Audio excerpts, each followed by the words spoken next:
taking form. Print it loud, print it bold. Tech talk tales that never get old.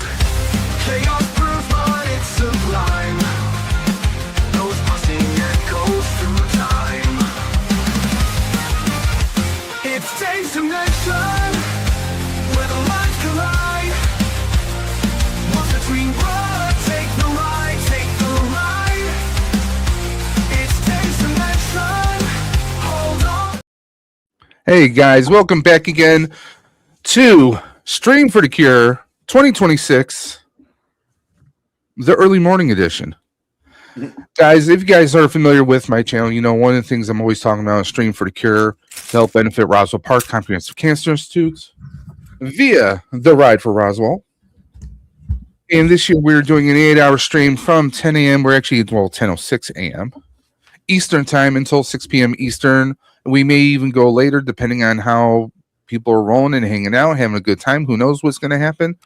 But you know, this is the channel where chaos and insanity will always reign supreme. But this is also Dre the Geek Dad, the father, the creator, the tribal chief of the Outer Dimensions podcast. Acknowledge him. Yeah, sorry Dre the guys, Geek the Dad. lighting is bad today because the little one's still sleeping in here. So yeah, it's going to be bad lighting. You're going to get a silhouette of me. He But is I'm telling Dre you, the Geek Dad, man. He's Bat Dad today. And of course, the man, the myth, the legend of the clubhouse. The man who is everywhere and nowhere all at the same time. Master of the mythic legions. Behold, the Ozstradamus of Toys. you Thank should you. have added the true Wizard of Oz. Yeah, forget that other guy. He was a phony. Exactly. Ooh, too soon? Hey, Goldblum was not a bad actor. Leave him alone. I like You know. Goldblum. And when you said Wizard of Oz, I was thinking like Ozzy, man. Dude. Oh no, that's not Oz. No. Oz ate bats. Unless our boy eats bats in his spare time. I mean, Look. I Yeah, mean, I've keep been it known to with eat this. some weird shit. I'm just saying. because we're all big boys, but you know, I mean, Oh being yeah. a big boy, you know. You don't get a girlish figure like mine from not eating. That's what I'm saying. hey, nobody ever complained about curves. That's all I'm saying. That's But Next. I want to acknowledge some of the chat. We actually had people popping messages in late last night at 10:41 last night. Orville Nation. He's a great content creator. Does a lot of content on both YouTube and X. Has a very positive group up there. So thank you for popping through the chat and throwing some hands up and saying hello. He also has a big following of the Orville, the sci-fi satirical show courtesy of Seth MacFarlane. Love that show. And apparently they're working on a 4th season, and I just can't wait. Especially Oh, I since got we some will be news. going through 2027 with no Star Trek content at all, which is a bit First shaky. time in a long time. Yeah. And that's Well, official well, I from guess- Jonathan Frakes himself. Well, I did say I got some content for you guys. Okay, I found some stuff today. Dre, is Ooh. it? Listen, we're not going late, so I don't know if we can do the spicy content. Hey, listen, I mean that's That's the on wrong my- kind of Star Trek right that's on my there. only toys. That's on my only toys. Dre, that was the wrong Star Trek First Contact that you clicked on. Okay, Hey, listen, it said Jerry Ryan. I'm gonna look. hey, all I'm going to say is the immortal words of Commander Data, fully functional. Mm-hmm. But I also want to say hello to Tony, the he is the North Ontario Ghostbuster himself, who me, Archer, and many more will be teaming up for a charity roleplay of Ghostbusters coming on at the end of May. We're going to be doing a live stream where it's going to be D&D, but Ghostbusters, which is an actual thing from quite a few years ago. So we're going to be doing a one-off, me, Archer, Doc from oh god, I'm blanking on the name. Tools and Talent Props. They do a lot of Ghostbuster gear, belts, accessories, modifications, and stuff. So we also got the guys from Generation X-Wing Podcast going to be coming through to do with that, and that all proceeds go to the Starlight Foundation. So That's going to be something fun you guys will want to check out sometime. It's going to be towards the end of May. So stay tuned. I'll keep you guys updated on my socials for that. And you can also follow him on IG as well. He says, hope everyone is doing good. Let's hit that like and subscribe button. Don't worry about the like and subscribe. I just want this stream to be shared. I want us to raise as much as we possibly can. We are currently sitting at $364.94 right now for Ride for Roswell. It would be great if we can 100% Anthony. Let's cure this. Yes, easy. I posted on Facebook, stream for the cure, but also stream against cancer. So let's do this. I can't say Ultra Carterzilla. What's up, Dave? And what is up, Oz? Because he messaged at 10:07. Dre is also here. He's just in the darkness. Yeah, I'm here. He's dark man. And like I said, she's just a little one sleeping. Without Liam Neeson's weird, creepy blue eyes in that movie.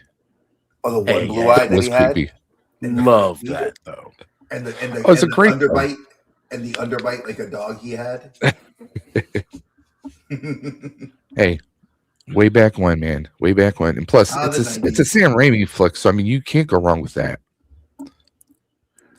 Maybe Multiverse of Madness, but that's a whole other discussion right there. I enjoyed it.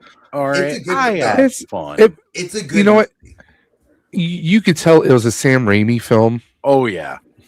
I mean, not just because Bruce Campbell was there, which is like 10 points right there. But I mean, when you saw Dead Strange, you knew he was a Deadite Strange. Come on. Oh no, it was, and that's the funny thing. They asked, "Is it a Deadite?" They said, "Is it an actual Deadite?" I've heard the question. It could be like, hey, is Ash a Marvel hero now? I caught that, Brick. And actually, IDW owns the rights to that IP. We got saying Anthony Ramblin' Nerd himself saying, "Hey Tony and Ultra, I'm at work as usual, so I'll be in and out. No worries. Where's that boss of yours? Your boss is right here. He's late. The problem is him. It's always him." I don't have the sound effects, so I can't play it for you, Archer. Archer is here. A few moments ago, I was mentioning how you and I are going to be teaming up with Tony and many other. We got the Generation X-Wing podcast, Doc from Tools and Talent, for doing that RPG one-off that we're going to be doing for Starlight Foundation. And just saying hello to everybody else. We got Brick right there, wiping the crust from my eyes. See you soon. I hope it's not the kind that requires you to be medicated. I work with a lot of specialty drugs now, so hey, I know that kind of stuff. Wegovy and Extemvi. We got Duffman's Diorama. Long time. Hey, Duff, I hope you're doing good. Yeah. Hope you're feeling well. Those that don't know, his logo right there, that is actually a diorama he made with some NECA figures, and he makes his own little theater scene right there with the popcorn and everything. Duffman's got some amazing diorama. Well, it's in the name, Duffman's Diorama. It's right there. So go ahead and check them out on IG, Duffman's Diorama. Go ahead and check them out. Excuse me. What we got here? We got Ultra. Well, Anthony, I too won't stay for too long, as I have an appointment regarding my lower back pain, as it's been a pain in the ass and I couldn't work for the rest of the week. Well, hopefully you get some help with that. Start feeling a little bit better, a little bit more mobile and upright. Let's see who else we got here. We got everyone saying hello to everyone else. We always love that. It's not that kind of a ride, Dre. It's always that kind of a ride, bro. A ride. All right. Always. And it looks like we are.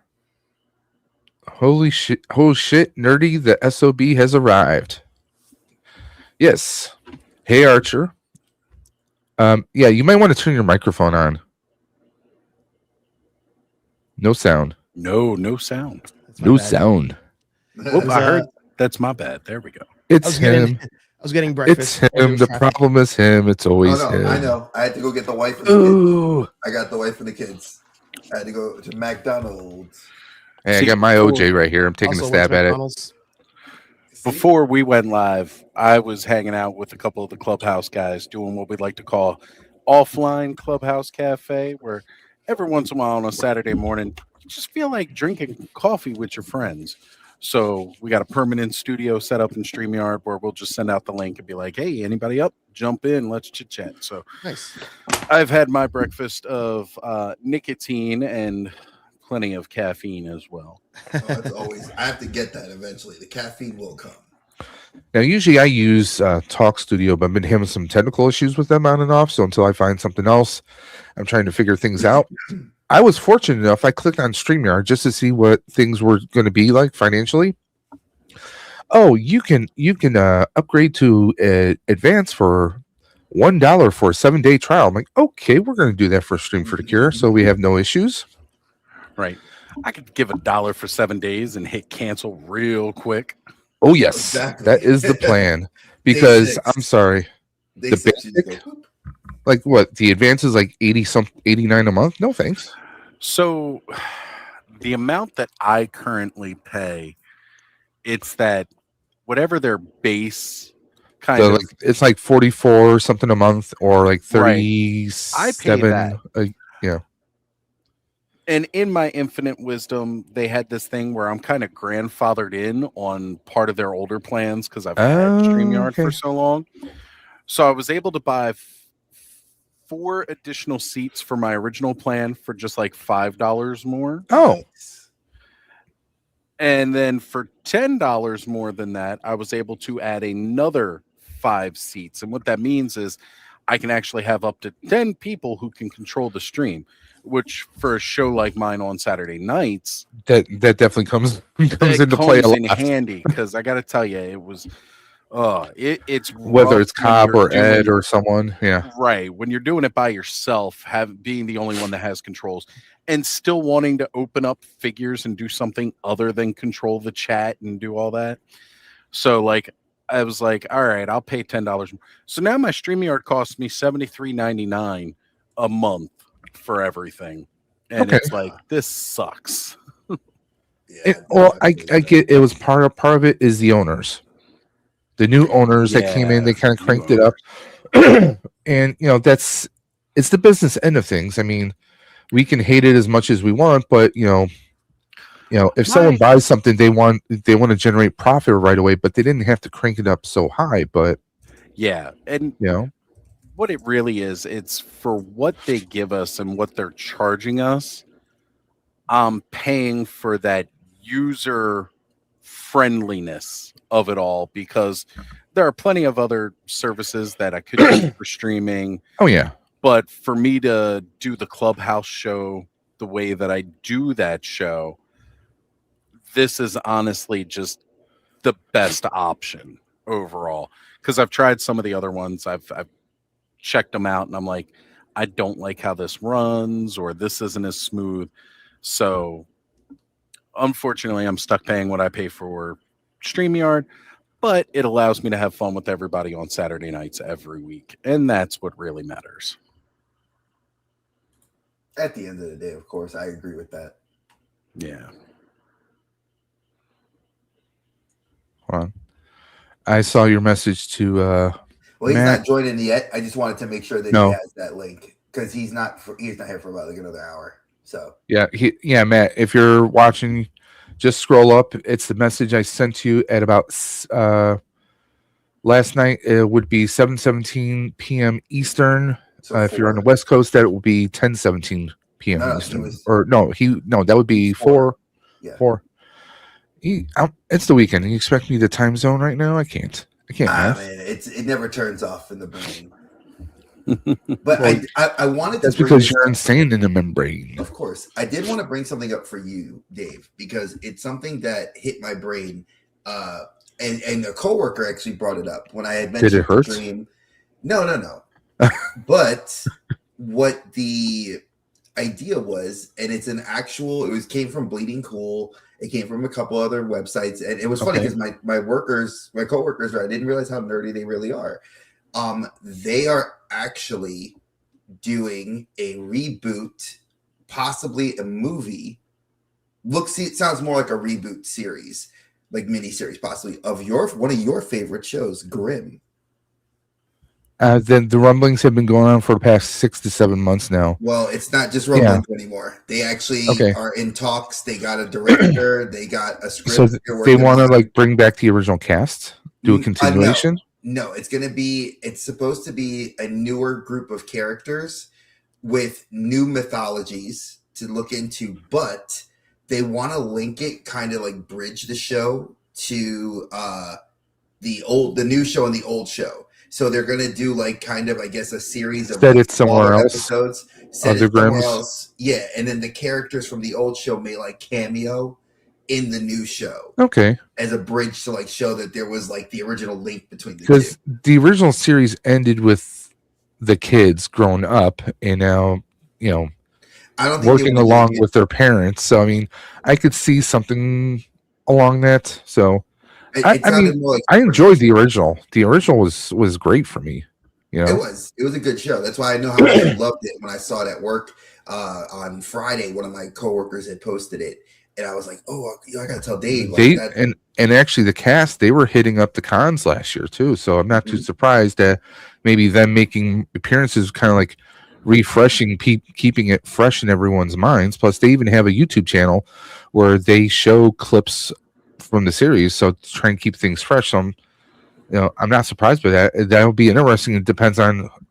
I'll say this: my excitement will be dependent on who the showrunner is, and who is really involved and how well the writing's going to be. Those are my things right there. So I want to say, okay, we got Matt says he's getting ready. Good, awesome. We're looking forward to it. Brick says, "Oh shoot, we're doing a high school reunion today." Let's do it. And he says, I'll be on at 11 Eastern. Yes, we're looking forward to it. We have EC Collecting popping through the chat saying, hello, fellers.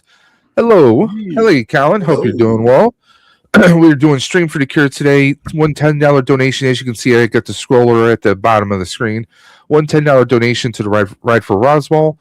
That $10 donation gets you entered in on every one of the wheels that we're doing today. We have an amazing prize from SH Figure Arts from Toyco, generously donated.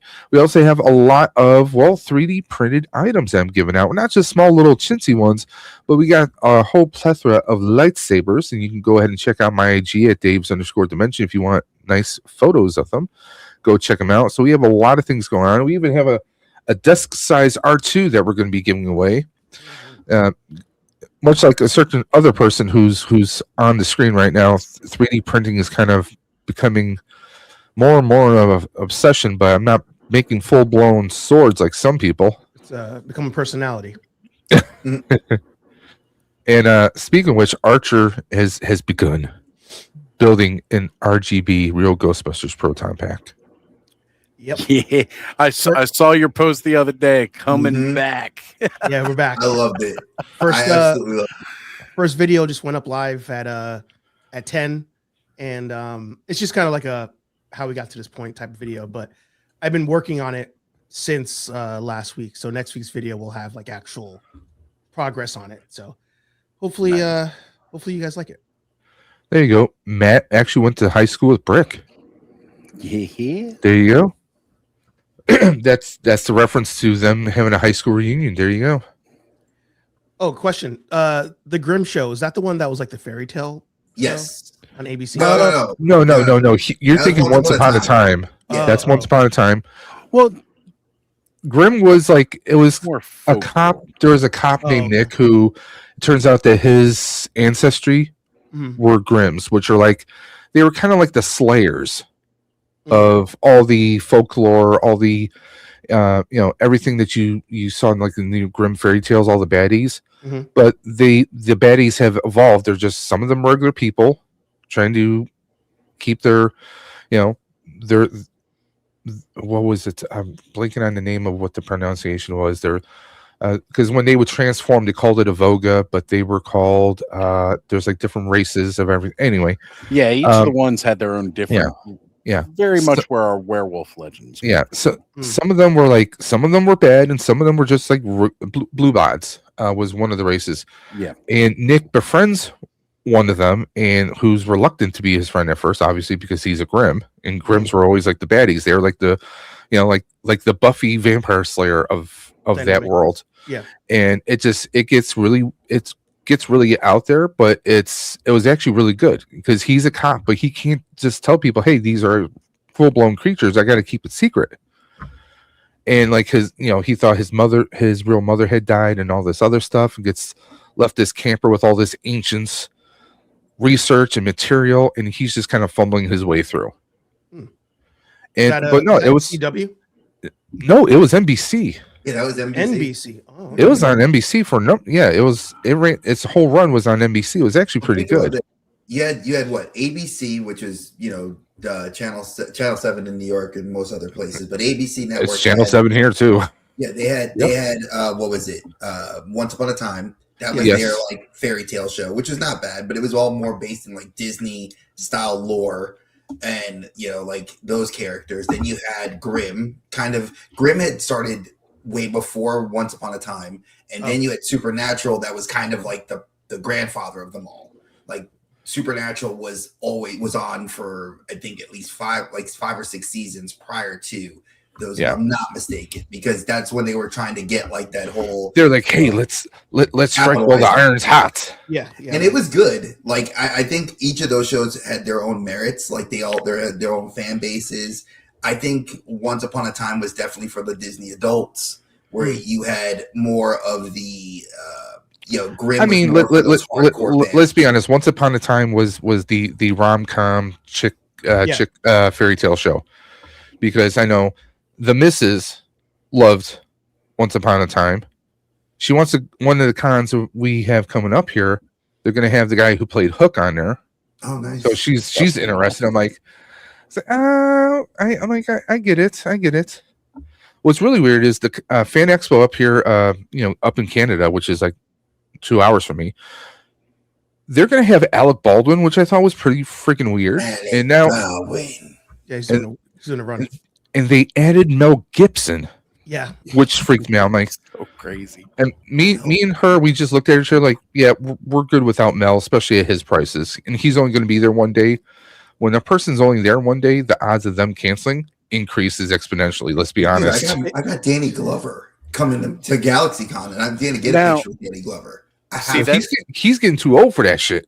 If you get Danny Glover and Mel Gibson in one place, I am all about. 100%. You got to get weapon signature. You got Riggs Murtaugh. You got to, hell out. I don't even need to have an official poster. I'll go to Walgreens and print up a freaking poster and just have them sign it. Yeah.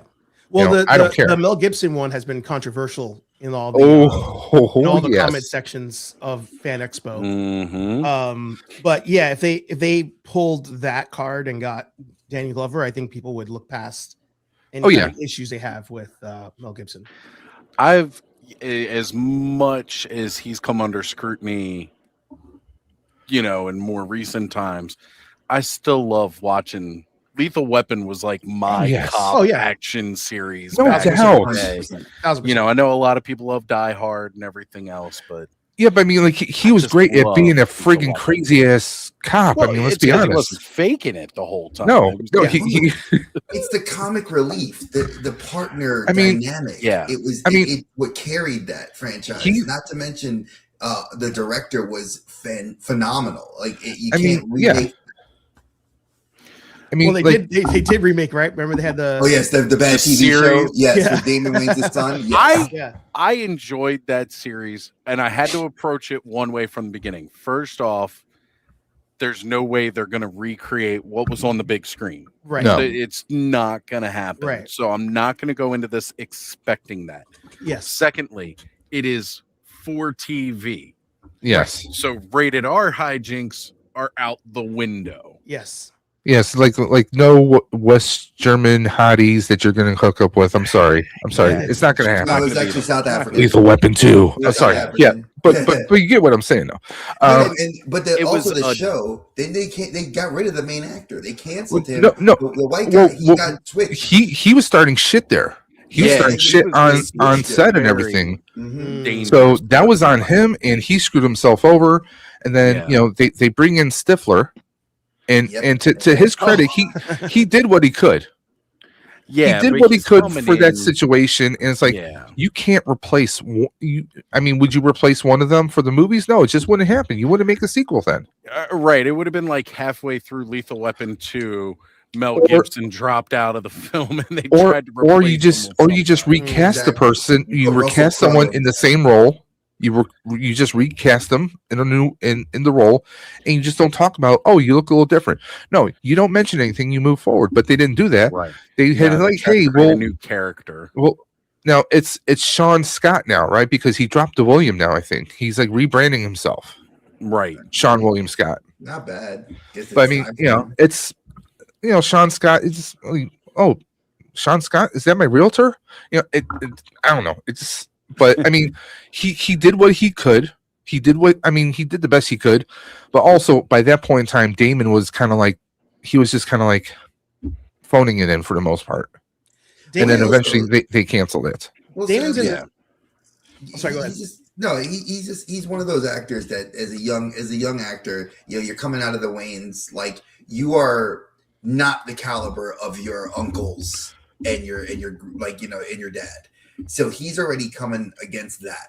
So in Lethal Weapon, that was Damon Wayne. That wasn't his senior. kid. That was senior. Oh, it's senior? Yeah, Oh, that was shit, I senior. thought it was Yeah. his son. I thought it was his I son. thought it was- No, I thought it was his son. I thought it was his It son was too, him. and I just looked Too it up. old for this shit. Oh Yeah. shit. Then Yeah. Damon Wayans, yeah, he should have he could carry That was him. I That was him. enjoyed him being on it. Like he was Yeah. my hands down. He was my favorite part of the whole freaking show. Oh yeah. Okay. Yeah. That's dope. I think they Yeah, do. his son has done like well, what was that one where like him and the other guy pretend to be cops? Yeah. You know, Yeah. they did a movie, and you know you could tell, but no, that was Damon in that, and you know he was, I mean, for the most part, Damon was carrying it. It's weird though with the son because he, you know, I guess kind of like what Dre was saying, like he has all the opportunities and he's not bad, but for some reason he just doesn't take off, and I don't know what it is. And I immediately thought of McKenna Grace, where she shows up and they're shoving her in everything, and it's like, pun Yeah, intended, it's like she can't take off. Like there's certain Well, actors for some reason they get I all mean, the ups. but if it's you, just not. it's like when a sports athlete jumps from team to team to team to team, they're not there long enough to really kind of burst out to Establish show them what they're really capable of. McKenna, I mean, she's jumping in all these different genres, and you know it's kind of hard to see, like, you know, which really is her big thing. And I think the longest thing that she's ever done was Big Bang or the Sheldon show, because she was reoccurring on Sheldon for a while. Young Sheldon. Yeah. She was on there for a good minute, you know. And honestly, someone who's met her, she's just a ray of energy. Yeah. And you can't help but like really want the best for her. I mean, and it's just like she's like she did Scream. I didn't see that. Was it Five Nights at Freddy's 2? Yeah. I have to watch that. I know, and listen, I don't expect an she's Oscar-winning definitely- performance from it, but you know. Yeah. And she was great as Phoebe. In I was gonna say, I in hope Afterlife we and Frozen really Empire. She get wants to do more. Ghostbusters. She Like, wants to do more, the but you know, whole it's cast. yeah. But see, with Damon, I think of what Marlon said in the interview with on Club Shay Shay. Okay. There's something about the struggle that they went through as kids that defines their comedy. Like their comedy was defined in an era of struggle. And it's like you can't recreate Richard Pryor. You can tell his jokes, but there's the drug addict, the time frame, the addiction. There's something about that struggle that does change the dynamic of who you are. Like this kid grew up in not in public school. He grew up in private school. He didn't run the streets. He was in a house where his dad is the lead comedian. You know, his uncles are like comic royalty. You know, and if you look at what defined an era of the 90s of black comedy, they did it. And they're now coming back.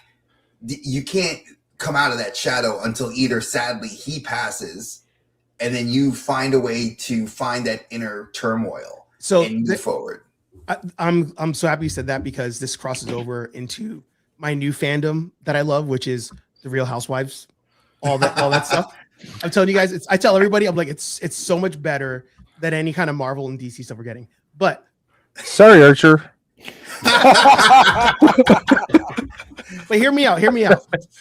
So in one of the franchises, there's an Atlanta franchise, and one of the women, she's a songwriter, and she wrote like No Scrubs and a couple other major hits from like the 90s. Her name's Candy, and of course it is. Yeah, but I mean, it's funny because she's like the richest one on the show, but like you can't tell, like she doesn't flaunt it.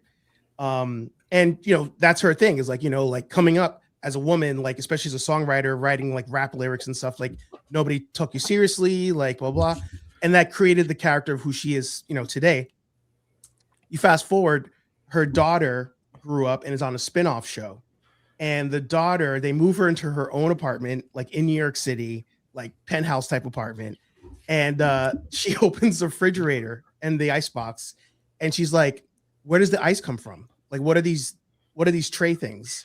And they're like, oh, no. you fill the tray with ice, with water to make the ice. And she's like, what? And that's when Candy had her moment of like, oh, we didn't grow up the same. like you grew The up with struggle is real. Yeah. She's never made homemade popsicles because you couldn't afford With toothpicks. Exactly. Exactly. Put Kool-Aid in the tray, freeze it with the Listen, popsicle yes. stick. And we all learned that put from a the cartoon short, instant- okay? The instant lemon Lipton tea. Used to put those that's in the a good freaking one, ice yeah. cube Facts, tray. yeah. Oh yeah. Yeah. Mhm. And is Brick to answer your question? Yeah, I mean, honestly, I say this all the time. I have a 16-year-old, about to be 17-year-olds in the house. She wants to be an engineer. The girl's brilliant. But guess what? Ask her to fucking figure something out. Pardon my French. She can't figure out how to screw a light bulb in sometimes. She can figure out all these advanced things, but doesn't have that simple thinking that we as kids, the latchkey kids, were able to figure out because we had to. You had to figure it out. You know, and there's a level to like that like kind of, you know, when you watch shows like The Boys, Kripke, you can watch Invincible. You got all these people that like the writers, you can tell their generation was our generation, that they grew up and they know how to write to that. Because when you watch a lot of this newer stuff, it's not as good. And that's why you're seeing the downfall. And by the way, Dre, I thought of you this morning. I was on Mattel's website, and I saw they have a Uno card set. Got it already. F1. Oh, F1? F1, yeah. I gotta go buy that for So it was like $7 or $8. So hey, you might want to pick it up for her. I already got the K-pop Demon Hunters one for Peanut for her birthday. You know what's really cool about those little Uno sets? They have different cards from the standard Uno set. I thought it was just they put imagery from these properties on the cards. No, they've got like different rules with specialty cards. I got the Masters of the Universe one as a Christmas present a couple years back. And, you know, there's a card where you get to call down the power of Grayskull, like everybody else has got to draw 4. I might have. I have a Ghostbusters one. I might have to open it up and see what it says. Yeah, the Right? K-pop Like, Demon Hunters one has that. you think of it as like this collectible item, so you don't really open it. You got a standard Uno set. Why do you need to? But no, they've got different rules with exclusive cards for these sets, and that's awesome. Yeah, one of the cards here has Derpy. If you guys haven't seen K-pop Demon Hunters, you need to. It's freaking Love fantastic. K-pop Demon Hunters. And they have a card with Derpy on it, and it says "Go Viral." Nice. I love it. Walmart Did you for the- try Dr. Pepper Hot? No. This is not Blast from the Past. Nobody's drinking Dr. Pepper Hot. None of us is Christopher Walken. No way. Dick Clark would push that idea back in the 50s or 60s, try to make it a Christmas collection. I know of Dr. Pepper Hot because that's a thing from the Brendan Fraser, Alicia Silverstone Blast from the Past movie where like his father, Christopher Walken, is drinking hot Dr. Pepper. Yeah. If anyone's ever seen that movie, it's a great movie. It's good. It's hilarious. People lock themselves away in a fallout shelter. A bunker underneath the house because they think like the Russians are coming for them. Yeah. There's a plane crash. The red threat. Yeah, the plane crashes into the house, but they're underneath in the bunker. The mother's played by Sissy Spacek. Yep. I'm like, you got her and Christopher Walken as the parents, and of course Brendan Fraser grows up thinking the whole world of like the 60s, and then it's the like late 90s when he like goes out because his what is it, the father's sick or something like that, or some weird stuff. They need supplies, so he goes out into the world thinking it's going to be a nuclear wasteland, but no, he's out there in like it's the late 90s, 80s. Yeah, it was 90s. He comes out. And it's just hilarious. That was their way of redoing Encino Man, Yeah. Oh yeah, dude. It basically was, yeah. You can throw that. It was a parallel multiverse version of Link.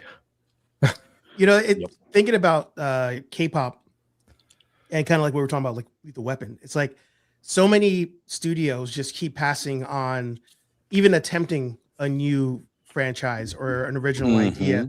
And K-pop is like the best example in modern day, where it's like, was it Sony was like, F that, I don't want Sony it. said nah. Yeah. 10 years ago. And Sony's like 10 years ago they said no to it. And Sony's kicking himself now. Yep. Oh no, Sony didn't pass on it. They put it out. They just didn't do it 10 years ago when it was originally the idea. No, they licensed it to Netflix, I think. Oh, so yeah. They passed on it as a project that they didn't think was gonna make money. Exactly. And they got the licensing to Netflix. Netflix said, we're gonna run with this. Yeah. And made history. Yeah. All the different versions of the movie that they have, like where you can see the music, the facts, all the the sing along. That's Disney. They just borrowed that from Disney, coming up with the sing along. Yeah, but it's not dumb though. Right. It's not. No, but that's why the movie's fantastic. And I'm gonna say this. As a father who's here with two kids that have watched it, and a wife who was a hater, who hated the music and now is a huge fan, and kind of like now has become one. You wore her down. Really, Peanut did, because we play it in the damn car every time we drive. I don't have a choice in the music. But again, I love the songs, and they actually, if you listen to the lyrics, that's where it gets you. It's the songs actually have a meaning. There's a deeper connection to the characters, to like Rumi, to Mira, to Zoe. And they're not just songs. I mean, those songs are playing pivotal parts, not just as background music, but inspiration and correlation to the movie and the story itself. So you wouldn't have won. Hey, listen, folks, just so anybody that is a hater of it, it wouldn't be the number one song in the world, beating out Bad Bunny, who's number 2. Just gonna say, love both of those. And then you have the number 1 animated film beating out a Disney film, Zootopia, which is a sequel. You beat out Disney. That beat out established franchises, and it's getting a sequel. So now the toys are finally coming. Thank God, because my daughter's freaking out and wants them. And Dre's ordered the Hot Toys too. I did order the Hot Toys. I can give 2 diddly squats. They look awesome. Just also want to point out that Ray is from Germantown, Maryland. So little hometown demon hunter here. Love that fact. I mean, mind you, I'm Baltimore. She's still like an hour away where she's from, but it's so cool. And I wish she was getting like that bigger recognition here at home for what she's accomplished, with being a part of this project. So freaking cool, though. There you go. I do get angry though, because, and it's from being a hater, where once again another type of media is cool now that was not cool when we were younger, which is K-pop and J-pop. Like now it's like everything, just like how Pokemon's everything. And I'm like, we were all like into anime back when you could barely find it in manga, and then we only exit through Toonami and Adult Swim, basically. Toonami, Adult Swim came around. The K-pop before you did. I'm not mad about it, and I don't want to gatekeep it because of that push, though. Yeah, it brought the recognition that it deserved. Exactly, and it became popularized. And now it's not as much of a pain in the butt for me to be like. I had 2 stores I could go to to get anime Yep. and manga when I was growing up, and I was into it before it started getting on Toonami. And then after that, Yep. now you walk into a Barnes and Noble and It's get there, it yeah. and everything else. And I'm Yeah. like, this is awesome. Now there is this Yeah. ease of access to consuming types of media that I enjoy. But it's also similar to what we were saying before. It's like we have a different level of appreciation because we had to wait for that VHS drop, get to that store, Jesus. trade with your friends to see who, oh, you got that one, I'll give you this. Like you have to go through all that stuff. Listen, Well- like here in Buffalo, like when I was growing up, because I was born in 78, just like Dre. Okay. If we wanted anime, like we did not have stores we could go to right away. Like maybe in the early to mid 90s, our best way, there was a store called Saturday Matinee. Suncoast Motion Pictures. It was like a movie, it was like a movie store kind of thing, but yeah, like collectibles and other stuff. That's like the only place you could get a copy of the Fist of the North Star, for example, unless you're going to like Borders, maybe a couple of years afterwards, go to Borders and order your anime or your action films. That was like the only way we could get copies back then. We had a least in place this area. called Pandora's Cube. It was located in the mall. And that was good. And then EB started to get some of the stuff, and then Yes. Suncoast started getting it. Yeah. So it was a little bit easier then. But the big place was Pandora's Cube. And Pandora's Cube was great because they got all the import stuff. Yes. Like Yeah. we didn't have to wait for it to be dubbed. The They got in Funimation the dub. import stuff, and then they would even do, because Pandora's Cube also used to do some semi-illegal stuff. They actually would put their own subtitles up, which later I found out weren't always very accurate or the same thing at all. They were just kind of making some of it up, but hey, it was okay. Yeah. But I love that. This was also that place that I could go and take the PlayStation and get it unregion locked, so then I could play all the cool import games that we never Mhm. got. Oh, yeah. Man, again, a wild time back then because everything wasn't just at the tip of my fingers. I'm leaving this comment up for a good while right now. No, that's If If you don't love Fist of the North Star, you do. You just don't know it yet. That's Right, you just haven't realized. and it's actually getting yet another remake. That's Finally. how popular- Really? Yes, it is finally Yeah. getting I hope it'll be another good, though. remake. Oh, it's all. I they're think all it good. will be. It They're all looks good. like it's going to measure up to what we remember, but with newer animation styles and stuff. Not which like is the nice. Kenshin, not like Kenshin, Rurouni Kenshin, which I will die on this hill. After the Enishi, if you read the manga and actually read the arcs that happened after the show, which was really, really excellent, and then you saw the movie, which was I mean, we needed, the movie is what got me interested.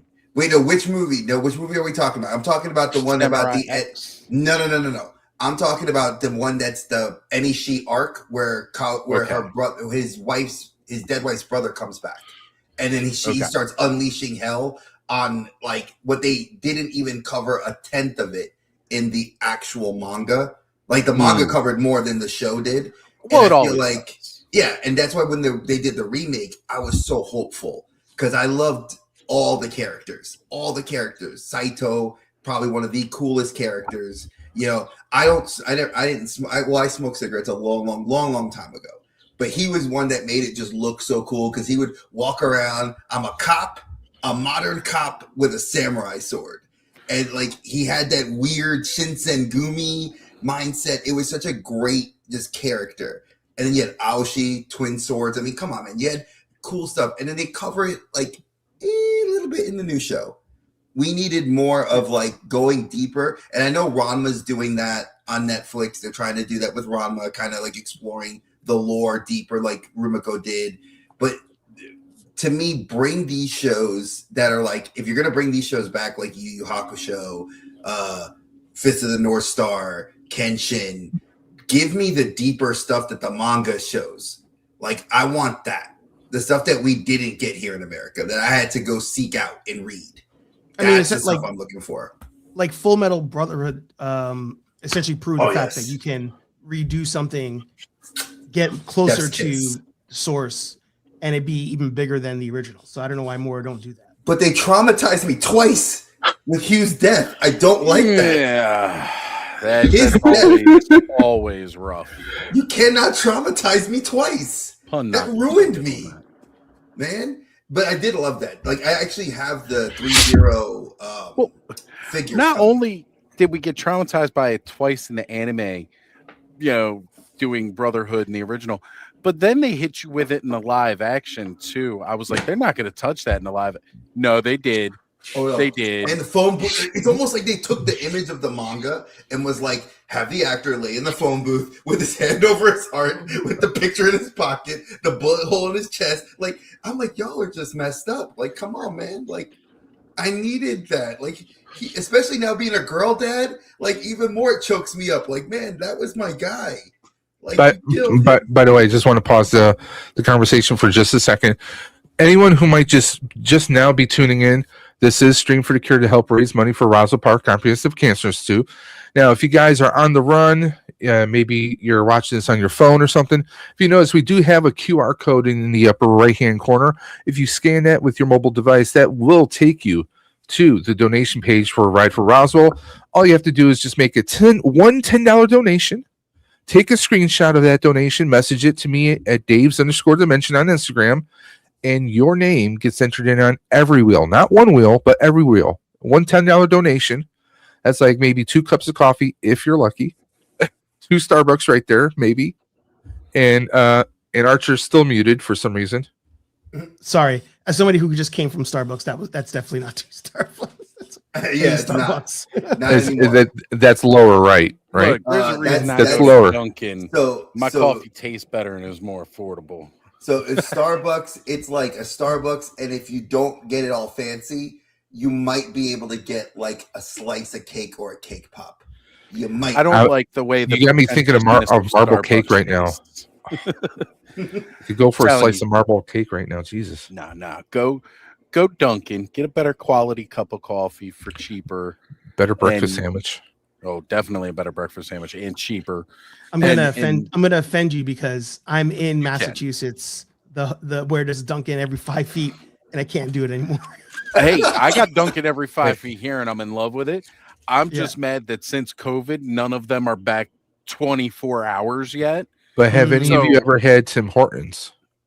No, I don't live that close to the border, Dave. Jeez, Yeah. y'all know you. Well, no, DC. Well, technically, no. You have it in DC. No, there's Tim Hortons in DC. Well, I mean, Tim Hortons. We have more Tim Hortons than we have Starbucks. Really? And probably more than we have Dunkin'. I will say I've heard Tim Hortons is closer to like what a Dunkin' tastes like. Yeah, and it's that more affordable price. What I can't. And again, I don't care. People can hate on me for hating on Starbucks all day. When I drink Starbucks coffee, it doesn't taste like they roasted the beans. It tasted like they burnt the beans. Mm-hmm. It's a more acidic flavor. Controversial. Dunkin' is better in the States. Timmy's is king in Canada. Yeah, I mean that's the thing. Tim Hortons is a franchise that originated in Canada. Those that don't know. Mm-hmm. Tim Hortons was a hockey player. Yes. He parlayed his finances into a coffee chain, and it's like the biggest thing. They got great wraps. They have great sandwiches. The Timbits, which are like the donut holes, basically, we call them Timbits. I mean, it's a big thing up here. Timmy Ho's is in Western New York. Timmy Ho's is like, oh, where you want iced coffee, Timmy Ho? Okay, yeah, it's kind of the thing. My question is going to be what. Because usually I feel like this is aligned. What kind of beer is your favorite beer? Not necessarily like brand, but like IPA, stout, sour, like. So it really depends. As somebody who is covering, which is a meal in a can, and used to drink my fair share of everything, I had quite the palate for different types of beers. Mm. I also was spoiled that there was this one liquor store where they used to get all kinds of different import beers. So like I could actually, it wasn't just like your typical liquor store. You go in and they've got like cases of Americanized style beer. And then like you have a couple of these import beers over here, like a handful. No, this is a warehouse where they had the little cardboard trays and you could build your own 6-pack. So I was able to actually taste a lot of really great different beers. There is a Belgian beer, and I cannot remember the name for it anymore. One of the most, as a matter of fact, actually in Boston, if Bukowski's, the bar is still there, they carry this beer. It's a Belgian beer made by hops gnomes. They go through the hops fields and pick all the hops for this beer.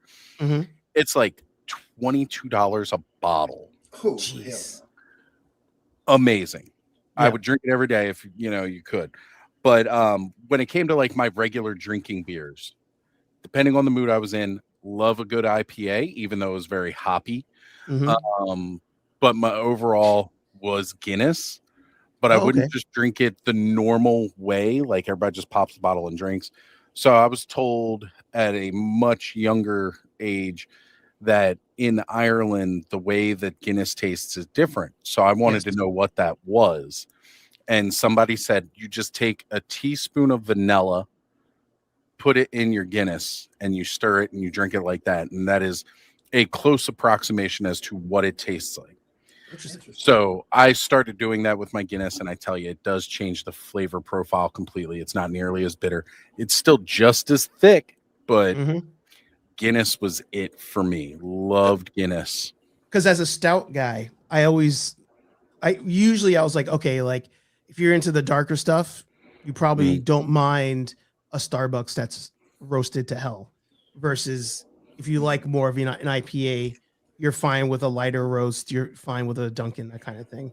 Well, I mean, I drink dark roasts as, that's what I drink when I'm at home is a dark roast. Yeah, I like that strong flavor. Okay. It just, to me, it tastes like they've always burnt their beans. Oh, they do, for sure. Okay, so I agree with that. question. What is everybody's coffee order? Me? Like a dark roast, a little bit of cream, a little bit of sugar. And I say that now because when I started drinking coffee and, was enlisted with the Marine, we didn't have a whole lot of cream and sugar to go around. So you were just drinking it straight. First off, government brand military coffee. Yep. Isn't that what they use in the engines for the oil? No, that's where they actually refill the coffee pot from as the oil changes. Yeah. So the old stuff. Yeah. Not even the fresh out of the can. Not even close. But after having to drink that for so long, yeah, I could enjoy a nice black coffee with nothing in it. But I don't have to. So why should I subject myself? Dre? So I'm gonna go different because my coffee order is not as it's kind of complicated. But when I think of coffee, I look at it in a couple of different spectrums because you have to look at coffee from, like, I'm Puerto Rican. I grew up with Bustelo in the house, and my friends that are Italian that drank espresso, they used Bustelo. My mom would drink a full coffee cup mug full of Bustelo. I drink a full coffee cup full of espresso of that. Not anymore, because when my wife was pregnant with Peanut, she couldn't drink as much caffeine. So I started doing like half calf.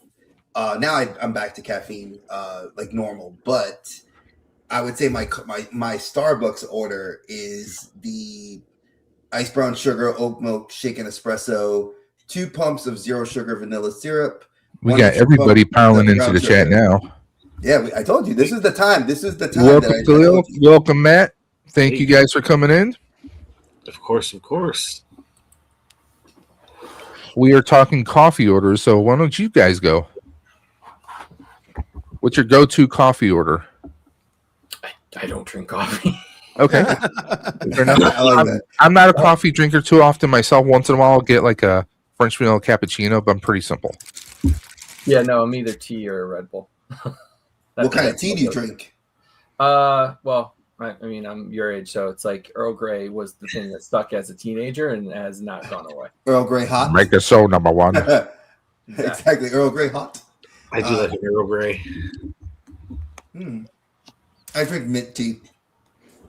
No chai lovers in the house. Every now and then, it's a rarity. Archer, I- what's your coffee? Come on. So I do. I go about We this know two it's different Dunkin's, ways. but come on. I go 2 different ways on this, right? So, for example, when I go to like a Starbucks or like any coffee house, I'll treat myself to like a latte of some sort. I've been really digging the protein latte at Starbucks, so that's usually like my treat order. Protein if latte. But if I'm at home, it's always coffee with like a splash of either a milk or creamer. To your point, I don't have to drink a black anymore, so like I do a splash of like either whatever creamer I've bought for my wife to use for her coffee, or if it's milk or something. But the only time I ever like really get elaborate is if I'm out somewhere and I'm like, oh, now I'll really treat myself to a different experience. Yeah, because you can get like, I don't have freaking butter pecan syrup at home that I can add to my coffee. Exactly. What's wrong with that? I'm gonna. There's nothing wrong with it. I'm the same way. Like You're not making your own foam with your coffee at home, Okay. and you're just not doing Now it. it's the high school reunion time. right. Oh, like if I We got Mr. Brick. I'm gonna Yeah, take that's some. of Right. them. What's up, Brick? High a fives. party. High fives. High fives. It's a party. So since we're talking coffee orders, Brick, come on. I was first off, it's really early for us West Coast boys, can I just say? I mean, it's only Love you. 8:01 for you, right? Clubhouse So- Cafe this morning. I was making mine. So I actually haven't bought a whole lot of So coffee. he's got the Brick Brew. Yes, I got the Brick's Brew. There you go. The go-to, if there was one around here, would be a place called Phil's, which I think is now maybe a national chain. Maybe Phil's with a Z. Started Dutch here in San Bros. Francisco. Isn't it Dutch Bros for you guys too? No. That's right. There is not that Phil's, but Phil's with a Z. Made started here in the Mission District in San Francisco. That kind of blew up, and it's kind of all over the Bay Area. You know, I like their coffee. They pour in like 100% heavy whipping cream into their stuff. So That's crazy. but anyway, so I guess I replicate it, and I've been doing this stupidly fancy thing. I bought one of these with the foam thing. Especially with like a Well, beaker it's set up and like a steel, and it's like slow dripping, and like supported by like Lego tables, and it's so California, my bad, but it's no, it's actually I bought one on Amazon. I bought those like whiskey ice trays. You know, you guys are talking about. I'm of the generation who knows how to make ice, basically. So, and I put coffee in it. I learned that from a person who works at a coffee shop. They brew coffee and they put it in the ice, and so that way, like it stays caffeinated. It's not watering it down as it melts. Yes. And again, And it's not foam. Trick for It's your just ice. heavy whipping cream. okay. Sorry, Oz. That hasn't been stirred yet. So That kind of sticks with what we were talking about with the Archer when he was talking about the whole ice tray thing. I love that. Exactly. Yeah, man. yeah, that's it. Yeah. Very well said. Call back. I got you.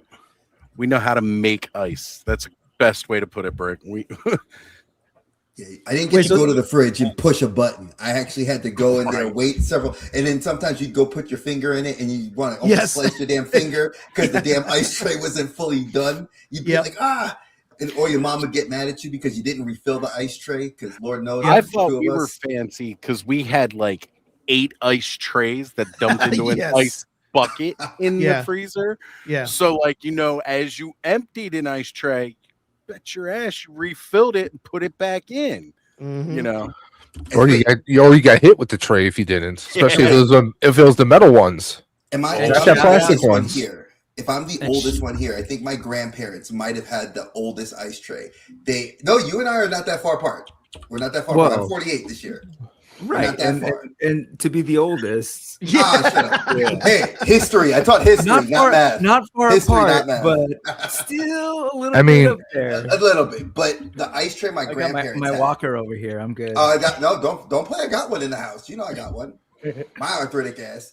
But 1976 over here. Yeah, you're 2 years. You got 2 years. You can look like you're 19. What are you talking I know. You got them good genes. You got them good genes. It's that California fancy coffee, man. Still card you when you go to the store. Shout out to Matt. What's up? Collectible fun. What's up? No, but the old ice tray my grandparents had was that one that like it was metal. Yeah, you the had to metal like tray. pull a lever to like. So now the thing's frozen. We had those ice, too. And you had to pull the shit up. I almost broke my damn hand a few times. I had to smash it. My grandfather would just take a hammer and I'm like, you know, a little kid seeing here, you want some ice in your drink? Sure. Bam, bam. Comes out with these jagged ice cubes that don't fit in the cup. Ice picks had a purpose outside of being a murder weapon. Oh yeah. Who would have thought? The sugar cane. My grandfather had the sugar cane like machete above the door. That was not a display item. That was actually used, and he would use it on non-sugar cane objects in New York City. He grew up he had the project, so I'm gonna leave it at that. This explains why Dre looks like he's lit up like a whistleblower in a 60 Minutes. Oh no, there's a reason. My littlest one is knocked out. Like she is knocked out, and I can't. If I turn the light on, she'll wake up and she'll be living hell for everybody. Dre's actually in witness protection. That's what's going on. I am from Peanut. I'm hiding from the 5-year-old. That's what I'm hiding from. They didn't disguise his voice enough. I know it's him. It's me, Dre. But not Dre the Geek Dad. Yeah, it's his brother. Which if I had my brother Sam on here, he looked younger version of me with hair. The only difference. Same sound. More hood. That's what I say about Connor. He's the younger version of me with hair and a natural blonde. That's my son, you know. He got his first pair of glasses a couple of weeks ago, and he looks just like me. And then I apologized to him because it's totally my fault that he's got glasses. So, sorry, buddy. Trey has stepped away apparently. But no, he probably checked on the little one or some breakfast type foods. Maybe he needs to munch on something like I'm munching on my little brown sugar cinnamon Pop-Tart because I don't have any blueberry right now. Yeah, you know I had my breakfast, which again is normally just composed of caffeine and nicotine, my two favorite food groups. But all this talk about breakfast food makes me feel like I need to order like some Dunkin' right now. Well, I'm actually on my appetite's kind of going down drastically because I'm actually on Manjaro. Oh, nice. So I'm losing the weight, but it's like but the thing is like when you're losing weight, you have still that psychological component. Like I would make like 3 scrambled eggs for myself, maybe 3 or 4 slices of toast, and it's like I'm like I don't even do that anymore. It's like it feels weird at times for you now, right? It's like, man, I could go for some bacon, I could go for a nice omelet and this, and I'm like, you can't eat that. You will have so many bites, and then you're going to be full, and you're going to be wasting food. But yeah, there's those times when you just want. Hell, I'm one of those people. I could eat breakfast food anytime, especially for dinner. Yeah, some French toast, some pancakes. I made a French toast casserole this week for dinner because we had like some leftover bread, some like leftover brioche buns. Now, party, and I was like, you know what? Any of you guys ever get like that Texas spread, like those big massive slices of bread, and do that for your French toast? Yes. Yeah. That's like the best. So here's my thing: when you guys make your French toast, do you just take the bread and dip it straight into the wash, or do you toast it and then dip it into the wash, or do again, it's gotten a little stale, or it's a little tough, got dried out, and then hold on a second here. Can we can embiggen him? Yes, yes. We need to embiggen Matt here because he needs to hold that up so everybody can see that glory. Look at okay. Look at this guy. Oh yeah. Nothing like food porn. Casserole. Love it. That is it right there. So when you guys make your French toast, do you do that? Do you make the bread a little stiff before you throw it in the little egg wash? Actually, no. I dip it in the milk, cinnamon egg like wash. I let that soak in there, and then I flip it both sides. Cinnamon add more cinnamon, and then I throw it in the pan and let it cook that way. It's the way my dad taught me how to do it.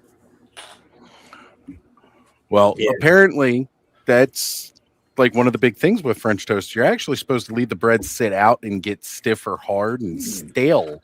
When I was a kid, that's how my mom kind of did. Like when the bread was hard, starting to get a little bit tough, that's when she was like, okay, we're going to have French toast. I mean, that makes sense. That's what I do with the casserole is I will open it, I'll cut it up and put it in like the pan, and then I won't make it till like later on in the day, just so it does get it. Well, I'm on low carb. So like we buy the 647 brand of bread. That stuff, it will go bad. Like it will, when I say go bad, it doesn't get stale first. It will, you let it sit for 2 weeks, it molds. So we pretty much use it pretty fast. And plus it's very light. Like even if it gets stale, it's not really that hard. So like that's not even an option. So like if we want French toast, we'll buy like the Texas bread and just those big massive slices, like 1 or 2, and I'm good. Inked bread. You should check out there's like a keto inked bread you might be interested. Like that's the best one that I found. That's like low to no. Yeah, carb. we see the 647 brand because they do rolls, like hamburger rolls, hot dog rolls. They do just about pretty much everything. So we'll do that, or like if we do like quesadillas or anything or wraps, we buy like the carb balanced shells. So we'll do that. Yep. It's like those are like the only real options. We have a Trader Joe's here. I've just never been to it because I just hear that it's just insanely expensive. So I just kind of stay away from it. They don't have anything that non-carb anyway. So the only thing that I like at Trader Joe's is that sometimes you can get meat that you can't get at your regular grocery store. Like I can get alligator tail at a Trader Joe's that I can't. I was going to ask, what are you talking about, like black bear? What's going on? I like the pork chops the way they're cut there. They have some good fat pork chops. I like you get ostrich meat there, which is again very good. So like that's when I go to Trader Joe's, it's for like again something specific that's not carried at like a standard grocery store, or that I don't know of a local farm that has a market that I can get it at. Okay. Because like when I make gumbo, I'm putting alligator meat in my gumbo. I'm not using your standard chicken or anything like that. I want to put something better in there. I will have to let my brother know because he likes gator. Like we go to we have a big county fair here in Western New York called the Erie County Fair, and whenever they have like they have like you can get like gator on a stick and all that stuff. He goes crazy for it. Yep. Or like proper buffalo and bison meat.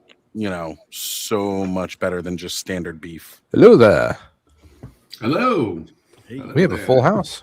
Well, not a full house, but we got not more room. Full yet. No, but we have a lot of West Coast representation, East Coast representation. Yeah, we're starting to wake up. That's how we got to be. Now, when you guys do your French toast, are you bacon or sausage? Both. I've been baking more in my older age. I prefer sausage to bacon, but there's no reason you can't just get both. Exactly. Why not? Not someone who's going to try to be cool and be like ham steak. Oh, no. It's Canadian bacon. Canadian bacon. Canadian bacon. Oh, yeah. Yeah, but see, we have some Canadians in the chat, so they would just call it bacon. Yeah, that's true. They don't call it Canadian bacon. It's just their bacon. It's like if you go to France, do you say, "Hey, I want French fries," or do you just say, "Hey, I want fries"? Pommes frites. You want chips? Yeah, I was gonna say it's pommes frites over there. Yeah. They say, "Get out of here, you uncultured swine." Yeah, you want ice in your drinks? Get the hell out of here. Say, hey, can I have some ketchup? It's like Bruce Willis and Hudson Hawk. He's trying to tell the guy, "Hey, can I get some ketchup?" Then the waiter's all pissed off at him. It's another good classic right there. And that's also what I learned, that there were more condiments than just ketchup. Because, that time as a kid, give me ketchup. And then it's like, wait, there are other condiments we can use? You mean they didn't put all the good stuff out on the table? Listen, I will put horseradish mustard on everything. No, I Oh, know that man. Chipotle mayo you said was like the thing you put on like everything. Oh yeah, I actually had what was it yesterday? I had some better cheddar, and I put some chipotle right on there. I'm sorry, it's just my thing. So Gosh. here in Maryland, especially in Baltimore, we have our Put it version on of eggs the other barbecue. day. We call it pit beef. Okay. So it's this beautiful roasted charred beef, and they slice it up real thin, put it on a sandwich for you. And yeah, you got to get it with like some horseradish and mayo on there, little onions. Oh, so good. That sounds good. Now You I'm said- getting hungrier and hungrier. When you said Hudson Hawks, I thought of I was thinking Nighthawks. Okay, Also a good movie. Still fun. I was thinking of the comic book character actually, Nighthawk from Image, or Shadowhawk. I think it was. I stand corrected if any of my comic book friends here in the chat or on our panel. Yeah, because I do remember like random weird characters that the '90s spun out and then never did anything with.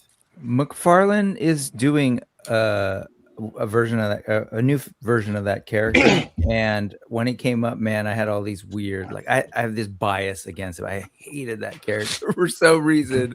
He's the one that's like the mix of like Iron Man and Wolverine. Wolverine, kind of yeah. thing. Yeah. They did a lot That of was characters just- like that though, because that I'm was sure that he was whole- cool. I'm sure he was cool. I just had I'll admit my prejudice.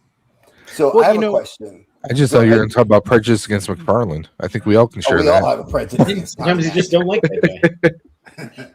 I have a respect, but sure, there's a little bit of frustration. I have a respect when it comes to like drawing his skill as an artist. Respect there. As far as him and his businessman and some of his product quality, Sure. a whole other But story. But it takes a madman to be able to do what he did. That's the thing about it. And it's evident that he's a madman. He's Yeah. definitely off his meds. Yeah, he's not rational about anything, but that's what it takes Liefeld's off to. his meds. Liefeld is way off his meds. If you're going to talk about anybody like Mac, I think Toddy Mac falls a little under Liefeld, but like him going out there and talking all the shit that he did about Deadpool 2 and how like with how the character developed was. But when you look at Liefeld as an artist, like, come on, man, like his art was terrible. Like, Oh no, but I'm hated talking about his like stuff. running a whole. I mean, we're not talking about his feet drawing, are we? Are we talking about his feet drawing? I don't want to, I know we're just joking around. I don't want to totally just randomly diagnose people, but at the same time, I mean, it's just hubris too. There's like a lot of hubris. And I think there's part of that is based on like them trying to push and break in. Like if you ever seen Todd McFarlane talk about his past or people talk about his story, it's like, oh, I totally get it. He was like coming from this almost like under like this vibe that no one was ever going to take his work, and he just worked really hard, and that's how I think created what comes across as madness. And I'm sure Liefeld was a little bit of that too, because that dude. But as a toy person, a lot of us are toy talk people here. I mean, McFarlane like laid a foundation for like basically what we do today in terms of just collectible adult collectible action figures, and Four Horsemen, like helping them get their start and eventually find themselves so that we can have these amazing toys. So respect.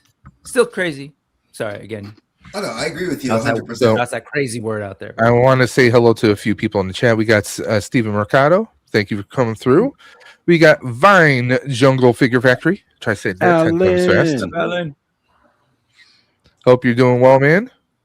Got everyone popping through. Okay. Hello. Hawk the Slayer, good movie. There you go. Yeah. So I was gonna hit the chat with and hit our panel here with a question. I think I'm probably the only one here that plays Marvel Rivals religiously every day. Like that's like my drug of choice. Marvel what? Sorry, never heard of it. No, I'm sorry. Yeah, you've never heard of it. I've lost hours to that game, but I finally Blockies did their figures or their model kits, and they look good. I saw there's a lot of hate in the community, and I wanted to kind of poll the panel on Moon Knight, not on Punisher, on Moon Knight, not for his price. We're not going to argue pricing because I've watched every single one of our videos on pricing, and we've all bitched and moaned and kvetched about it.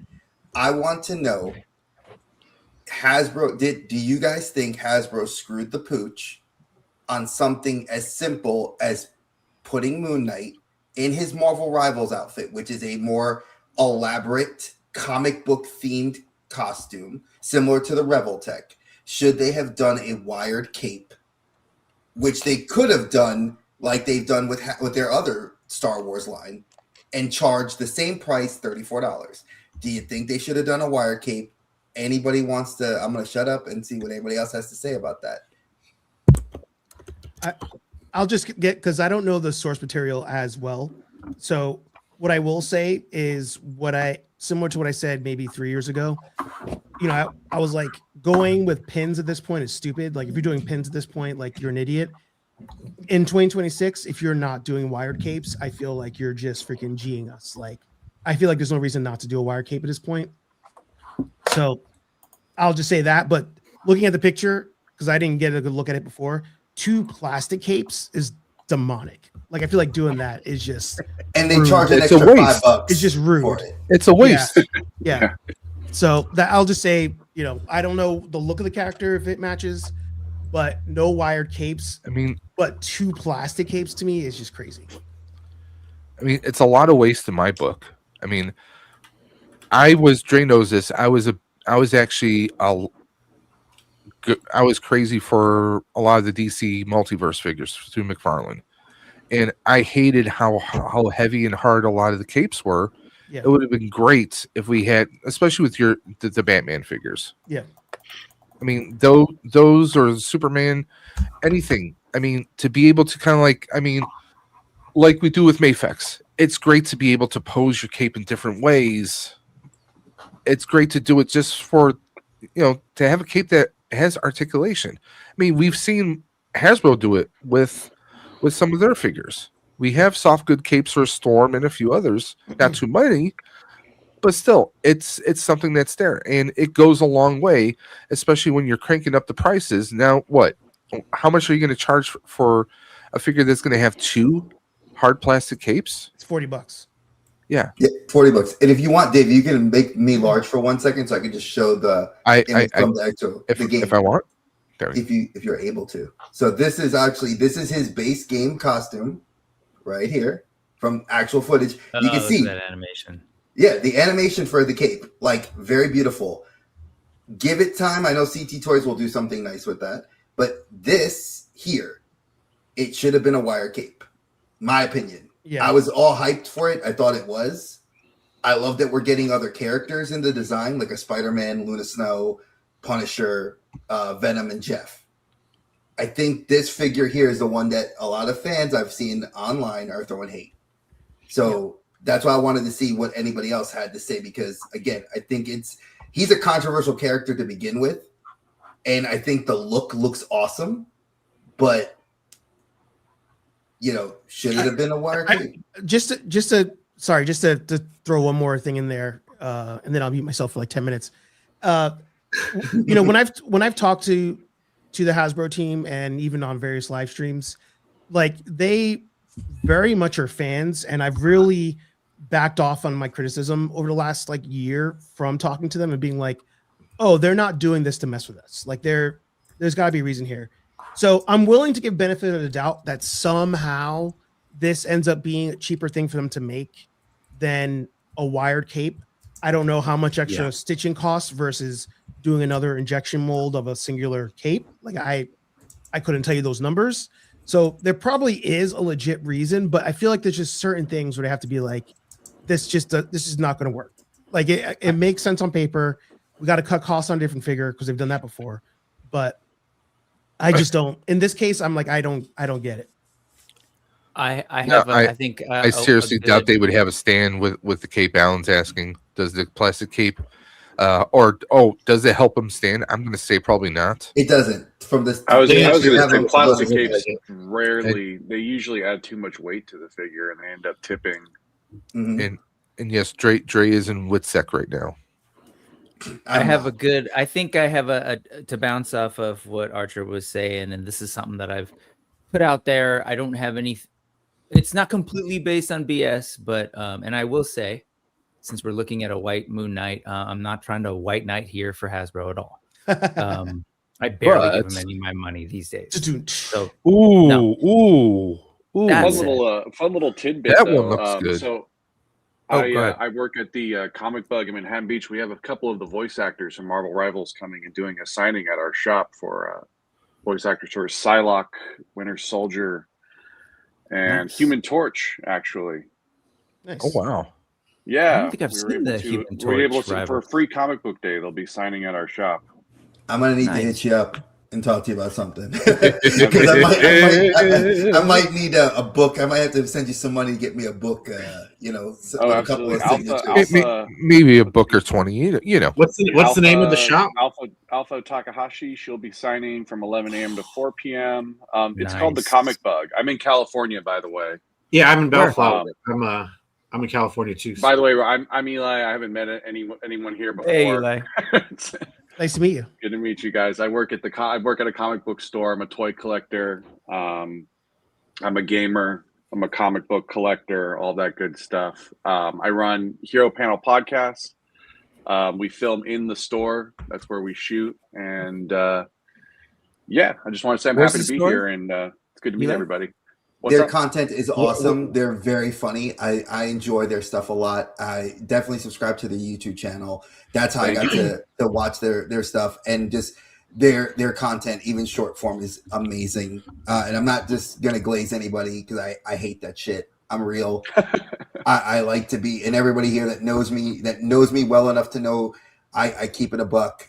And I think that everybody that's on here today, I reached out to because everybody has a story when it comes to this horrible illness, and I wanted to find people that are not only just like-minded, but have a love and a passion to want to do something for their community and for the betterment of just, of getting this disease hopefully eradicated at some point, Damn straight. So, Absolutely. Eli, I was just asking where the shop is, and where are you at? What city? Los Angeles. Oh, LA proper? Okay, cool. Oh yeah, Manhattan Beach. Gotcha, the city of Manhattan Beach. Yeah. I grew up not too far from where Matt is. I grew up in the Downey Southgate area, but so familiar and always looking for cool shops to check out. Yeah, of course. My office is in Torrance. Oh, exactly. Torrance, that's my home base. Yeah. Okay, this is ahead of schedule, but I'm gonna say. Sorry. I was just gonna say, for anybody in the Redondo Beach area, Torrance, Marriott, Motuniverse. No, I don't know if you all are Motu fans, but in that area on May 23rd to 24th, Memorial Day weekend, there is this fan convention, bringing it back to where PowerCon used to be. Yes. And so check this out, dude. You got to go check out all of my friends. You're getting the voice of Shira, Melendi Britt. You're getting the voice of Skeletor, Alan Oppenheimer, who just turned 96, y'all. 96 this past Thursday. Wow. Crazy. This dude was Blade and kind of ran the weapons during the production Anthony of the movie. DeLongis. And if you're an art fan or a Motu fan, William Stout is a goat among goats. You either love him or you hate him. Yeah, Right there, Britt. There you go. Yeah. And if anybody's in that area and is interested, we can. If you're genuinely interested, message me because I have some passes to give. And so, cool. Matt, Eli, you're in the area. Come hang out. It's free. We'll get this to you. Please come hang out. It'll be a cool show. Right. Yeah. There you go. You got to make friends. You got to get a great way to make friends, folks. Like I said, website is motuniverse.com. I'm going to throw the link in the chat, guys. So please go ahead and follow that and check it out. There's a lot of great fans who are pushing this. So, for the fans, by the fans. Best way to go, guys. And this is only for the couple nerds on here who would get it. But Torrance Marriott is spelled correctly there, and I love it. On this postcard, it's so wrong, and it bugs me every time I see it. But whatever. Right? I was looking at it. I had to think about it. And just a reminder for the guests that we have on screen right now, I did set up StreamYard so you can stream to your channels if you want to share this. So go, just a little reminder. Could we go back to Moon Knight and soft goods real quick? Yes. Of course. I have a hypothesis. Everyone has their theories. I was like, y'all don't understand the scientific method. I have a hypothesis. And so I wonder, and I'm with Archer in that, like, I trust that there's a reason people are doing things. And I love soft goods. I love posable soft goods. But also, if you know these figures, these aren't the cheapest figures. Yep. And these are not targeted. These are not things you'll find at retail in the in the kids' toy section for reasons, right? They don't go through the testing because that would actually cost a lot of money. And so that I think that's the first point. It actually costs a lot of money to test toys and get the rating you need to be able to sell it to kids. And I wonder if that cost, as well as just the general safety cost of this stuff, might be what's holding them back from doing it more often. Because I will say I love my Four Horsemen stuff. C. Jessam, who designs the team who creates this stuff, is fantastic. Yeah, but that's a great figure. Wow. But inevitably, you're gonna get, I don't know if you can see, it's really tiny. The wire popping out there. Yeah, and it happens all the time. And so I fully can see why someone like a Hasbro or a Mattel shies away from it. Mattel did it with their King Grayskull. Amazing figure. But melanated King Grayskull. Yep. Yeah, but what you're showing looks amazing opposed to this. Well, sure. Yeah, but to his point, I mean, there's different rules for what you're going for, and they've definitely talked about that, where they're like, we still have to be a toy company in the traditional sense of a toy company, not a toy company like NECA says they're a toy company. But regardless of whether being a toy company or not, they're also, we know, a publicly traded, high profile company that also has the liability and the they know how to protect themselves, I think, and they understand the need to, in the way that smaller companies maybe don't feel like they're the same profile and might open them, they're not open to the same risks. But basically, I think it's potentially dangerous.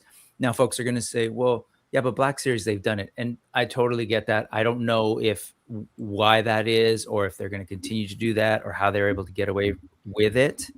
I don't know if that's somehow factored into the whole license or whatever, like in terms of costs and stuff. But I've just always wondered if that's the case. That said, I'm all for, like, I'd rather have wired capes. I think the plastic capes generally suck. I did hear Jay Shot from Between Two Sentinels say this, which I thought was really fair, a different perspective that I hadn't thought about. He's like, I look at that crescent moon cape that they gave, and he's like, that's amazing. If they gave me soft goods, I know my skills and I wouldn't be able to do it. So I'm glad to have it. So I was like, okay, that's a perspective I hadn't thought about for that particular, like, very specific stylized cape. But and that's for his gliding. That's for his gliding in the game. I'm sorry. Go ahead, Khalil. What I was going to say is, if that's the case, then we wouldn't be getting a Maximum Thor with a soft goods cape, right? Like, I think if it was, I'll be right back, guys. I think Star Wars wouldn't do it. I think because it's Disney, right? So it's all under one umbrella for that license. Mm-hmm. There are different deals. There's different ways it breaks down. But I think if it was really a safety issue, you wouldn't see it at Black Series. You probably wouldn't see it in the Maximum line. I know the Maximum line is probably not going to be, because I haven't seen them at Walmart or Target. It's usually a Famazon, right? Mm-hmm. But it's still Amazon. So it's still a big box, technically. And it's a big box, but it's an online order, right? Where kids can't go online and buy toys with their own purchasing power. But a kid doesn't have a debit card. A kid doesn't have a credit card to make an online purchase. They can use mommy and daddy's. Well, but like a kid can't set up an Amazon account. Yeah, but they can't. A 5-year-old isn't going to walk into a Walmart necessarily and buy their own thing either. So, like, if we're talking birthday money or gift cards, I used to walk in and buy my own toys. Different times, though. You can do it with no oversight. Like, if my son wants to go into a toy store with his own money, buy a figure, he can grab it off the shelf, take it up to the front, and buy it. Nobody asks a question. It's not like buying something else Whereas if something is sold over a fan channel online, yes, technically my son can get on my computer and make that purchase, but it is not set up with the ease of unsupervised purchasing power that walking into a retail store can. But okay, but that's only maybe for a Walmart or a Target. You said they walk into a toy store. If they walk into a comic shop or a toy store, the same thing happens. They can walk in with pocket money absolutely, and buy it right off the shelf. So if it's an availability issue, I think at the end of the day it's a cost issue where Hasbro has made, like, they've talked about in different ways how the molds that they're using for Legends, like they have, I forget what the number is, but they have like 10 different, Vulcan molds or whatever in one factory. So they would have to retool those molds in a way that would allow the capes to be in there. And considering how many superheroes have capes, think about how many molds they would have to redo. So I think it's less of a safety issue, considering they do it at a mass retail line on the Star Wars level. And they put everybody's complaining about those stupid, have you seen the tags on the new capes or the new skirts, those giant tags on the Vader or the new, I forget what the new one comes with all the lightsabers. It's a deluxe. Oh, Grievous? Not Grievous. No, there's the nihilist two. Yeah, he's all in black. The Revan. Like I think you mean the sabers. Revan, the Darth Revan with the nails. Yeah, so it's got that, but he's got this giant tag that's like this big, and the cape's like this big. Yeah. So I don't think it's necessary. I agree. It's not necessarily. I think it's a cost thing. I think it comes down to cost at the end of the day. I think we're saying the same things. It's just sideways. Nice to meet you, by the way, Khalil. I just to be clear, what I was saying is, yes, I think the safety thing is there for sure, but then the safety thing requires, because of their standards, requires testing and passage, and I'm saying that's where the cost incurs. I think that adds up, and so that's where they're like, ooh, I don't know that we want to go through the production, find a new vendor, do all that, then have it tested. And then I think the tag thing, thank you for reminding me, I'm wondering if the tag thing is actually their way around it for those lines. I don't know if that somehow classifies it as clothing or something else. That's a very real but it's all thing. costs is what I'm saying, is like all of this is added costs. And I just wonder if for the Disney license and the Black Series thing, if there's something baked in where the budget's different so that they feel like they can squeeze it in for that line within what they have available. That's all. And I think it's expensive. And I think the other side of that, sorry, I didn't mean to jump in. Okay. I think the other side of that is it's a publicly traded company, but I think at the end of the day, there's a profit margin there that they're not willing to cross over. Yeah. Whereas what we see with McFarlane, where he's like, I'm going to do everything to make everybody else look bad. And so we're going to put soft good capes with wires or not wires, because I just got the new Brendan Roth Superman, and there's no wires in his cape. Yeah. So it's and like the new Reeve. And how is it? Yeah. It's good for what it is. If it was not the last year, I don't know if I would have jumped as fast as I did. Gotcha. But it's fine. Like I like it. I don't have it. I have yet to see it in any stores here. So he's in the shipper. He's in the new Supergirl shipper.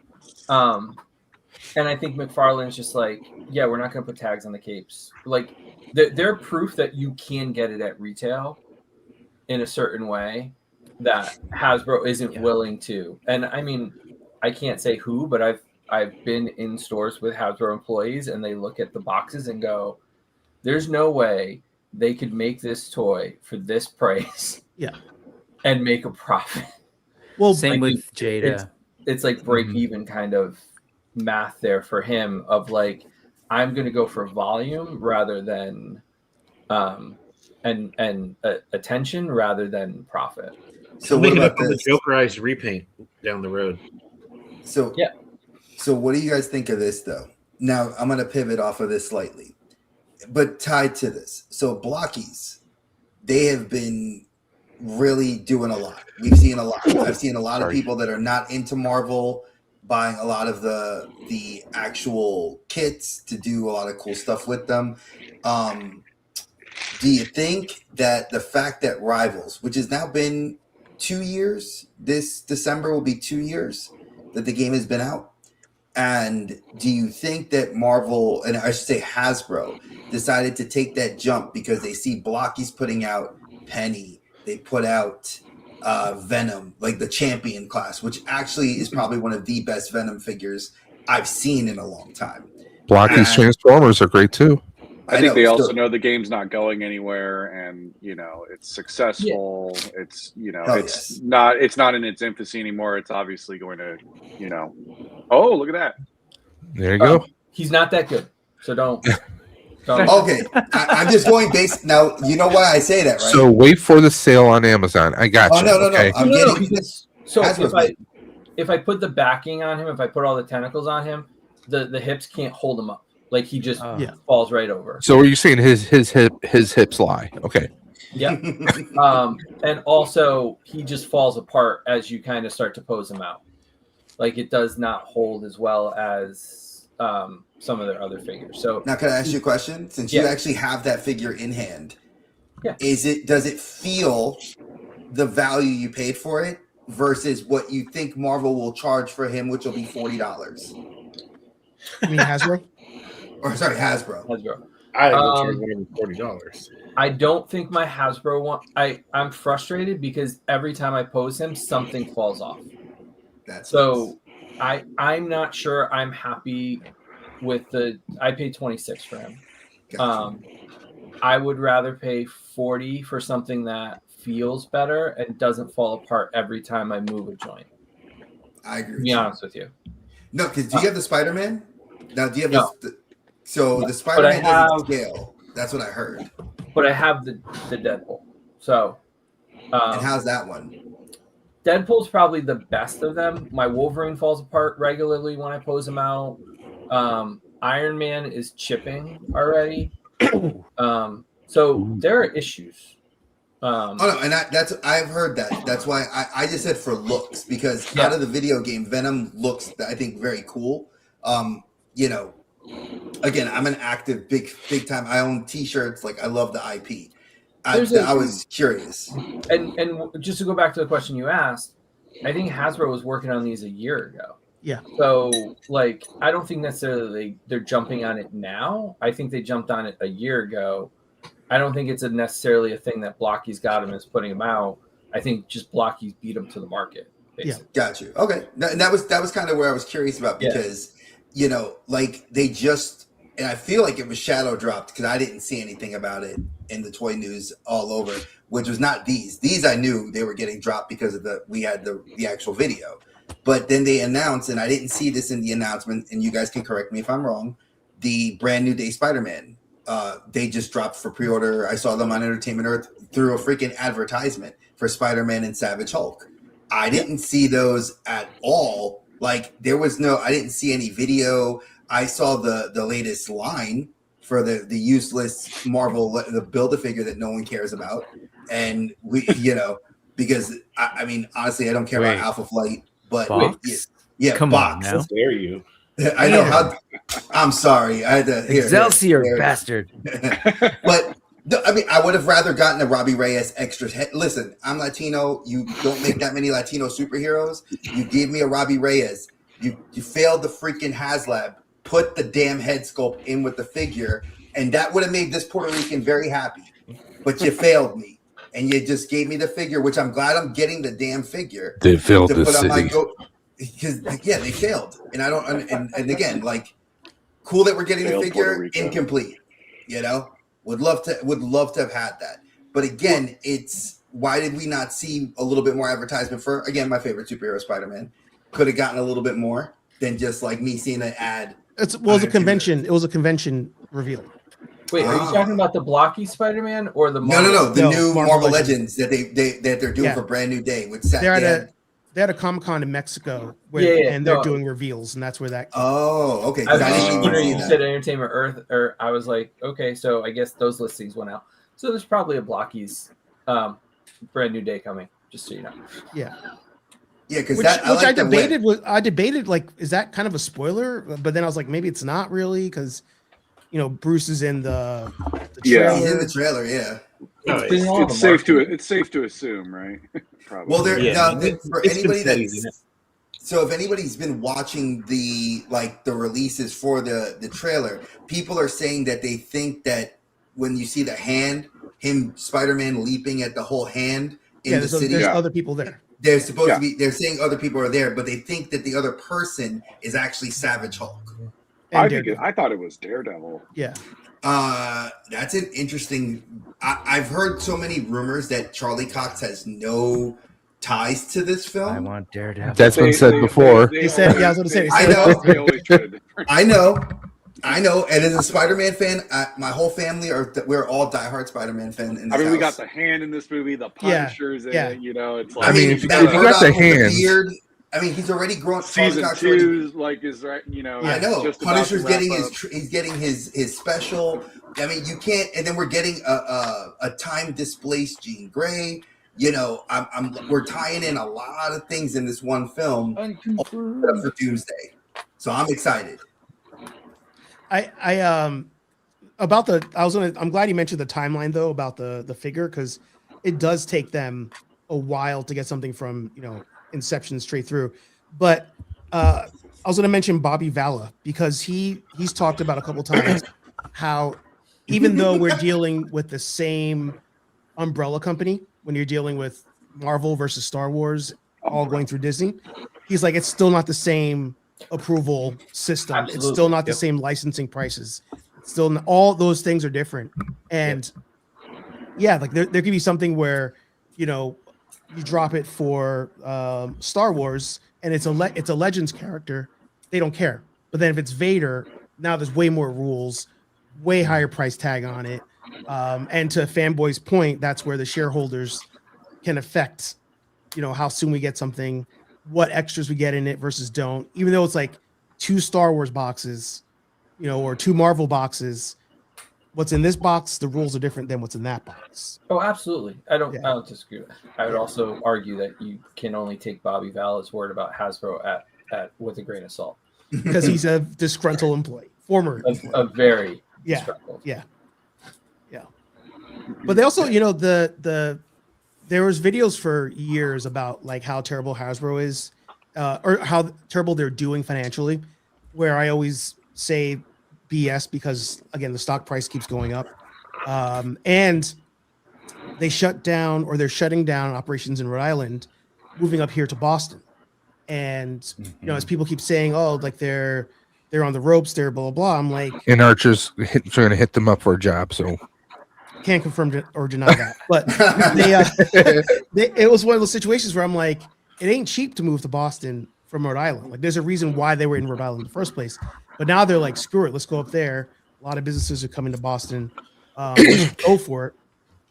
So, on top of the coincidence of other external factors for price increases, that's another expense you're kind of paying for. The operations of a company like that versus a McFarlane type of operation. Interesting. I love the stuff I'm hearing here, but I have to go to something that's always a go-to, and I like group participation. I was that teacher for all those years, decades, that I like to make sure everybody participates, because Mr. Sanders. I used to hate people hiding like they didn't want to talk, and I'm not saying no one wants to talk. We got a lot of people that like to talk, including myself. The guy in the dark is arguing that people are hiding. I know. Hey, listen, Man in the shadows. I will say this. Very nice. I will say this. I'm used to filming at night. My office is in the literal front of our house, and it happens to be the brightest day in North Carolina I've ever expected. Like, I'm like, holy shit! Like, the sun. If I opened the blinds, I would be covered in sunlight. It'd be like So we're not doing that. But I'm not Homelander. We'll just put it that way. For anybody that's watching this current season of The Boys, so you're not taking a bath in milk, okay? So I wanted to ask the panel a very kind of interesting question that a lot of people, I don't think at our age, get asked often, or it changes. Who is your favorite superhero and why? We'll start with Oz. Oh, whoops, sorry. We'll start with Oz, and we're gonna go. I'll hit everybody. I'll get everybody. Let's start with Oz. Mine for the longest time, and from when I was actively collecting comics in my youth till now, is still Venom. I don't like every iteration that Venom has gone through. The years of the Mac Gargan Venom, I was definitely not a big fan at that time. It was interesting to see what they were doing with the character, but he has remained my favorite. Now, you say superhero, and I use that term lightly with Venom because he is not always necessarily the most heroic Anti-hero. characters, Anti-hero, but Stone yeah, Cold he Steve is. Austin. Yes, but definitely Venom. Okay. Nice. Let's go. Can I ask a clarifying question? Sure. Is the criteria here like, if you can only pick like your favorite iteration type thing, or is it just like generalized? Who's your favorite superhero? To be super clear, if you like Spider-Man, and like I love Spider-Man, but I love Miles Morales, and I can explain why. Like I'll do myself.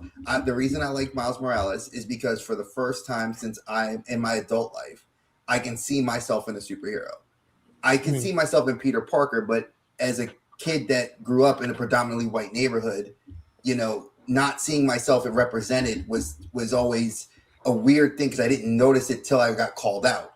And then when you get called out and get a racial slur thrown at you, it changes your identity. So finding it as an adult, and then my younger daughter and my teen daughter love the characters of Spider-Man, but they love iterations like Ghost Spider or Spider-Gwen. And my daughter loves Miles and she loves Peter Parker. They've grown to see it because they see themselves in those characters. So that's so. Does that answer your question? Yeah, I think so. Okay, so Archer, go next. Oh shit. Yes. Mr. Saunders got you. Yeah. Speak your truth, Archer. No rules. You do you go. I have to. I do want to say Batman as I'm staring at my so far favorite figure of the year, even though it's mad old. I got the Mondo Batman on mad clearance because I was like, for $100, I might as well try a Mondo figure. That's how they get you. So yeah. So I think I'm actually just gonna go with Superman. Like I've always like Kevin Conroy is probably like my favorite iteration of a hero, but Superman as a whole, I've always just liked the fact that he's had to live his life in restraint above other characters. Like, I love the Red Sun story because that's Superman that just grew up on a different moral compass. And that makes me kind of appreciate normal Superman. Cause I'm like, oh, like you're aware of how strong you are and how you could literally control everything, but you choose to let the science experiment play out. You let people just people. So I've always appreciated that. I'm also a big fan of the color red, so I'll go with Superman. Okay. Nice. Mr. Khalil. It's always been Robin, like Dick Grayson Robin, and all the iterations throughout. So as he's grown as a character, for me, it's the first book I read myself. That I don't know, for those of us that grew up in the late 70s, early 80s, they used to do a book and then a tape that came with the book. And so there was a dynamic duo book, Batman and Robin running on a rooftop. And it was against Joker, Penguin, Riddler, and Catwoman. And it's the story of Robin becoming Robin. So it's like his first adventure with Batman against these four villains. So that did something to me at like 4 or 5 years old, hearing the tape, reading the words, and then being able to read the words without the tape. And then ever since then, it's always been Robin. There's Dick Grayson. Like I've got this one on my desk next to this one. I've got statues, different versions. I've got the Mafex Nightwing posed up on the shelf. So it's always been a version of Dick Grayson in some way, shape, or form. Sorry, I'm going to follow up question on that one. Yeah. What were your thoughts then on the animated series version of Robin? I feel like that show really darkened a lot of what I think, a lot of those characters were before. I mean, like 89 definitely darkened the whole vibe of Batman, but I hate 89. No, absolutely. I agree with you. Yeah. Oh, you hate 89? I hate 89. Interesting. Can't stand Michael Keaton as Batman. So, all right. So, animated series then, as far as how they treated Robin and his growth. Okay, he's kicked. He's kicked. I'm coming home. I respect it. I do. Listen, I'll say I would like to see him in Batman Beyond as old Bruce.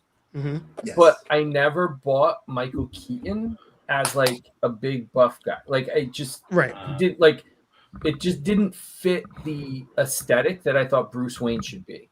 Right. They Like, even make fun of that in an episode of I think it was Tiny Toons. Something. Where, probably. Yeah. I think Ben Affleck embodies what like a real life Bruce Wayne would look like. Yes. Okay, I will agree with Khalil there, because let's be honest, in all of our animations or movies, cartoons we've watched, did you ever imagine Bruce Wayne going face to face with the Joker? Bruce Wayne, mind you, saying, "You want to get nuts? Let's get nuts." We would never see that. We've seen Bruce, stand up toe to toe with him, but we didn't see him get wacky and crazy. But that's in the vein of Michael Keaton. So yeah, that didn't seem very Batman-esque. Yeah, but that was him also causing a distraction and not really trying to. Yeah. Exactly. Yeah, he Trying to was like speak egging the him Joker's on language. that he would just shoot him. Yeah. Yes. So And damn you, Archer, I'm looking at that Batman right now in Big Bad Toy Store. Dude, You're bad influence. I'm telling you, like it. It's a dope fig. I got it. But wait, the Robin question. to go back to Archer's question, Yeah.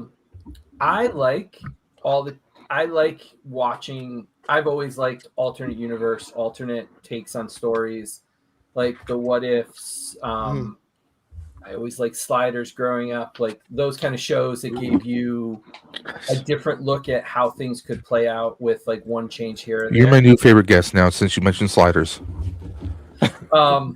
Not season 4 and 5, but yes. Oh, no. The Fox years. Yes, once Arturo left, like there's a different vibe there. I'm fine with it. The more content we can get, like I like Titans, like HBO's Titans. Oh, like, even though they put him in Tim Drake's costume, that's my take me home. Like I'm fine. Like I get it. Like it's what Teen Titans use as a costume, so that's a recognizable Robin costume. Mm-hmm. He's not going to be in the pixie boots and the in the Burt Ward costume. I get it. Thank God. But like, like it's just the more we can get, the happier I am. That show, I have so many thoughts on that show, but I do. What I gotta say, I think it was like season 2. It might have been season 2 when Deathstroke was a factor, and they do the flashback episode to why they beef with each other. Was like one of the best to me live action Robin anythings in a long time. Like it was that singular episode was just so good. I was like, where was this for the rest of the whole show? Like it was just so well written and well done. Yeah, and just like a brief aside, because you brought up, like I think in that show, Alan Richardson as Hawk. I've never cared about Hawk in my life. Yeah. And that show made it was my favorite part of the Hawk and Dove were awesome. entire run. 1000%. 1000%. So anyway, I think you guys just I just started season watch 4. that show. Yeah. Hey, that's one of the reasons I brought this topic up. It's so good, but not like what you expect. Like it changes things. It's different. So don't go in there thinking it's going to be a 1-to-1 and whatever. But like they talk about live action bring in these right little now, right? points. What? Yes, the live action Titans. Live action Titans. Okay, got you. Right.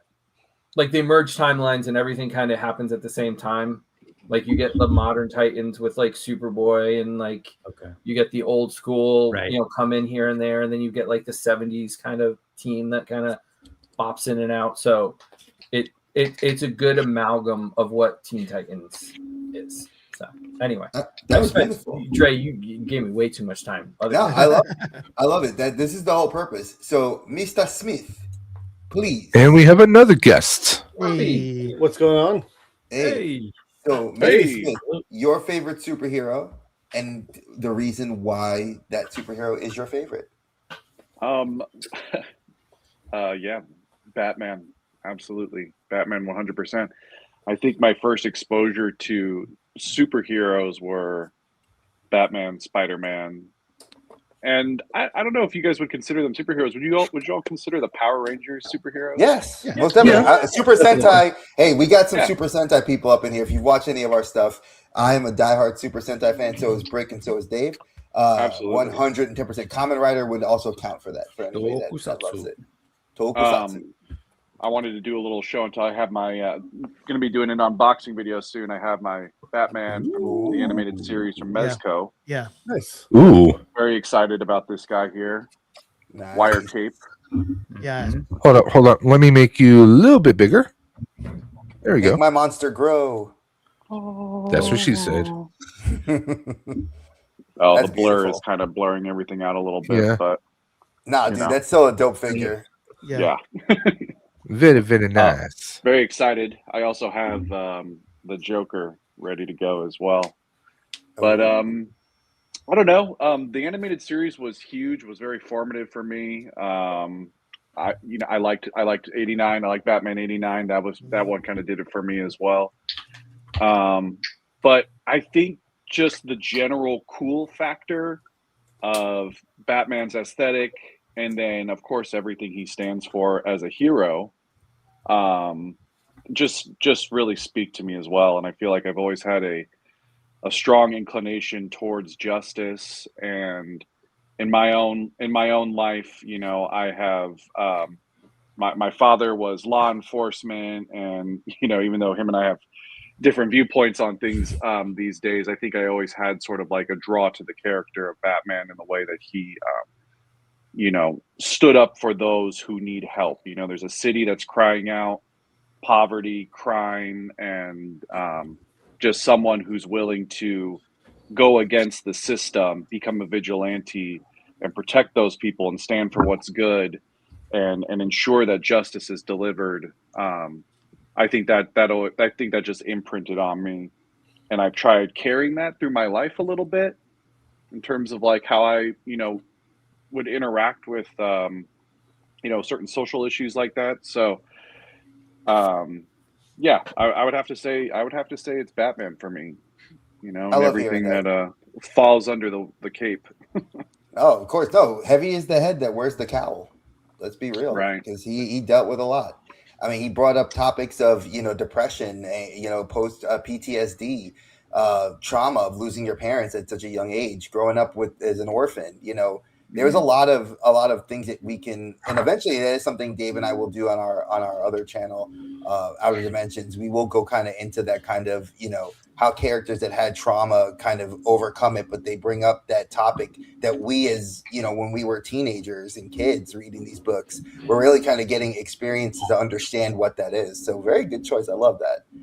All right, yeah, Matt. and then also sorry. Too, go ahead. Just as a horror fan as well, I've always liked Batman's Rogues Gallery. Oh yeah, I always felt like it was just this general like spooky vibe amongst all the villains. So as a horror guy, you know, I was always drawn to Man-Bat, Mr. Freeze, Clayface. I just watched Feet of Clay Part 1 and 2 the other night. Amazing. I really do think that the Clayface movie coming up is going to be a prequel to Brave and the Bold.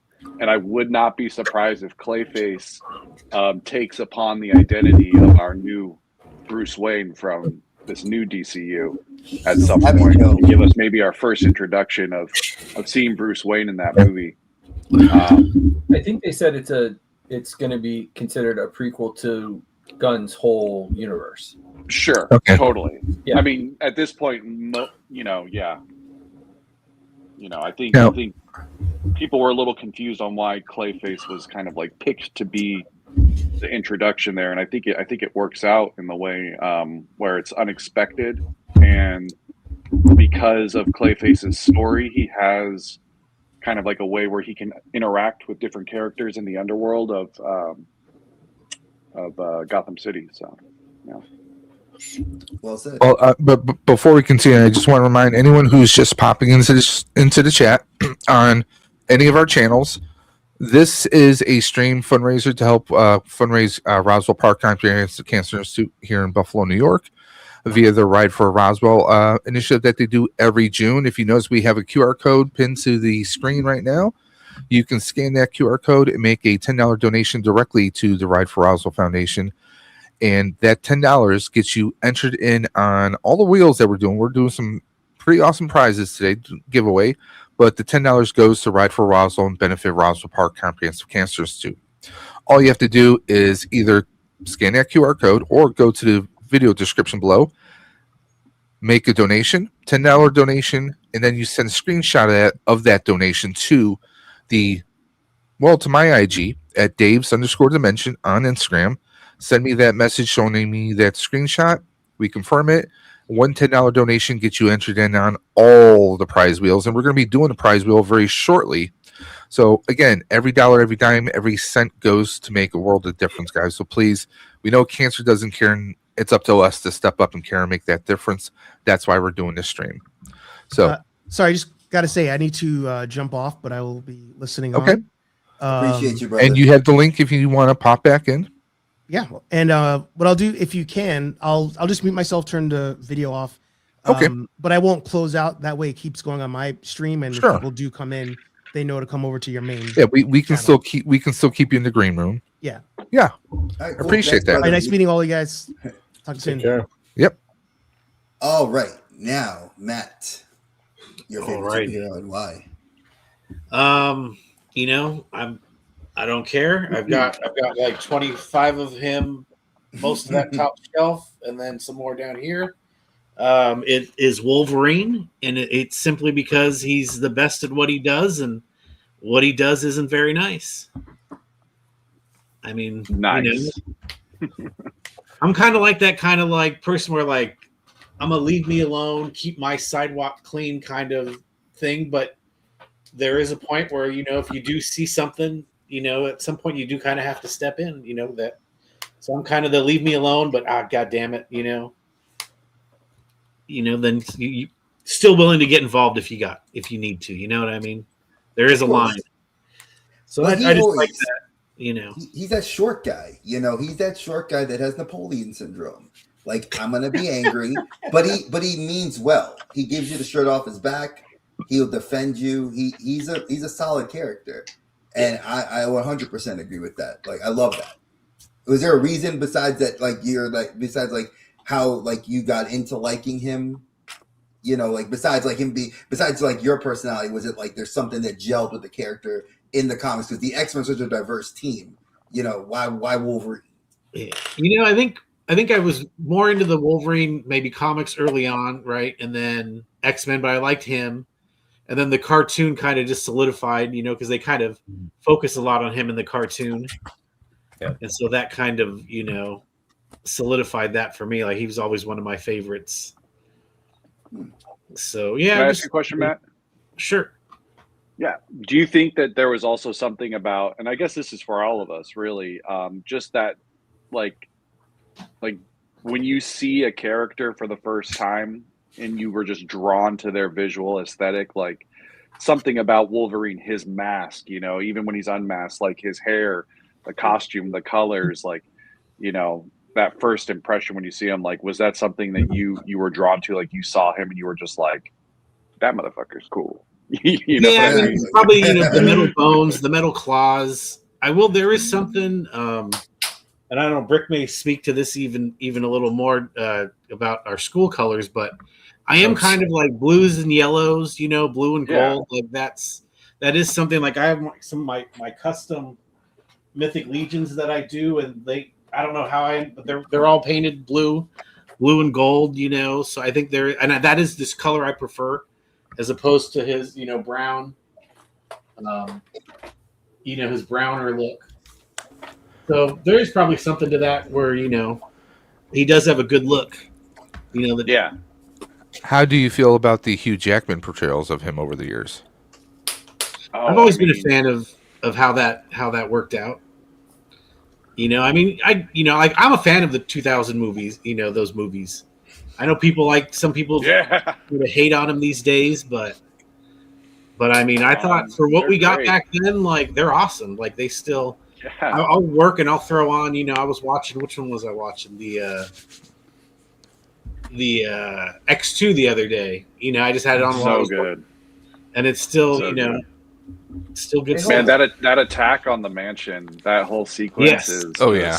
I watched that. I've never seen that in theaters, and I was like, finally seeing Wolverine live action, just like go to town on the Working Fools, on the task force, ripping the soldiers left and right. That was so cool. That was like, man.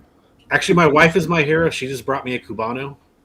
Hey, that is coffee shop. Shout out to your wife. Shout out to the wife. So Ordos? No, it's called Terra Mia.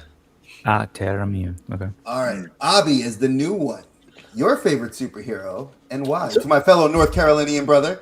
Shout you out.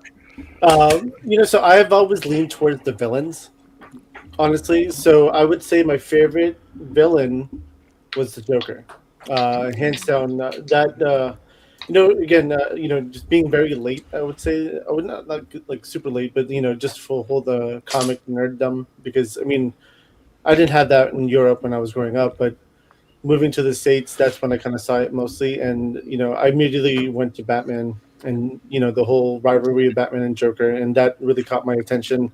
Joker was just one of those characters that I just kind of fell in love with, to be honest. And even till this day, he's one of my favorite characters in comic books in general. So let me ask you this as a follow-up question. Hello, Amir. What would be your who is your favorite portrayal, going as far back to 66 with Cesar Romero, all the way up to I would even count Hamill and I forgot the other gentleman that did the voice acting for the animated, even as Alan Tudyk? Jared Leto. I would say my favorite Joker on screen honestly, it's Heath Ledger. That Joker was just amazing for me, and just the way he portrayed. I mean, again, Joker has a lot of different sides. I would say different personalities almost, but the crazy, the sadistic Joker that Heath Ledger played, I think did it for me. Yeah, I think I posted in my IG for everybody that follows me. I actually posted a quote the other day because I was thinking about it, and my mindset was just kind of in a Joker mindset that day. And I remember he said, everything you do, just makes you stranger. I always loved the way that cadence, the way he carried himself. It's true. I think it's awesome. Yeah. And then even even with the Heath Ledger Joker, the character, even though he was supposed to be the sadistic one, he put in the jokes in there too. Let me make this pencil disappear. Exactly. That was a brutal scene too. So I mean that Tom Waits kind of cadence that he did when he talked. Yeah. If you guys know, I mean it's just he freaking killed it. I mean. 100%. I agree. And I wish we could have got more. It was fun though to being home from school. What could have been, right? And a Cesar Romero episode of Batman being on the reruns that day, you got excited if it was that Joker. That Joker was pretty awesome. Romero was, for me as a kid growing up, again, latchkey kid. I came home from school, I'd pop the TV on, and we would I'd watch some of those reruns on TV, and you always appreciated him and Burgess Meredith as the Penguin, and it's interesting because Ahbi, as long as I've known you, I've known you for a couple of years, I did not know you grew up in Europe, so it totally brings a new experience to understanding what growing up like that is to what you had. So that prompts another question, if you don't mind me asking. Yeah. What exposure, like you said, you didn't have as much exposure to this stuff. So what prompted the love for this stuff? I love your collection behind you, but what prompted it to be now? I mean, honestly speaking, I moved to the States when I was younger. I was still 5-6 years old. Okay. So it was younger, but again, all the exposure was different. But in Europe, I had was it He-Man? Mhm. I saw He-Man, and I don't know, a lot of people may not know this, but like Asterix and Obelisk, and then Star Wars was kind of huge everywhere, to be honest with you. But that was pretty much from childhood, from what I remember. Then moving to the States, getting introduced to like, Nintendo, Super Nintendo. I'm a big Street Fighter fan too. Mortal Kombat, Street Fighter is huge in my life, and I will collect every figure line that will release it. You excited for those movies? I am excited for the movies. Same. I think that Street Fighter trailer, the trailers they've been putting out for that look amazing. Badass. It looked awesome. Yeah. They're leaning into the weird, which is like you have to do that for Street Fighter, you know? Yeah, you have to, and you're gonna make it fun, and I feel like that's what they're going towards, and it's gonna be fun. Do they have to? They do, and Ahbi, As a diehard wrestling fan that I know you are as well, how do you feel about our boy Cody, the Golden Boy, Cody Rhodes being Guile? I don't mind it. I think he looked funny, to be honest with you. But I mean, I really don't. I think John Cena would have been a better portrayal as Guile. I agree. But let's see how it does. I mean, let's see how it goes. I mean, there's a lot of wrestlers in this movie, so yeah, Roman as a Roman Kuma. Reigns. Yep. Go figure. That's an interesting one too. Yeah, I'm trying to figure out the tie of like, a Roman, because Roman doesn't feel like, from his character that he portrays on television. I would never see him as a gamer. Like Jay has talked about gaming and gaming culture when he's been interviewed, but Roman, I've never heard of that. And I'm wondering if there is some sort of like latent, like nerddom, like Cody. Cody's very out about it. So is Stone Cold Steve Austin. Many of these professional wrestlers are very like open about them being nerds. So I'm just curious, like why him for Akuma? If there's something like, I've always saw myself as him or something like that. Well, honestly, I just think he's on the same trajectory as The Rock and John Cena, right? I mean, he's done wrestling. He's pretty much reached the mountaintop. What else is there? Now he's got to do what everyone else is doing, is going to Hollywood. That's true. Very true. And to not go off on our sports ball talk like Brick always calls it when I talk about wrestling. So sports entertainment. Sorry, that is sports entertainment. I'm just kidding. So I'm gonna rein it in. And Brick, as the other fellow educator, my brother from another mother on the West Coast, your favorite superhero and why, sir? So I'm gonna be So I'm gonna be that smart ass kid. No, I think as far as superheroes go, I'll go. I grew up as a comic kid. I'm old, so born in '76, and so the golden stuff for me was anything mutant related. Shout out to my muties, we're reclaiming that term, and the Gene jokes. I loved anything like X-Men, Alpha Flight. Yes, I liked Box. New Mutants, all of it, Generation X, whatever. I was all about that and love that stuff. So like that's not a hero, but that's more of like I don't know what you'd call it, like a sub genre or world of these sort of like outcasts who are like sticking up for themselves, but also having to prove themselves against the people that hate them. Anyway, I love that stuff, but I will say at a certain point, I think I was around 9 when my brother brought home the Grendel, and we started with Christine Spar, and then went our way backwards to Hunter Rose, and then forward through like all the Grendel Prime and all the other sort of Grendel tales. I love that character, and that to me that character's dope because it kind of has like an idea kind of that gets passed on, and there's something about like this idea of generations in history. Dre, we're both like history teachers, where like people take an idea and it gets mutated to all hell and like gets super distorted from maybe what it originally was and the myth of it. And then shout out to my Batman friends, because I think my favorite crossover ever was Batman and Grendel.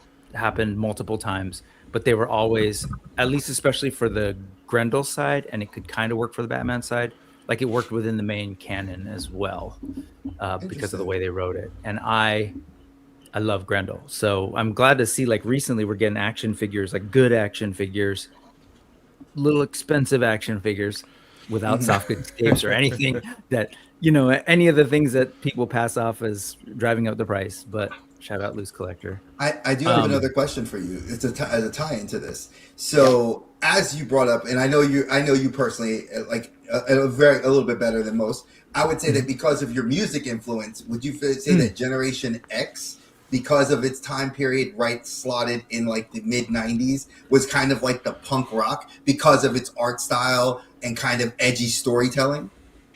I mean, yeah, I think so. I think honestly, all X-Men, all mutants, well, I should say starting with Giant Size X-Men, like there was something incredibly punk rock about them, period. Especially as you get to like the Morlocks. I mean, it doesn't get more the Morlocks, and then what they experience with the Massacre, like that's some punk rock storytelling. Storm, you know, obviously visually when she lost her powers. But no, I hear what you're saying about Generation X. I think it was definitely of its time, where I think more and more people, including on the production side of comics, were very like aware of their role in sort of the culture, and were almost like playing to it. So yeah, it was like, hey, we're gonna do really cool art, and we're gonna pull from influences of like even like anime. You start to see that sort of Joe Mad, you know, Chris Bachalo kind of thing going on in what was going on in X-Men. So you see that influence. You see like new style graph a little bit in there, graffiti in there, and then just the notion of like, I mean, how punk rock is what's his name? Starsmore? Johnny? Is it Johnny? Jonathan Starsmore, with a full-on exploded face, but like full-on British attitude. And of course, the leather jacket. So I see that for sure. And I thought that like that art style was kind of edgy, something very much akin to what you see in like Beyond, like what you saw in Into the Spider-Verse, Across the Spider-Verse, kind of when we saw Spider-Punk, you know, that very much like that edgy kind of, you know, the way the panels were put together in that book. I felt like it was a very different book. And I remember my mom thought it was like a little bit weird that I got into it until she started seeing that there was like characters in there. She's like, oh, that's kind of cool. Because again, I had one of those moms that was like very into like wanting to know what I was into, just because she was not monitoring it, but wanted to try to relate to me on that level. Oh, good job, Mom. Yeah, she was. Hey, may she rest in peace. Mom. She was amazing. That's why, as a dad, that's why I try to replicate it, man. I'm not into K-pop as much as my girls are, but I happen to love Rumi. Not gonna just, you know, she's my character, but I can't. Hey, you bring that up. Hey, I love K-pop. That was a great movie. It's freaking awesome. Hell yes. Yeah. Right there with you, Ahbi. But I will say earlier in the stream, y'all were talking anime. And so just to tie all my sort of X-Men and Grendel together, if folks are familiar with Jujutsu Kaisen, anime's in its 3rd season. To me, that is the blend of Claremont X-Men with Grendel, like darkness, misunderstanding, weird, like fantastic show. Anyway, very good and show. The art, pretty much what you said, especially season 3. Did you see the movie? I did, yeah. And my daughter saw it. We both loved it. But then you see Chainsaw Man, and Chainsaw Man, the Rize, is completely punk rock, but for all the wrong reasons. I have to watch it. My kids are telling me I need to watch it. They watch it before me. Okay, I will tell you watch it, but I don't. You and I will talk about it later off stream because I don't think it's. There's a lot of it that I don't agree with. I think it was too punk rock for punk rock's sake, but not like good in storytelling. Sometimes you just gotta breathe in, soak it in, and enjoy it too. Oh yeah, Chris Jericho, breathe it in, man. All right, that comes to the leader of the hour here, Dave. What is your favorite? I know who it is. Dre already knows. I already know, but growing up, a lot of it was Batman, but it was overshadowed by your friendly neighborhood Spider-Man. Spider-Man's always been. I resonated with him. Dre knows this. When I was growing up as a kid, I didn't have a father until I was about 9 or 10 years old. So I didn't have the father figure. I was reading comics, watching Spider-Man and his amazing friends. For me, and also even when I did have a father, we didn't have a lot. My family didn't. So resonating with Peter Parker as Peter Parker, everything never went his way. Everything always fell apart, went sideways. That resonated with me because that's a lot of my life. But when he was Spider-Man, he could do so many amazing things. He could save the day. But also when he finally got back home, he had to repair his torn uniform, or hey, he had to sell photos so he could just barely get the necessities to make his webbing. You know, he was a superhero that didn't have anybody helping him. He was on his own for the most part. You know, struggling, trying to make ends meet, trying to figure out how to do this, how to do that, but also balancing two lives. That was, you know, because a lot of us, when our first introductions to superheroes were, oh, billionaire Batman, oh, Superman. You know, he has a good paying job. He's doing well for himself, but he could also, you know, crush a piece of coal and turn it into a diamond and take it to a pawn shop if you needed to, you know. We had all these heroes that they had everything. And I mean, hell, Professor X provided uniforms, home, you know, a room and board and everything for his X-Men training. He had resources. Yeah. You know, and I mean, look at Peter Parker. And free therapy. He you know, he had so much going wrong for him. The trauma that, you know, his inaction was the cause of his uncle's death. And then he takes that responsibility. He was a person who was gifted abilities, but he learned hard lessons right away. And his life has always been one continuous hard lesson. It was more realistic. I mean, an argument can be made. Marvel still is bigger than DC in some respects because their lives are more realistic. They have more traumas, you know. And for me, I mean, Dre knows I have like a whole shelf dedicated just to Spider-Man. You know, and I mean, to me, it was just Spider-Man was, you know, he had these abilities. He could be an Avenger if he wants to. You know, it has been at times, but he's still your friendly neighborhood Spider-Man. He's still trying to help the everyday people. I loved Spider-Man and his Amazing Friends, but then Spider-Man the Animated Series. That is one of my all-time favorites. Even the limited one-season Spider-Man Unlimited, I did I love that, but it just, I guess, never took off. But like even the comics, one of my favorite comic lines was the maximum clonage when he had to deal with all the clones and Ben Reilly. Ben Reilly was one of my favorites. You know, Ben Reilly, I love the Scarlet Spider. But to me, Spider-Man's always gonna. I mean, I loved reading Detective Comics, reading Batman as a kid, but Spider-Man is, Spider-Man Peter Parker. That's always gonna be. That's my hero, you know. Have you checked out Friendly Neighborhood Spider-Man, the show? Disney Oh yeah, I loved it. I freaking loved it. I did miss out on the 1/6 scale figure. I think Dre pre-ordered it for himself. Yeah, I did the whole. Yep. I did the whole. I mean, whatever the company was. I enjoyed the hell out of that, and I can't wait for the next season. That comic book art style, just like it works. It just hits. Yeah. I mean, some of the art style, it almost reminds me a little bit in some ways of when they try to do that Spider-Man Unlimited series. They're kind of trying to throw a throwback to some of the arts, but still keeping it more kind of X-Men animated series kind of vibe. But they tried to throw a little bit of that kind of like old school comic art. But almost I love like that Archie Comics vibes a little bit. Yeah, yes, exactly. Exactly. Archie, yeah. So, I mean, I can't wait. Well. I can't wait for the next one. Mm-hmm. Yeah, definitely. I mean, I've actually rewatched it 5 times already, so I digged it. Speaking of X-Men '97 season 2, well, right around the corner. It's gonna be awesome. That's gonna be fire. Have you guys seen already the renders? There's a lot of good stuff. Yeah. If you guys haven't seen the renders for some of the figures, because I know that Hasbro's hasn't released the official what it looks like, but I know Funko kind of already teased that we're gonna have like that dope new Wolverine. Matt, I'm looking at you. There's like you got 2 new Wolverines coming your way. Actually, you have the Ultimates Wolverine, which I have him on the screen right now. He looks amazing. Winter Soldier Wolverine. And then you have the one that's going to have like a cowl, like a bandana a la My Hero Vigilantes for any of our manga fans in here. Congrats, Matt, because I know you never get Wolverine figures. So congrats. I know. I know. I got to cut back, man, because there's too many. They did that in the comics after that storyline with Magneto. So I think might be playing off that. It was it was after the Magneto happened. Right. It was The bone thing you're talking Genesis. about? Yeah, Genesis, Yeah. the son of Apocalypse in Wolverine number 100, tried to refuse adamantium to Wolverine.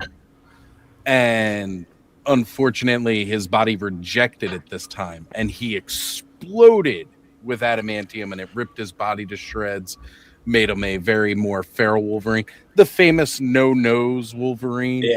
Mhm. And that's where he starts wearing that bandana on his head. So this time around, they're just skipping that whole Genesis Wolverine Horseman of Death for Apocalypse part, and they're jumping right into, here you go, here's this Wolverine, now he's got to shack up with Elektra, and then he'll start to humanize himself again. Look at you showing Very, your true very cool nerdness. storyline. I respect the hell out of you for that, brother. Because Yeah, push your glasses up there, Oz. Yeah, Oz, you went and listen. You pull as a historian. I'm I can say actually you quoted. I loved it. Yeah, Brick and I have talked. I was into very much a lot of the Joe Mad Wolverine or X-Men of the 90s. Age of Apocalypse pulled me in real hard, and then I had to start reading all this back issue stuff and finding out about Mutant Massacre, the Morlocks, and everything led up to it. And then after that, it was very much a whole, like, from this point on in reading and keeping up, you know, and that happening to Wolverine, as he was my favorite of the X-Men characters. It was just incredible. So I had to be all about that, you know, that time frame. And then as soon as all that happened, then they changed Wolverine completely into this monstrous form. And I was like, what the hell is this? But it was cool, though. It was great to see him come back to being that more human-esque Wolverine over the years after that, too. Because it was a long time he was running around with no nose, the bandana over the head and everything else. And then Onslaught happened, shaking everything up. Gotta love it. I think that was a good shakeup, and just to kind of bring it back, I'm with all the shows coming and the new cartoon stuff. I am hyped for season 2. I think that I love where this show is going. Kind of like for anybody that, again, anime nerds, if you liked One Piece and Dragon Ball, where they're like kind of abridging the shows, so we're not having to watch so much filler. I feel like them doing this with 97 and giving us this like abridged version of like arcs that for the learned, we'll say, that don't have to go back and do their research, but for the kids that have their phones, their tablets, and all their they can just go and read about it. I think it's a cool thing. And with Spider-Man, I love that it's an alternate universe, and I love that art style. I love that it's like not tied directly to 616, but it's like an offshoot of 616. They've dipped into it, like Strange visited, and I do like that they tease it, which means that if I'm only saying this as the diehard fan that I am, I think that it may be reason why they took so long to bring Across the Spider-Verse, as if they're going to do some sort of tie-in with this Spider-Man, because he is tied to the Web of Destiny, and I would think that would make sense that we have to have him, because we've had every other version of Spider-Man show up in the movies. It would only make sense that this one would get a chance to shine as well. So that's my thought process.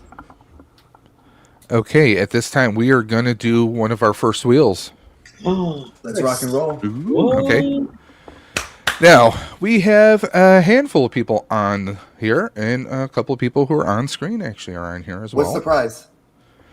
Well, the first prize we're going to start one of the many 3D printed items that I have created. Well, I shouldn't say I did not design it. I printed it.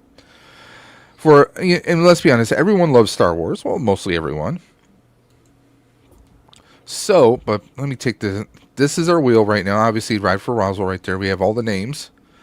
I will shuffle it up again, because we're going to do one and done. We are not doing last man standing. Otherwise, we will be here all day long. No thanks. But let me go make myself big. Actually, let me change the style here. Give me a quick second here, guys. Go back to widescreen.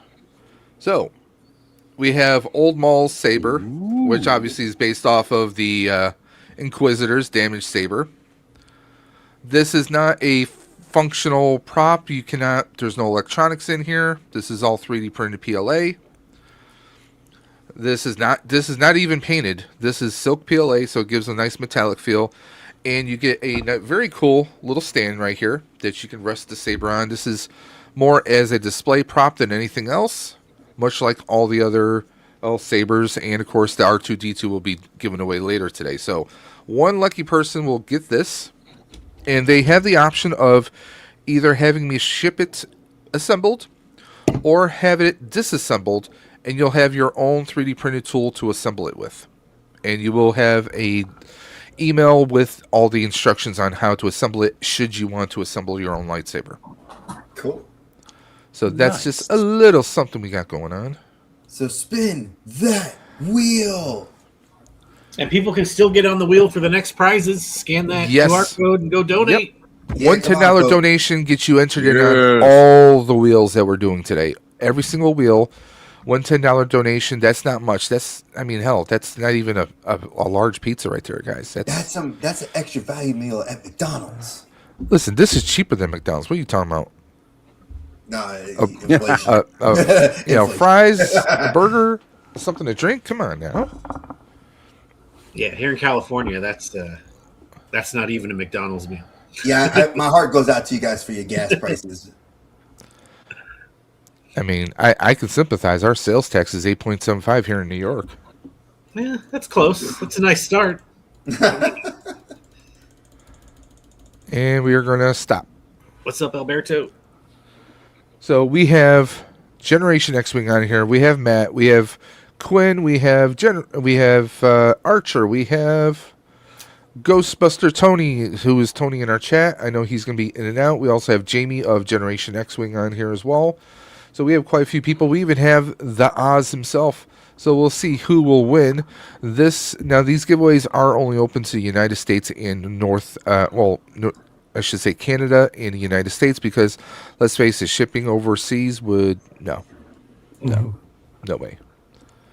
So here we go. We're gonna go ahead and spin that wheel.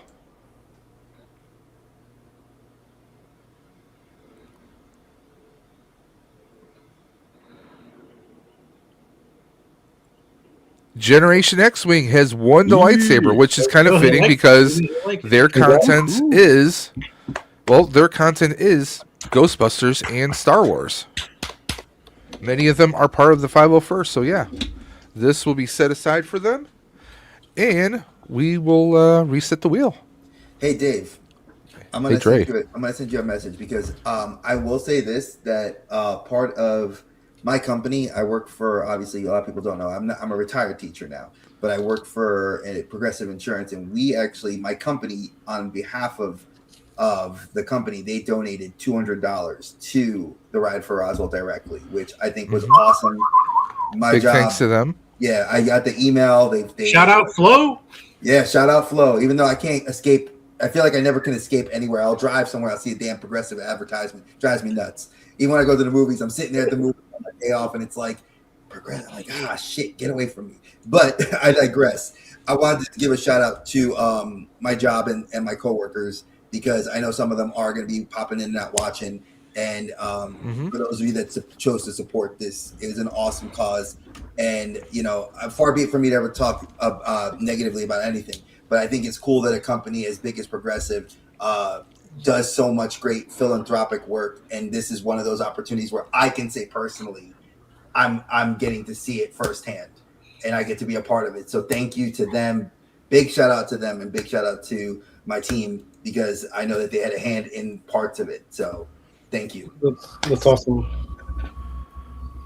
All right, now, new topic, Dave. We got to come up with something new to talk about, because I hate dead air. It makes it boring. I'm a teacher and I hate dead air. There's never dead air when you're talking. What are you talking about? I know. So I need to come up with, I'm going to do something. I like these. Saying good morning to Alberto joining us in the chat. Thank you very much. Fellow Latin Legion's co-host right there. Oh, and Alberto, the link is on the top right QR code. It goes And, directly to the Ride for Roswell. Tatz So and it'll take you Toys there. saying that's sick.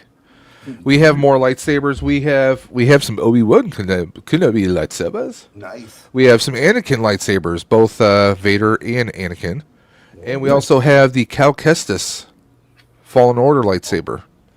Plus, we have a very large, R2-D2 we're giving away, in addition to the SH Figure Arts Dragon Ball Z, or Dragon Ball character being given away, a figure being given away out later on, courtesy of Toyco.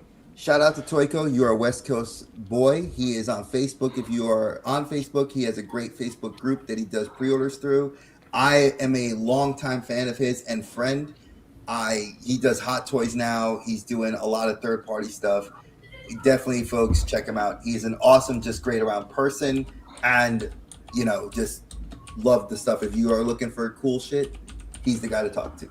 He's got some really, really great stuff. Yes, the Wolverine Hot Toy, that Weapon X, just got released this week, and he got it in, and I'm glad my money has to go elsewhere, because I would pick that up because it looks absolutely gorgeous. As a guy who collects 1/6 scale, it is amazing to have a figure that I have the smaller version of, but to see the way the wires are, like the way he's just posed, looks absolutely phenomenal. Beautiful, beautiful, beautiful. Well, guys, I got to roll out right now, but it was awesome hanging with everybody, spending time with you guys. I'll try to tune in and out throughout the day. Thank you, Oz. Ozimus I'll Prime. see you on Clubhouse. Take care, Oz. Yep. We'll be on Clubhouse later tonight. See you guys. Yep. Take care, man. Take care. I have a quick There were question 6. for Khalil. Earlier when I was talking Grendel, I feel like you were gonna say something. Did I catch that right? No, well, sort of. Never mind. Dre said something about being teachers, and no, Okay. I'm also a history teacher. Oh, the history. That's right. Yeah. We said history, What's and then up? that's what I said. Okay, My gotcha, dude, this makes me happy. I love the educators in the house, bro. Always. I'm a nerd educator. Listen, and this is one of the reasons Brick and I bonded so much over the last. Dude, it's been a while now. I've known you. I feel like it's crazy how fast time goes. I was a nerd teacher for 17 years, 18 if you count the pandemic era. So getting the chance to have to leave was sad because I had to leave due to health. And my wife is still an educator now, and she does language arts. So she has adopted a lot of my nerdy lesson plans that I incorporated into my classwork. So I took a lot of pop culture and brought it into the classroom. I was that teacher that you liked coming in my classroom because you saw the My Hero Academia, the Gears of War posters. You saw like History Matters posters, but you also saw like Spider-Man and Batman, and a lot of my kids loved resonating with that, So I feel like that was something as a kid, I didn't have teachers like that did until way later when I left and became an adult and started like going back and visiting them, and they're like huge nerds. And I was like, what the hell happened? What's wild is if you take a look at are those Billy bookcases behind you, Matt? Me? Yeah. Yeah. Yeah, I've got 2 of those in my classroom. In my classroom filled with figures. So, like, that's totally where I'm at. And the kids, most of them barely bat an eye. There are a couple. There's a handful every year. That's how I can like find my people. They'll like start to gravitate and they'll kind of look over. I was like, all right, let's talk. So yeah, when I was doing American history, if I needed like a quick thing, I would just keep my box sets of Quantum Leap in the back. Nice. And I would use dude, lesson plans. You're seriously my favorite person right now. you mentioned sliders earlier. Now you mentioned Quantum Leap. Listen, I told you, we should talk. Definitely. Listen, I told you, I find people, and I'm gonna say this again, coming from my heart. Like I've actually met Ahbi face to face. Like I've got to hang out with him. He's great people, Yep. Khalil, like I just like there's a vibe with you. Like when I was talking with you, that I'm just like you get it, and it's a rarity that I feel that kinship with people. That I've known Dave a long time. Dave and I have been through the shit together, and he's probably one of he's as close to me as my actual my blood brother. And for me to have people that are very like-minded that can share in this, not in just this love of nerddom, but actually as a part of my life, it means a big deal to me personally. So when you say that you are an educator, to me, that's not only kinship we share as far as what we did, it's that love of obviously what you do for your students. Because that's a big thing. We love toys, but this stuff here actually helped us get molded because maybe there was a teacher, which I had one, Mr. O'Mara, talking to you. He was that guy that was into superheroes that got me to like come out of my shell so I could go into theater club. So I could start doing like anime club back in high school because we didn't have people that were always so supportive of that. Now it's like you can't spit in the wind without a teacher that like my wife does an anime club now. She doesn't watch anime. She knows nothing. But the fact that she goes like this, she goes to my daughter and to me, she'll go like, Andre, Lana, tell me. I need help. You know, and I can feed her information and the kids know that it's me. She'll be like, oh, my husband, he likes this. And you know, that's what, and I used to use it as gifts, prizes for my kids. I also taught, I don't know if you taught in a Title I school. I taught in a Title I school. So a lot of my kids, they would see that stuff. I would give it to them. Like if I had a manga, I paid $12 for it. Who cares? This kid ain't got a pot to piss in.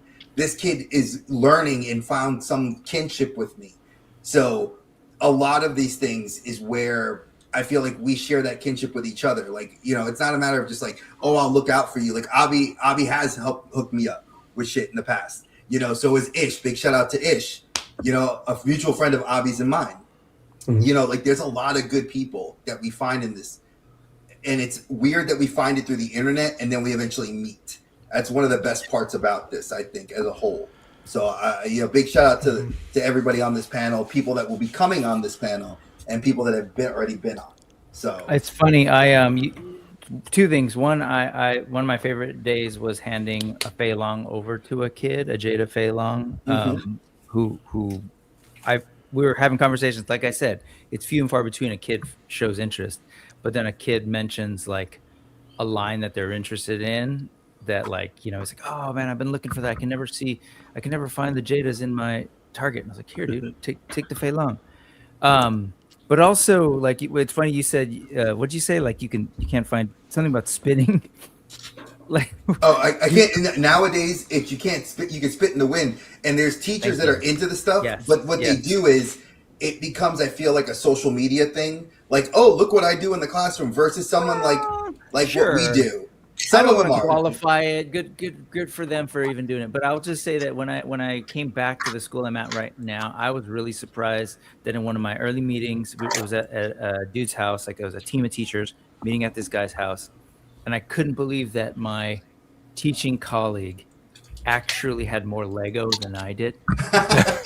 Is that possible? Like, yes. I was like, oh my God. He's like, one of these guys yeah, he's like the dude in the Lego movie who actually in his garage was building this thing with his kid. And I was like, oh my God, okay. Like, you go. And they're all over the building. It's great. There's actually a guy who technically isn't a teacher, but he works for the after school program that we sort of house in the school. It's a community school. And he knew what like Four Horsemen were and Mythic Legions. And I was like, all right, it's a good time. It's a good time. It's that surprise factor. It caught you off guard. Yeah.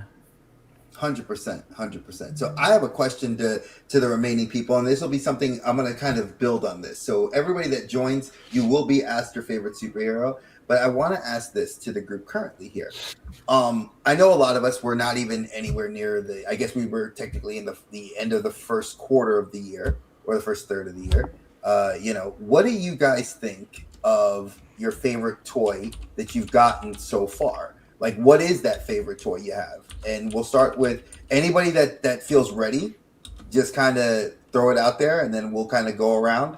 Because honestly, I feel remiss that I'm not buying as much, and I don't really have a favorite yet. So, anybody have a favorite that's like number one in their mind that they want to shout out? I have a lot of stuff I haven't even opened. Well, you could if that's it, you could say what it is. I don't know. Well, I don't know until I open it. I don't think I have an idea for one. I'll throw out my idea. I think that and I haven't even opened him up either. I would have to say I might be biased. It's a by Spider-Man. I do have a current Spider-Man. I have a not a Mayfex, the Mayfex.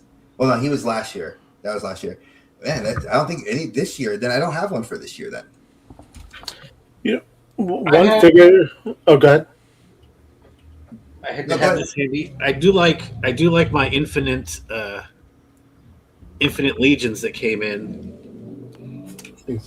Very cool. I don't know which one I like better. I think I like the blue one better, but this guy, I don't know. This guy rocks too, though.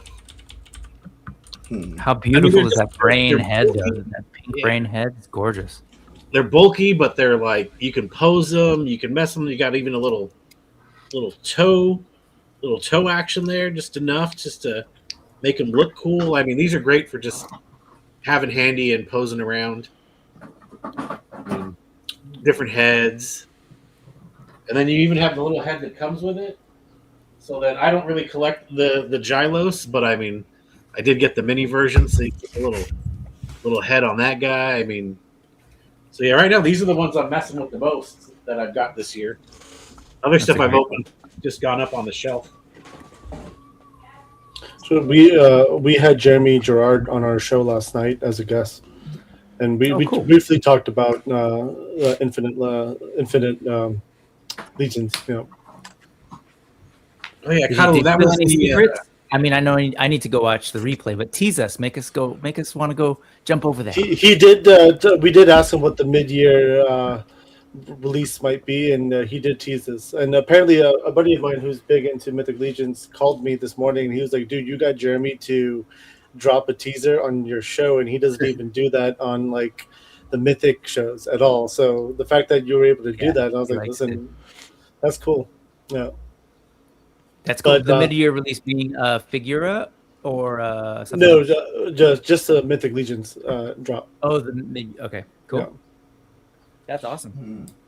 Check it out. Yeah. And that is on what show for people that might not know? Figure Fight Club. Yeah. Okay. And by the way, there's a few select people who've been commenting in the chat. You have been made standard moderator, so if you want to promote your channels, you can drop those links in there below. Okay. Cool. So, Dre, what's our next topic? Well, I wanted to mention a figure as well. Oh, sure. Go right ahead. Sorry, Ahbi. The 5K Blade was a pretty good figure, in my opinion. I think for this, and even the Storm Arena Sagat, I really enjoyed. Oh, yeah. That's a really fun one, too. I need to try that out. It's a great figure. I definitely recommend it. And then last year my figure of the year, number one figure of the year, turned out to be the not Chung Li, the Quinn Li from I think it was Whaleworks. They did that. They did a cool looking Chung Li figure, but they came out with the blank bodies this year, and I purchased them. And I actually just this is like the soft goods that 5K did. Another company did soft goods, and again, this is one of the best female blank bucks I've seen, just because of the fact that there is articulation like crazy. So I totally recommend this. I think I'm going to say this is my favorite figure for the year. And it doesn't, I guess we can say. Hold up real quick. Is it the Shadow? Can I ask questions first of Ahbi? Go ahead. Go ahead. The Quinn Li one, it's so you're saying she's got a really good posability and everything? Is it like built on Revoltech style, like joints, or I don't know. I don't know how the arm. I mean, I guess I don't want to get you guys in trouble because let me get a different one up.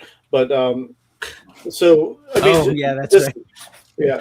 So like articulation is the there. Wardrobe malfunctions. That's what you're worried about? Yes, I was. Articulation is definitely there. Posability is there. Revoltech. I have the Revoltech. I got the Revoltech Chun Li recently, and I didn't like it. It wasn't a good figure to me. I didn't like the articulation, but you could do so many cool things with this, and the posability is just amazing. And again, like the fear of trying to break the figure, it'll pop before you break it. And when you've broken so many figures in your collecting journey, and at this point, when you have someone who has this type of articulation, you want to bend them in like crazy poses. The fact that they pop instead of break is a big plus. I mean, that's the kind of kick that you can die a happy person with. Yeah. But is that true 112 or this is one? This is the 112, but this is the same body as the Quinley. No, but I mean, like, is it like a true 112, like shorter, like an SH kind of thing, or is it size up with like a classified or something larger? I would say is it size. I don't have a classified on me right now here. Or whatever, anything. I'm just curious because my figures tend to lean on the larger side, like a Legions or a. Like a Legion. So this is definitely 6-inch. It's 6-inch. Yeah. Gotcha. This is bigger than Bandai, but this is 6-inch. You know what's really amazing? We were talking about McFarlane earlier, but I feel like in the last 2 years, we're getting an onslaught of really great women figures, but also like brand new bodies and really exploring what a woman figure body can do. Like before, it was like, oh, it's too expensive to tool. There are companies who are full on like, we're going to start with all women, like that Achilles by Fang Kun. It's like all the characters that they're bringing out are all women for their first wave of characters. Zezre, it wasn't their first wave, but there's like some really great choices for female bodies now. And Zezre does an amazing job too. I'm a big fan of Zezre. Love it. The female, was it Fury Toys? They did the female bucks. Great bucks. They line up with Legions and Savage Crucible. Nice. Yeah, I love it. That's what this is with a Legion's head. Oh, that's awesome. The Fury Toys one, great. Yep, great. Fury Toys. I bought 12, so I could build an army of barbarians and gladiators. I'm huge into that. That's my thing right now. That's awesome, man. So before we move topics, I finally found them. I forgot that I had stored them under my desk because I haven't taken them out yet. It is the Spider-Man 2 Anti-Venom hot toy. And I know you waited a while for that one too. Oh yeah, I waited. God, I forgot that I had paid for it through Toyco. He messages me like, "Hey, it's shipping," and I'm like, "What?" I was like, "I forgot I paid for this like a year and a half ago," and he just sent it to me, and I was just like, I remember the box came, and I was just like in awe. I loved Spider-Man 2, the video game. I think that was one of the better Spider-Man games I've played in a long time. And then having that figure where it has so many, it's one of the very few Hot Toys I own that has so many accessories. Like, I think the only two that have equal amounts of accessories are the Iron Strange, that big shout out to Dave for getting me that one, and then Iron Man from Endgame, where you have so much. I think this Spider-Man actually beats both of them because you have the venomized tendrils, venomized hands, the web effects. I mean, it's by far. If I was active in doing my toy reviews, I probably would do a full-on review of this. Did he come with guns too? No, this is not that. This is Spider-Man 2. So this is the video game when Peter Parker gets the. I think I was thinking of the Agents of Venom kind of. No, it's not Agent Venom. No, this is the anti-venom suit you get as a skin and as towards the end of the game, where Miles gets the upgraded suit, which looks equally awesome. Please make a hot toy of that. I totally would buy that one. This one is that from that same game line. Mr. Wonderful in the chat. What up, Travis? Now, I'm guessing as far as, we all are fans of television and we all love. Are you switching topics? Some of us want to share our toys. Oh, I'm sorry. I didn't know. I thought we did it. I was stepped away. Dre's just rushing through. For one reason. No, for one reason. I had stepped away into the closet to go look for a toy.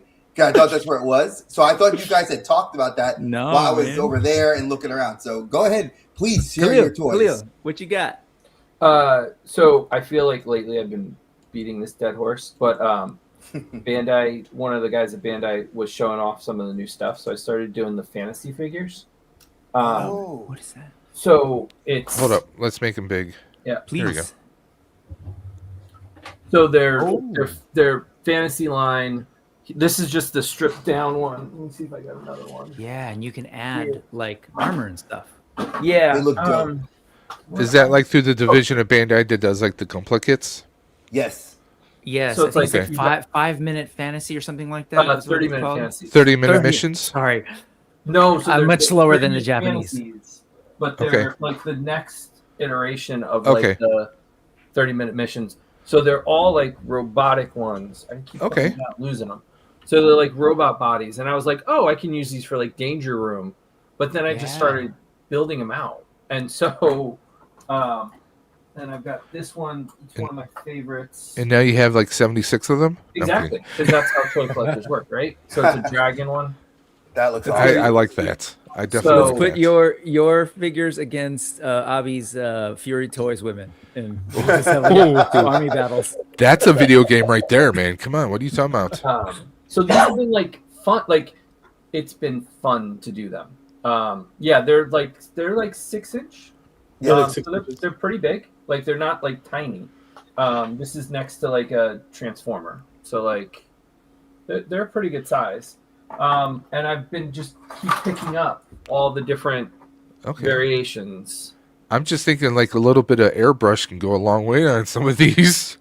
Yeah, no, like I wasn't gonna do any paint work, but then the person inside of me was like, "Well, if I'm going Do to, it now. yeah, but if I'm going to, I have to buy another one because I don't want to mess up, the natural look of them." Yeah. So I bought another night. So this is my second night. I haven't done any like extra work. I mean, it's kind of like I know some people who go by the method of, one to stock and one to rock. Yeah. So I really like them, and they're cheap. I think the most I paid was $30. Okay. For the dragon one. Okay. Everybody else has been between 19 and 25. That sounds that's like right around like Gundams and whatnot. Yeah, So, yeah. that's- They're that's- Bandai, they're Gundam. They're that actually sounds on average that might even be a little bit better. Yeah. In some cases, depending on the scales.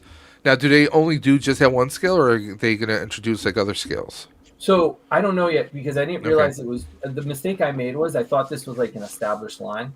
Okay. And so I was like, oh, I'll just go in and pick what I want. And I found out I jumped in at the beginning.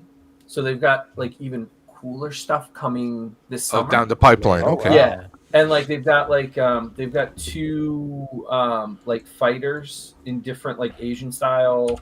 Like they've got one that's like a Iron Fist. So he's got all this like beefed up armor and like gear. And then they've got a samurai. There you coming. go, right there. Yeah. Galactic Toys. And they've got like a wyvern coming. Oh, I want that one. Entertainment Earth. There you go, right there. So that's 25. that That came was out pretty last cool. April. I found out, and this is the second run of them. So that is the one I don't have yet. It's the only one Ooh. that's sold out everywhere. I'm So, yeah. liking that one. That's really cool. I got to see the what do they call them? The robotic ones. The some of these mission- on 30-minute Amazon too. The 28 bucks? 30-minute. Yeah, there was a display at Nakano Broadway in Tokyo, and they had like a bunch of them, and they didn't. I guess at the time they weren't ready to show the ones that you're holding up now, Yeah. like the more fantasy stuff, and that looks really cool. Yeah. The only thing I wish they did was so they did like two sides. They did Libers and they did Rosins. They're not different enough for me to want to buy both of them because like the one you just had up is This one? Yeah, that one is this one. So like they almost look exactly the same except for the color. Like this one's a lighter gray, that one's a darker gray. Weapons are the same and everything. So like I wish they had done something different for like the light and the dark side. So like there was a reason to get them. I think that was what's holding me back on getting the dark side of them. So Do they come in on like sprues, and are they like lighter, like a plastic kit? Yep. Yeah, you got to assemble them all. It takes, and the first one took me like 3 hours. And now that I've kind of got the building ways through, it takes me like an hour and a half maybe. Sounds about right. So it's just been fun. And the only problem is too, not a lot of places carry these. And even those stores that carry Bandai models don't carry them around me. I feel you on that one. So it's definitely like somewhere in between like a figurize, which tends a little bit more model-y, and probably what are they AMK series Pro, who's that again? The non-transforming Transformers model kits. Blockies or YOLO? No, the YOLO. Yeah, YOLO. No, YOLO's like, I think YOLO's very easy. It's just plug and play. It is very easy. Yeah, 6 these are a parts little or more 10 involved. parts. Yeah. This is somewhere in between that. Figurize is like a little bit more of a plastic project, like a full-on traditional model by the Good Smile folks. I feel like this is kind of that middle thing, and they're really cool. Like they're made to pose up and play with. It seems like They get some really cool poses, like really good deep bends and kind of like really well balanced. I'm just thinking like something like this, like hit it up with like a white glow in the, like almost like a clear glow in the dark spray, and then just I think it looked pretty cool. Yeah, especially since they're on sprues, you can paint them galore. The ports and stuff scratch that like Micronauts itch that I still have from the early 80s, late 70s. Look at that. Well, and the other thing is they have ports in the back, so you can use those general figure stands and get really good flight poses. And so I got into blockies thinking, all right, these were fun. I'm going to try the blockies. And the blockies just don't hold up as well. Like they pop really easy. They fall apart as you pose them. These things hold together so well, like just so well. It's funny. I was just about to ask you that. I was going to be like, hey, so versus the blockies, what would you rather prefer getting? I kind of think I have an answer already. Same price. And you get so much more because you can customize all the parts. They give you extra parts to add different pieces and stuff like that. Oh, wow. So you have a lot of different options. And then they sell like $10, $15 like upgrade. There they are, like the 14, 12 ones. So you can upgrade whatever armor you have to different looks. So you could probably kit bash some of those combinations then. Yeah. Okay. What I like about those is the way they designed the figure base. The actual figure is that, like, even with all the gaps and stuff, it still seems to make sense with the character. Some of like, these look right at that here. right there. I like that armor. Yep. Yeah, Having a the way book. it's designed, even though it has like the weird joint gaps and stuff, it still kind of works as this robotic thing. Versus when the blockies tries to do like Captain America, and then there's those weird gaps. It just misreads for me. You need to make this into a show. I would watch a whole anime about these characters. Like they look awesome. Like maybe it's coming. We don't know. No, they've done Gunpla, like a whole anime that was like where they made model kits that fought each other. So I could see like a Sword Art Online. I know it's kind of a mild deep cut there for anybody that knows anime. But imagine like a Sword Art Online show with these like as avatars in a world where like we're kind of done with that Gundam style fighting game. I'm gonna have to keep an eye out. Tatz and Toys is saying that these are at Hobby Lobby. I didn't know they were. So I might have to check them out. See if they actually have. I haven't seen them at mine. I usually just see a handful of Gundam, and that's it. Too. He's East Coast, not that far from y'all, though. Yeah, like Tatz and Toys, like the thing that's kept me away from some of these things is the scale. Like again, if it's truer 6-inch or 112. I'm safe. That's the only thing that's kept me from buying a lot of like SH stuff, because I love that stuff. But I'm like, okay, in my brain, I've got these larger figs that kind of all work together, and it's some kind of limit. So did you some know kind that of protection? Brick, did you know that the last two Kamen Rider figures, Zetz and Gov, they both are a larger scale than the like, and I think it's weird because I've put them next to their old, like when I've tried to line up the riders by era, it's like you could see the height difference. And I know that they're trying to rebuild some of the older figures as like with a newer size, but they're not doing that great. I know that Ryuki is supposed to be getting for Kamen Rider Ryuki, they're gonna remake him a little bit larger scale, but I feel like SH Figure Arts kind of screwed the pooch because like even Gates, the new they did like that new figure with he has the two modes. that Yep. figure is true 6-inch. And I seen people like review it, put it next to like a Spider-Man Marvel Legend, next to Captain America. Like they scale well. And I'm wondering why they're doing that now versus why it was not a true 6-inch scale. I assume it's the same reason that Zets is like it was the first that was airing at the same time here on YouTube that it was in Japan. Mhm. And I'm sure they're probably trying to capture as much of the domestic market as possible, maybe like attract them to their Toku stuff. But I don't know. I'm like even larger than that. I'm like old school like SICs that are like ridiculously big, but because those fit better next to like AWOC and Mythic Legions and stuff. Yeah, because I've seen the old Ryuki, like the original Blades and Ryuki figures of that era, those old SICs. Those were like 6.5 inch, 6 3/4 inch. Yeah, they were nice. They're big. Yeah, that Kuga looks dope.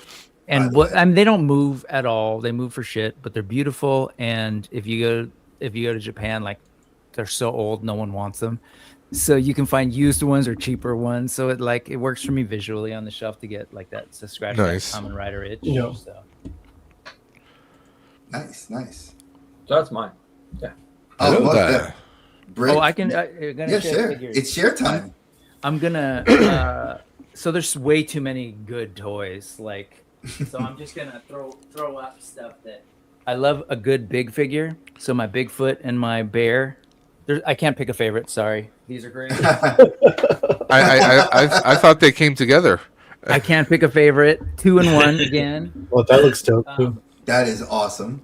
But I will say right now, my truly, like at this moment, my favorite would be this. I kind of held them up earlier.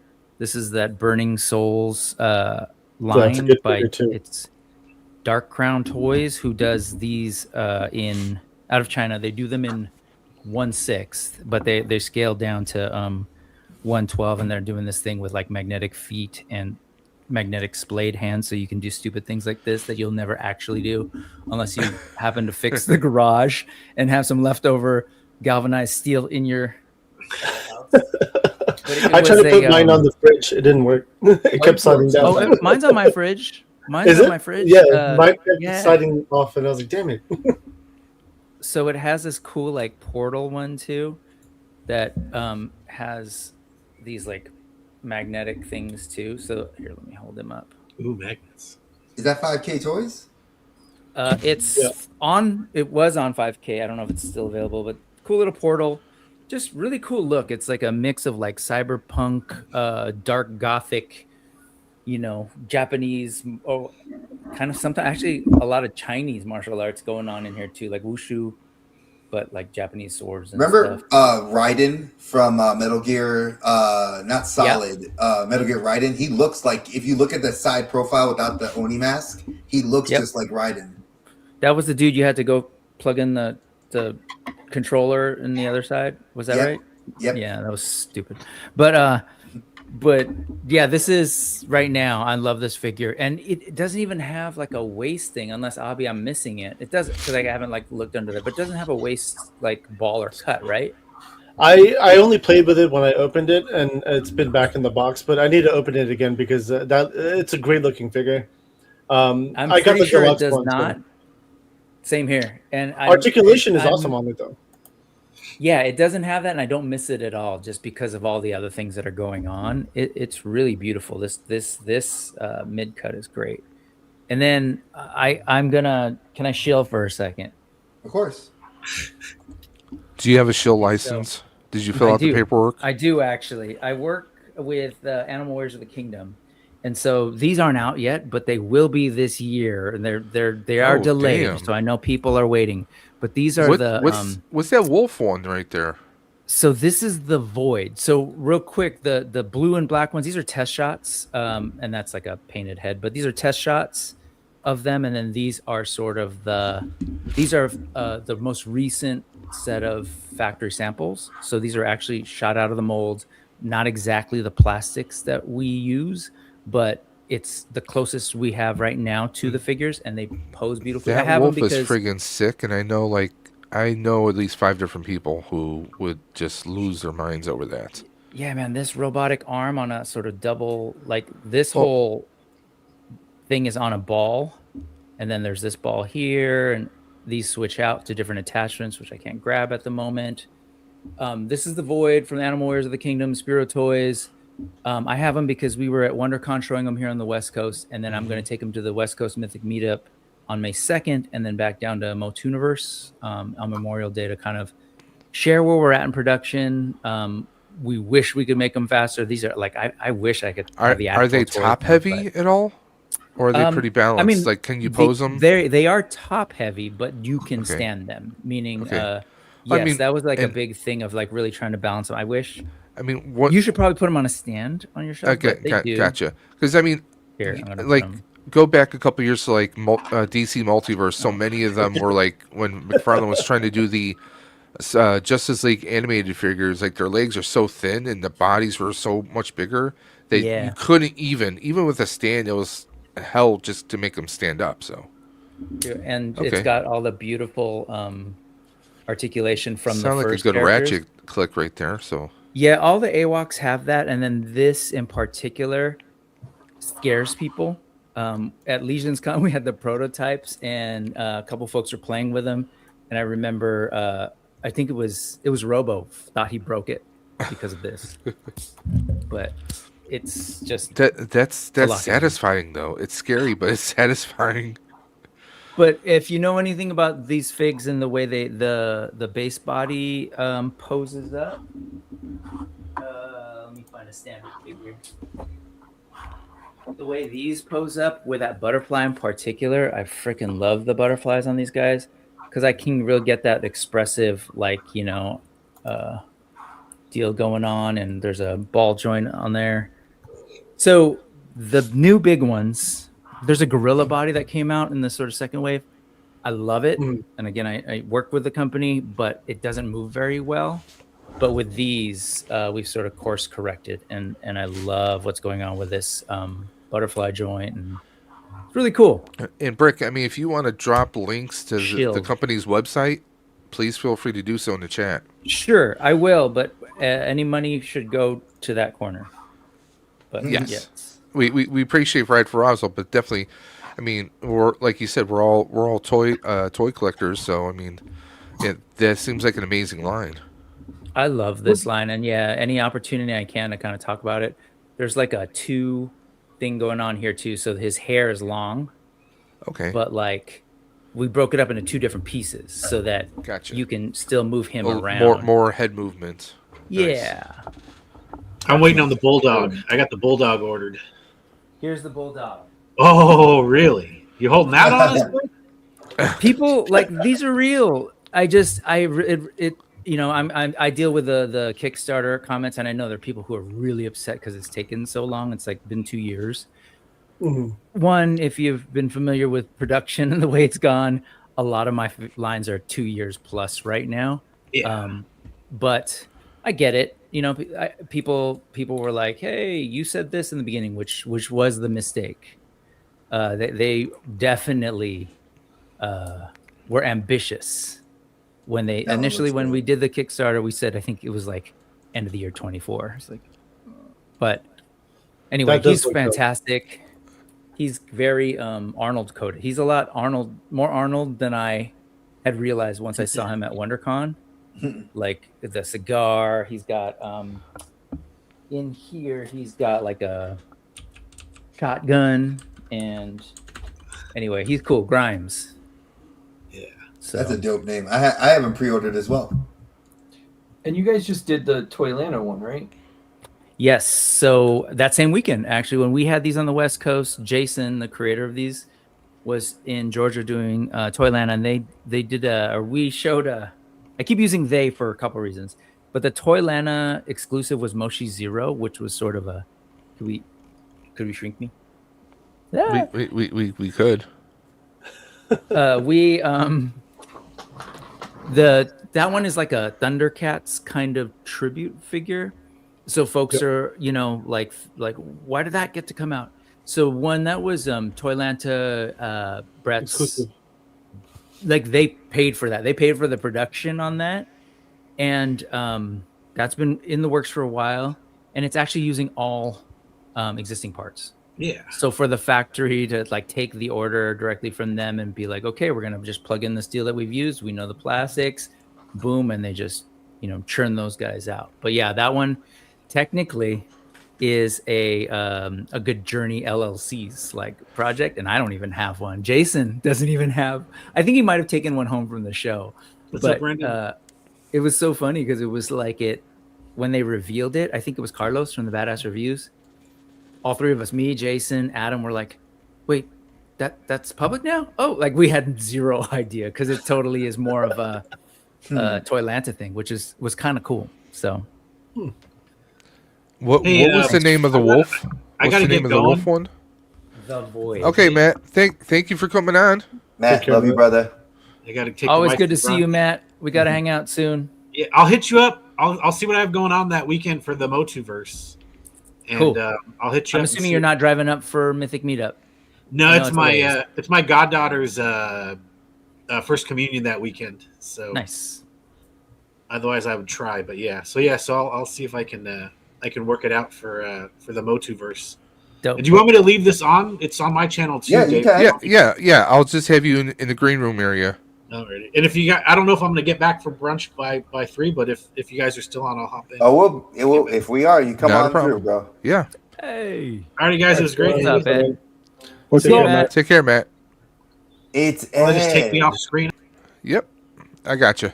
I think. And now we have another Western New Yorker on screen. What's up, man? Was it this side? This side. What's up? I'm over here, I Rick. think when you are streaming a thing, correct? Ed would know because I've done it with Oz. I think even if you log off, it just keeps going. I don't think you can actually kill it, but it doesn't start until you jump on. Yeah, I in have him in case the your green room so, starts to choke you.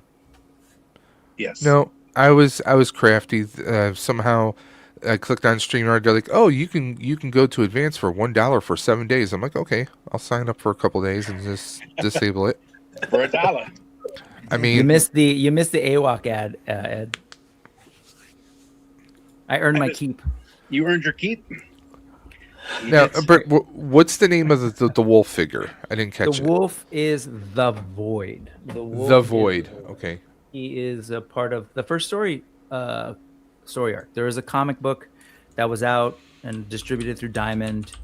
I don't know how well it did, so I don't know if stores were ordering it and stuff. And of course, Diamond is gone now, so we're trying to figure out how to get the comics and then the new story arcs out to people because the story is dope. Too, Rick, didn't they do a wolf that didn't have the android parts? So if you're talking about this body, all of the body parts are sculpted and the torso without the robot. So that's in the tooling library. There is, I'll just say, we shared it that there This are one? wolves that are coming, but there was, That's the one that's him. Yes. I thought there was one that they advertised or pre-ordered for a little while that didn't have the arm. Oh, I don't know about that. Maybe that's I think it was on Toyland Holodoc exclusive. for a while. I'm just kidding. I think it was on Holodoc for a while, but I'm not sure. I don't remember. It's been No, so long. not that I know of. You people from Not that I AWOC know are of. taking too long. I know, right? See, he knows my misery. I kind of want this. Anyway, thank you, Spirit Toys, and Wars of the Game, and commercial. Yes. I actually have to jump. Thank you guys for having me. No, Really not a problem, appreciate it. Khalil. Thank you, brother. I'll be in touch Thank you with for coming through. Yeah, and talk to everybody. I'd like to have Good you to guys meet on you, my show. Khalil. So, but please Definitely. donate. It's an important cause. Thanks for having me. I'm happy to support it. Thank you anytime. Appreciate you, brother. Be in Take touch. care, dude. Later. Mike. How come I can't see my nemesis Dre down there? He's hiding. He's Dark Dre. He's Dre of the Dark today. Apparently, Charlotte, North He's in Carolina Witsec. wants to be very bright today. We don't want to get too serious on the stream and talk politics, so let's just say that he's hiding. And just I thought, leave it at that. Dre was all handsome and stuff and wanted to show himself off, and now he's hiding in the dark. Oh, Well, he heard you were coming on, so he knew he couldn't compete. I know you're beautiful, brother. I love you, Ed. I love you too, man. Yo, the wife's gift came in. Gift to you or No, gift it's her from gift. you to her? Her gift. Wait, are you telling us that your wife will never watch your shows? Is She that don't what's watch this shit. happening right now? She loves me. She won't watch this shit. She doesn't even pop in for a minute. Is this Mother's Day gift, Dre? Yes, one of her Mother's Day gifts. All right. Good man. She is. She is putting up with him. What? Yeah, she puts up with me. So she likes Loungefly, and she's been wanting to join the K-pop Demon Hunters fan club. Cool. So your boy got her the Loungefly. Nice. And it actually comes with a little cell phone, little badge carrier. So she gets this, and Does it light up or anything? No, but it looks really dope, actually. Like, it's got iridescence on the straps. Okay. And it's got all the characters. Peanut's going to want this, but too bad Mommy gets this. This is her Mother's Day gift. I asked because one time I got my wife a ghost trap bag, ghost trap purse, and that thing lights up. She has to recharge it every now and again. No, this thing is dope. I actually bought myself the card wallet because I thought the wallet was cool, and it actually matches. Oh, so you two match. Oh, that's sweet. I got her the bag. So basically, he got the bag to justify buying the wallet for himself, is what he's saying. Well, no, the wallet I've had for a while. The bag I had to justify. So this is, Well, Loungefly is not cheap. Oh no, this was it was funny. So I was, we've been paying down debt and stuff, and I see this large charge come to my credit card. I'm like, what the hell is this shit? And then I look, it says EE, and I'm like, oh shit. And I was like, wait a second. No, because I forget they said June. So I was like, oh, this would be perfect for her birthday because her birthday's July 17th. And then, of course, I look and I go to the website and I'm like, oh, it's shipping early. So perfect. It gets here right in time for Mother's Day. So it's a win. So. And now you got to think of something creative for her birthday. Oh, no, the birthday's easy because we don't for our birthdays, we don't really do anything big. She's like, since her birthday literally is the day before mine, the 17th and the 18th. We just go out to dinner and we buy each other a couple small things. Nothing like it's like Mother's Day. I'd like to do something big because she gave me my two beautiful girls. You know, I have to do something big for her for that. So, that's where we go big. Christmas we go big. Our anniversary we go big. Like the Batman Mondo, that was my anniversary gift for when we made 6 years. So that was like, and she knew how bad I wanted it, and it was funny. I was a kid in a candy store. Like she let him live for 6 years. She got it. We were living in our old house, and that shit came, and I was like, "What's this Mondo box?" Like, I didn't know she ordered it. Like, I was like, I didn't order anything from Mondo because I know she'd kill me because my bonus hadn't kicked in yet. So I was like, I'm gonna hold off buying anything, and then I opened the box, and she's like, "Happy anniversary," and I'm like, "Oh," because it's that animated Batman is by far one of my favorite 1/6 scale figures. Like, I hands down. I'm fighting the urge to purchase the black and white one from Big Bad Toy Store. I'm gonna tell you this: the only issue I have with this figure, I have one, is it's very hard to pose and keep on the base. Like the crotch stand is not with the way they should have gone. I'm gonna probably see if I can find like a 1/6 scale. Grab like a kind of like the clamp, little clamper, the clamp backs like they have for like Figma and stuff like that, because he needs it, because he'll stand on his own, but the base, like same with Gambit, same with Rogue, they're crotch stands and they don't stand up. Mm-hmm. So that's their downfall for Mondo. I mean, they're beautiful though, like absolutely gorgeous figure. So if you like them, get them. I know that Mafex made the animated Batman, which I have in the closet. That animated Batman's amazing. And if you didn't notice, I got rid of a lot of that shit in the background because Dave knows I was changing my thing. Amazon. I saw. That's why I have to wait till after Father's Day, after Mother's Day, and after the surgery. Then I'll pick up some stuff. I mean, Dre knows I used to have the Gambit Mondo, but due to some bills and stuff, I had to. Let him go. But, oh, man. Gambit Mondo's nice. Mondo's 1/66s are really good, though, They are. It's just their problem is how they stand. Yeah. Their shelf presence is amazing. they just don't stand well. Well, And it's I'll say this: the 1/12s are really good though, because the real Ghostbuster ones I have, I hope so. They are phenomenal. From what I've seen from your videos, they look awesome. I have not had one in hand, and I won't get one because I'm not into Motu or Ghostbusters enough to want to go spend that kind of money. Yeah. On a 1/12. Like if I'm gonna do that, I'll get Batman, Spider-Man, Mayfix, or SA. Honestly, a single figure by itself is like around 101, so that's like Mayfix territory for you. Yeah, but then again, like here, I'll show you this. So like if I'm gonna get a Mayfix and I'm gonna pay that, I'll get like this. Probably one of the coolest Batman figures ever, Nightmare Batman. Like that Mayfix is amazing, you know. He was one of my favorite characters. I never got the hot toy, but this is worth it. Like I'll even show this one, the other one that came in for this is for Brick right here. Jubilee. Yeah, because I absolutely love my X-Men. Because she's Asian? What are you trying? No, I'm just kidding. Whoa. Hey, listen. I didn't say Stop that. it. But I did it because I absolutely wanted to rebuild my X-Men 97 team, and I needed to have, you know, better versions. And I'm missing a Psylocke. So if anybody out there has a Psylocke they want to trade, I got tons of figures brand new in the box. I would throw in a trade for that because it's about $100 right now to get her, and she's the last one that I need until they make a Sabretooth. That's what I'm itching for. Please make a Sabretooth Mayfix because I will buy it in a second. I need that. That would be amazing. And also, if you guys haven't gotten this figure set, I think you need to.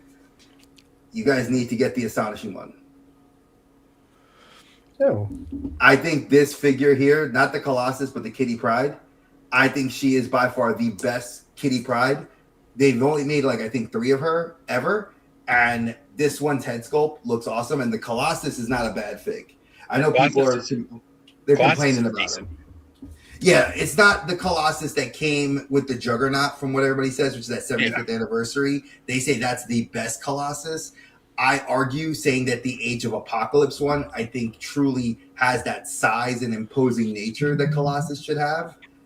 And I wish that they would remake that one and like kind of like they did Strong Guy, like remake that for me to purchase because I need that Colossus. But, you know, it's good enough for a Marvel shelf, for a mutant shelf right now. Give Hasbro time. They'll probably come back around to it. Oh, I believe that 100%. 100%. And they do it. They'll come around. They always do. Speaking of coming around. Oh, man, I'm out of here. Jeez. Another wrestling buddy. He left. He vanished. He saw me. He's scared of me. He doesn't. That's very Travis. I love that. No, but that's. Can we all just not get along? We don't. Hey, Brick. For somebody that gets it from when J-pop and anime wasn't cool for the cool kids, I actually still have all my J-pop CDs. Oh, cool. Like the originals, like all the shit that I paid $50 at books at Kinokuniya and Asahiya when I lived in New York. Like this, and some of the bootleg Sonmai. Shout out Kinokuniya. Shout out to Sonmai if you were a real anime nerd and you wanted to have those anime soundtracks. Sonmai was like your HK of those, and it was just as good sound quality. So you know what's funny? The way that I really started listening to K-pop more was I was in the punk scene, in the music. There's this drummer from a band, the Vandals, who ended up playing with Foo Fighters recently. He ended up producing a lot of those bands in the mid to late 90s. Like he went to Korea and had this whole other career. So he was in the punk band here in the States and was like producing music with Korean pop labels and stuff, which was kind of fascinating. Oh, that's dope. I just got this yesterday for the Astonishing. This is my brother's. He's the big Marvel Legends guy, and he'll often, once he like starts to get closer to completing a team, he'll send me shots of them. So that's most of it. That's cool. The Astonishing. I need that Havoc. You need some cool stands. I gotta get that Havoc. The ones he's using don't look that good. Noted. I'll let him Maybe know. he can incorporate some of his torches into your stance, Travis. You guys can partner up. Absolutely. But you're totally spot on about that the head on that. I really like the head on Kitty. I just don't like the astonishing like Nightcrawler style shoulders she has. Yeah, where it comes out a little, but she's cool. Here's the light. It gets better when I bring it closer. Crazy. My desk looks like absolute shit. I will tell you that, guys. Now, as I fuck with this camera. Well, we're gonna my French. We're gonna judge you for your desk looking like trash. Oh, it's my work desk mine's too. such a mess. Yeah, Mine's look at such my a mess. from- There's my back mess. From the convention, man. It's a huge mess. That's the mess. And then you got Ahbi up there in the corner who's got like this clean background. It's all organized. You're making us all look bad. This is my office. I work out of this room, so I have to do. I have all this mess right here by the printer. Nice. Well, no, see, Ahbi, I work out of my office too, but my mess is that like when I have downtime, like between like my like when I'm not doing like any tech calls, like I'll take a figure out and I leave it on the desk, and then I get the call and I start working on it. So I'm like, oh man, and I just never get around to it. And then my littlest one, she'll either nap in here, play in here, or sleep in here. Gotcha. And then when she's in here, her stuff's in here. So it's like it becomes a catch-all room. So like. Yeah. You know, I still like I took down the shelving and I have to put some new posters up behind here, and I redid all my MCU Hot Toys, and then I have my wrestlers, which I didn't realize how many Ultimate Wrestling figures I actually have, because I just got Rhea Ripley, and I'm waiting for Stephanie and for Julia to come in. I need Stephanie and Julia. That's what I'm looking for. Entertainment Earth they just were like, hey, we're sending it to you. I'm like, thank you. Like I need my two girls because. We don't have enough female wrestlers figures. By the way, I have all the dudes. Need more we are female. gonna start our next wheel. By the way. Oh, we're doing the next one already. Yes, it's about 1:30 right now. Hey, I'm with it. What's the prize? Well, again, we are going. A lot of the prizes we're doing today are 3D prints, but they are Star Wars props. Cool. So, let me make myself embiggened. We have the Cal Kestis lightsaber. That looks so cool. That does look really dope. With its, you're not just going to get this in a box. You're going to get the stand. The stand can be disassembled as well. But I'm giving each person who wins, they have the option of either me shipping it as it's assembled, or this can actually be disassembled as well. There's actually going to be a 3D printed tool where if you want to disassemble this or assemble it yourself, you're going to have that option, plus a digital copy of the instructions as well can be emailed to you. But this is full size, full scale. That's cool. Can I ask, does that actually hold an actual lightsaber? Like, would that actually hold? Because I actually own the Galaxy Edge lightsaber. This is not going to stand. If you hit something with this will break. No. The base. Would the base, the base? Would it hold the actual lightsaber? This will hold this one. Because mine is a lot larger at the front. Like if you the head of the lightsaber where the blade emits from. Now there is another style stand that comes with a few of the other sabers, where you can actually have it standing up like this at an angle. I might need you to print me one. I know. To go with the rest of your order. Yeah, right? To go with my Daredevil helmet. But just to show, I mean, all these pieces are separate pieces. Details are very impressive, though. That's for sure. Facts. These are not my designs, by the way. This is from a gentleman by the name of Elemental Collector, I think, on Maker World. So these are free files that anyone can print. And I mean, there's a lot of detail right inside there. I mean, this thing looks phenomenal. I actually did one all in green, just for myself. Being the what if person that I am, I did a whole Power Ranger theme on one. But Archer's done one himself in red and black. But this is going to be our next wheel, so we're going to jump on that right now. Spin that wheel. Wheel. Just don't whoop that trick. What? No, you whoop that trick, yeah. US go ahead and bring that right there.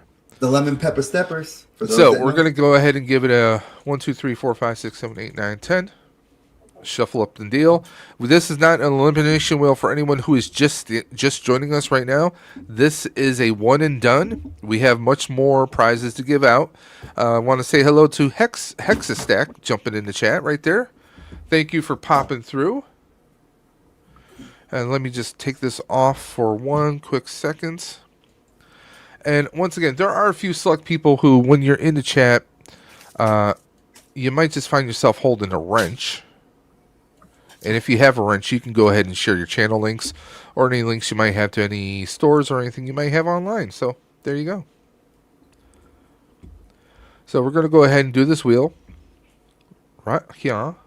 Let me just jump back to that tab.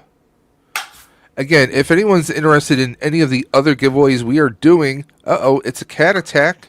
We got Only Vader's girl popping through the chat. Hey, Vader. Hey, Cat. Hope you're doing good today. Hope you're feeling well. We are giving away lightsabers. I have not given away the Vader saber yet. You could win if you are able to donate $10, either by scanning the QR code at the top of the screen or by going to the links in the video description below. One $10 donation gets you entered in on all the remaining wheels. One $10 donation gets you in on all the wheels. If you want to do more than one donation, you of course can. After you complete the donation, all you have to do is take a screenshot and message me on Instagram at Daves_Dimension so I can confirm that donation, and then you will be entered in on the wheel. Now, since we just have a few people who just joined in, I think we'll give them about 5 minutes before we do the wheel, just to be fair. So, Dre, are you still manhandling your Batman? I'm manhandling my bat. Well, no, he was just very dusty because, like, he was on when I had those shelves. So, for anybody that doesn't know, if you watch the channel, isn't there a bat duster? I mean, he has a bat, probably, bat belts, bat computer, Batmobile. So Dave knows I got duster. Before we moved into this house, I bought new shelving that was up in the back. We used to be behind me. Everybody saw it if you guys had seen the channel. I recently, because we needed shelving for the garage, and I just was noticing that I'm taking my collection in a very different route as I'm not buying as much. And I'm very picky with what I am getting, that I wanted to display like my MCU figures more. And I wanted to do a little bit more of like my wrestlers. And then I'm going to put some shelving above that and some posters on the wall behind me. So since this is like kind of my workspace and my personal space for this, I want to do something fun. So that's why I'm like trying to figure out what to do as far as shelving. So right now I just have some minor small bookshelves I got from Target just to put stuff there for now. And I'm looking at like IKEA. I'm looking at a couple of different things just to kind of get an idea for new shelving. Because again, these guys are big and it's annoying to try to find shelves that will hold 1/6 scale very nicely and that you can like light and display very, very nicely. It's a pain in the ass, to be very frank. How tall are they? So this is 1/6. So you're looking at what, a little over maybe 15, 16 inches? Yeah, on average. Okay.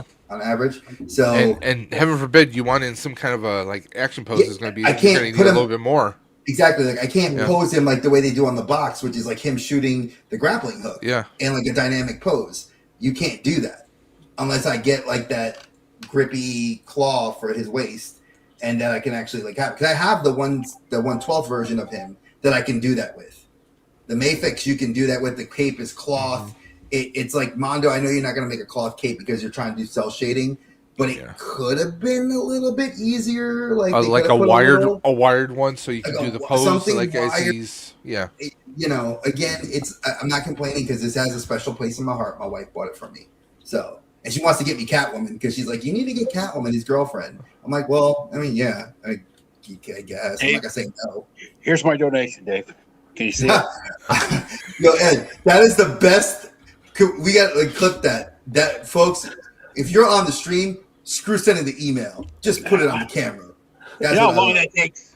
Exactly. That's more effort. I do see your confirmation here. Thank you, sir. I'm making my donation right now. Nice. I think it's going through. Let me just say real quick. I did this last year with you guys, and Dave and I both live within an hour of each other, and Roswell is a really big thing in this area for cancer patients. My ex-wife, mother, and my own mother have both been treated at Roswell for cancer. My ex-wife mother lived for about 6 years after getting treated, which the cancer came back. Nothing on them. My mother has been cancer-free for 2.5, 3 years now since going to Roswell. So you guys are doing a great thing. They do great things. So any kind of support is absolutely amazing. That's awesome. Beautiful. That's beautiful, man. I wish my mom went to Levine's Cancer here, and they were amazing. And I always donate something to them around Christmas time because they're big for Toys for Tots. And my local comic shop always works with them for Toys for Tots, so I do that as well. So like I look out that my job lets me split that time, so I get to give time to here and time to there. And my job donated to Ride for Roswell because, like Dave said, I think everybody at some point in their life has had somebody tragically deal with this illness. Oh yeah. And I think that it is great to hear these actual testimonials from people like yourself that are friends of ours that can truly testify to how great this facility is. Travis, I got you. I see it here. What'd you get? No, his donation. I see it. I also sent you a message, Dave, on the side, just if you check that when you get a second. Yep. I will check that in just a second. I'm adding you onto the wheel as well. So, do you mind if while we're waiting for the wheel, I start a topic that I was kind of wanting to cover, with TV shows? Go right ahead. So, I have been absolutely enamored with several of the shows finishing up now. Obviously, if you guys are watching the last season of The Boys, that's huge, but we're not going to talk about that on this stream because this stream is totally not. That show is totally not PG friendly at all. But also, like 2 seasons behind it, right? I know, so I'm not gonna do that. But I am. So you're not gonna tell them when Batman shows up? No, but for anybody that's a fan of Invincible, and we have another guest in the chat. KJ was good. For as anybody's a fan of Invincible, I think that I need to start reading Kirkman's book, because I loved Firepower, which is a book that he was co-working on, and I absolutely love Firepower, and I know that that's something that's in the plans. And I'm just wondering if anybody has been interested or has heard about There's Something Killing the Children, which is I think Tiny and Jane, was it Tiny and the Fourth? If you guys have not heard, that's getting, I think, a Netflix show. Or are you guys getting ready for any other comic book like themed or superhero shows coming out? The only one I'm waiting for is Spider-Man Noir. May 28th. I'm super hot. Well, actually, I'll be in surgery that day, so I'll be watching it that weekend while I'm recovering. So sadly, I will not be able to watch it. Is that a Disney Plus thing? No, Amazon. With Nick Cage voicing, playing him. So it is the Nick Cage one. Okay, yeah. I wasn't following where it is. Is that tied to the MCU stuff at all, or no? Not that we know of. Tied to the Spider-Verse, from what tied to the Spider-Verse. Yes. Which then has full circle back. Squishy. Okay, it's squishy. Yes. He's basically playing the same character he does in the Spider-Verse movies. Yeah. So this is his origin movie, so to speak, or his origin story. That's what they said is in the. I know on Prime, if you have Prime Video, they did like a behind the scenes where Cage was like.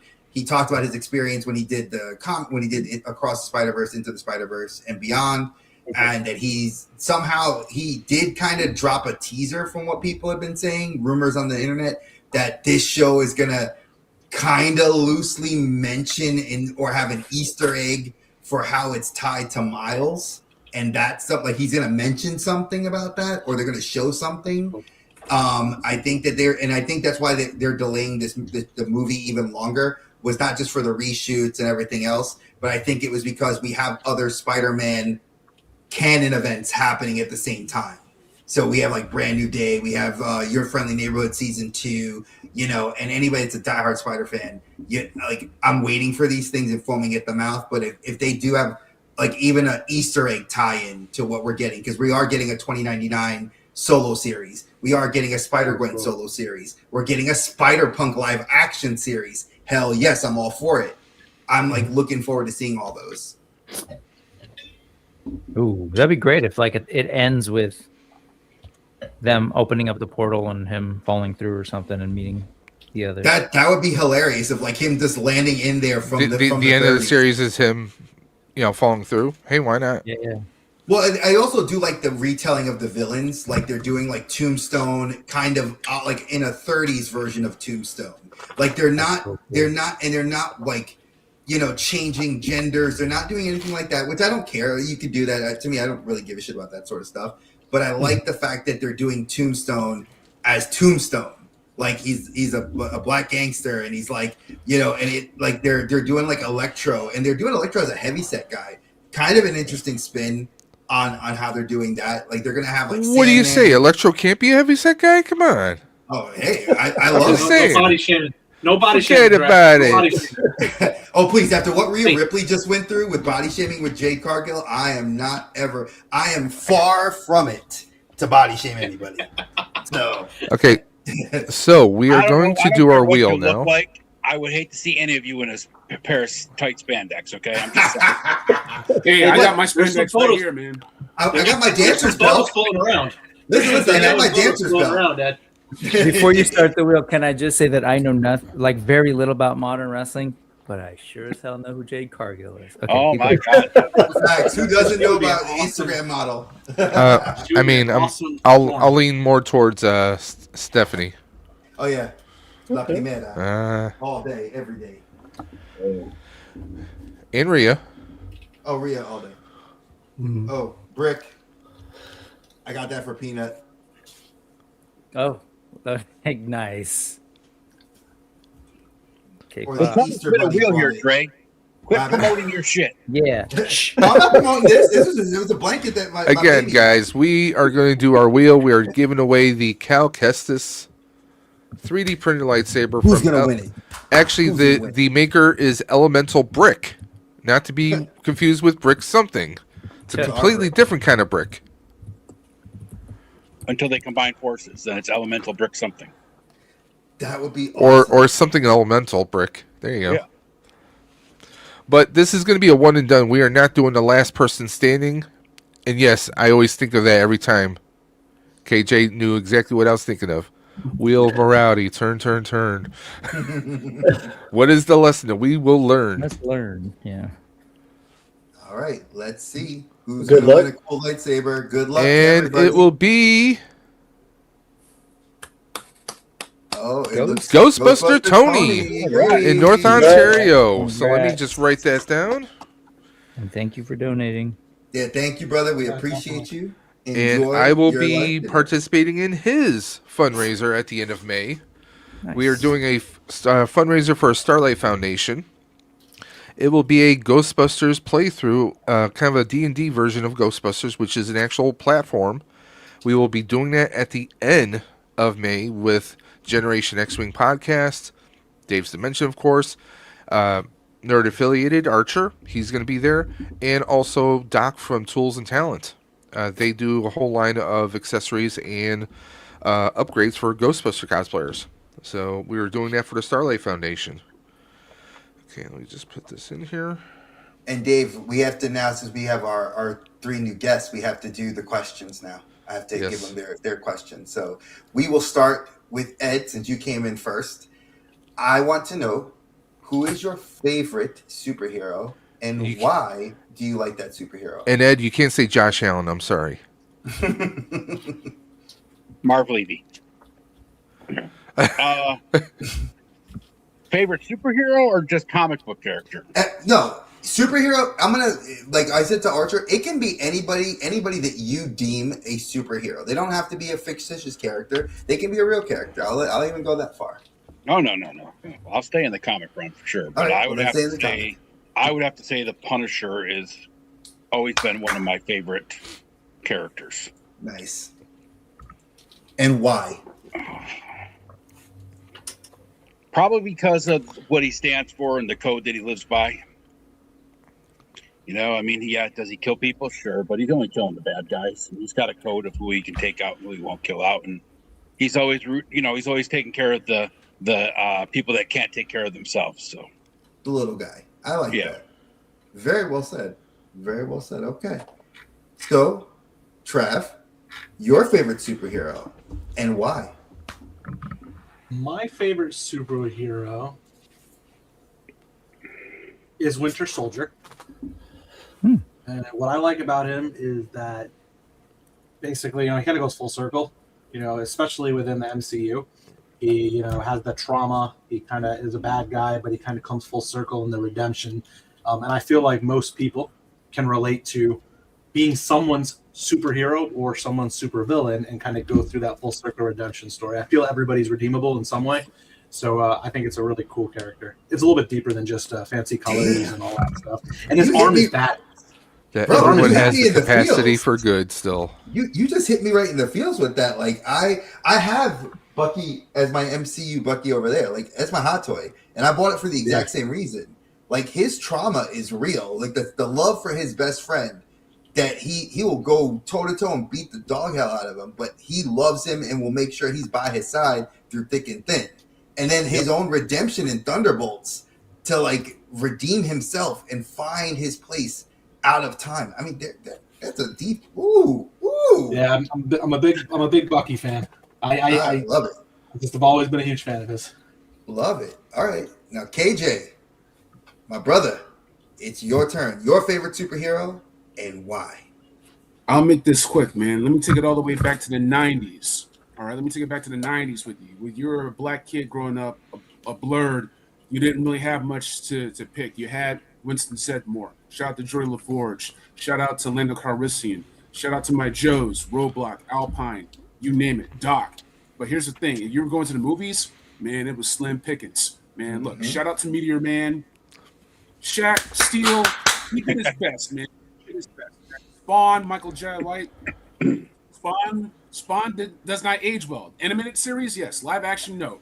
And then 1998, Blade. In about 10 minutes, Wesley Snipes rewrote the template and the code for just how cool, not just a black superhero, not just a superhero, but how comic books can be made. Like, think 1997 Batman and Robin, right? George Clooney pulling out the black card. Don't get me started, man. Blade. Everything, like, Ryan Reynolds got it right in Deadpool Wolverine. Everything came from Blade. There's only ever going to be one Blade, right? So there it is. Shout out to Blade. Shout out to Simon Phoenix, Demolition Man. Shout out to Snipes. It's Blade. I have to give him listen, I'm giving him the Roman Reigns treatment. I will acknowledge him.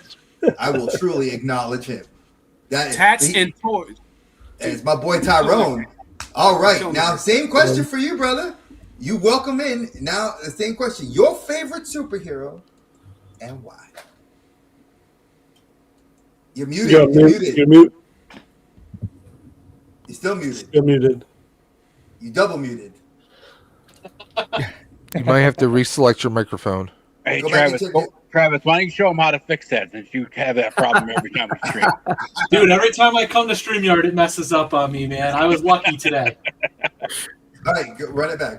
He's gonna be good. But everybody go to Tatz and Toys IG. Show this man some love right now. He is by far one of the coolest people. 100%. Love him to death. All right, holding it down right now. Yo, let's while we wait. Well, I do have to jump soon, but do you mind if I just do a quick plug? Go ahead, brother. Sure, go right ahead. To all the wrestling fans out there, I know there's a lot of wrestling fans, especially older, the 90s, 80s, 90s wrestling fans.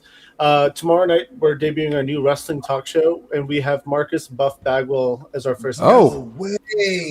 So definitely tune in tomorrow night at 6 p.m. because it's going to be a lot of fun. Because it's it's crazy. We're going to talk to Buff Bagwell on camera, right? I'll be there, Ahbi. That's awesome, brother. I'm a huge I will wrestling totally nerd. We be got to there. talk about stuff, man. I'm a huge wrestling nerd. When I saw that, I was hyped up, brother. Yeah, dude, we're excited for the wrestling stuff. Let's go. Hold on, I got to show this off real quick. Like, we're talking wrestling. Jesse. I have to show off my Blaine custom from the. That's Jesse, right? Just to let you guys know I'm about that. Hell yeah! I'll be there, Ahbi, and congrats on the launch. Hell yeah, Ahbi, definitely. I'm excited, man. I'm excited for the wrestling. Yeah. I acknowledge the Sunday night show I'll be checking out tomorrow. I'll be listening. Thank you, and definitely ask questions. That's the whole purpose. We're going to highlight the chat too. So not hearing. Tatz, there? we can't hear you, man. It could be his audio. He's gonna run it back. Let him run it Okay. back. He's checking his mic. Okay. So Ahbi, that's you might want to check the StreamYard settings too, if you can hear us. Message him, Dave. Message him. I had to root my system last week because of right on, Ahbi. And what about the other? So you got a bunch of stuff. Keep going. What else you for got? whatever reason, don't know, Ahbi. We're getting crazy, honestly. So we have 5 shows a week now. Monday is our Decepticast. It's a Transformers only show. Monday nights at 10:15 p.m. Eastern. My co-host Talib and Anna do that show. On Tuesdays is our open mic night at 8 p.m. Eastern, where we drop the link in the chat, and all are welcome to come out and nerd out with us. There we go. There we go. All right. Now can you hear me? Yeah. I had to unplug the mic. I'm still trying to figure this fucking thing out. Sorry. Nah, it's all right, bro. It's all good. All right, Ahbi, you said Decepticast on Mondays, 10:15 Eastern. Yep, and then open mic on Tuesdays at 8 p.m. Where anyone can jump in. It's like this, right? Anyone can jump in and talk toys with us. And then Thursdays is a new show that we just recently launched called Taking the Shot. It's about toy photography. That's run by Lou and Initial Goose. And then Fridays is our Plastic Journey, which is more of like an interview type show where we interview one person. Last night. Yeah, we had Jeremy Gerard from Four Horsemen Studios on last night. That was a lot of fun. And now Sunday will be our wrestling show. So I'm excited for that. And I had a photo featured on your show Wednesday night, so thank you for that. Lou put my picture up. So he did. Yep. Oh man, big shout out. I love that. Looking forward to that. Definitely. If you guys have not, definitely check his stuff out. He's another brother of mine here in North Carolina. I gotta shout him out. Gotta support my fellow content creators here in my state. He's one of the good folks. Appreciate that, Dre. And again, thank you guys for the invite. No, anytime. A lot of fun. And I gotta go take care of my kids, so I'm gonna go open Pokemon cards with them. To be honest with you, go have fun. Go right ahead. Enjoy that, brother. Family first. SIRs. Get some SIRs. Exactly.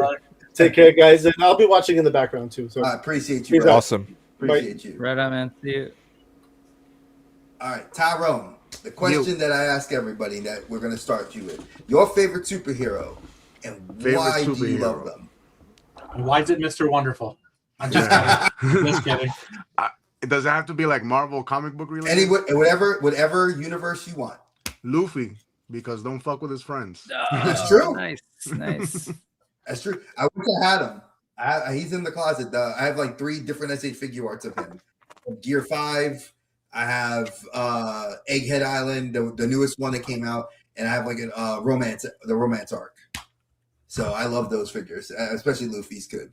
Personally, I'm a Zoro fan, but I get why nobody wants to mess with Luffy. All right.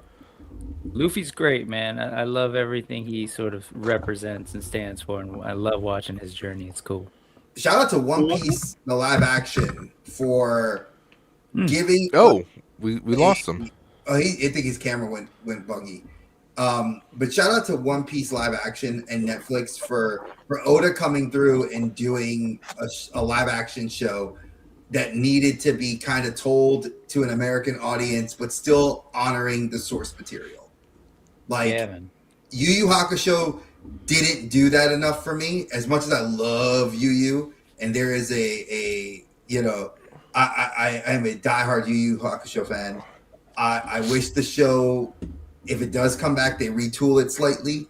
But I think One Piece is a great roadmap for a live action show. Sorry about that. A phone call knocked off my complete thing.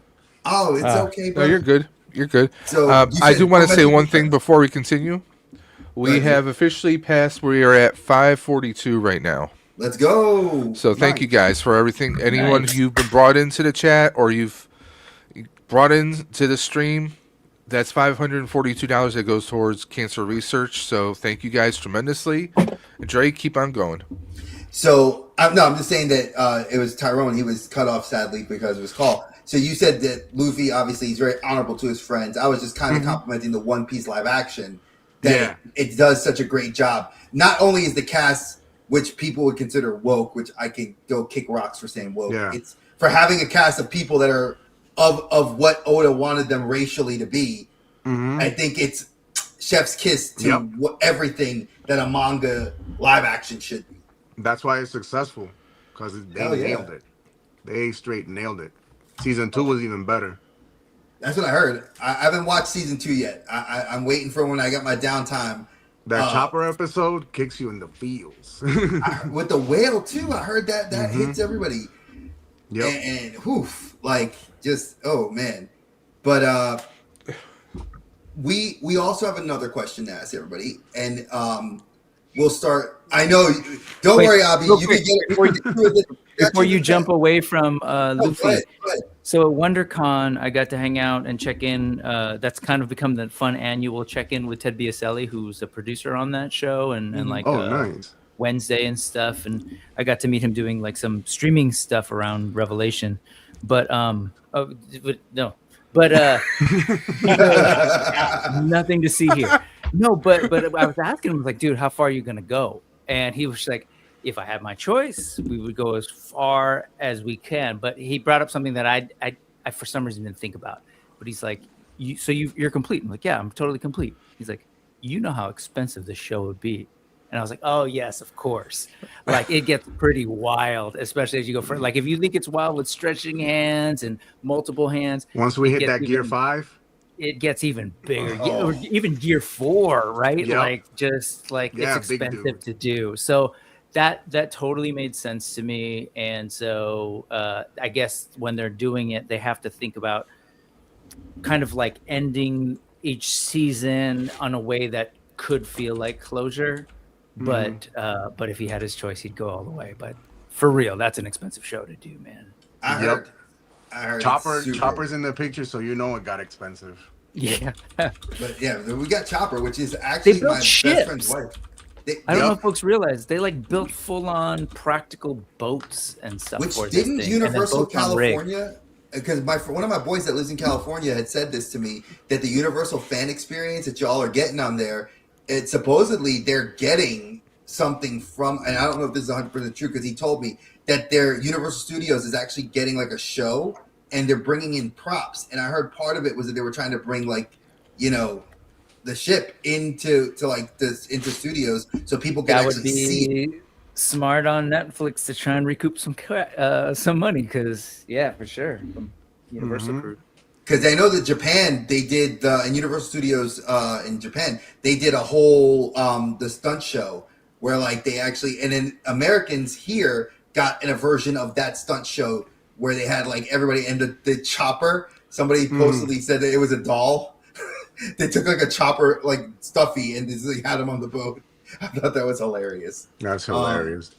But all right, now the next thing is, and this is good for all four of you guys that have come on new.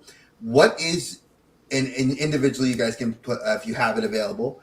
What is your so far favorite toy that has come out this year, or if it's not, or is it coming out? Do you have it to show? If you don't, yes, I have him. Beautiful figure, KJ. I do have a figure of the year for me so far, which is Akuma, but it's in my shelf behind me, and it's like I gotta go dig it out. But the Jada Akuma. I have that one because Akuma. Jada E Honda is not bad. Like I really want to like get the that E one Honda. too. I want to hand finish effects the kind of roster. creep me out. I'm the only one that's creeped out by that. It's like you grew extra hands, get away from you. But that's just me. That octopus attack. Yeah, so far the Jada Akuma, because Akuma. Yeah. I need a shield here for the guy up in the left-hand corner. And honestly, this thing, I was surprised. The Skeletron Wolf guy. Oh wow. Oh, Skeletron cool. Jungle Yeah. Wolf Trooper is amazing. Yeah, he's good. Yeah, good that was cool. Caught me by surprise, bro. Yeah, I don't have any of those Skeletons, but they look fantastic. Yeah, They are awesome. Yeah. The quality is really good, which is what really got me. I gotta get that one because their Phantom Core, the paint on that is pretty good too. Yeah, So I gotta that get looks sick. that Skeletron Wolf Trooper and put them side by side with this. Yeah. Yeah, that would look sick. Phantom Yeah, the Courage, a good camera figure work. too. And you don't have to make me big, Dave. I just wanted to show it. Like, there's the Honda. Those hand effects. hell yeah. Figure. Yeah, these hand effects that are right there, they're Yeah. actually really cool. But I have to say, keep me there. I'm gonna just say one figure I think that might be beating it. Oh, the Sagat? Yeah. The Storm Arena. All right, so when I was collecting Street Fighter, I had those 8-inch Storm collectibles. The articulation was great; they could hold poses. No, this is Arena. These are the cheaper ones. This is Those are these are like the lower cost. Like they're like the half price with the same level of articulation, but they scale better. Yeah, So- they're actual 112. Yeah, like these are actual 1/12 scale, not like their regular line 112. that's 9-10 inches tall, but they're still just as cool. But these are way better, personally speaking. The articulation, was structurally, which is better, Jada And- or Storm Arena? Storm Arena, all day, And every day. because we're talking figures, Dre, we are going to be doing a surprise giveaway right now. Oh, let's go. Nice. Brought to you by one of our panel. Oh. Brought to you by Mr. Wonderful himself. Hey. So, Mr. Wonderful, tell us what you got. So, as part of the raffle that you guys are gonna do, the giveaway. Sorry if the camera's not zooming in, but I'm doing one of my my builder bundles. It's the Hexastack display system. It's the modular setup here. So I'll be shipping this out. Just get the information over to Dave, and then he'll give it to me, and I'll get it shipped out on Monday to the winner. But it's the bundle pack that we're doing for everything. We had them down at Toylanta. We were just in Toy Con, New Jersey a week ago. We're going to be at IshCon with Creative Realms, and we're online selling those and stuff. It's a $28.99 bundle. Comes with 5 display pieces. It has all the interlocking connections, all the swappable pegs, and it also has the storage, which will keep your wives happy. So your stuff, as I like to say, your shit isn't all over the place. You won't lose your shit, so you have a place to store your shit. Oh, I had to contain it in this There you room. go. That's how the wife makes me. It's happy. It's not in the There you living go. room anymore. Same. Thank you. KJ says it right there. Hexastack So keeps wait, it are you packed. gonna be at IshCon? There you go. You will be at IshCon? Or are you I gonna go through personally Terrence? won't be. Is Terrence? I will be working through Terrence. I've partnered with Terrence over at Creative Realms and Gina, and they have honored taken on the responsibility of letting me ship packages to them and having them put them out at the shows for me. As this year is my daughter's senior year, it limits my ability to do a bit of traveling around the U.S. as much as I'd like to. So he's handling. Shout out to Terrence and shout out to Family Creative first, Realms. man. Family first. Thank you. So, here we go. We're doing a one and done. Spin that wheel. Come on, come up, Mr. Wonderful. Come up, Mr. Wonderful. I need some stands. If it does, I'm just almost. Oh! Look at that! Could we Looky, have- looky. Folks, Nice. this is rigged. I feel like this Welcome is rigged. to the TKO, game. TKO, Mr. Wonderful rigged this. So congrats. If you want to message me on Instagram, Tatz, I'll go ahead and get that right over, or you can give it to Dave, whichever you're more comfortable with. I got you. Nah, these people, bro, we all good. We family here. Yeah, welcome gifts, man. That's all. Look at that face. This says it all. I'm saying, we family here, man. Keep it a buck. I love it. This makes me happy today. That is another prize, another happy participant. That's awesome. All right, Ed, did you have a figure that's like shouting out to you? That's like So you see, far, like, my favorite figure is the Loose Collector Skookum. that looks dope. Oh yeah. He's awesome. He's giant. I don't have anything that big though. I have the other two coming. They That's haven't what she said. shipped yet, but Archer says, "Let's go." He's the only one I have that can match him. He comes with gold. That one looks way better though. Personally, I speaking. almost scooped them up the other day in GameStop. Fuck GameStop. They can't. They're not gonna get no money from me. But Nah, this that's why figure- it was like overpriced as shit. I was like, I'm good. You know, GameStops are dying out over here. Oh, the is there a closest GameStop one that Same. big in Western New York? I mean, in Niagara Falls, they used to have those two GameStops. The one I that want was some. by Starbucks, but now is a Chick-fil-A. Yeah. And the other one is there's one like in the Plaza by Wegmans. across from like Walmart and everything over there. Yeah, it's like they're starting to die out. It's just we don't have any down the southern part of it. I know we still have a handful in the area, but they're just. I have one hanging by like dear life near me. Oh no, the one. So we used to have 7 in right where I live. In a 10-mile radius, there were 7. Damn. They're now the closest one to me is 45 miles away. Yeah. We used to have one literally 6 minutes down the road. I could have driven right there. But nobody has to buy games anymore. You just download them now. So. Well, yeah, I mean, I still now they're just Pokemon. Mm-hmm. Yeah, and now they're overpriced Pokemon. Exactly. Mm-hmm. Yeah, when I went there and I seen boxes of Ascended Heroes, and they were like, "Yeah, 150." I was like, "That's why they're still in stock." Okay. Thank you, Michael, friend of the channel, Michael Reed. He does just about everything. Good friend of the channel. Also, he was probably hanging out with that cat. And thank you for popping through the chat, Michael. Hope you're having a good weekend. Stay safe, be well. And Travis, you said you had your figure. I want to see it. Yeah, so I will say, and again, I'm gonna thank our boy Terrence, Next Toys over at Creative Realms, who was at Toylanta and was able to scoop me up Sphero's Toys, Animal Warriors: The Kingdom, exclusive for Toylanta, Moshi Zero, I think. It's the homage to Lion-O. I haven't picked up a ton this year, but this is keeping my my lips wet for the rest of the Animal Warriors: The Kingdom figures that I know are coming soon. So one of my favorite lines. I'm big into the fantasy. It is a repaint, but it had some cool weapons, and I really like the tribute that they did. It does look good. Mm-hmm. How's it feel in hand? So my favorite thing about the Animal Warriors: The Kingdom line is that I can let my son play with it, and I don't even have to think twice about it. Like, he can play with them. The plastic is good. It's a solid figure. I'm not worried about him breaking it. He can do what he wants. It's really good for play. It's really good for display. And that's how they've all been. I mean, if you haven't had an Animal Warriors: The Kingdom figure in your hand, you're totally missing out. I think it's a very underrated brand and product. Yeah, they're very good. And I'm not just saying that because Brick's on the stream right now. I've been all in on the Animal Warriors: The Kingdom since before PowerCon 2023. Oh wow. Hey, I like that OG. Keeping it real. We got Oz saying his favorite superheroes are on this live stream for a cure. Appreciate that, Oz. Thanks. Well, the only one on screen is Mr. Wonderful. So I know. They're trying to sell. They're trying to sell beauty. You know, that's just all it is. Hey, before you got here, we better switch Ed over said to I'm beautiful. We better switch over to KJ because you ain't selling nothing. You ain't selling nothing, Travis. Oh man. Did anybody ever get the Figma Solid Snake?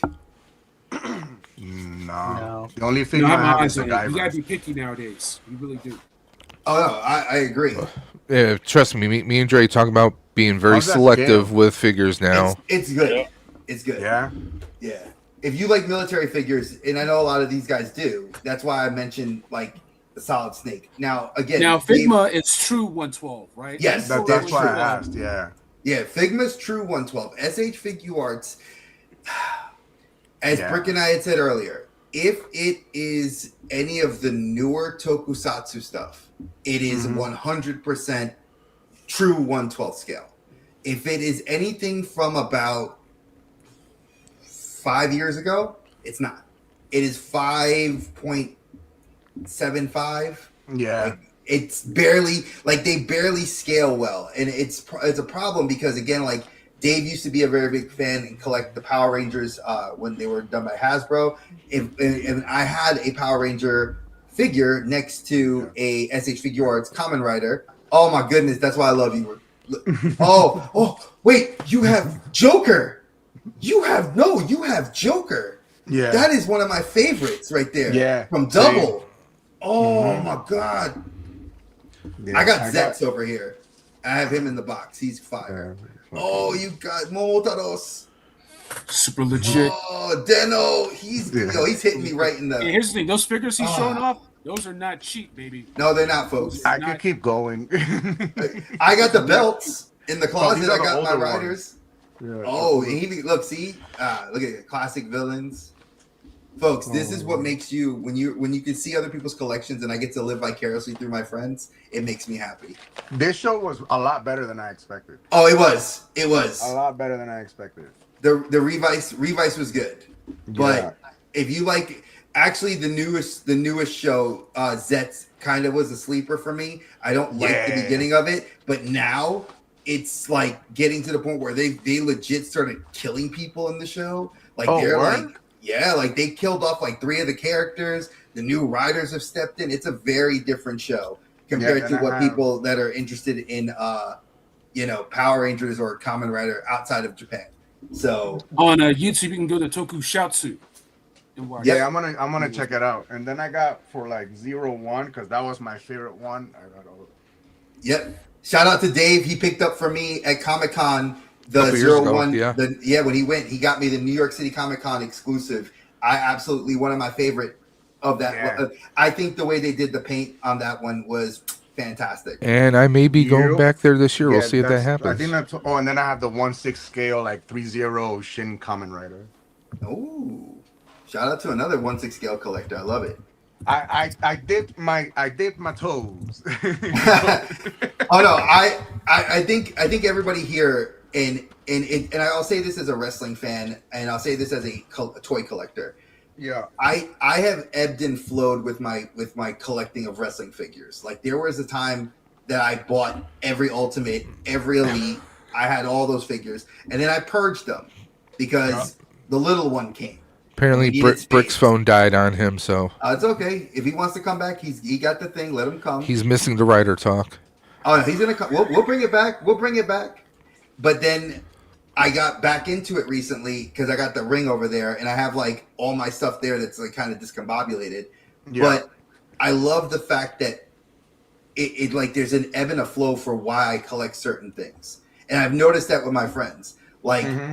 I can talk to like Dave got out of wrestling figures and then he got back in when I bought him like 2. And then he was like back in. You know, yeah. I got like Kamen Rider, like a big shout out to my boy Brick. When he was in Japan, I got some awesome he got me some Power Rangers. That's right. Stuff, and I absolutely freaking love it. You know? Yeah. And it's a rarity when you see collectors that not only share that mutual passion for it, it's that like it's what drives you to want to collect the lot. Mm-hmm. Yeah, and I don't feel that way with a lot of stuff. That's when y'all were having the Kamen Rider talk. I was like, I am with my people. Oh yeah, the 100%, bro. Like I it is a rarity. Like I brought Dave into it. Like he was already into Power Rangers, but he wasn't like he didn't know much about Kamen Rider. And then I've dragged him in, and then it was like he was into wrestling, and then you get people like Travis that's huge. Love him to death. Love my brother Travis. And we're huge wrestling nerds. But then it's like, you know, when you talk, then Dave, I can see the passion. Like you can see like the fire get behind him where he's like, oh shit, like that's so cool. Like I didn't know this. And like, oh, and I'm loving it because it's why I get certain figures in the line. Like, you know, like stuff I got coming in. Like already I heard Travis was like, oh yeah, I can't wait to get Stephanie. Like I got Rhea, I got Julia. Yeah. I can't get Chelsea Green. I need Chelsea Green. And both real life. Dre, yesterday I went on ringside and I grabbed all the guys that I'd been holding off on that got released yesterday because like the machine guns and all those guys. I went and I scooped whatever I could yesterday because I was like, I don't have them. I've been holding off on them, and I was like, these are guys I need. So like I got a Santos. If you didn't get Santos, I have one. I already have him. Yeah. The only one I needed, I ended up grabbing Alba Fire, which I normally don't get a lot of the female ones, but I thought she was really cool looking, so I snagged that one. But I got the Motor City machine guns, and then I got the Wyatt 6-3 pack that they had at Walmart or whatever. Because my son's been begging me for it when we were in Toy-Con, New Jersey. Somebody had it for like. Did I read that they got released? Yep, all of them. Yeah, there was like 20-something people that got dropped yesterday. Yeah. And sorry, big wrestling nerd. Sorry, I know I bored Brick. Go for it, bro. Let me ask you guys: when people get released mid-story, like I'm of the mindset I'm about to take a WWE break because I don't feel like having my time wasted. I'll just go into AEW. They don't even bother with long-term stories. You want to wrestle? Yeah, good. Exactly.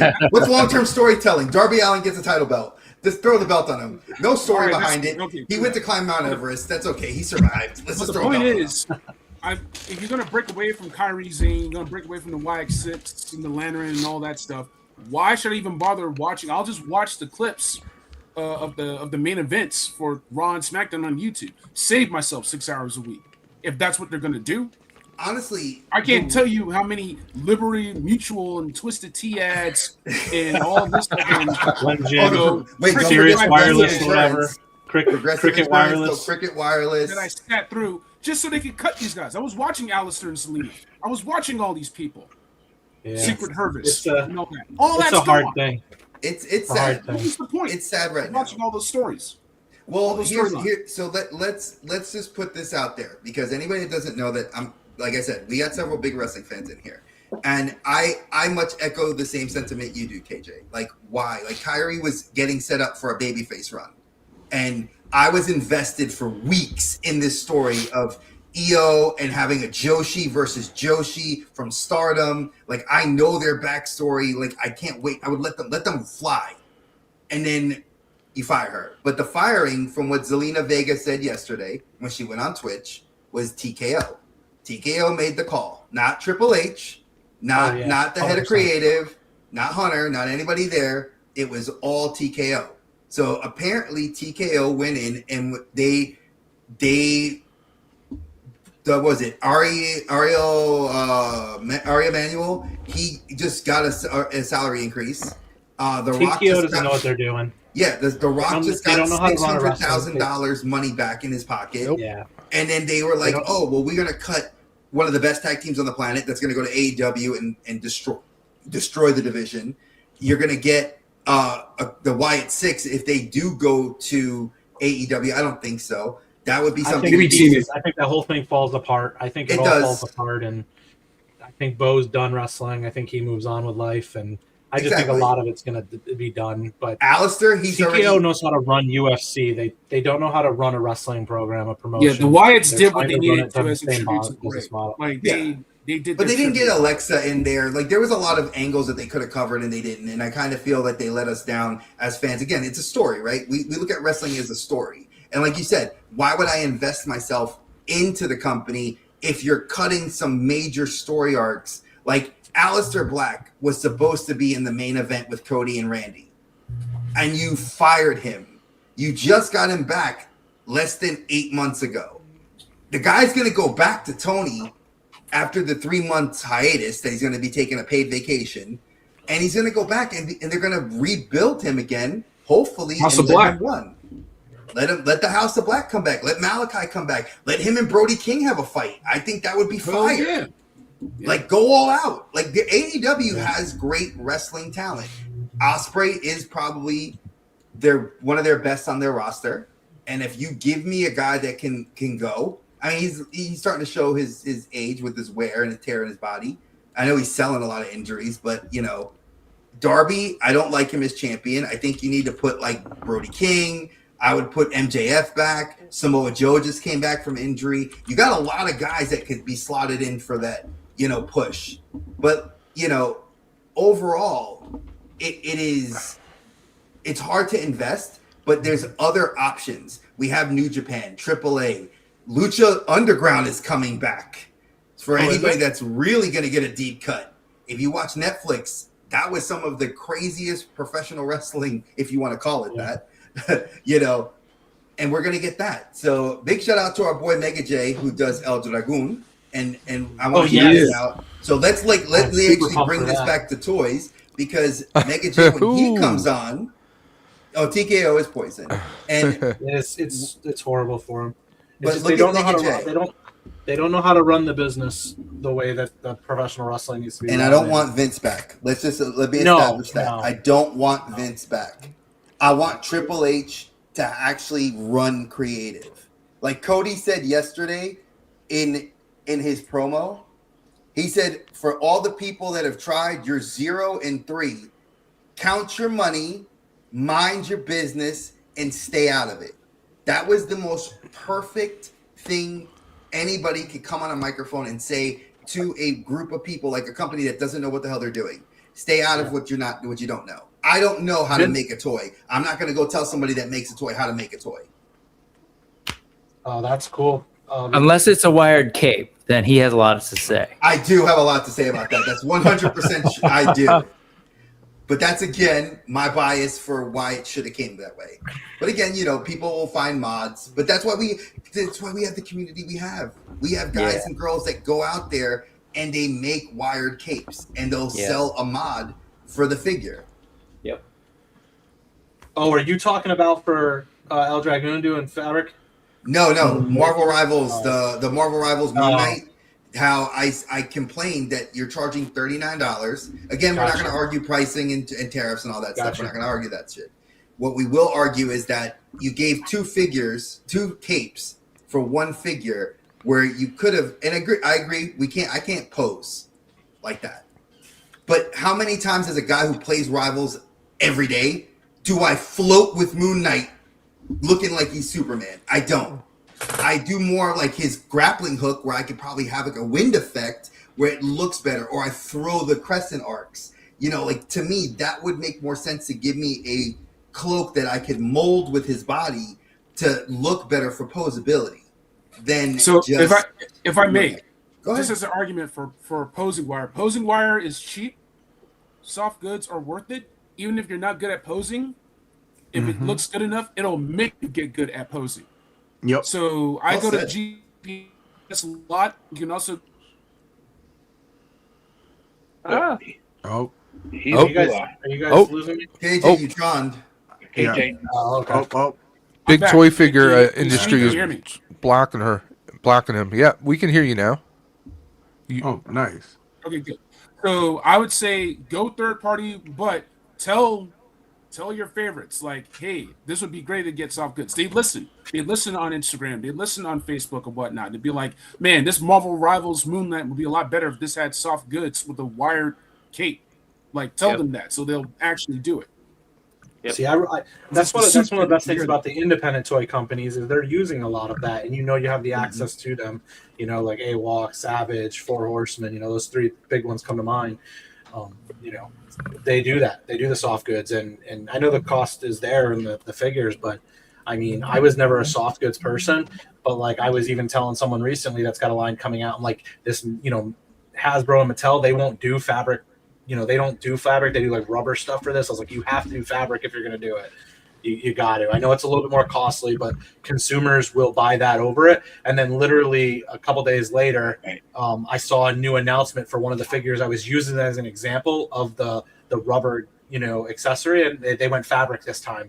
And I was like, see, that's what they know. That's what people want. Nobody wants this figure who does poses that would have that coat on them that doesn't allow them to kneel or stand or bend the way they would with a fabric coat versus a rubber one. Those soft goods are key. McFarlane has started using soft goods capes. It's time for Marvel Legends to start giving us soft goods. I agree. 1,000%. I don't know anyone that would disagree with that, so I think we had a whole morning segment on. Sorry, what were you saying, Dave? I was just going to say I don't know anyone who would disagree with that statement. I was just gonna say we had a whole morning segment on it, and it was a good back and forth. But one thing you mentioned that McFarlane's starting to do it. I had this question earlier, forgot to bring it up. Is it particular lines? Like, is it because I think it's like not the page punchers, but like the movie one, the ones that basically get pushed to the back of like by NECAs and stuff, right? In a Target. Because I don't think I've seen them like in the collections, the collectors section, like the deluxe ones. Yeah, like the main DC multiverse stuff. I haven't seen a whole lot of the ones with random with McFarlane. It's just they had a few like the Superman ones that were in like Walmart. Yeah, okay. Just wondered because I have like their Dune ones, and I love the soft goods on those, but I know those were kind of like pushed to the back. And we can argue cost because here's Jada's Cyberpunk, $29.99. Soft good pants, soft good jacket. Yeah. One of the better figures I've ever purchased. Yeah, This is Jada. Yeah. This is Jada, and this is amazing. And Haya, look at Haya Toys. That Rambo that I bought. Yeah, now that's a higher end, right? That's $100 action figure, special edition. But that one's all soft goods. The Terminator KJ showed. That's soft goods. But again, 3-0. These are not, to me, I don't consider those third party. I consider them international large companies because they have a following. They're just not Hasbro here. They're not Mattel here. yes, they're everywhere. But when you can get a figure that, like on Amazon, KJ, remember he said it last year, you could have picked up that figure for like $75. Now that's a little bit pricey, but when you're going picking up a NECA for $59 that doesn't have nearly as much like stuff with it, for $20 more, I'm going to get a better figure that has articulation, accessories, and soft goods. I mean, it's a win-win. That's his Terminator, the one from Genesis, I think, right? Yep. Dark Fate. This one's from Dark Fate. Thank you. Yeah. And there's a Sarah Connor that goes with that has soft goods. Yeah, also soft goods. Yeah, that's around here somewhere. Dark Fate was 3-0. Animated? No, Dark Fate was the last one that he was the older, and Sarah Connor came back. Yeah, there was like a black liquid metal Terminator. Yeah, that one was a few years ago. This one's from God, I don't even remember that one. It was in theaters for like 2 It was brief. It was brief. It was decent. It was decent, but it cost way too much money, and no one went to go see it because of Genesis, because of Salvation, because there's just been too many bad Terminator movies. I just remember Genesis. Genesis was the one where they're in the future, right? Fighting the war. Yes. No. Salvation is the future. Genesis is when they basically kind of tried to retell the story of the first one, but then they time jumped to like 2020s, and it was a whole thing that the Skynet was basically going to be like this online kind of computer platform thing. I'm on mute. So was I it, hear you, Dave. You're not muted. We can hear you. Was it the so the one with Christian Bale where he was yelling at people? That's Salvation. Okay. Yeah, I remember that's that Salvation. one mainly because there was a couple next to me at the very top, and they got busy, like more busy than I've ever seen in public. They were involved. They were deeply involved. Yeah. Anyway, sorry. Well, when the movie sucks, you got to earn your money. You got to make your investment worth it. Yeah, like here's another one. 3-0 if you're into Bloodsport. If you're gonna get something, this would be it right here. Bloodshot. Sorry, Bloodshot. Sounds right like Brick here. had a buy one get one. Soft goods right here. Perfect 3-0. Love the articulation. Love the figure. These are like again 3-0 releasing kick-ass figures. I got some party ones. I have to say this: Mattel is taking over DC. If they do this, the Chronicles articulation is fantastic, and these need to be wired. These need to be thicker capes, and they need to be wired. For Motu, is that the King Grayskull? This is King Grayskull, and I have a Dolph Lundgren Ramen Toys head sculpt, Master of the Verse. I'll put that on in a second.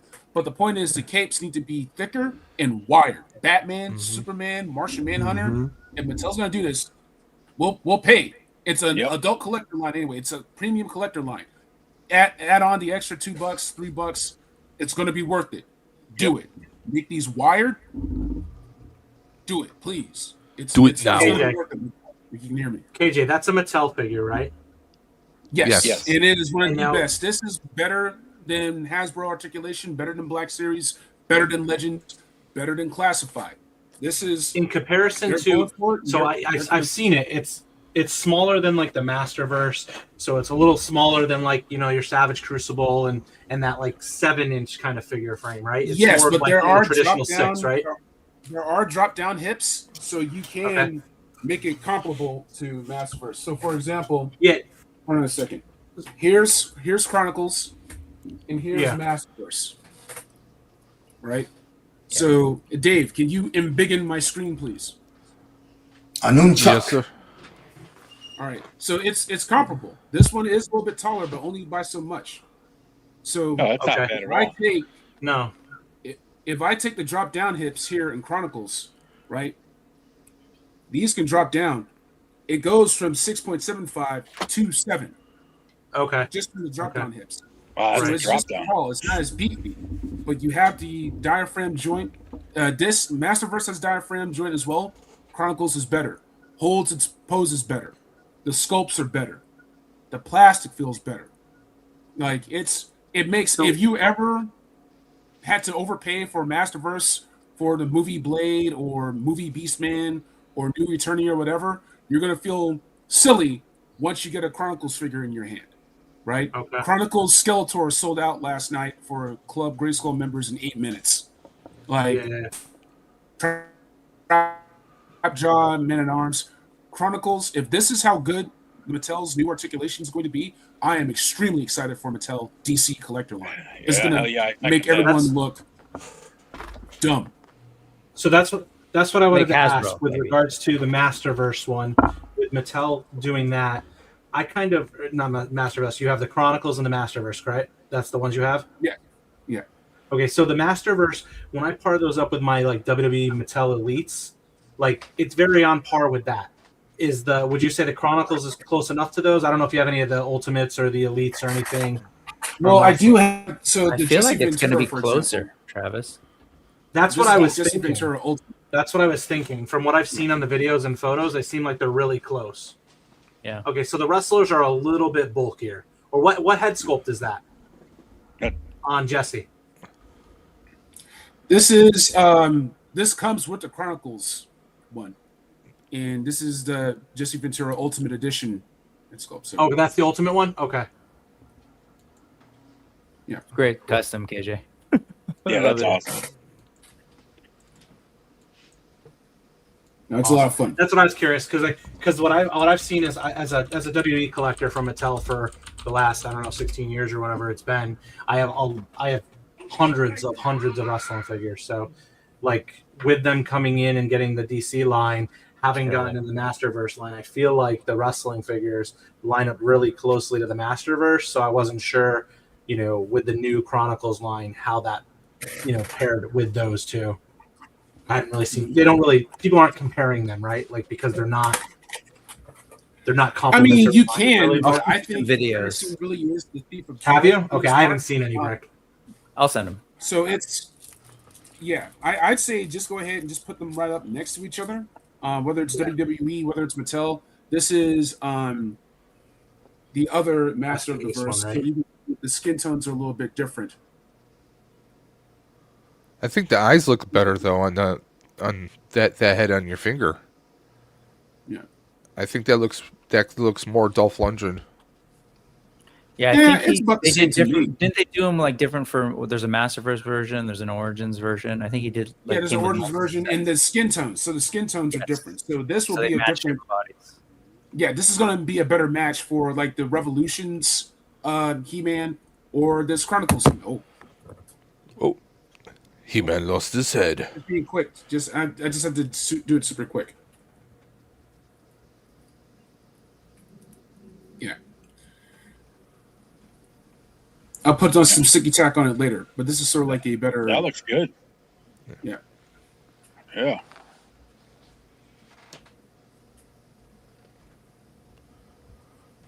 So shout out to Ramen Toy. Shout out to them getting the Knight Rider license. That's going to be great. Yeah. But I'm very excited for Chronicles. Chronicles is. I've heard nothing but good on those. Everybody's been very pleased with those. They look cool. I like the soft goods. I like the look. I feel at first people were seeing like. fan. I feel like at first I saw a lot of folks like when they were first seeing the screenshots and the images that they displayed and stuff. People were like, "Oh, those are too small. They're not good. It's such a different factor or form factor for it." So, but everyone when they got them in hand seems to be extremely pleased with them. People got to get used to change. Life has changed. You hit it right there. No doubt. That's it. You got to be willing to try something new. You have to. Yeah. Especially variety's the spice of life. Are they going to kill off the Masterverse line now? Is that true? Is that how it's going to happen? I think it's already happened. Okay. Yeah, they haven't officially said it. Their official line is it's on pause, but there's so it's Power Rangers. Yeah, I mean they're leaving it open because some people are really clamoring for that vintage collection. They started going back and doing the bigger body of the original sets of figures, so we'll see. I think I don't have any in hand yet of the Chronicles stuff. I have a Scare Glow on the way. I'm a big Masterverse guy, but I definitely like what I see on all of these new bodies. Everything KJ said about the articulation, everything, and great signs for DC for sure. Yeah. butterfly joints. I mean, DC getting away from McFarlane is a win, no matter where they ended up. To be honest. Sorry, for those that do collect McFarlane. So I guess I'm gonna have to sign up for the membership for Mattel, is what you're saying? I bought a few and now they just in the bin. I did. Yeah. Preschool. I don't think. Do you have to be a member or? Some of them you don't. You didn't have to be a member for this. Oh, okay, but there are some that are and it was now. buy one get one off, but Oh, okay. The Skeletor you mentioned earlier, I missed it. Was that the movie Skeletor that sold out? the movie Skeletor, and that sold out in about 8 minutes. So I literally saw that last night at Walmart, at the Walmart down my street. very nice. My That's Walmart doesn't have anything. It's like it opens at 5, and the nerds are there at 5. So, Damn. all right, have it. You can have it. No, they used to be good when we had the collector section. Shout out to an RIP because they killed that. They got rid of that whole gondola that was in the middle of the aisle that was perfect. And I used to go there and I used to see when they had new Ultimates up there for WWE, when they had the new Classifieds or Marvel Legends. I'm sad that gondola had to get, stumped basically. My Walmart was so stocked, and then they got rid of that gondola, and now they have nothing again. Yeah, it's Ed, you and me both, Ed. They moved that Walmart, like they moved it all to our clearance section. So like all the Snake Eyes, all the Naruto Transformers, and I was like, what the hell? Like these are like, if people are looking for this, they're not going to think going to the clearance. And then they have like the back of where the puzzles are is where they have like clearance action figures, like clearance Joes, and I would think ours is it's the paint section. No, they're like that's where they have like stashed away clearance, at the end like of just some general caps. clearance for the whole stores. Yeah, but That's the first place that I go when I go into Walmart. I gotta step out soon. My wife just reminded me we gotta do some quick adulting as well. So I'll be Yeah, you can back click off if me. anything. You can I'll be an back adult. if We'll still be anything. here. You guys are still on. Thanks for having me. I really appreciate it. Oh, we'll be on. No, You can no come doubt. back. Tyrone, I'll hit you up, brother. Yeah, hit me up. I just got a wedding coming up, and I'm still searching for a fucking outfit, dude. I hate it. Yeah, Hey, bro, adult, and come back, and you will be here. Yeah, before you go, man, just want to say nice to meet you and appreciate everything you're doing online. You Exactly. hold it down. Yep. I appreciate you. Let me give you that quick shout out because I met you like that, brother, and you and I talked. I love everything you're doing. I love you, man. I'm glad I met you. And as one brother to another going through what we're both going through with our health, I'm glad I met somebody that understands what I'm physically going through. So I love you, man. And we will definitely be talking. brother. All right. Yeah. Thank you. Thank you for having me. Thanks Anytime. for being You're on, welcome and congrats for winning. Yeah. Woohoo! Rigged. Yeah, it was rigged. It was rigged. I got to get going too. I just realized I need to take my kid. I need to play chauffeur to the young teenager. Oh, yeah, my wife's doing that. And I was here longer than I thought I would. So that was. You know you're always, Rick. Listen, you know you're like the second co-host. No, dude, always exist. You and Dave just suck me in. No, you haven't. I can't leave. I just want to hang out with these guys. You have an Brick is the third brother of the outer dimension. He knows that. You know that. Cool. Brick, you Well, gotta have I'm me gonna back on go- your show soon. Yes. Travis, thank you for the ad. Travis got paid as much as I got paid for my ad. So Hey, that's bullcrap. You got more toys than me. Here you go, Travis. You got way cooler toys than me, man. That's not My fair. friend Brick is leaving. You know what's funny though is I didn't get. The camera's up there. Lose everybody. I don't even got that Moshi Zero though. So Yeah, the camera's up there. If you want to say, do you want to say hi, to Uncle Dave? hey, Uncle Dave. Hey, Peanut. And you can say, Brick. I know he said he was leaving. You can say bye, Brick. good night. Can you say hi to Ed? That's Good day, Ed. Peanut. That's KJ. He's my friend KJ. He lives in California. And then we got my other friend here, wrestling friend Travis. You want to say hi to Travis? Yeah. Say hi. Hi. This is Rory Peanut. She's my mini me, the other toy collector in the house. The big. Who's your favorite K-pop Demon Hunter character? You like Rumi, I guess. Yeah. Okay. Love it. This is the reason, folks. We love our toys. You get little ones like this that get it. Hey, You Brick, said if you you want could to take box some of anything that off up and that send back it my wall way. too. Brick, Oh, just sorry. start sending Travis DM pictures of all those figures like daily. Just torment the hell out of him for me. No, would I'm you? just gonna send him like feet pictures and tease him. feet pictures All of the of the figures. figures, not There me. you You don't want to see those. I'll start sending you some self-addressed UPS labels, and you just start shipping my way, Brick. All right, folks. Thank Later, you for Brick. supporting the ride. This is dope. Thank you, Brick. And, yeah, love it. Bye, guys. And I got then about there was 10 more minutes 5. before I'm gonna roll out, Dre and Dave. Oh, Not a man. problem.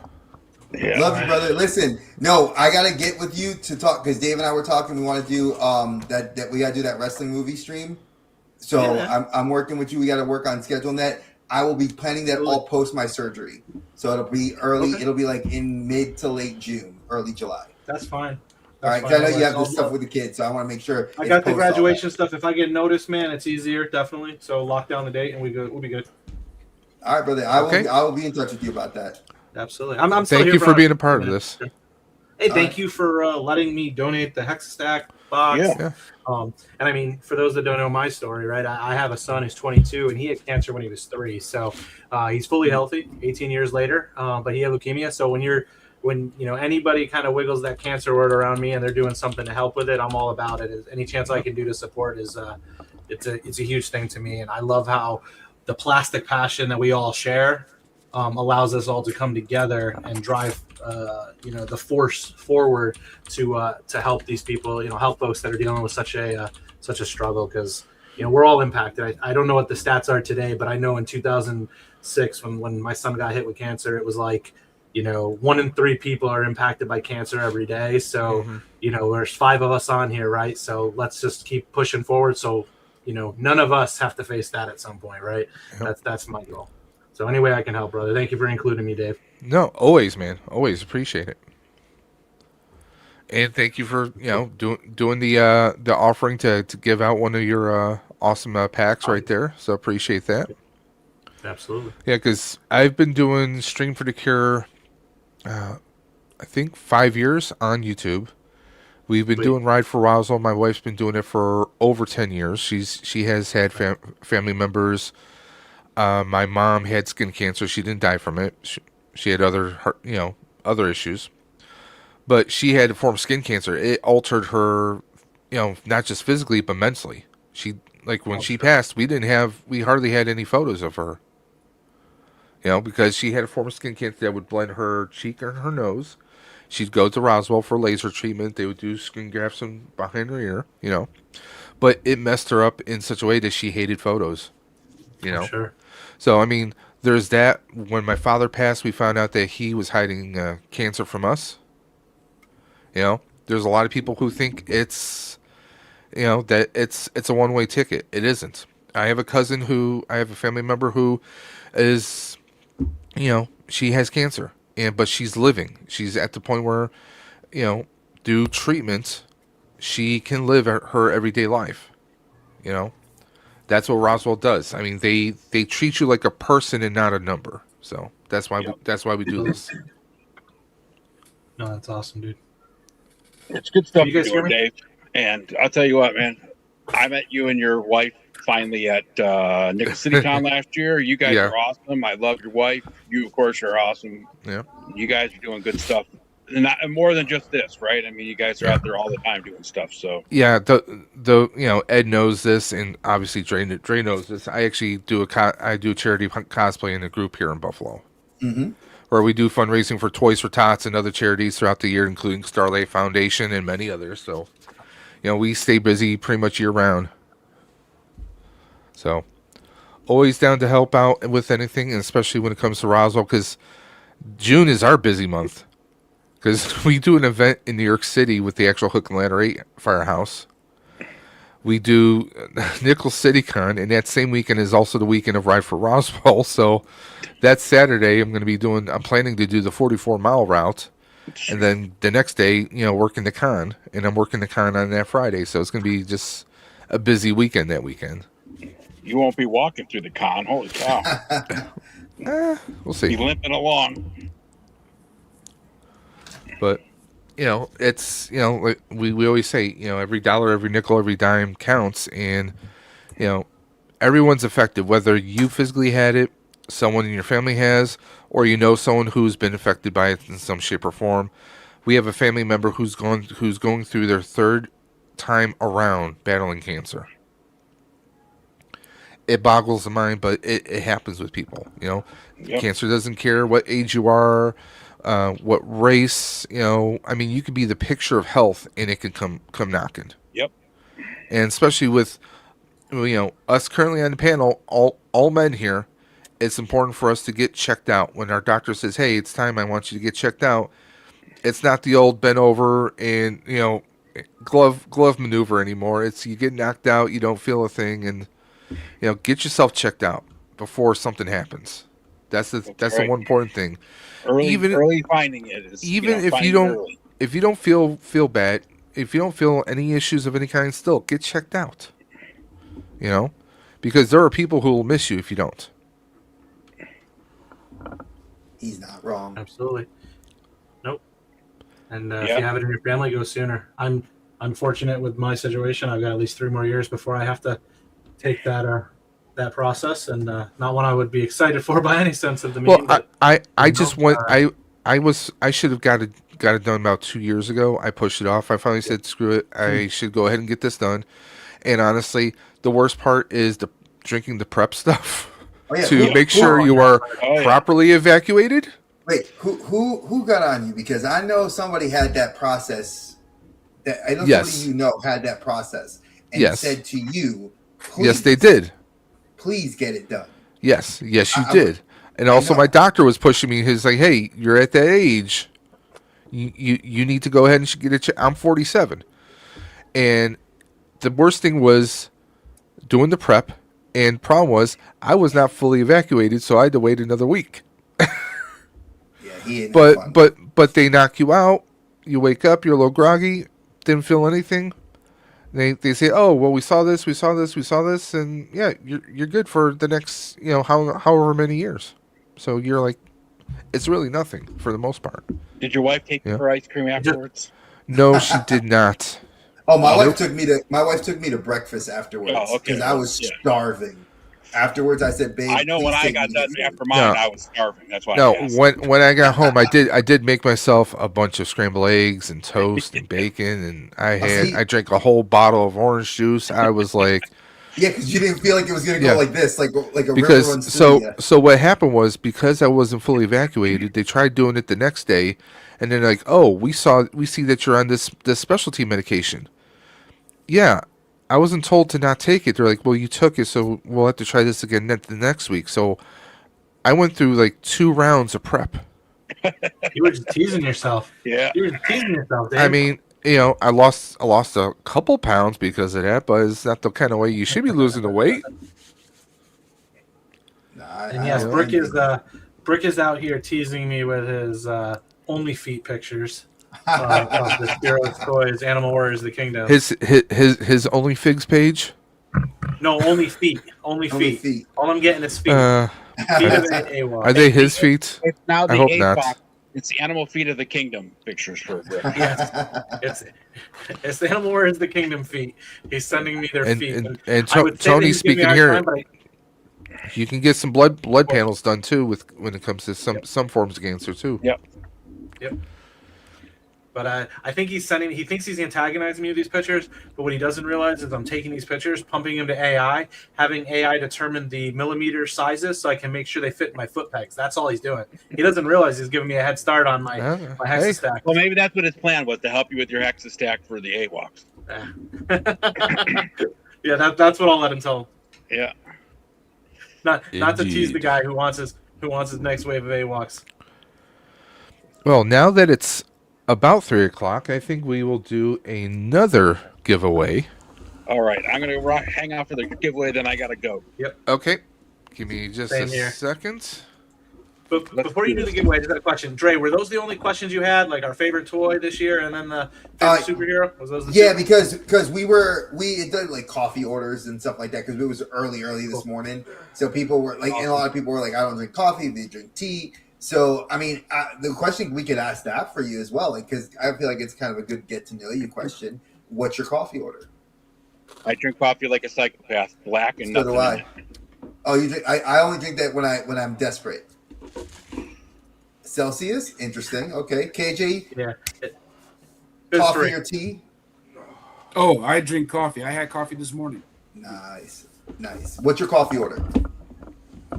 I will go to either Starbucks or Coffee Bean or Peep. I like their dark roast. Sometimes, depending on the flavor, I'll get a medium roast, and then I will do like a half calf, but it'll be a lot. I used to edit back in the day, so I'll get like a grande, 16, 20 ounce caffeinated, and then the refill is decaffeinated, but I sip the decaf throughout the rest of the morning or the rest of the day. I don't do half calf anymore. We did half calf when my wife was pregnant. That's what we did. But now there's our R2D2. Oh, that man, dope. that's awesome. That color's pop on it. Hell So yeah. nice. Very nice, very nice. That's really cool. It's almost as cool as the one I saw being remote controlled around Toy-Con, New Jersey last weekend. This is all 3D print. One around. That's awesome. This is all 3D print, so this is going to go to one lucky person. Travis, if you win that, I'm stealing it from you. Okay. You'll have to be honest, Ed, if I do win it, you'll have to steal it from the Son of Wonder for sure. Oh, I can't take it from him. That's not fair. That's who will get it. I mean, That's who will get my it. son's name is Luke after Luke Skywalker. He's got to have that. Oh, dude, that's a prerequisite right there. I mean, there's also this that's going to be given away soon too. Oh, jeez. That looks And good too. this is the stand I was talking about, Dre. See, I think that would actually hold my lightsaber, the Cal Kestis one, better. Because that lightsaber is very top heavy. And just to show you guys, I mean, it's got good detail on it. It does. I mean, a person could technically hang this on a belt if they're dressing up as a Jedi. Yeah. And the way this stand just works is just like that. Oh, that's fire. Because it's got a little lip right there to kind of hold it right there. Is that Aubrish? Is that what? Is the text on that thing look like it's Aubrish? Like the language? This is the language that the designer had, so I think so. Aubrish. Yeah, that's Aubrish. That's dope. Little attention to detail, I like. And we got the Vader. We got Vader's saber right there. That's awesome looking, man. Good job. Good job. The colors pop. And these are just the silk and regular PLA. No painting on it.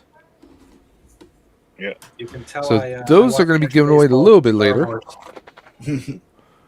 So we have Anakin, and of course we got Vader's saber. That's awesome. Tony says that looks good. But first, we're going to give away R2D2. Come on. Come on, computer. There we go. Spin that wheel. And whoop that trick. What What? up? Lemon pepper steppers. 2 shuffles. There we go. And away we go.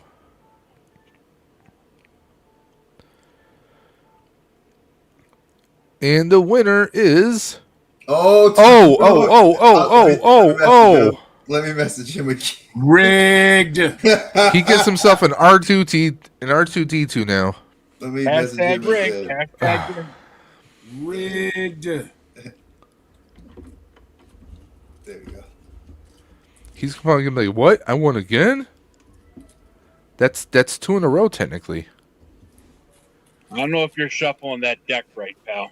I think you're pulling something out of your sleeve on this here. That's dope. Yeah, but R2 actually you can rotate his head around too. That is awesome, man. Did they take that? I wonder if that 3D printer used a render from the Droid Depot, because that looks very similar. It's like a little bit smaller than the one you can get at Droid Depot. I mean, I do know someone, another 3D printer in Australia. He actually does full scale, 1-to-1 scale R2. No, the Droid Depot, you can these are like their personal size. Like the one we got, Peanut, it's like a little bit bigger than that one. It's maybe he has scanned it. It's possible. I'm wondering. It looks good. That's what I'm saying. It looks really, really good. The cost of scanning stuff has gone down significantly. I have like 3 I have three 3D scanners at home that I bought. I've used one 3? for 30 seconds. Well, yeah, you got I kickstarted problems, Travis. You got problems. I've gotten better. I've gotten better, Ed. I've gotten better. How many 3D printers did you just buy? Not enough. 7. What was that? Him and Rex. Are you gonna have? Are you going after Rex? 7. Because I mean, Rex has got a few. Rex has got quite a few. You said you have 7 printers? Yeah. Okay, I have feel 7 way that better are- having 2. Jesus. I have 7 that I just got. They're the Cobra X. Oh, okay. Cobra X. So I just got 7 of those. Pre-ordered them when they were on their pre-order stuff. So those came in back in February or March, and that's what I've been pushing with the Hexastack stuff. I'm a Bamboo fanboy. I'm sorry. Yeah, I mean they're all the same. The difference to me is the price point, and I mean like especially now. I know when Bamboo first came out, they were like doing stuff that others couldn't, and now I feel like it's all, you know, wherever you want to go. And I have the P1S, and I wanted something bigger for larger prints, so I went with the H2S. what is the build plate volume on that one? I am blanking off. It is 340 by 320 by 340. Oh, that's nice. Yeah, the Cobra X is 260 by 260. So Okay. It's not huge, but for what I'm using, Yeah, but for, it's more than very suitable. comparable to like the P1S plate, because I think that's 254. That sounds right. Yeah, so it's And I mean, comparable. when you figure the cost was like $249. Okay. Back when they were doing the pre-orders, and when I haven't looked at Bamboo in a long time, but the Bamboos I feel like were in the 500, 600, 700, 800 range when I was originally looking at them a few years ago. Yeah, because that P1S I had, I actually started with as a P1P. I did a conversion kit, so I should have just done it as the P1S originally. Would have been like probably around 6 or 7, maybe close to 800 after taxes and shipping. But I mean, I have an AMS on that one. I have 2 AMS over here because they had a deal on this, so I can do up to 8 colors on one print with the H2S, or if I really want to get complicated, I could take the AMS off the other one. Then I have 12 colors to do prints. Like So I could do lithographs and stuff like that. Yeah, the Cobra X can do 19 colors. Yeah, you can get like multiple attachments. I'm like, for what I use it for, I'm good. I literally, of the 7 right now, I have 5 of them with all black on the 4, AMS, whatever it is, and then I have 2 with just white, because that's all I'm printing right now is like standard 1 colors. But if I want to get into multicolor and stuff, there's a ton of options there. But I also have resin, so I have like 7 resin machines also. Yeah. And I also have I don't have the room for resin, but you see that firehouse right there? Yep. I went on Patreon, Ghostbuster Gear. I printed that. Okay. Yeah. But it's, I mean, this is RGB scale, but it's a full, like 3 or 4 floors. I have the helipad on the top. It's just, That's awesome. I love it. But I've got some big things coming from Hexastack that are not stands, but there's some additional things coming in the months and ahead, of course especially for wrestling fans. Oh. Let's see if I can lower it over. And of course, I did a Back to the Future Proton pack. So I remember you showing that off to me a while ago. That's so cool. And I probably will be wearing it if I go to New York City Con this year. So we'll see what happens. Hey, Cool pack. Travis, before you go, I have a question about Hexastack. Are you thinking of doing something for 1/6 scale? So, Ed, I know you're about to leave, right? So I got to roll out. Ed's been telling me to make sure I don't squirrel things. My mind is a rabbit hole and a deep one. So there's a lot of things that I'm open to. The reason I asked how tall of your 1/6 scale stuff is, my stands probably aren't in that space. Hexastack probably won't go in there unless there's a big push for it. And so far, like I was at Toy Con of Jersey, nobody was asking about that right now. I asked because there's like 3 other parallel things that I'm like, when I say 3 other things, like there's this wrestling portion of Hexastack stuff I'm going to be working on, and then there's like 2 other things that I'm going to be working on. In they're all under the Hexastack brand, but not like as far as like the hexagon design. It's other modular, configurable, reusable things. But there is one thing that can be done alone, which I think is going to solve for some folks' issues. I'm actually already in talks, and I actually just got pricing yesterday from a manufacturer in China on something that I'm looking to do, which I think a lot of collectors will be extremely interested in. Even if you're not interested in my stands, I think it's got benefit for folks that just collect and display things, even if you're not looking for the hexagon stackable modular systems. And the price that I'm going to be able to provide that is going to be tremendously beneficial to folks. I think it's a win for a lot of collectors in the community that are looking for ways to do things. And I don't know what your thoughts are, but I agree 100%. Little details. And if you can get it at the price range where it's affordable and as an extra piece for display, it'll crank itself right out for you. Yeah, you won't have to work hard at selling it. What's the place that does the DTOFs and all that fun stuff? IKEA. Yeah, you won't need IKEA anymore. Let's just leave it there. Yeah. See, that's what I need to hear. That's what we gotta definitely bring you guys back on, and we will definitely love to hear more about that when you got time and energy, and we have a little bit more information from you about that. I'd love to have you. Yeah, I want to make sure I lock everything down first. I'm in a pretty good place already to mention what I did. But one of the things, like, there's a lot of things coming from Hexastack. It took a long way to get to where I am today. Ed can vouch for you there. He knows I've been constantly churning ideas and concepts, and the last several months has been huge for me with Hexastack because I was able to finally finally swallow my pride for trying to do everything in resin and switching to FDM, which allowed me to get a more quality control around everything as far as the stands and whatnot. I'm still going to be resin on some things. Some of the other things I want to work on will require resin. FDM's done a really good job of narrowing that gap for sure. But there's a lot of cool things coming from that. Right now, I just really wanted to lock that bundle down, which has been great. I know next week, I think I've got 5 more SKUs hitting the website and some stuff that I'll be promoting that all connects directly to the Hexastack display system, which I think folks will be happy for.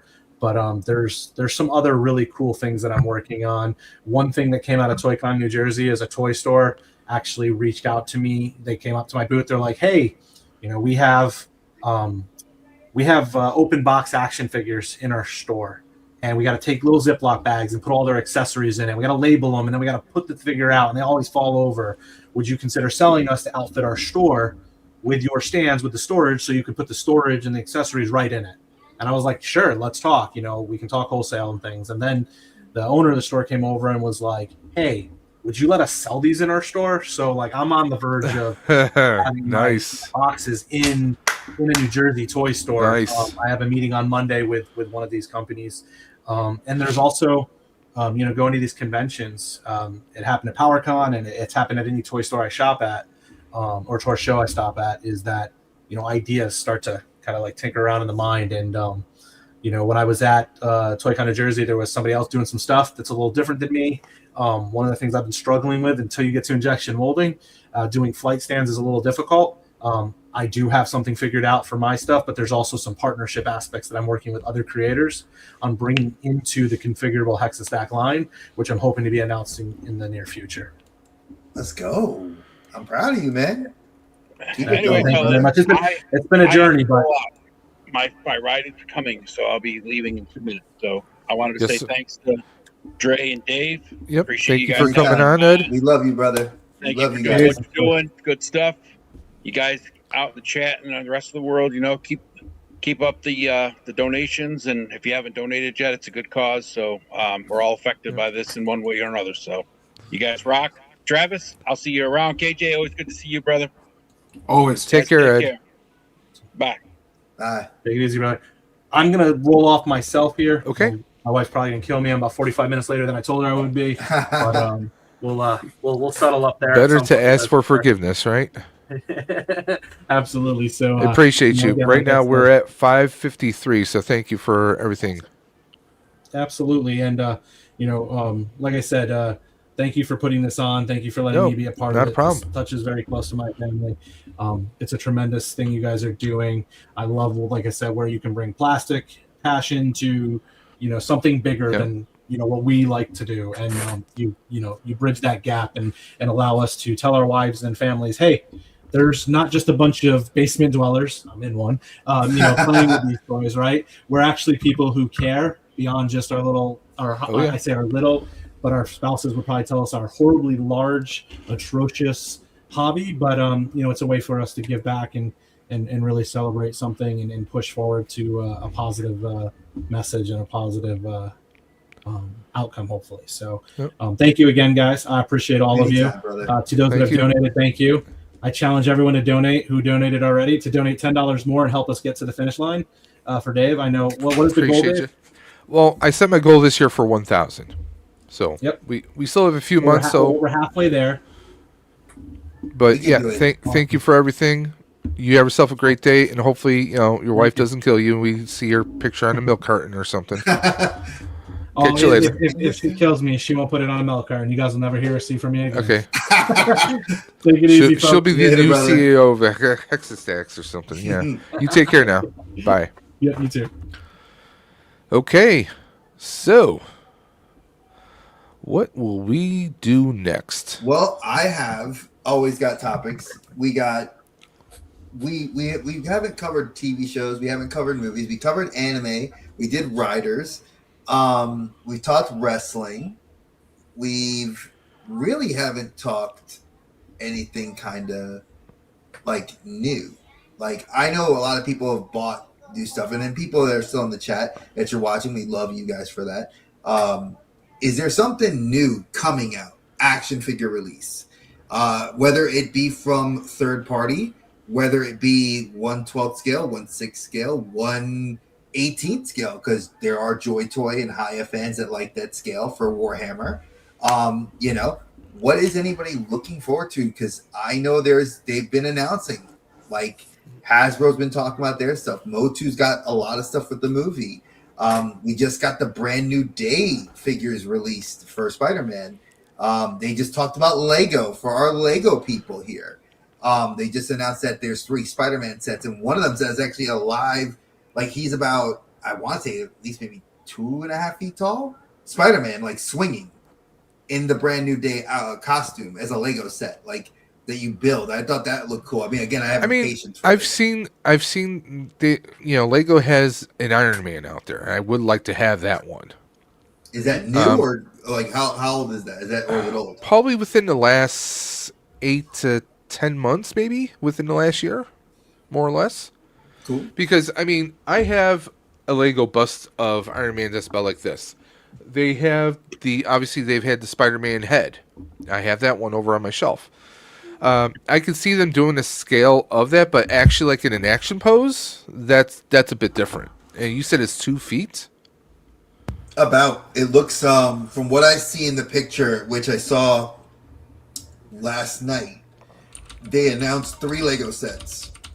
One is going to be Savage Hulk attacking Spider-Man, breaking out of a building, and it comes with a bunch of minifigures. There was a bigger, like, building set, which I think is has a couple other minifigures with Spider-Man. And then there's a larger scale, just Spider-Man that looked to be, now again. Okay, here it is. I got pictures. Yeah, that's it right there. You see it. It's right there.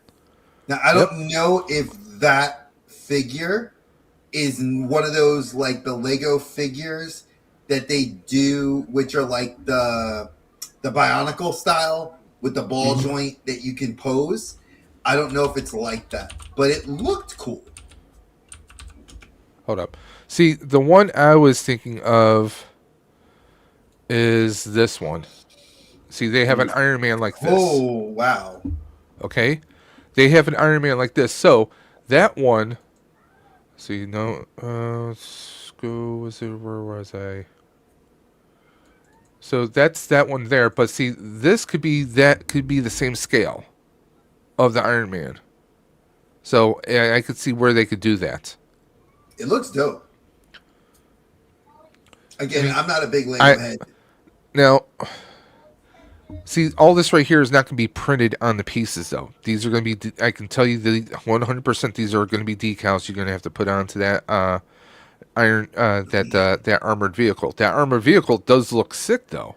And that's from the current Born Again with the obviously this is one of our task forces. This is one of the hand minifigs. No, is that a hand or is that? I want to say it could be a hand. It looks like it doesn't look like the hand because it doesn't look a ninja outfit because the hand ninja outfits from the Marvel Legends look different. I mean, it might be. I know that's Tombstone. I'm guessing that. Yeah, I was going to say it's Tarantula. Okay, it says right here. Yeah, I was saying it looks like Tarantula because I know that they had because they changed his colorway. That is a very unique looking Hulk minifig. It's the larger scale ones. I've seen those. Scorpion. I mean, we haven't seen stuff like this. I'm wondering if we're going to start to see these at the cons because a lot of times you can get the minifigs yourself at some of these cons, like custom ones. Wait, who's that? Next to Savage Hulk. Right here. We have not Gordon. No, up here. This one. Right so we have Spider-Man, Hulk, Scorpion, Tarantula, Boomerang, and Hot Dog Vendor. But no, that don't look like no hot dog vendor. This looks like a dude with no. The girl here. So the girl's a hot dog vendor. Yes. And that's Boomerang, Tarantula, Hulk, Scorpion. They skipped over who that is. No. The guy in the green is a Scorpion. No, the blue. This blue. Yeah, that's going to be your Boomerang guy because it looks like you got two Boomerangs right up there. Okay, that makes instead of a vest. So yeah. He's such a lesser known spider villain. Like I feel like they're really doing deep cuts. I don't even recall Boomerang. I mean, I'm just thinking like, is this like Marvel's version of Captain Boomerang from DC? No, did you remember that Spider-Man set that they made, the Amazon exclusive like 6-pack of figures that had like it was a villains gallery of Spider-Man. It was an old 6-pack. It came with him in there. This is kind of I mean, I don't think I would want this personally. I mean, it just seems like it's kind of big. This is something that's going to take up a lot of space. If you don't have a lot of space, like Daily Bugle or other building stats like Avengers, like if you collect those, and you start having like a Lego City room. So he's posable. Oh shoot! Look at that. And he is 14.5 inches tall. So he's a good size. Yeah, he's right at that one, little over a foot and a quarter. Yeah, he's. I mean, that looks cool. I mean, again, there it is in hand. So the top, the chest part is going to be able to swivel and move, so you can pose. You get that? I mean, look, and it has joints in the knees too. Like, look at the knees. If you only collect Legos, I can see this. Yeah, 100%. Like if you only collect Spider-Man, you can see this. I collect Spider-Man, but I don't. I know. I could not see myself having the patience to put that together. And honestly, it's a space. I'll be honest. It wouldn't be that frustrating, to be honest. I don't think it's frustrating. It's where would I put it? It doesn't. And for me to look, I'd rather get a Hot Toys figure. Exactly. I would rather get like a brand new Day Hot Spider-Man. I could convince Dre if it was Miles Morales. No, you wouldn't, because as much as I love Miles, I'm not going to put that together, and I wouldn't put it. That's the big problem. And I would just get a Hot Toy. Now, the cost of the Iron Man, I think, is roughly around $130. That kind of figures. But also, if you are someone who buys Lego on the regular, which this household is, if you do it through the website, you gain points. I just purchased something recently, and I was able to knock $20 off of it because of Lego points. Yeah, they did that because Lana, my teen daughter, she's into F1, and she's got a bunch of the cars, and she's trying to find mounts for them to put on her room in her upstairs. She wants to put them in her room. But I mean, definitely, if you look at this, he gets a little Lego webbing effect, but you don't get a civilian head or anything like that. It's nice that he can kind of pose, but also if you notice, it's the same pose here. They show you can like pose him like, but here's the thing: if he's swinging like that, you got to have some kind of a stand or rigging to have him up in the air like that. For one, maybe fishing line. Who knows? Could be. You kind of have to get creative. You don't have a lot you can do here. He can be standing up. Oh, he can be sitting down. You're going to have some limits to it. But I mean, most people when they do a Lego, they kind of keep it there in one pose. I don't know. See, like that again. It's for me. It's always, as much as I love the aesthetic, my wife would go nuts for something like that. Now, this I had to make a choice because they have two build methods. One where Gizmo has he's sitting down with his feet sticking out or standing up. So I mean, there are limits, and they have some posability and stuff. Like, I'll put it to you this way: my wife, I bought her the London Eye because she, when she was in college, she went and did a year abroad, and she spent some time in London, and she had a very good experience. And I bought her the Lego architecture kit, and it's still in the box from when I bought it for her 8 years ago. She won't put it together, not because because she doesn't have the patience. I guess that's her ADHD, that doesn't do it. But at the end of the day, like I feel like with Lego, it's a mixed bag. Unless you're a diehard collector, and you're hunting those things down. For me, it's not just like, oh, this is kind of cool. For me, it was. When I was a child, it was actually part of my actual therapy, my hand-eye coordination, putting Legos together. I get that. So for me, it's kind of takes me back to my childhood, not just putting Legos together, but helps with the coordination. It helps. It's like it's actually a comfort exercise, if that makes any sense. No, Lego's actually my job. And I will put Legos together much faster than other people in this household. But I mean, it's something for me on a level, but they do get expensive. Now, if the Iron Man was like 120 or 119 or whatever, if they say, oh, we're hey, look, we got this Spider-Man, it's going to be 160, 170, that's going to be a big no. Or I'm going to look at AliExpress for the knockoffs, which would be maybe a third of that price. I have no problems buying knockoffs as long as I have the directions and they have all the right pieces. No, and that I get for you. Like, as a therapeutic piece, it is. I get it. I think Lego, like my job just did something recently where my boss either gave us money. Or we could have all bought like a $20 Lego kit and like we would have all built it together at work. Like whatever. Okay. And I was like, I told my boss very honestly, I was like, look, I'm a nerd. I love certain things. Give me an action figure. I will play with that during the stream. Like, well, I can't build Lego. I said, I just don't have the patience. It's not the manual dexterity. I just don't have the patience to do it. And she was like, well, I'll just give everybody money. Do what you want with it. And I was like, cool. And I get that it's similar to like action figures. Like I grabbed my Cyberpunk figure recently and I was starting to play with them and pose them. And again, when people tell me you can't put soft goods on a cheap figure, $30, damn good likeness and a great looking fig.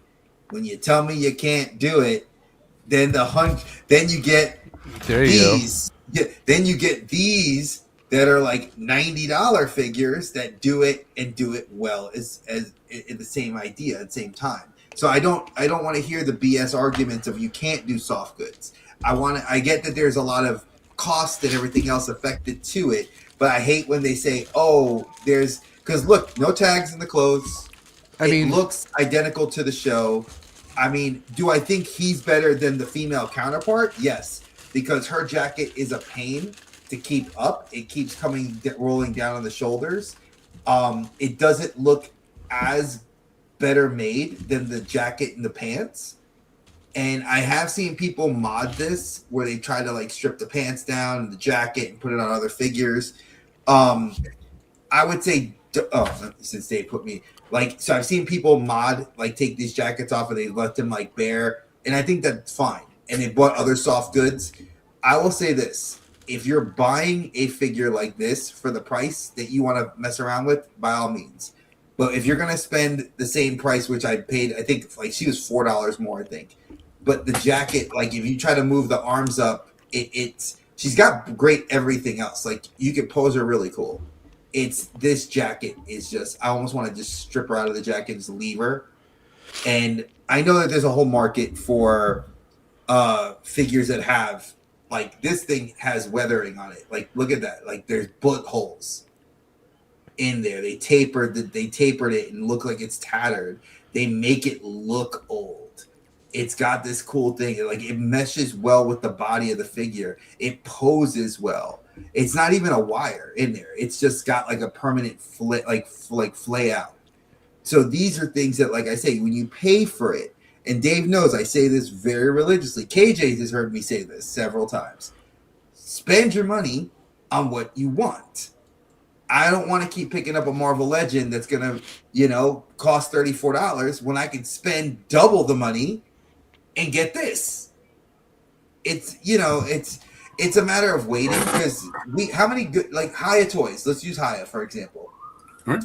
They did the Rambo line and we got First Blood and they did the, that looks freaking dope. Let's just pause for a second. Pause. That's fire. No, let's make them big. There you go. Yo, did you customize these? No, they come like these. These are the stands, and the stands link up, so you can actually like have brads in the bottom that link up.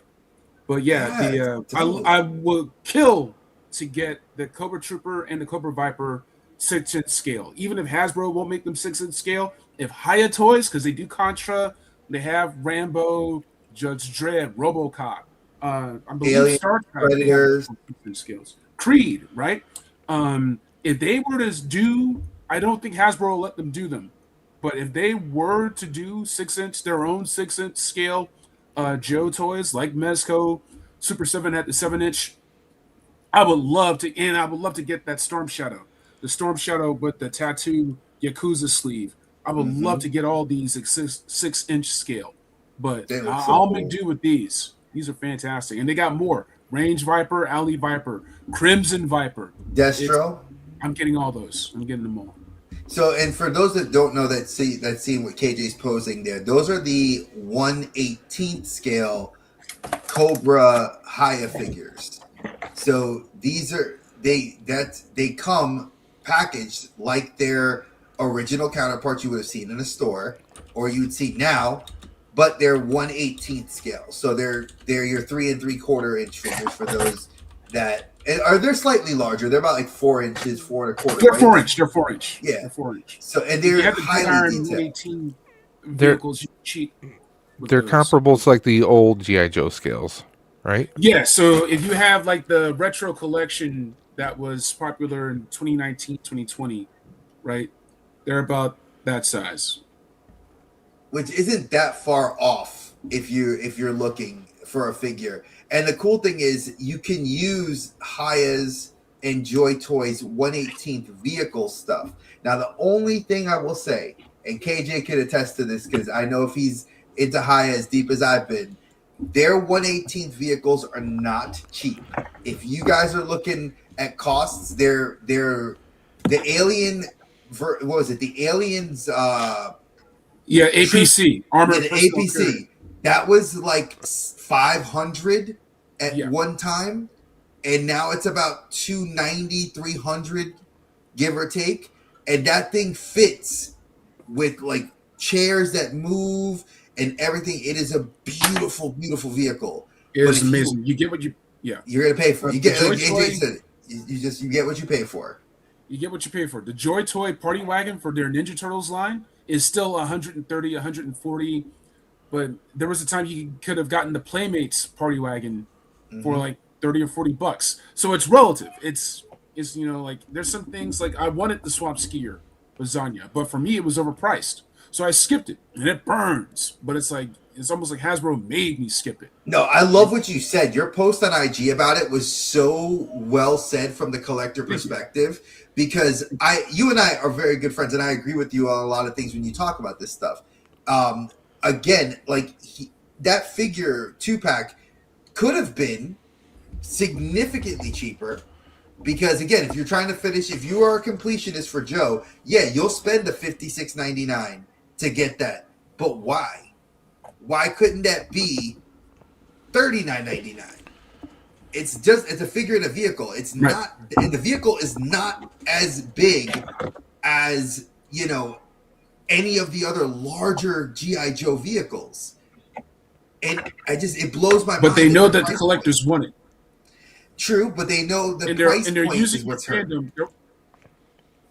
They're weaponizing your fandom. That's what it is. So they're weaponizing it. Tron Legacy had a $140 4-pack, $100 Sam Flynn Light Cycle 2-pack.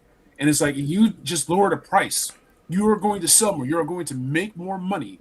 And people like me are going to keep buying your Tron figures. Those don't light up. Spin Master had a light cycle that lit up. The toy photography, they shine the light on the light cycle and the figures to make it look like it lights up. It's like that's false advertising. Like that's 100%. I mean, Hasbro did some of that when they did their failed Tron HasLab.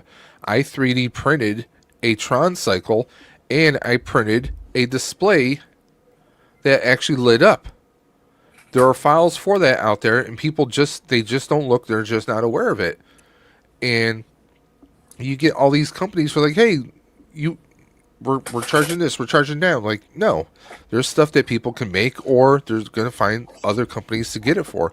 I'm looking at the pricing of the Hi Toys, those G.I. Joe figures. I'm looking at them right now. They are comparable to what you would pay for Hasbro, but it looks like these are better designs. They look way better. They are. So, for example, here's Zap.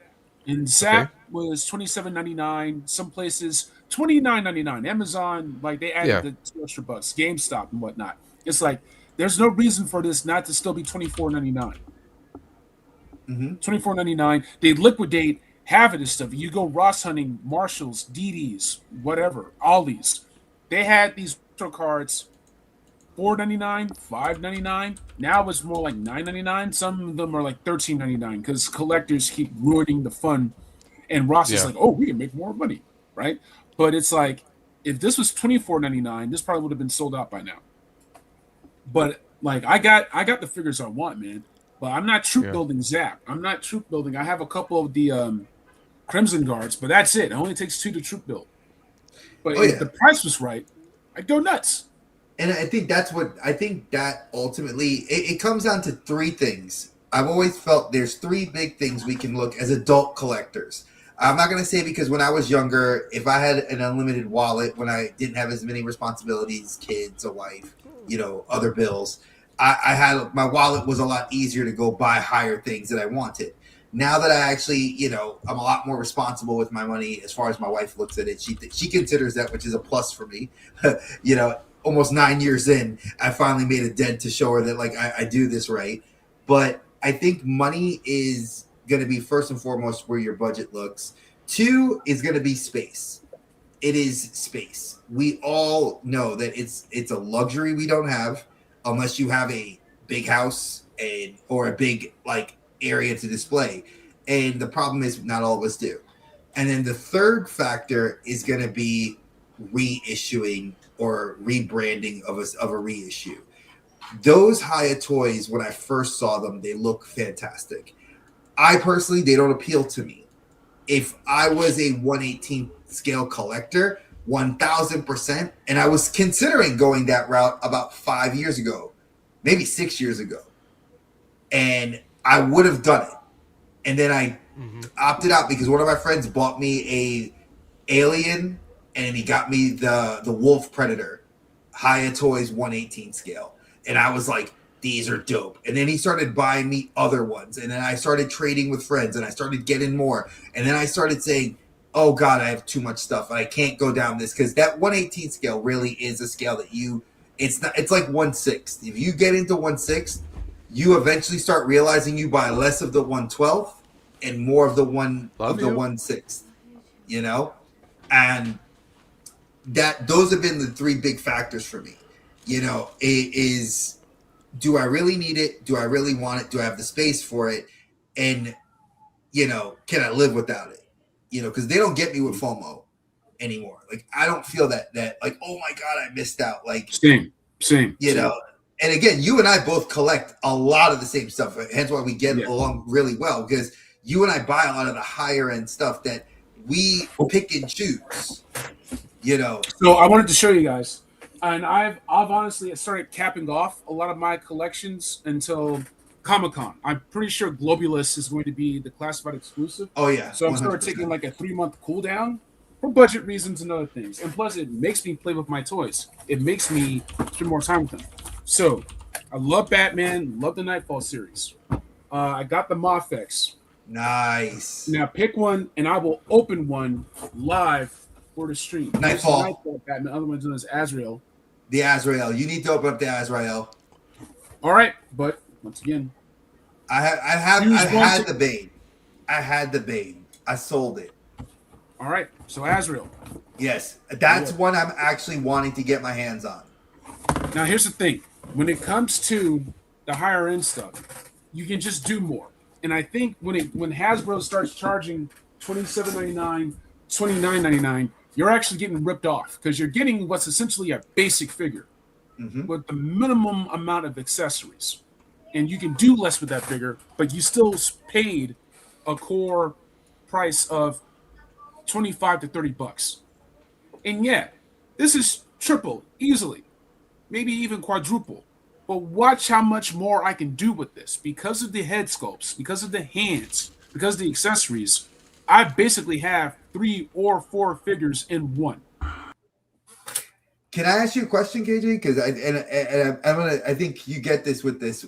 Do you think that with the boys' release of those Mofex, where we got because I know they just announced a reissue of Butcher, because Dave bought me Butcher for my birthday 2 years ago. No, last year. He got me Butcher for my birthday last year. He got me Butcher, and I know they made him with the new pink floral shirt, and they did the final Homelander, which is like, I don't want to spoil it, but like they made like the final Homelander, and then then they reduced Starlight's price. But when you look at what Starlight comes with, I felt like the reduction in her price was almost apropos, because it was $55 for a figure that comes with no other head sculpts, 2 sets of hands, and 1 set of light effects for a figure that looks just like Aaron Moriarty.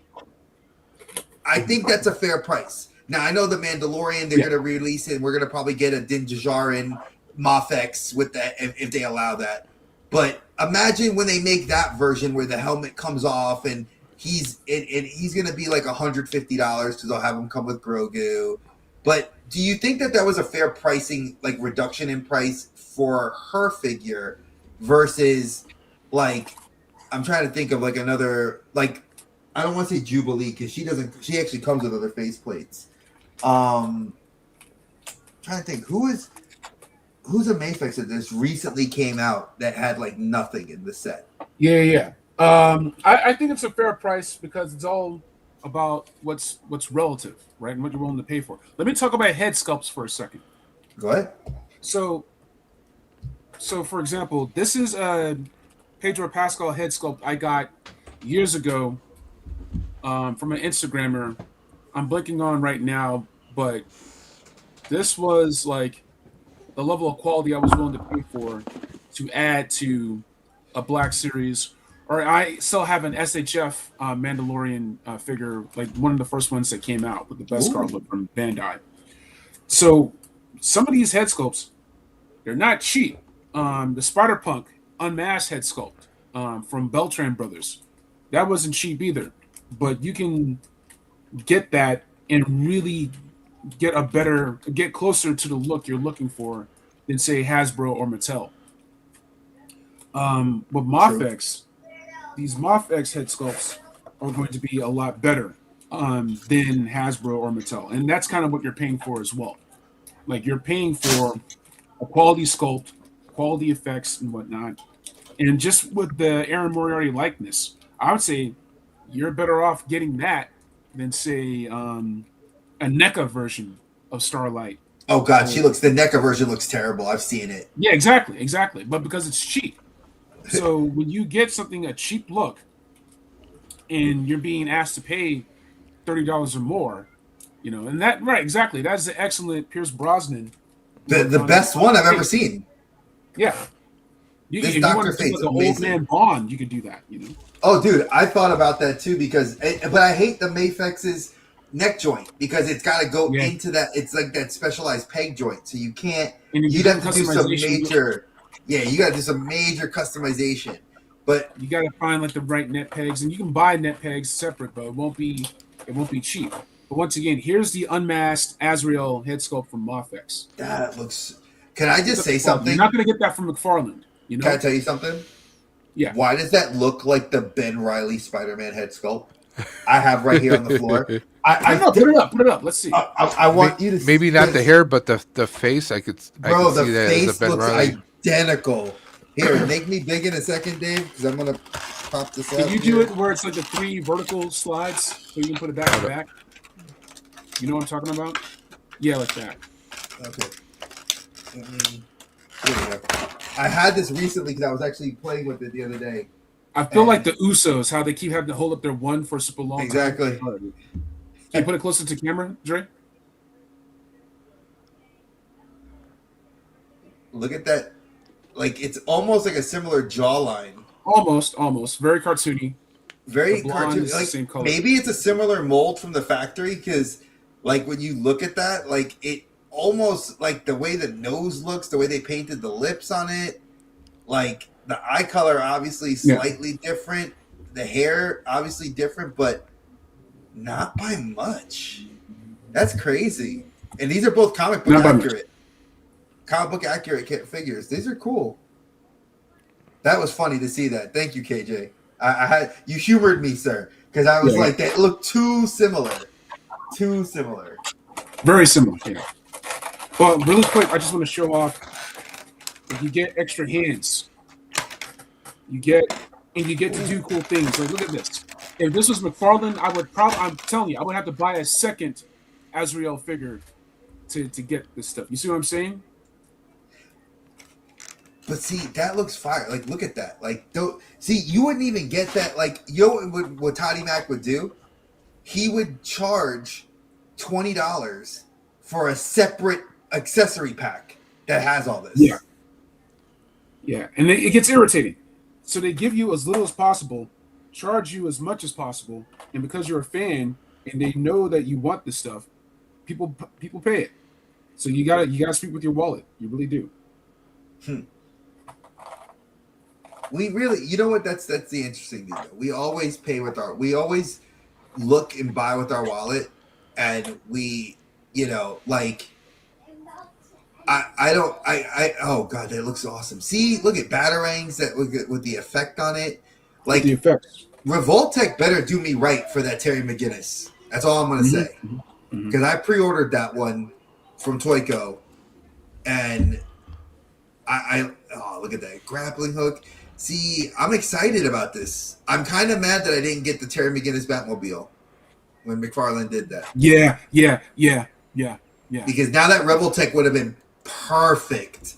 You can use it, man. You can still get it. You can still get Amazon. It. But eBay. You may try Amazon resale. Amazon may have it for new, just like new, slightly used. Or you pay up, man. Sometimes you pay the price for it. I'm gonna get burned by it, but I know that because I thought about it, because we have a fan here in the office, right? And the problem is hanging stuff from the ceiling in here is not conducive, especially because my neighbor's kid runs like crazy. And I always get worried that things are going to fall off the wall because the stairs to the house next to us go up. That is a gorgeous figure, bro. Look at the wiring. Look at the post cape. Oh my god, that looks, bro. If you can make that look like the comic book cover. Exactly. What are you willing to pay for? I can't get it. So you can get whatever you want. But here's the thing. If you want to go, you're going to go salsa dancing. You're going to take your wife to Disney World or the Caribbean, right? Then probably don't get this. Probably make sure you take care of your wife and your kids first, right? I'm still working on that. I've been doing this too much, but I love it. I mean, it's beautiful. It's beautiful. It's art. It's art. It really is. I need Mattel to do this. It's not. I'm hoping Mattel does something because I won't lie. Those Mattel figures, when I was living in Virginia in 2008 and 2009, those figures, I used to go run to KB Toys when they saw KB Toys and Target was selling them. When they would do those exclusives and Toys R Us, those were dope figures. Like they actually scaled well with Marvel Legends. They came with dope Build-A-Figures. They were just amazingly detailed. And for the way, like, look at this. Storm Collectibles. How much a Storm Collectible, if you get a Storm Collectible figure, base price, they're larger than 1/8 scale or 1/12 scale, is base about $100. We'll say. We'll start at 100. But if you get the Storm Arena, which is just as good, it's the same mold, better articulation, same accessories, and they charge you like a third of the price. Like I think Jada right now slid in and is giving us this quality that you're showing right there on the screen at the price that people are able to afford. Jada was very smart. They basically, they took on Storm Collectible, they took on Import Market, and said we can do this at cost, at scale, just extra, and they don't go nuts with it. When you get Ryu, when you get the Street Fighter figures, you don't get 3 extra head sculpts. You get 1, unless you get like the exclusives with the player 2s and whatnot, right? But they give you the 1 extra. That's all you need. If Hasbro did that more often, I could say do $27.99, $29.99 MSRP. That brand new day should have come with the Tom Holland head sculpt. They presume you bought it when you got the 2-pack with Ned. They presume that you got it when you bought the Walmart exclusive upgraded suit. They see, again, for anybody that's a diehard collector like us, they may not know that. So, and what was it? The Wolverine brown suit. I got it right here. Yeah. Hold on, I have that, and I'm pissed off about that as well. Hold on a second. Let me show that off, because the truth is this: I think you're right about the presumption. But I think it's not just presumption.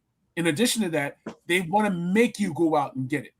Oh yeah, they're going to make you go out and get that plain clothes Logan, so you can get the unmasked head sculpt. Well, good luck on finding it, because he's out of print. He's not being sold at retail. So it's going to make you go to the aftermarket, and then people are going to pay that upscale for just the head, which I already have 2 of them.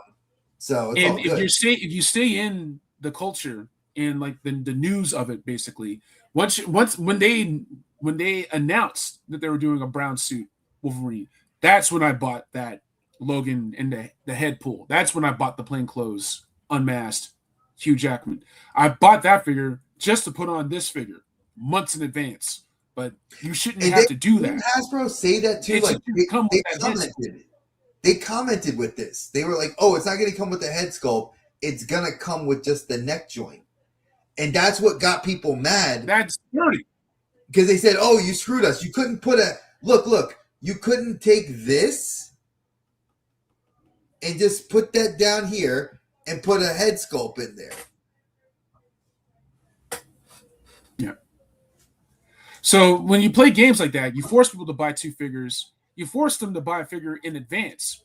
With the Mofex or the SHF one, the claws actually reflect the Hulk. They could have done that too.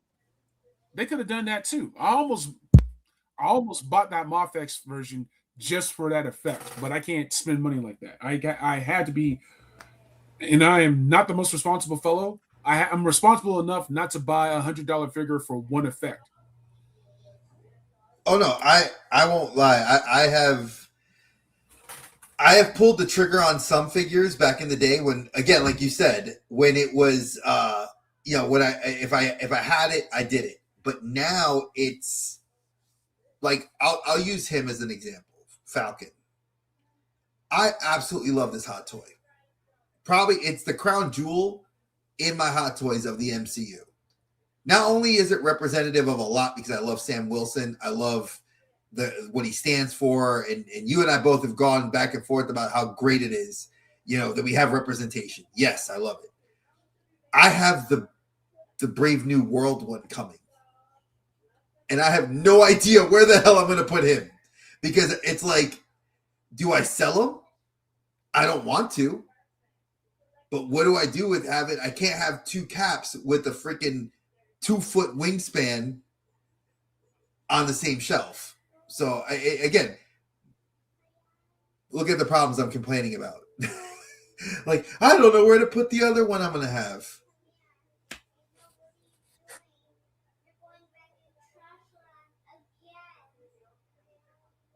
You may have printed it for a certain rate. Okay. Dave, you can take us and change us. You're muted, Dave. You're still muted. Sorry about that. Right, no, I put that there because last year, Anthony Ramblin' Nerd had an issue where he was going to do a Batman cosplay, mm-hmm. and it took forever for the costumer to actually come through on a cowl and his suit, and there was a whole bunch of other issues. So I'm like, when Archer said that he may or may not have printed a certain cowl for a certain Rambler, I was like, yeah, probably faster than the other companies. Oh, most definitely. But I mean, that's like the other things too. Like I still haven't bought the Doom helmet, and I really want it. I really want that. It looks amazing. And my wife was like, "Where the hell are you gonna put it?"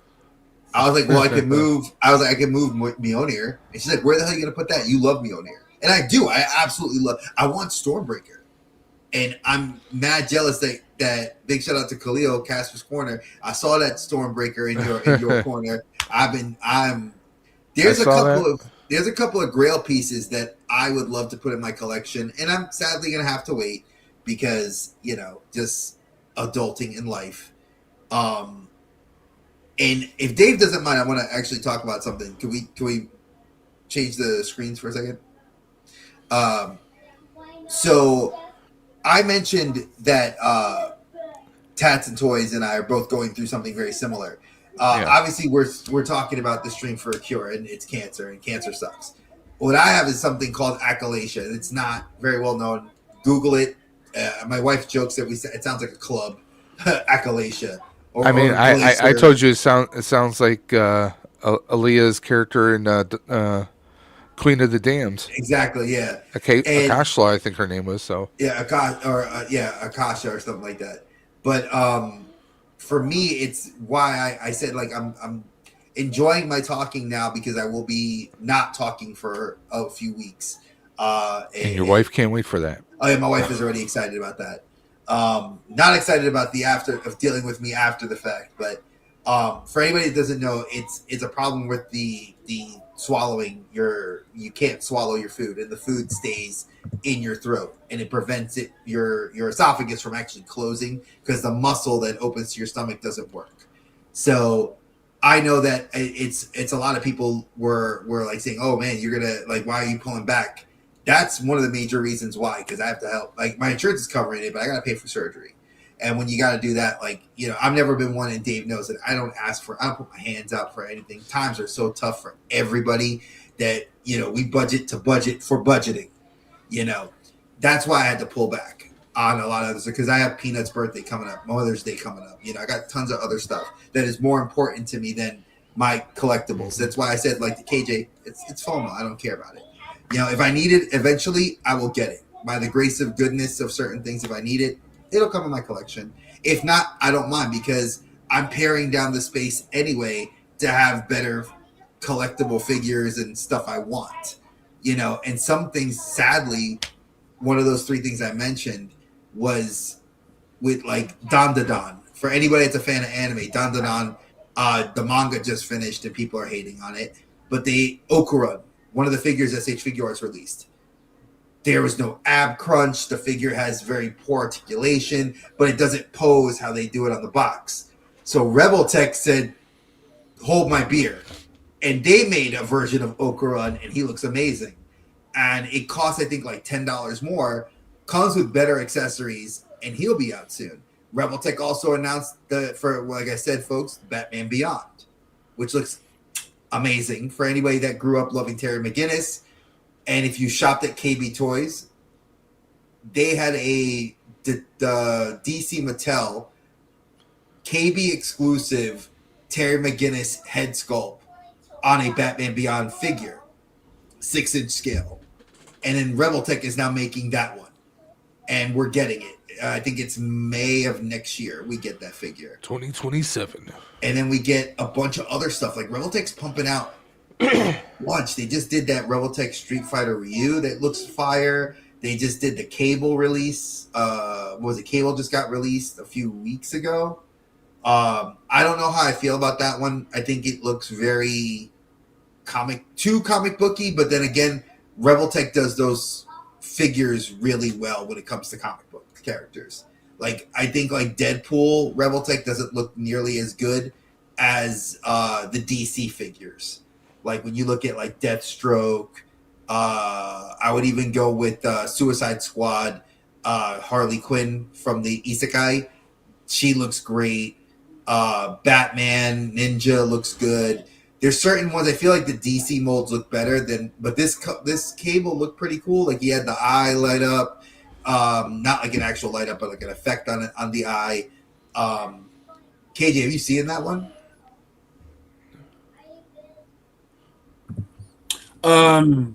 You talking about Rebel Tech Cable?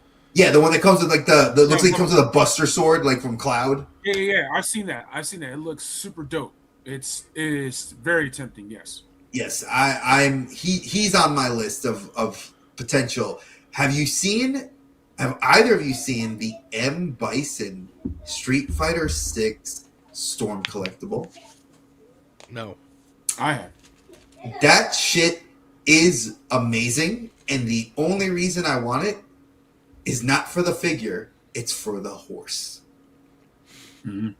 He comes with a 1/12 scale horse. Now, Storm Collectibles, I will tout them for being great with certain things.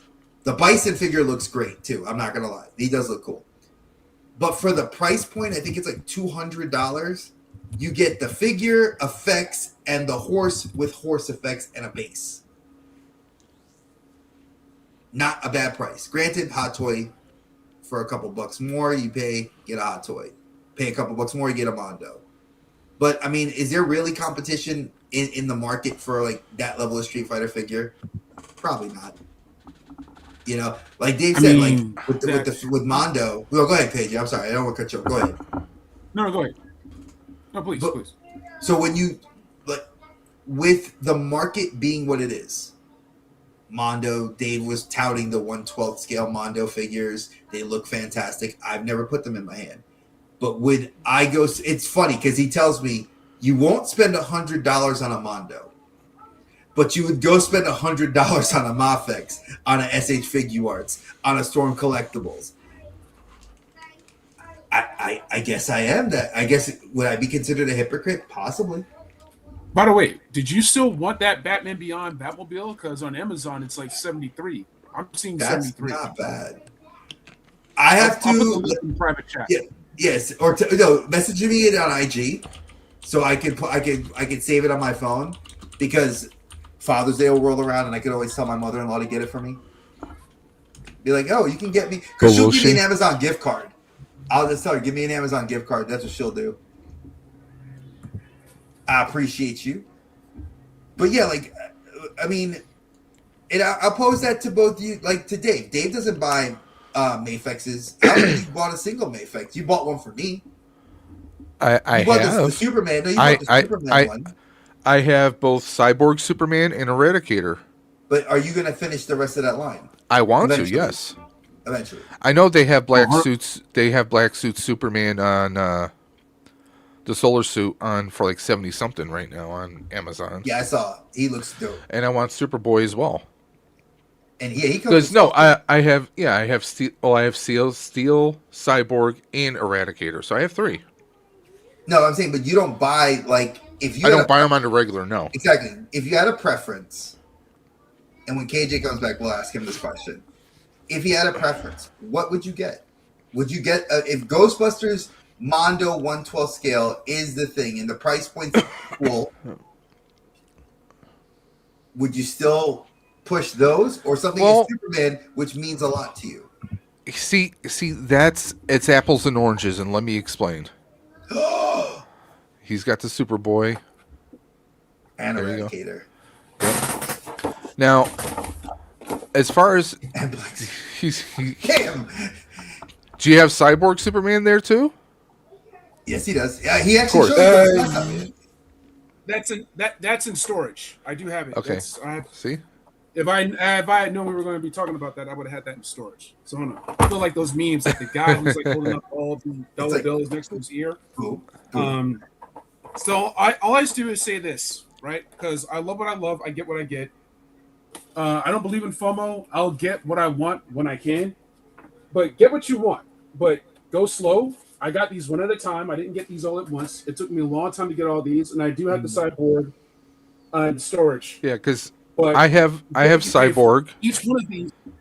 I have Cyborg. I have Eradicator, and I have Steel.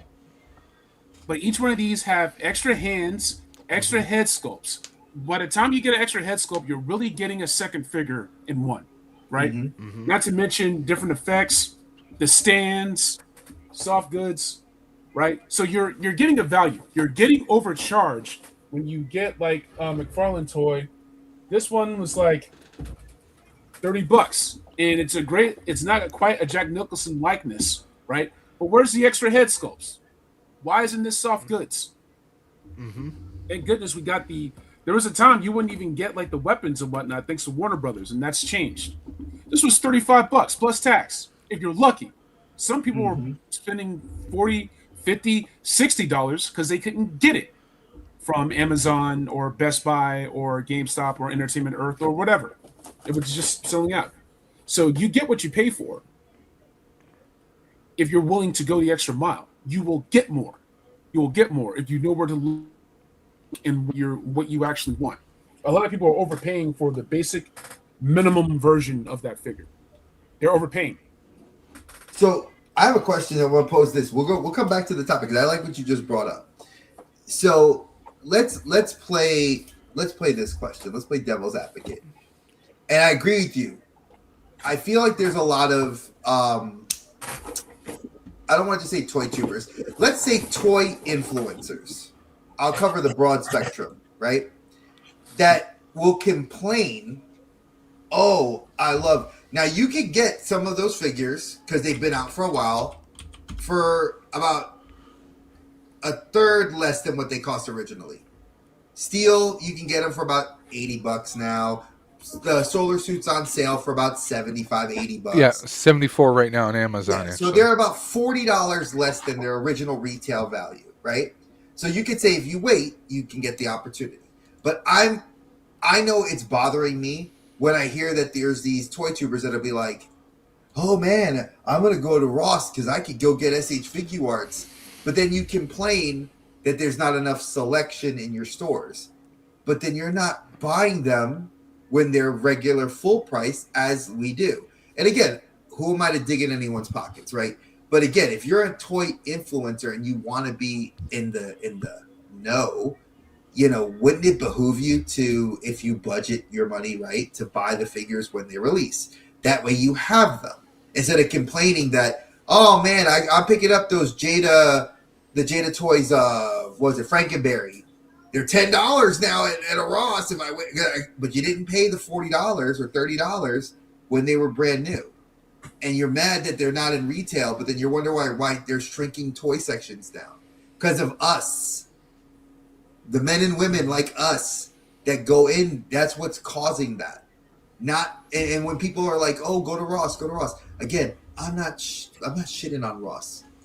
But if your budget, like KJ said, spend your money when you got your money on what you want. If you have it like that and you saved for it, buy it. Do you guys agree? Disagree? Please. No, I agree 100%. You get be picky because as much as I love Batman Beyond. Yeah. No, I was going to say, I mean, from a business perspective, if I'm carrying X number of brands, I notice that, oh, this type of product is not selling as much. We're not going through it as much. It's not performing. Maybe we shouldn't be spending as much. And that's what they're doing. It makes perfect sense. I mean, you get people who are like, oh, well, I'm buying this, I'm buying this. Yeah, they're shrinking because most of the part, they know that a lot of people are doing pre-orders. They know people are buying stuff online. Why should Target have a toy section of a certain of like comics if it's not performing? If it's not performing, they're going to replace it with stuff that they think will perform. You know? So I agree with that 100%. What do you think, KJ? Looks like he's still muted. Or he's frozen.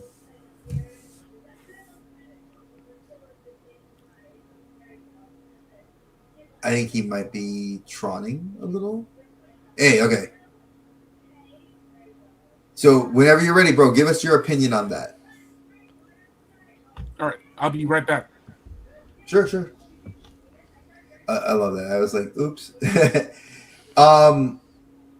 At the end of the day, folks, when you purchase something for your hobby, right? Whether it be Hot Toys, whether it be this stack right here, which is, I think, 3 of the Berserk figures, which are like $100 a pop, which He's is back. all right. Put them back in. All right, yeah. Go ahead. Sometimes I have to. My Wi-Fi is downstairs. I'm upstairs, and Okay. sometimes it gets in the way. How am I coming in right now, fellas? You're perfect, brother. Yeah. Great. So, go what's ahead, your repeat opinion? So the opinion was that Dave said that he agrees that, you know, if you don't have to go out of pocket for your budget, you know, because people are like, oh, go to Ross, but then they talk out of both sides of their mouth. They'll say go to Ross to get the deal, but oh man, if it was only at retail for that price, you caused it to not be at retail at that price because they didn't want to carry it at that price. They carried it at the retail price when it should have been. You waited a year and maybe didn't catch it. But if you budgeted like you said, and you waited, because we know Mafex, that's Figure Arts, all those, they take a minute to come out. So wait. If you agree, disagree, I just want to hear your opinion. I think you can't get everything. You can't collect everything. Wait, how am I coming in right now? Is it still perfect? No, you're perfect now. Okay, perfect. You can't. Thank you. You can't get everything, right? So when it came to, for example, the Motu Chronicles, I had to decide to skip all those. $27 a figure. They look fantastic, but I just had to skip it right now, right? That Reveltech Batman Beyond, and getting that McFarlane Batman Beyond Batmobile, I had to skip it. I have to skip it right now, right?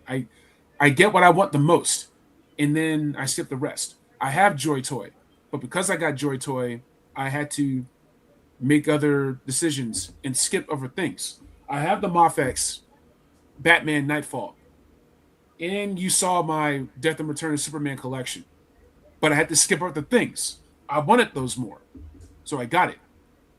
I got Zap. I got a couple of the Crimson Guard females, and I put those on my IG. I didn't get Crazy Legs. There are a lot of other Joes I ended up not getting.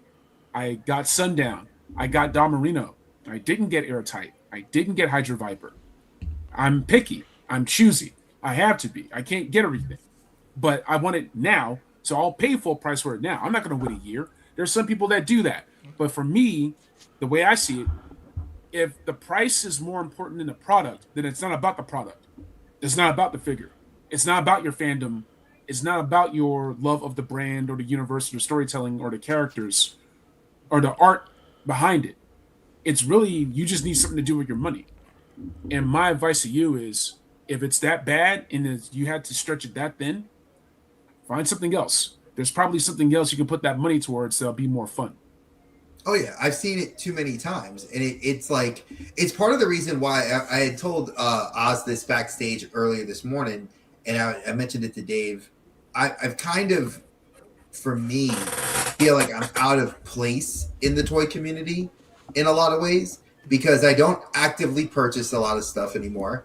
I'm very selective with what I do purchase. I really do more for my kids than I do for myself. And when I do for myself, I mean, it's the stuff I know I like. Not everybody I know loves wrestling. Not everybody I know loves anime. Not everybody I know loves Hot Toys. So why am I going to go sit there and run a video on, look at my newest Hot Toy?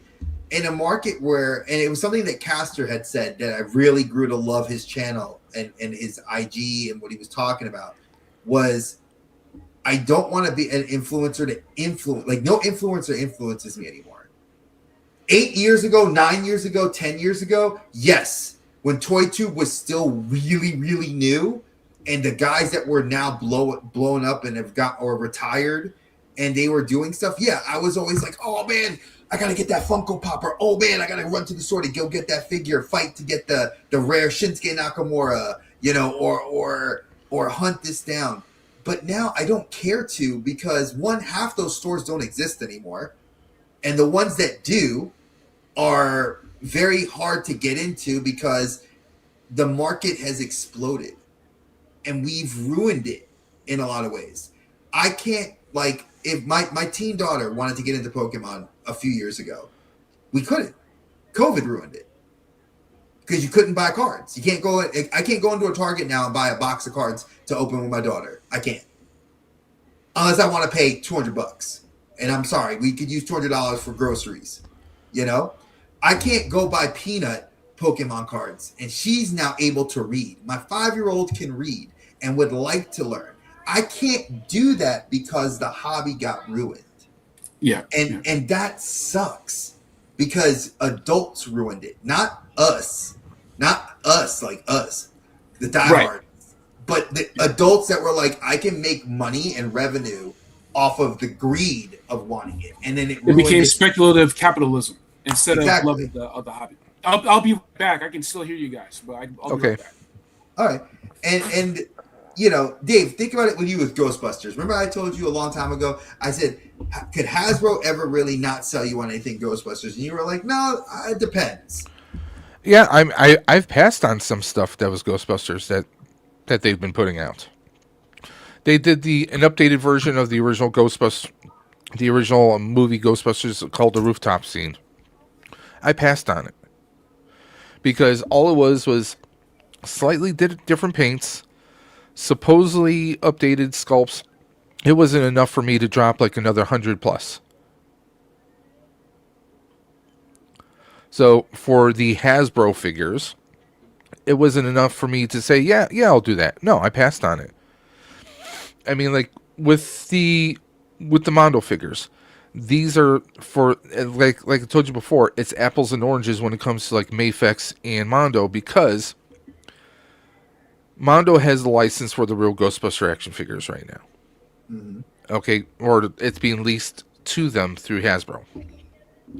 These are literally everyone in the community and then some. And when I say community, I'm talking about Ghostbuster fans. They swear that these are the best real Ghostbuster figures we've ever had and possibly could ever have, depending on what the future holds. So, at that price point, yes, I will drop $101 for each of the main figures. I did get the Boogeyman figure with Egon as a 2-pack. That was the one exception. I mean, the quality that Mondo throws into there, it's worth it. You don't just get one head. You're getting all these multiple accessories, gloved hands, ungloved hands. You get the trap. You get the proton pack. They have all these amazing accessories with it. But also, I mean, that's not something that you see that often. It's not something that is... It's a very niche collection. Real Ghostbusters. It's very niche. For me, it hits me hard on a lot of levels. Now, when it comes to Mafex, Dre knows this. I have 3 Mafex right now. Mm-hmm. I have Steel, I have Cyborg Superman, and I have Eradicator. Because also, in a not so niche kind of way, but in a niche way for me personally, one of my favorite Superman arcs was Death of Superman and the Reign of the Supermen. It hits me at a certain time in my life. So when they were coming out with these figures, Dre was showing me, I kind of just said, screw it, I'm going to go in. Because the steel at the time through McFarlane was and still looks like crap. It looks like somebody just took some clay and molded it by hand. We talk so much crap about that. It looks, it doesn't look terrible. It looks terrible. That's how bad it looks. That's why you took that from me. I said that it looked terrible. I mean, hell, if McFarlane would have done Shaquille O'Neal as Shaq, I probably would have bought that over that steel figure that they had. But I have them on the top of my shelves. I friggin' love them. They're amazing. I mean, soft goods aside, that's how they looked in the comics. Mm-hmm. That was my thing. That's how they looked in the comics. And that was enough. Like, okay, I'm going to spend the money on these. Now, I did wait a little bit. I did find a few bargoons on eBay.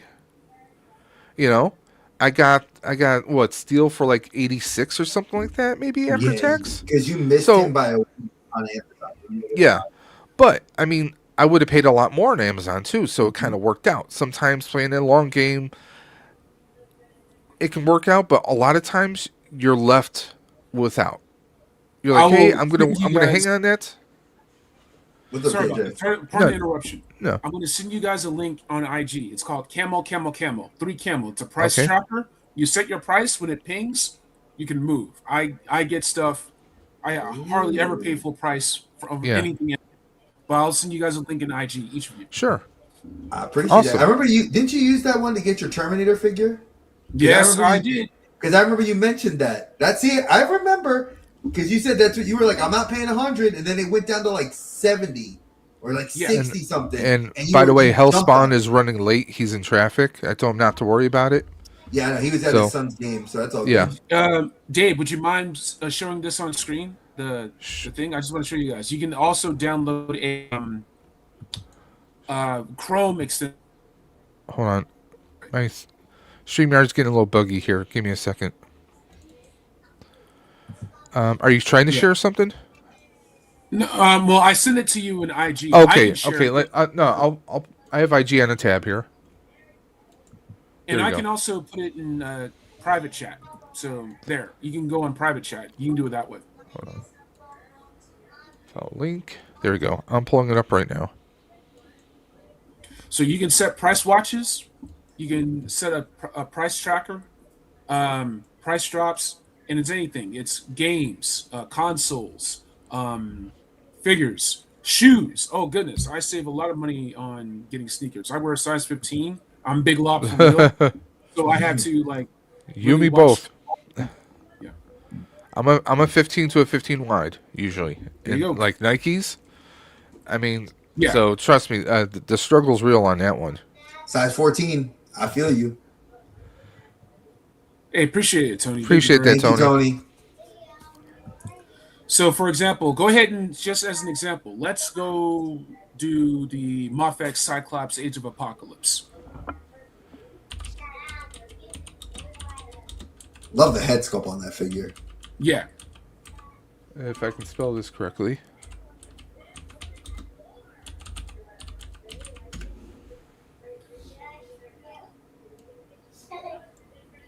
Okay, 109, 110. That's not what So we got all these different ones. I think it's the very top link. It just didn't have a photo. Oh, there it is. So now we can go ahead and say, all right, for third party, yeah, you're just going to click over there. Yep. Now, if you had the extension on your browser, you could say, this is the price I want. But you can actually go back once you create an account and everything else. You can say, all right, let me know when this hits 90. Let me know when this hits 80. Right? That kind of thing. That's not bad. So that's like a great way of tracking. So you have the ability to not to kind of, like you said, dictate your own price, which is not which is not something we get to do often. But you can do this for G.I. Joe Classified Series. You can do this for McFarlane DC Multiverse, WWE Elite Ultimate Edition. So whatever you're legitimately looking for, you say, like, when it hits this price, let me know, right? So Major Blood, I already have Cobra Island Major Blood. Why am I going to buy a second one? But I'm a completist because I'm OCD. So I'm like, all right, fine. When this sucker hits $19.99, ping me and I'll get the new Major Blood classified. Right? There's my girl Psylocke. She has to drop in price a little bit more for me. Yeah. Because she's a little pricey. She wants that lobster and steak. I was like, facts, you're getting lobster, you're getting T-bone. See, I got Gamerverse Psylocke for right now. I'll hold that one for a minute till they lower her price. So third party new, you can also, once again, you can set the price here on the website. You can also set the price on the browser for Chrome. Maybe Firefox will have a browser. I'm not exactly sure. Not bad. Yeah, I use that all the time. I use that for like yeah, if I'm they getting, got Firefox, Opera, and Safari. Very nice. Hey. If I'm getting like immunity, vitamin C, and zinc, I'll use it. Be like, hey, let me know when this hits $8, and I'll go ahead and re-up. Bro, my wife's gonna hate me for this, but she's gonna love you at the same time because she drinks those ice caffeine waters, and we always try to find a deal on them. And man, that's gonna help. Premier Protein. I'll get Premier Protein, or I'll get Huel, or Athletic Greens. Exactly, right? And I'm trying to save. Oh, birthday cake's on sale, $12 for a 12-pack. Bing! Folks, you didn't know you get adulting with my boy KJ. That's what we do on this thing, man. We give you the adulting. We have to mess around, be kids, but every now and then we gotta adult because the hobby don't. We gotta supply the money to the hobby. This Concrete Effect I got on sale from Amazon. I need to get those. I have those at Toyco. For my tech heads, GoPros. Not bad. I'll be right What back. have I done? What have I done? Save your money, Dave. I'm sorry. Save your money. You just ripped open a hole in the universe now. Turn it off. I'm sorry. No. Well, I already have the DJ Osmo 5, so I'm good. Wait, can you guys can hear me that whole time, right? Yes, I can hear you. I talk loud as hell. Yeah. Yeah, Dre stepped away, but I could hear you. All right, good. Because I got I got 2 action cameras. I'm always looking for stuff, so I will be seeing A friend of mine got me an action camera. Yeah. Well, aside from this, obviously, for the ride for Roswell, I'll set up action cameras so I can actually record the route, so people can see the video afterwards. I've done, was it not last year? My video got messed up, but the year before, I recorded at Ghostbusters Day in New York City at the firehouse. It's like a big fan event that the Buffalo Ghostbusters actually organized that I'm part of. So we record a whole bunch of stuff. Actually, me and Archer both got interviews with some of the people from Hasbro because they were showing off the HasLab for the for not the proton packs, but the ghost traps of the year. So me and my wife, when we go to cons, I'm always recording. So the action cameras come in pretty good. That way you're not running down your battery on your cell phones either. Yeah. Mm-hmm. Mm-hmm. Oh, speaking of which, I play Pokemon Go, so I'm always trying to look for battery packs. I'll say hey, this battery pack's $30. Let me know when it's 15, and then I'll go ahead and grab one, so I just have one extra to keep on me. I mean, I got wireless mics. I got the gimbals that double as the power banks and two as well. I'm always looking for different tech. I mean, I even got this recently. So it's got the mag on it, the magnetic connection. You set the Bluetooth, and you can actually basically turn your phone into like a camera. You have your zoom on here. You have all the controls, the buttons. Something new I got. Because it's good because it's got the actual grip on it. Mm-hmm. So I mean, how many times have you tried to do a selfie and your hands trying to fumble, just kind of trying to hold it just in. It's like a different language for your hand. But yeah, because I mean, if you're trying to hold your phone, it's kind of hard. With something like this, it's magnetic. You got a little bit of give, and I mean, you can even use this as a stand, and this is a power bank. Mm-hmm. So I'm always looking for the gadgets. Comes in handy. Well, here with something like 3 camo, you can name your price. Actually, need a new laptop. Okay. Not bad. And that's a MacBook. Oh, damn. Yeah, the MacBook Neos, they're a good price. You do exactly what you need. 600. Get online. Oh, I have a a Dell laptop that is probably, Jesus, 8 or 9 years old now, maybe 10, and that thing still runs. My MacBook, I have a 2012 MacBook, and still here. When it comes to computers, I ride them out until they're completely dead. Yeah. Now, cell phones is another story. All right. Every year or so, every 2 years, I usually get a new phone, but and I'm not a Mac person. I'm a PC person, but for a laptop, I'd be tempted to. For a MacBook for $600. A long time ago, when Best Buy would do desktops, like I know we would always get like the e-machines as cheap as possible. Yeah. And you can get I'm talking like $100 on some Thanksgiving Black Fridays. You could get a free e-machines desktop. They were so cheap.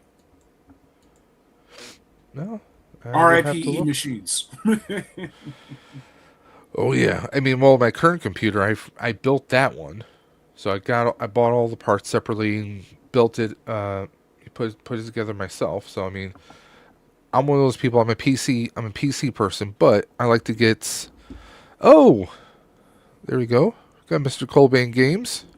Yo. KBG, I hope you're doing good. We are still doing Stream for the Cure. We're going to at least through 6 o'clock, maybe go a little bit longer, see what happens. But if you want to share the stream out, please do so on all your social medias. We right now are holding at about 553, 552 right now as far as donations for a stream for Ride for Roswell and the Roswell Park Comprehensive Cancer Institute. So if anyone's watching this right now, please share this to all your socials, Twitter, Instagram, Facebook, Kick, Twitch, everything. Share it everywhere as you possibly can. We still have a lot more prizes to give away, including the SH Figure Arts Dragon Ball figure, courtesy of Toyco. We have a lot of 3D printed items to give away as well. So please go ahead and spread the word. $10 donation. Send a screenshot to me at Daves_Dementia on Instagram. One $10 donation gets your name in on all the wheels. And when we say all the wheels, we got, let me see if I can pull this back up. We got this many people here. We got a lot of entries, but we would like to have a lot more. We want to raise as much as we possibly can for Ride for Roswell. So please consider giving. Please consider step it up and making a difference. And yeah, rest in peace, e-machines. If you're over 40,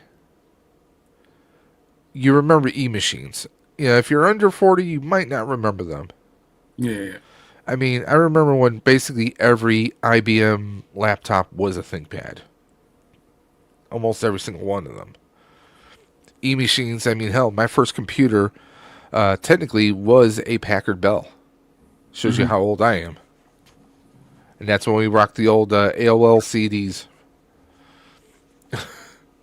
Get those free hours as much as you possibly can. Hell yeah, dude. I was Alta Vista. I was net zero all day. I didn't pay for internet back in the day, no matter what it took. We would use those AOL discs, or Kmart had their version of it. Just dropped a share on Discord. Appreciate that, Aaron. Thank you very much.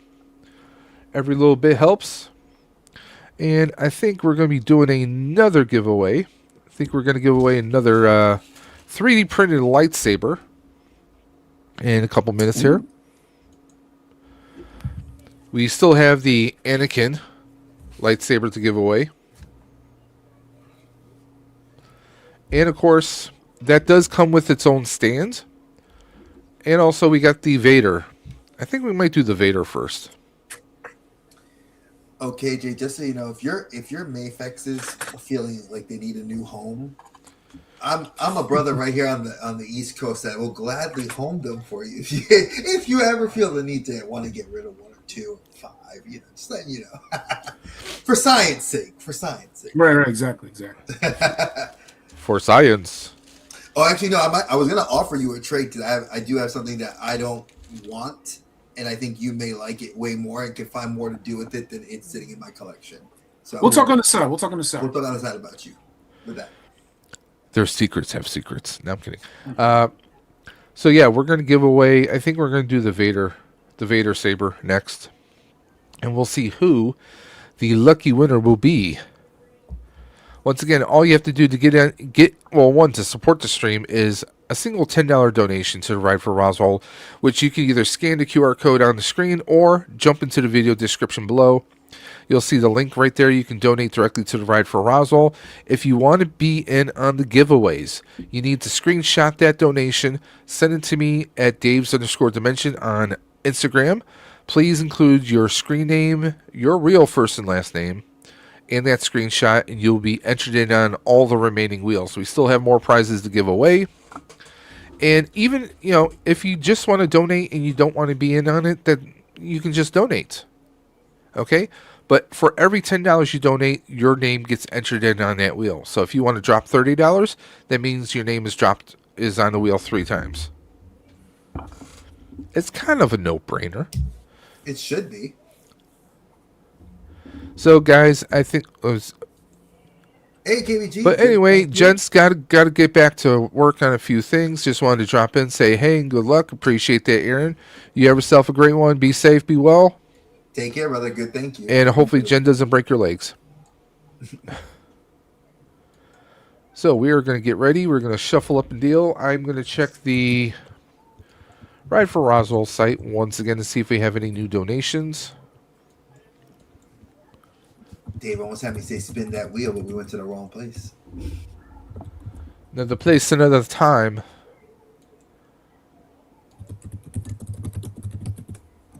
Okay, here we are. We are still at $5.53 and 7 cents.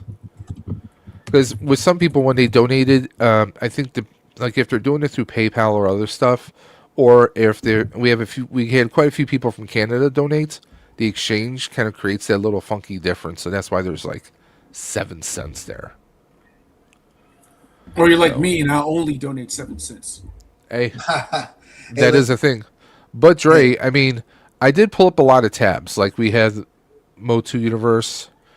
We had, of course, I'm monitoring the YouTube, obviously, as well. By the way, that Lego Spider-Man is $99, so he's even cheaper, which not quite sure. I'll take the keychain for $5.99, Alex. I mean, the truck is only $49, which, I mean, these prices are actually pretty reasonable considering the building is only $89, $89.99. So, I mean, considering how Lego prices are, that's pretty decent, believe it or not. I would agree, because especially that I bought my daughter the more expensive, the flower ones, because she's into the floral Legos, the botanicals, and those things are freaking, they get pricey. I do have him. $55.99. Oh God, if I could actually have patience to put that together, that would be one I would get. It just took a couple hours to put a movie on while watching it. I don't have. I know you don't have patience. It's not a virtue that Andre has. Nope, no, it isn't. I mean, I pulled up all kinds of tabs. Like I even pulled up the WWE in case we wanted to do some discussing. Oh, you can leave that one up because we got 3 of us in here that are wrestling fans. Marvel.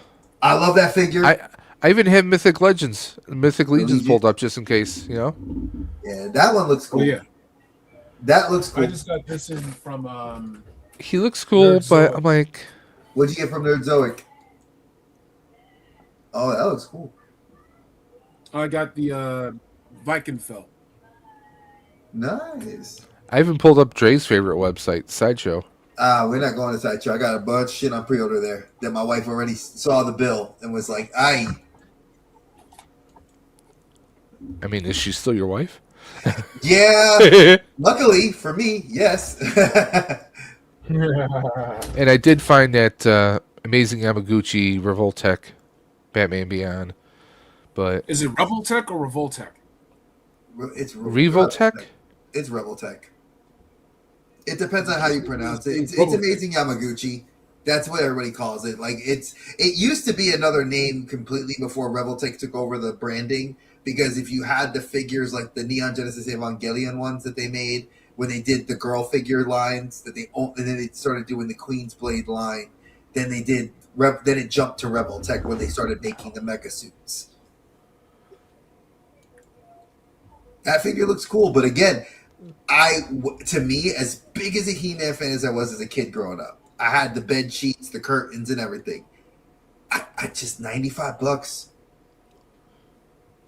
It sounds stupid, right? KJ, when I say it out loud, Dave, like it looks so cool, but Hasbro made them jack up the price. That's why it's so high. I mean, it's still great, but it's like, yeah, for half the price, these all be sold out by now. And you guys are really that's a lot of accessories for that figure. So for someone like myself who's a Ghostbuster fan, this is kind of like, okay, yeah, I'm gonna go for it. I mean, even the accessories are made of quality. Yeah. So let me ask you this: after tax and shipping, and tax varies, but after shipping, you're looking at what, like 130? Yeah, probably about that. Yeah. Yeah, but it's worth it, man. Look at this. Yeah, look at this guy right here. What's up, Tyrone? Welcome back, brother. What up? What up? The two-time winner. Two-time. That's right. I told you. I texted you. That's right. Yeah. You got R2 coming your way. Oh, word. Word. Fuck yeah, dude. I told you, bro.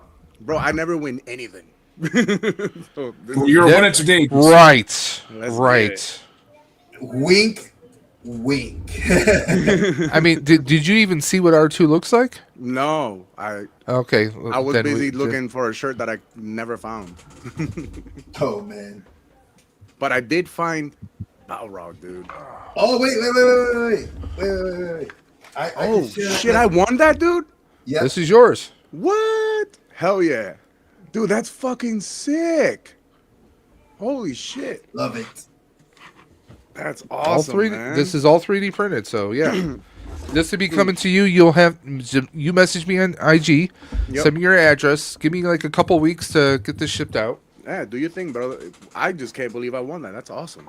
Oh, I got something. I got. You got Hexastacks, you got an R2, you got a droid coming your way. Be like, dude, it's Christmas. I'm saying. Yeah. We'll see if is he gonna win the next one. If it is, then we need to have talks. Yeah, right. Just take me out. If you win Toykos, I'm gonna say that's another great one there too, because that's that SH Figure Arts Goku blue hair. Super Saiyan. Hell yeah! Super Saiyan, God, Super Saiyan. Yeah, bro. Yes, I wish I could have bought the Ultra Instinct one when he came out. Yeah, same. That one. Okay, this is for Darth Vader's lightsaber. Alberto. Nice. Okay, now Alberto M. He will have to message me on IG. I think. Let me see if he messaged me already, because I know he was in the chat earlier today, and I think he is friends with Latin Legion or maybe a part of them. So here's the thing, Alberto. If you're not watching the video, or if you do catch this on the replay, hit up Matt, hit up Tony, because Tony got my number. He could text me, or you can hit up me or Dave directly, and we will get. If you don't get to Dave, just get to me or everybody else, and we'll try to help you get this in your hands. So you have won the Darth Vader lightsaber. Very nice. Very nice. El ganador. Exactly. Claro que sí. Now, Tyrone, did you see this earlier? Oh shit, no. What? That one. This is all 3D print. Damn, brother. Skills. And there's a stand that comes with it. I tried 3D printing, but I did it with resin at first, and I should have never done that. Resin is a whole different prospect. I'm not getting into. I mean, if I had a little bit more space, a little bit better ventilation, I would look into it, because there's a lot of stuff I want to 3D print in resin. Yeah. I have 2 printers here. They're both bamboo. I love that with the stuff I can print in there. Yeah, I was looking at those. I mean, on my list of prints, and Dre wants one of these. Oh, hell yeah! With the magnets, so you can just. Sick. I got the airbrush system, so I'm gonna be painting this at some point in time. I got one my buddy gifted me, but it was like the Disney Park exclusive one or whatever, the Daredevil one. Where are you? Dude, that's sick. I need to get me a 3D printer. I need to stop slacking. I mean, it all depends on the company you go through. A lot of stuff is pretty much, download a file and do it. There is a bit of a learning curve, but there's so many different videos out there to help. See, because I was in cold-ass New England, I didn't realize that the cold affected... Bro, I'm in Buffalo, New York. Oh, so you know. Yeah, you're in another... I'm in friggin' Buffalo, New York. Well, technically Grand Island, right between Buffalo and Niagara Falls. But yeah, it's the winter. I have windows right here. They don't really hold the cold air out. Having an enclosed printer, because a lot of people think, okay, they get the printer that looks like you get the frame, and you get the bed that moves back and forth. You have to try and calibrate that. There's so many issues, because I had one of those printers. Cannot get it to level to save my life. Bought myself a bamboo where it automatically levels itself for each print. Yeah, I saw that, and it's enclosed. Too, right? Yeah, it's enclosed, so you don't have to worry about cold air coming into the space where it's printing, because it heats up the filament as it prints it out. Yeah, that one has like its own little heater built in it as well, right? Yeah, it contains everything in there, and sometimes depending on the materials you're using, you may have to have filters in there depending on the fumes. So there's ventilation stuff in there. But definitely the enclosed printers are the way to go. And we have the man, the myth. He finally got here. He is the legend, Demetrius. What up? Hellspawn himself. What's going on, fellas? How you doing? Yeah, we are above ground. I told Dre, I was like, yeah, he says he's on his way. I said, don't worry about it. Traffic happens. Life happens. For some of us, our weekends are our free time. So you got family, you got adulting. You got the occasional neighbor you might have to flip off, but that's a whole other story. My situation was my sister just bought a house that she's fixing up, so I'm as a free labor electrician. Yeah, you're the free laborer. Okay. Yeah, so I'm changing out like 40 receptacles in the house this weekend. Oh, that must be fun. Were they even properly grounded to begin with? I mean, like these. Okay. Yeah, the house was fine. It's a fixer-upper only because no one had lived there for a while. So okay.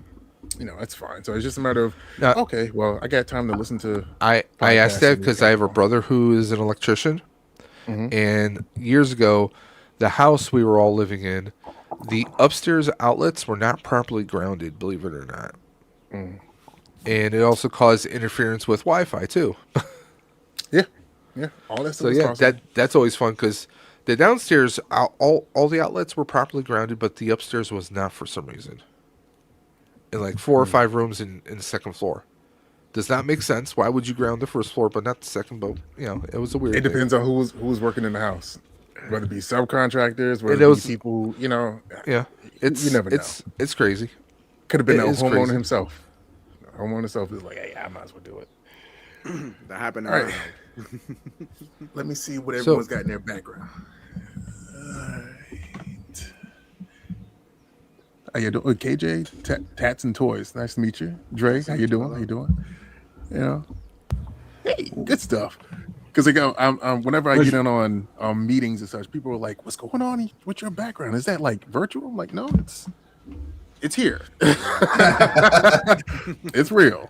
Because I think people are not really used to seeing people's collections as they are. Oh, I work from home, and sometimes when my job has like different meetings and stuff, some of the trainers or supervisors like,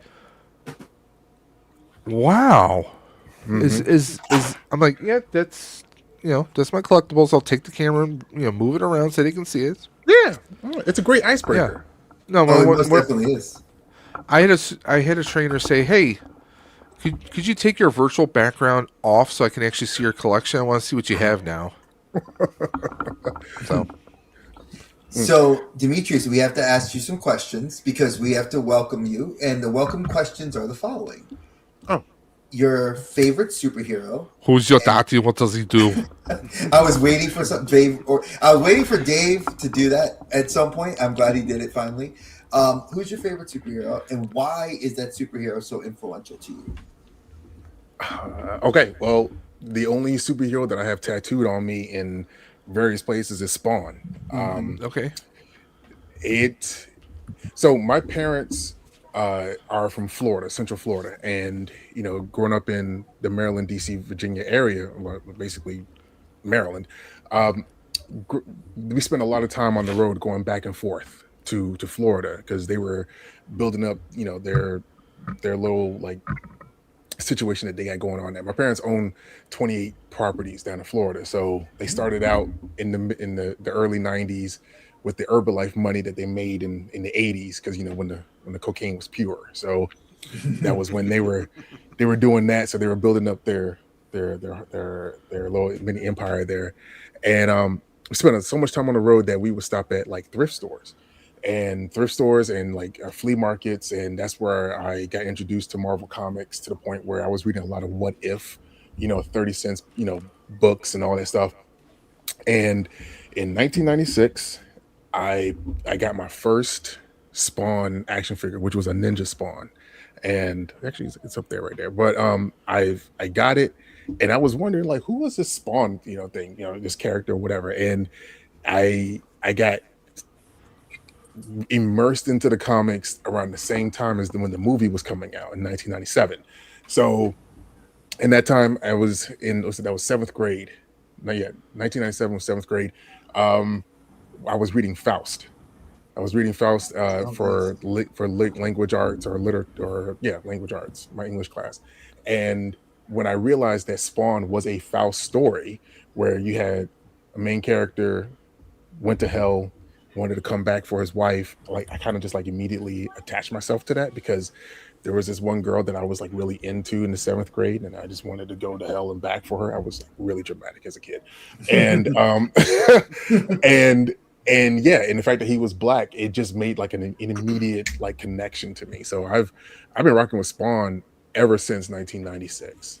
I just didn't know who he was then until 1997, and then used to sneak and watch the HBO series that came out during the same year, and so Spawn.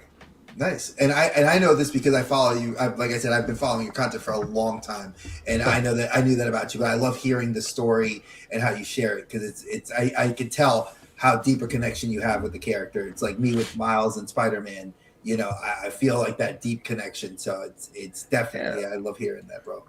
It's you don't realize how, especially for myself, you don't realize how much things affected you until you start hearing other people's stories, and you sit back and you think well, yeah, that was a milestone for me, or that was a canon event for me. That was, and when you start piecing those things together, oh, that's why I am the way I am. Especially, when you're super introspective because you are in therapy, just to make sure that you break whatever generational curses you've got going on, and you don't pass it on to your own kid. You realize damn, I really did mess up here, I messed up there, and I wish I could talk to that person, let them know that I apologize, stuff like that. You get really in your own head about the stuff that you've been through. You say that, and I it hits a specific spot with me, because a lot of people don't know my story, and when I say and for me this is it's personal, so I don't mind sharing it. I did not have the greatest, my mom was probably the best person on the planet. Loved her to death. My dad, not so much. Was not there. And came and went. And, like Dave knows, my siblings are all kind of spread out. And it wasn't till almost a decade ago that I got to reconnect with them. And it was because of him separating us. And I feel that's something that with my kids, I'm trying to not do to them, is to separate them because of that generational trauma I have, And I feel when you say that, it's true. You become very introspective as you go through therapy, you get older, you have kids, or you just go through things and you start seeing it. I don't want to have anybody go through this, like my nieces, my nephews, my brother with his kids or my own kids. And I agree with you. I think that that's a huge, like it's huge to see that. And I think what saved a lot of us I say this for me growing up, as one of 4 minorities in my school, in an all-white school, like superheroes was my gateway drug. Like that was my reading Generation X, like when we talked earlier with Brick and everybody else about like how X-Men and Spider-Man and Batman and the Avengers, like Spawn, all those Image comic books that came out. I was in high school, so I'm a little bit older than you. So like in '96, I was going into going into college, but like those comic books were like at my local shop, and those really did resonate. Like Spawn was such a cool character that like I loved it, and it was like he resonated. And the movie still resonates. I don't want them to remake the movie. I feel like it was one of those things you did it. It was like fire in a bottle. You can't recapture that moment. Yeah, it was ahead of its time. The people weren't taking superhero movies at all, like seriously at all back then. And until it was just the very next year when we took Blade seriously. You know what I mean? So it's like it was just a year ahead of its time, and then we probably would have gotten a better script. I don't know. I mean, he saved. Really, let's put it out. Like Snipes saved. Like nobody wants to give him that credit, but he saved the MCU. What we have as the modern MCU now was because his movie saved Marvel. You can argue it. I don't mind. No, I'm just saying, like there's a lot of semantics within that because of how much money the movie actually made in order to say that he saved Marvel or that Blade saved Marvel. And I'm not gonna speak too much onto it because I don't know all the specifics, and I don't like speaking on things that I don't know that I'm right on. So I just know that there's a lot of different levels to that. But yeah, as far as like the modern superhero age, modern superhero movie age, yes, I would say that. And then I would have to look at Sony and be like, "You all almost killed it." So many different times, and Fox. Like, well, I mean, if you think about it, I mean, Blade, that was New Line. New Line was known for doing like horror movies and like your high school comedies. For them to like say, "Okay, we're going to do a superhero movie," was kind of like it threw people for a loop.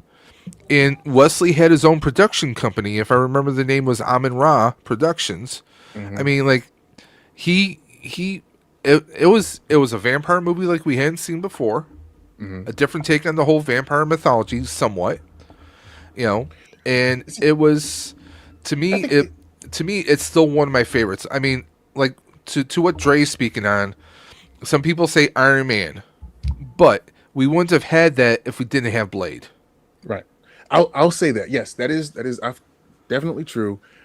What I was going to say is that I don't think New Line approached it as a superhero film. Because if you look at all the marketing, it was like a dark thriller. Vampire. And the only time that it became superhero-ish was when even the poster was seeing the back of him with the sword. You just see like the back of his head. You see the tribal-esque tattoos. That's you didn't see his face for the most part on the posters. A lot of the marketing, they were trying to keep it dark and mysterious, and I could see if they were approaching it from a vampire perspective. But ultimately, it was still a Marvel movie. Yeah. I think, but to the normal people back in the days, it kind of just came off as a just vampire movie. You know what I'm saying? Because if you weren't in the know back in the days, like. This culture wasn't as like mainstream as it is now. So it's almost like if you didn't really know that was like a vampire Marvel character, you just saw it as kind of like, oh, that's a cool take on a vampire movie. That's true. This is the nerd culture is blown up. Obviously, we all know this in the last, I would say at least 10 years, and I think that like anime was kind of that gateway that got the fandom in there, like. The Dragon Ball Z, the Samurai Troopers, the Sailor Moon, those were your kind of gateway. Cowboy Bebop, Samurai Champloo, the stuff that went to Adult Swim.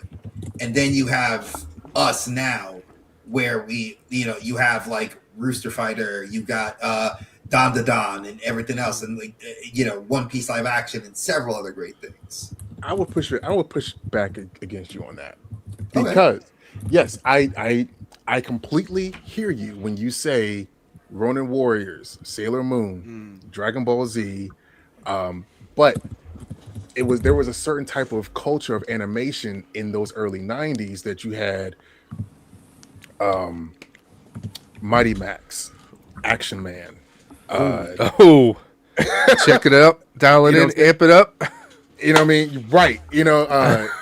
Reboot, Transformers, Beast Wars. I mean, like there was a certain type of culture of animation. Pirates of Darkwater. You know what I mean? Like there was something going on where people were just being immediately creative, but as far as like it was a golden age. Right. As far as like the anime lead in, it really wasn't until Toonami. The rest of it that I just mentioned, like, I mean, come on. King Arthur and the Knights of Justice. You know what I mean? Like these are cats, man. Visionaries. Cadillacs and dinosaurs. We can do that. Exo Squad. You know what I mean? Exo Squad. Hell yeah. Exo Squad. I mean, also like Cops. I mean, everything that's on Tubi. Everything that's on Tubi right now. But yeah, like there was like a culture. Oh, see right there. KJ's got you right there. He's got bulletproof. Yeah. Do we want to do this? It's always listen. We're like Zack Ryder. We're always ready. Okay. So woo. All right. So you know it. We're gonna start here. Oh. He's got my Zeozords right there, man. Yeah. Okay. Well, first we're going to start off with all the Optimus Primes, right? And then we can do the Superhuman Samurai Cyber Squad. And then right there in the middle, Gridman, Hyper Agent. You got your die-cast metal Voltron from 1986 there. Oh, right? He's got Torg. Yeah. He's got the movie sword. He's got it all, man. So yeah, well, no, I don't. That's the project. The project is getting all of the Zordon era Zords. Like I am missing Pyramidas, Serpentera, and like a few others. But I just recently found the Warrior Wheel at Go-Go Ranger Station. So that was nice. But yeah, Super Zeo, I see there. You got the Ninja Zords. You got Ninjor. You got the Thunder Zords right there, man. Just move that out of the way. You got the Shogun Zords too, with the Falcon Zord. Yep, I can see all that right there. Original Castle Grayskull playset from when I was a kid, and yeah, all this stuff here I basically got. When I kept it all. Of course, you got the Optimus head up there. Ultra Magnus. Yeah. No, well, see, it's Optimus. It's the Optimus one, but without the mask, it does look like Ultra Magnus, of course. And then. Yeah, Spawn number 1 there, and also the Wanda and Cyan, and the Spawn PlayStation game, the DVD set of the anime series, and then in that corner there, in that alcove, is like all the Spawn figures that I basically grew up with, took out of the box, and then you got the ones that I kept in the boxes. And then as far as like what you want to do, like the miscellaneous ones. Between Steel, Gargoyles, Wetworks, there's a whole lot of stuff. I mean, I got a lot of Star Trek Next Generation and First Contact toys behind, and Voyager behind the Spawn cape. But Gargoyles, like that's just the Wildcats is back up there too, and then keep going around to this side here, and then we're gonna go down. So very nice. Got the Turbo Man from Toy Biz when I was at KB Toys, and then there's a lot of stuff here from KB Toys. And then there's like some. Let's twist this all the way back around this way. If I took you outside in the rest of the basement, you'll see like the weapons that I've been building because. When you get 3D printers, you just can't help but to just build stuff. I have two. I have two. What are you talking about? Dave is a 3D printer, so yeah, this is perfect. Yeah. I mean, that's what the future ultimately is. Like 10, 15 years from now, we're going to buy STL files. Well, there is a Patreon right now that I subscribe to, and he just released files for a Sentinel. I told Dre about this. Oh. Okay. So it's pretty much, F you Hasbro. We'll make our own for a lot cheaper. Yeah. I just did that with the Mortal Kombat popcorn box or popcorn bucket. I saw a line where people were reselling the movie version of it for like $100, and when I was like, well, there's a $6 file. And I was like, I can. Oh, nice. And I that is sick. Yeah, I've been helping out my folks with it. I mean, you could be modding that to make it look like Cody Rhodes. Hey, that helmet. That was just saying. I saw that. I was thinking, he's a Skeletor fan, of course. Oh, he is. He's a Motu Skeletor head. He admitted that. Yep. So what's funny is this actually bodes the question the other question I was going to ask you, which is your favorite toy, which I guess we got to see all of them. Right. Favorite toy. Here's that scale. Oh. See, who has, you know what? When I go to San Diego, San Diego Comic-Con, they have those life-size statues. And I'm like, you need to have a 10-foot ceiling in order to house them things. They say, yeah, it's only $9,000, but we'll free delivery. I don't get the space for it. Like I got 8-foot ceilings, like that doesn't make any sense. I was like, this is just. See, I've got a file for a Queen Xenomorph that stands about say 7.5 feet. There's no way in 4 hells I'm going to be doing that. Like that's like the amount of money that I might have. It might be a free file. Now this is Yosh Studios. Have you heard of them? Right. Oh yeah, I use Yosh all the time. Okay, so you know all the Power Ranger helmets he's been doing. Yeah, we forced him in doing that. all the Sengoku the Sengoku Ranger Power Ranger helmets that we did 2 years ago, like we kind of bullied him into doing them, into doing all the files. Like me and my team. But the fact that he's done a Sentinel, it's like, you know what, Hasbro can just go suck it. Well, I mean, it depends on how much Hasbro is selling it for, because the filament alone, that's a lot of filament. Yeah. Filament, and if you're going to paint it yourself, potentially speaking, sanding it down, depending on how it comes out. Yeah, there's factors, but also like if Hasbro's like, oh well, we did this run, we're not going to do it until whatever. It's like, well, if they're doing a run, or they're doing, even if it's not a HasLab, if they're doing like a limited run, it's like, well, I just don't have the money right now. Oh, but if I get the files for only so much, like $5-10 here for the membership, I can just download the files and I can print it whenever I can afford to do it. Then, yeah, and that's the twist, and that's the rub of it all. I mean, I know some 3D printers, what they'll do is they just buy like the cheapest black filament they can. To save on costs, and if you got a good airbrush kit, you can then paint the parts yourselves before you do the assembly. I mean, it's not as easy. It's not as easy as it sounds, but I mean, it all depends. Like Archer, who was on earlier today, he's been doing. He's done the Red Ranger Power Sword. He's done He-Man's sword. He's done the the Sword of Omens. He's been doing all that stuff. And he's getting the files from Yosh and a whole bunch of others. It's like, that's the thing. It's like Hasbro and the other manufacturers. It's like, for me, a lot of the costs, I stepped away from buying figures left and right. I will still buy the occasional figure here and there, but for the most part, I've been embracing the 3D printing.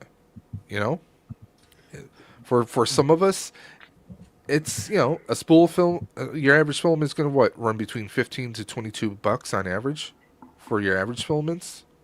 No, well, 13 for Elegoo, silk, but then they got their specials that run on Amazon where you can get 10 reels for for $100.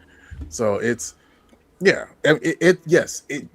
there's benefits that come eventually. I've got Jinwoo's like Demon King sword and a T800 skull. Like there are certain things that you got to have if you're going to be a part of this, but the thing is, you have to already be in the culture in order to see the benefit of it, to a degree. Yeah. It's like I've got 3 3D printers over there. I've got 2 Elegoo's and one Centauri? and one Creality. Okay, I got Creality. Centauri Carbon, Okay. and I got a K1 Max, and my wife uses the Neptune 3. So Okay. it's like I don't know. You kind of just have to already be in it. Just getting started, just to jump into it, just to make a whole lot of stuff. You're gonna make a whole lot of mistakes. I got a whole bin full of armor. Right here that I use for. Yeah, my I saw the bin right there. I was going to ask, but I'm like, Yeah, that was the Lord Zed Mandalorian mashup that I did, and also hold on. Let's see, where's that? Oh, the helmet is out in the other. Not a proton pack. It's a Back to the Future. That's a Back to the Future proton pack. He made that. That's sick. I just want to print diorama shit. That's cool. Resets. Yeah. Oh. We got a solo. I gotta get a better look at that Lord Zed helmet. What'd you say? Yep, gotcha. So I had to make like 6 of these just to get the sizing right. Oh, I believe it. And because when you have like friends who do, because either they're too small or they're too big, and it's just and all of it. I mean, because this is like an original design. So when you're trying to size it up from someone who just made the file, for you, and you're trying to figure it out, it takes time, and it takes a certain type of wherewithal. Like, okay, well, if I do it with this way, or if I size this up here, then it's going to fit this way in the back. So it's just a matter of like you can't take any of this for granted. And I think that's how some people think, 3D printing is just like the easy button, when it's really not. No. Trust me, I've been doing it for 2 years, 2.5 years now.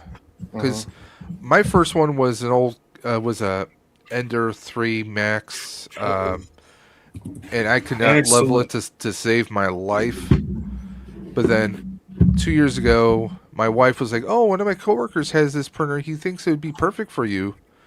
Bamboo P1S. So I have that, and I have a Bamboo H2S. So I got the bigger version, and I love them. So yeah, this is good. Would you consider printing your own action figures, not just like Judge Dredd or Marvel Power Rangers, like your own designs of action figures? That's what I wanted to do. The thing is, like, you could say, are you saying action figures, or are you saying like statues? Because there's a difference. Action figures, articulation, posability. Good luck with that, because you would need a resin printer, because the ST or the filament, the hard filament ones, FDM printers. Yeah, it's. FDM. I mean, I've printed was it a Gohan? Dre? Yeah, for me, you did the SH you did the SH Figuarts Gohan head. Yeah, which he sent me 2 sculpts for. The one for it was his movie, the God when he went Beast Mode, and I tried to paint one of them, and it didn't take the paint well. No, the other one fit the peg joint perfectly, and it looked good, but you could tell that it hung a little like forward. So like if I posed them on the shelf, the head would do this, like slowly move the joint forward, and it wouldn't let the body stay upright. Resin's, in my opinion, I think resin's like the only way really to go, because that's why I started with resin, because I was gonna try to make my own like figures and whatnot. I never even touched a resin printer. I'd only seen the process. Y'all can have it. I don't. That is because I mean, like, if anyone who's seen a video about resin printers or getting into them, you need to have a wash station. You need to have this and this and this with it. Fume hoods, gloves. Yeah, I mean, proper ventilation. I mean, there's a lot of stuff. I'm an asthmatic. That's why I'm not really jump on resin printing. I'm like, I have to change out the filters periodically on my regular printers, and then add resin fumes into it. I'm not in a hurry to do that. There's things I would love to resin print, but it's just not feasible at this moment. You know. Yeah. I may have talked about that Shao Kahn. Just so you know, Demetrius, I'm off the message because I want one of those. Oh, you do? Okay. Yeah, I got to talk about that. The thing is, like, I'm not charging people because, like, I think it's bullshit to overcharge for something like that. And the only thing it really costs is it's two reels, you know. So that's really $30. You know, if I got to paint it a certain way, or do you want to paint it yourself? I'll paint it myself. Then it's just gonna be $30 because that's all I need for the film. $30, little man. Yeah, I'll put that shit in his hand because that looks fire. Yeah, I might have to make another one for myself just because it's for the chrome. Because when I gave that to my homeboy today, I was like, damn, this really does look good. So, bro, it looks fire, bro. Just like because Penta for those that are diehard fans of wrestling, I can tell. I know Demetrius is. Penta wore a Shao Kahn version with his symbol on when Mania. he came out at Mania. Yeah. He had I think that was sponsored by Mortal Kombat too. Of course. But also, shout out to Katana. I wish she was going for the chest rather than for the head because she's about to get horror movied, according to that trailer. But go for the chest, Katana. Don't let me down, folks. I'm gonna have to split, but it's been such a pleasure. Love you, KJ. KJ, thank you for coming on. Thank you for flexing your collection to us. I mean, I thought I was flexing. I have to work harder. Like all that behind me, I'm gonna have to cover that shit. Yeah, you got some empty spaces back there, huh? I got tons more too. But KJ, I'm gonna message you. Boys, keep doing your thing, man. I love to see you online. Dave, all the best to you and yours with the stream. Dre, you're my bro. It's always good chilling with you, and we're gonna see you back real soon. And just keep focusing on your health. Demetrius, man, I followed all your accounts, man. So keep shining, keep grinding, keep it up. You talk so much yourselves. Topic will be how soon does Hasbro break $30 MSRP? And we'll go from there. It's already been broken. They did it already. Like we're talking 30.49. Like when's it coming? All right, I'll talk to you guys later. Okay, later. I'll say that with the Marvel Rivals wave. They definitely did that with the Rivals wave. But I mean, because Punisher's $34.99, Moon Knight's $39.99. Jeff may be the cheapest one in that set because he's going to be a solo figure, and Venom. I'm assuming Venom will be probably 45 because of his size. Mm-hmm. And then you factor Luna and Spider-Man are going to be the smallest in those waves. So I'm figuring those might be $29.99. Yep. So we're right there. We're already there. We've been there. Yeah, that Punisher I already got him pre-ordered on Amazon. Cannot wait. Wow. I'm waiting for the reviews because it doesn't look like it has much of an. You know what he looks like though? He looks like an overly roided version of Dolph Lundgren's Punisher from the 80s. Here's the thing. So for anybody that doesn't play the game, this is a game where it's like every incursion happens because of Doom.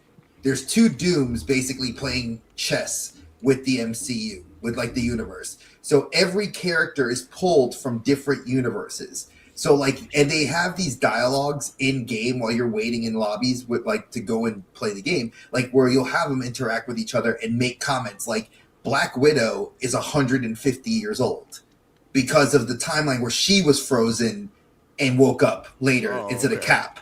So there's a lot of interesting interactions. So you kind of see that.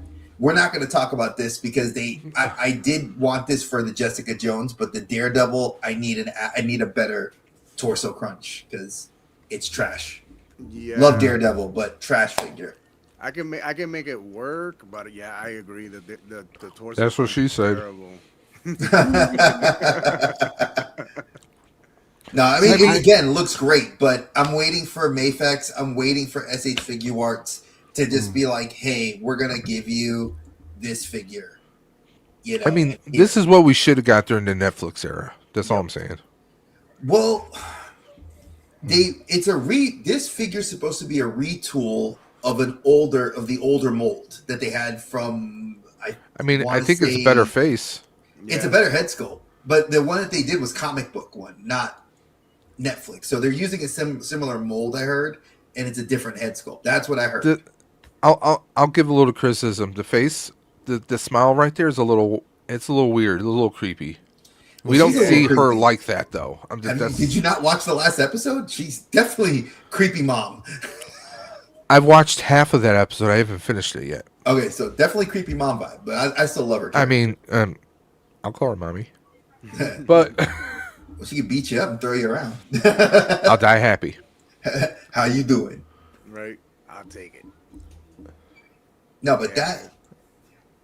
Oh, let me move. I'm sorry. Just, I'm sorry. He looked like midlife crisis Hulk. I mean, that's why he's so savage. Yeah, I mean, that's, midlife crisis. It looks good, but it's that forehead, bro. Like if it was a little flatter, like the comic, they almost got it. see, the colors of the clothing with him. It feels like oh, we're gonna take Mark Ruffalo and try and make him look like Lou Ferrigno from the original. Yep, that's the vibes I'm getting off of this. Yep. Go ahead, David. Yeah, I agree, 150%, man.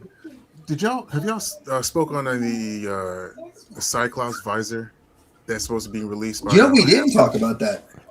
Because I haven't seen any real details on it. And people I've seen rumors that it's a Bluetooth headphone set, and I'm like, I'm not sure if that's the case. If it is, that'd be real dope. I will say that. I saw the live stream. I didn't see them. I mean, anything like that. I think I mean, if it's going to be a quality headset, let's just say, I don't see Hasbro doing it. Well, think about this. They never put any sound effects in any of those things because I had the Boba Fett one, which is when you put that on, you would expect that it would have some sort of light up effects or anything like that. Like nothing. I paid $100 for nothing. Yeah, it just has the visor that you could pull down. Yeah. You know, but when you look at like what was it, Star-Lord? They didn't put anything in Star-Lord's. Nope. Spider-Man's, they didn't do anything with Spider-Man. Oh no, Black Spider-Man Panther got the eyes. Spider-Man. Yeah, it lights up. Sorry, it lights up. And Black Panther's, it does the vibranium, the purple lights. That's what that one did. But they don't do anything else for the price point. No, I have a couple of helmets. I have Spider-Man, Darth Vader, Cobra Commander, Snake Eyes, a bunch of. Look at that. That is beautiful. What? Demetrius is pulling up the Black Panther. Okay. Yeah, I think. Yeah, it lights up, right? It does. I just gotta find the button for it. Because I haven't. Black Panther is one of those cursed characters for me to cosplay, so I just don't do it anymore. Can I ask you a question? Demetrius, I got a big old head. That ain't gonna fit a big old head, right? It stretches. War Machine would. I had the War Machine helmet. Stretch. I put the Spider-Man one on. I had to sell it because it did not fit my big old head. I put soy un cabezón. Yeah, yo también. I put mine on and I was like, this ain't good. This ain't for me. It was too tight, bro. I felt like I had a fucking headache. My little one, she put it on and she loved it. Yeah. Yeah. It says for one size fit most. I am not the most. Oh yeah, I wasn't the most at all, bro. I was that one that don't fit that fits none. Yeah. See, like this, you can tell I haven't used this. Yeah, the battery. I think the battery's there on it. But yeah, I got another one. Yeah, I got the Kylo Ren, and these are the only ones that I've actually like bought.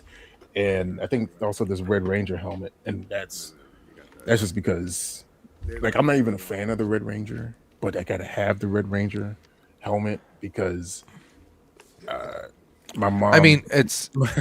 My mom made me a helmet that was out of paper mache back then because in 1993? Yeah, no. There was no cosplay. I mean, even if you weren't a fan of the character, you know, the Red Ranger was a symbol of the Mighty Morphin Power Rangers for the most part. Yeah. You know? I mean, I'm a Tommy fan to the day I die. Yeah, all day. Okay. I mean, I have the 3-0 white and green Rangers. That's the only one that didn't sell from mine. Okay. Yeah. So I mean, I met JDF back in 2016 at Rhode Island Comic-Con. Okay. And that's over there. I gotta go grab. I could grab whatever, but I had him sign my Saba my okay. my dragon dagger, and also my my movie morpher for him. So it's not the master morpher, but that. And then I missed out on the master morpher, but I do have the lightning collection morpher, and I do plan to mod that. Yeah, there's stuff that, because I do have the old legacy morphers for both him and the regular Rangers. So I do have those. Yeah, so to me, those are the best to cosplay with because they're not going to break. I don't know. I'm or just 3D print yourself something in case it gets lost or cracked or whatever. I did the there was a project that I was a part of where they mashed up the Power Rangers and the Mortal Kombat characters. Okay. And I was a Sub-Zero Ranger. So there was like I got like this morpher here as the Lin Kuei power coin. Okay. And yeah. So like there's and like the helmet that I got. See now Dre woke up. Nah, man, he's talking my language. I love the Lin Kuei, bro. Sub-Zero is my guy. That's my character in Mortal Kombat. Hold on a second. No, Like, nice. Mine's Scorpion. Oh, dude. Look at that right there. And I love some of the newer characters like Devora. Oh. What? Yeah. Yo. What? So wild. So yeah, I get there's what? So I had to they had a whole different face mask on this, and I had to tell them, I was like, well, if we're gonna do this, let's update it, because he had the original video game, I think it was MK1 mask attached to it. So I was like, well, just since the movie's coming out, just do it the way that they had it in the 2021 movie, and that's where this came from. But yeah, this was a dope idea. Just the person who was at the beginning, who led it was shit. So it's one of those hard projects that I had to let go of. But I actually met one of my best friends on that project, and that's Sir Julius Cosplay, when he was the Ermac Ranger, and we decided. I'm picturing that kind of Ermac helmet in my head, because I'll be honest, MK3 Ermac was the guy I played all the time. So I'm seeing that Sub-Zero helmet, and it's going back to my brain. And I presume you're a fan of, obviously, seeing that you watch Power Rangers. I presume you're a fan of the Japanese stuff as well. Okay. Yeah. So that looks like Gokaiger. Yeah. Yeah. That looks like Gokai Red's helmet, bro. Yep. Like the pirate, I'm just picturing minus the skull. That looks like Gokai Red. Yeah. So there was a lot of inspirations taken, of course, and if you, I was trying to put it. There's so many pictures, there's so many things, but yep, that's it. The minute I see it, I pictured Gokai Red, and I loved him, Captain Marvelous. That is sick, bro. He makes me. I swear, if he lived close to my neighbor, I would be at his house every day. I would not be at my house. I'd be like, yes. Can this show up on there? Dave, could we make it? Oh, shit, bro. Damn. Like they had the shield light up and all that stuff. Yo. Yeah, I have him as blown up as possible. So no, that looks dope, bro. Yeah. It's one of those things where they actually nailed the mashup. The suit suit. It looks perfect. Yeah, we did. It looks natural. I mean, that's the thing. Because it was a really good idea, and then not everyone had the same armor pieces, because we all kind of it was kind of like a hodgepodge of who can do foam or who can do this, that, and the third. And I put the money into my suit. That's why I'm so disappointed that it didn't work out, because he didn't do things the right way. He didn't get the licenses. He didn't get the permissions, and he's just an overall dummy. This wasn't bad in the sun, was it? I'm kidding. No. And it was a really dope idea. And I even had my son in there on this. I made sure that he was, because I was so into the idea. Figure Fight Club says killer work.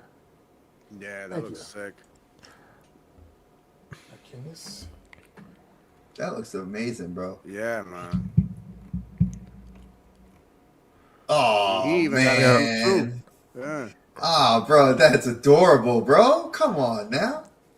Yeah, Dre, we are approaching 5:30 p.m. Eastern time. Do you want to do the wheel for Toyco? Yes, I would love to do that wheel. So for Toyco, so for everybody that's donated up until this point, you've been on the wheel. You're going to get time while Dave sets it up. This is from Andrew at Toyco. For those of you that don't follow him on Facebook, you can go to Toyco Collectibles. He does a pre-order collectibles section there. He also has his website. He's based out of California. Shout out to my brother, Andrew. He's an amazing dude. It's his second year being a sponsor on our channel here to donate a figure. He donated Tanjiro from Demon Slayer last year for us. This year, he is donating SH God Goku, the blue-haired Super Saiyan.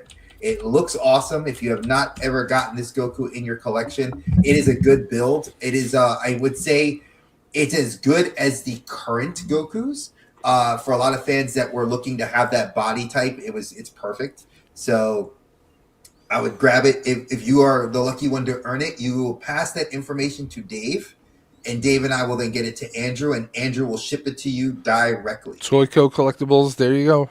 Yeah, he has got a lot of great dot store is the URL. So Yes. Toyco, Toyco .store is where you're going to go for all your collectible needs, whether it's 6 scale or 6 inch, 12, whatever you're looking for. Dre, that's also where you get your Hot Toys from, isn't it? That's officially now, besides Sideshow, I do get a lot of my Hot Toys pre-ordered through him. Currently, I have that Johnny Storm right there, the Chris Evans, that's coming my way in a few weeks because he has that coming for me. And then he also has the Wolverine that just dropped of Weapon X. He does he gets a lot of stuff, and he does work with you. So if you guys want to make payment plans and stuff like that, he is very open. And you'll have to let me know how that base actually holds up there. I will be showing you probably after my surgery. I will definitely show it to you. What about that Cyclops that just got announced? The one that he has not gotten it up yet, but you can ask Andrew, and I ask him myself a lot of times when I see a lot of things, like when the K-pop Demon Hunter Hot Toys went up. I went to Sideshow and I pre-ordered Rumi because I wanted to guarantee I was going to get one of the 3 girls. The 3 days later, Andrew got the allotment from Sideshow, and he put up his allotment. And he does better pricing than Sideshow, personally speaking. And I'm not saying that as a longtime shopper, just he does better pricing. And he had all 3 of them for cheaper than what Sideshow is selling them for, by at least $50. So he does, and I don't know if you are looking for that stuff, just go on his Facebook group. You join up, and he lists every day, and he's one that will answer you back. So he's the one who will answer you back. Yeah, no, I've seen people. Unlike Dre, no, I'm kidding. I'm kidding. But man, I answer everybody back. If you important enough to be in my phone, you important. That's how I look at it. Okay, so we're going to go ahead. We're going to spin this. We might do one more prize afterwards, but we want to get this definitely taken care of. We may go past 6 o'clock, but we've already been running, 7 hours, 26 minutes, 45 seconds. Not that we're counting. But here we go. Remember, this is a one and done. So there's no elimination, last person standing. Otherwise, we'll be here until about tomorrow afternoon. So that's not happening. And whoever gets it, if you don't get back to me by at least Monday, I will then make sure if the name underneath, right directly beneath it, we will then figure something else out. But we have to get that information to Andrew because he will ship directly to you at no cost to you. And our winner, if it's Tyrone again, I'm gonna be mad. I was about to say, I'm like, what? Rick almost got it. Wow. Okay. All right. So I will reach out to Quinn 15, 415, if he, because we've had it in the past where people have said, no, I just wanted to donate. if that turns out to be the deal, then we will do like Dre said, and then Brick would be the winner of that prize. Okay, just to be fair, folks. So again, I will reach out to them first to find out, do they, see if they respond to us within how many days, Dre? You want to do 7? I want to give them 7 days. You got 7 days. And then after 7 days. Exactly. Much like The Ring, the videotape, Dave will crawl through your television and grab you and be like, why didn't you ask for it? Why did you try? No, I'm kidding. You fucking won. Exactly. You won and you didn't take a free prize. But I mean, Tyrone took 2. I know he got 2. Lucky. But yeah, you got 7 days. The line today. Hit us back. If not in 7 days, I have Brick's information. I'll pass that along to you, Dave. Everybody has Brick's information. What are you talking about? No, it's true. Shut up. But yeah, it's damn true. But I think what I love about this, and I wanted to apologize for one of our content creators. He had a family emergency that came up, so he will not be able to make it. He said he will try, but I told him to focus on his family because, again, anybody that knows me knows and knows Dave as well as I do. Family first. This comes after. If you're in a family emergency or a family event, handle your business. I am 1000% going to always say that because I have my wife and kids and I'm blessed to have them, but they are also like, my wife's like, hey, handle your business, go do, because she knows how much this means to me. It's only once a year I do this. So really twice a year, if you think about it, with Toys for Tots, but still, this is a good cause. Now, I am looking at something. I was looking at your Balrog because I haven't taken him out the box yet because he's here. So good. But I wanted to share something because everybody likes that Mondo Batman. Mayfix made him. Yep, I got. And him. I could not believe I got this last Christmas. Or no, this was not last Christmas. The Christmas 2 years ago. When I got the Mondo Batman, I hunted for this. There was a store in Raleigh, North Carolina, that was selling it on eBay, and I was able to get it. And these head sculpts are phenomenal. This figure is actually a very solid figure. Yeah. So if you see right there, if you can't afford the big one, the Mondo, I would tell you this is just as good. The Joker is actually, ironically enough, cheaper to get than this guy. It's on my to-do list, and it fits into the McFarlane animated Batmobile beautifully. Yes, it does. I actually got to see that. I saw a couple people post it, and they were like, "Yes." That's why I bought it, because I got the Batmobile. I was like, I need an actual Batman for that car, and Mayfix came through the rescue. You got to. And one of the things, like, I don't know, a lot of people were asking. I know that KJ had said it to me earlier with the Street Fighter figures in Storm Collectibles Arena. I'm biased because I feel like the Ken, who is my absolute favorite character in Street Fighter next to Cammy, the Storm Arena Ken is a better figure for the price point of $5 cheaper. Now, I'm not blaming Jada for what they do, but I like the characters I never thought I would ever see, like DJ, Cammy, Vega. Those characters are awesome. And then you get Storm Arena bust out the Sagat, Dan, Ken, Ryu. Question is, Demetrius, are you there? Are you? You look like you were frozen for like a good couple minutes. No, I'm here. Okay, you're like, you look like you're looking down. It's like, is he just looking like at his phone, or is he like frozen? What's going on? Yeah, we had a few people freeze earlier today, so I just want to make sure. No, I'm here. I just don't have anything to contribute. Nah, bro. No, listen.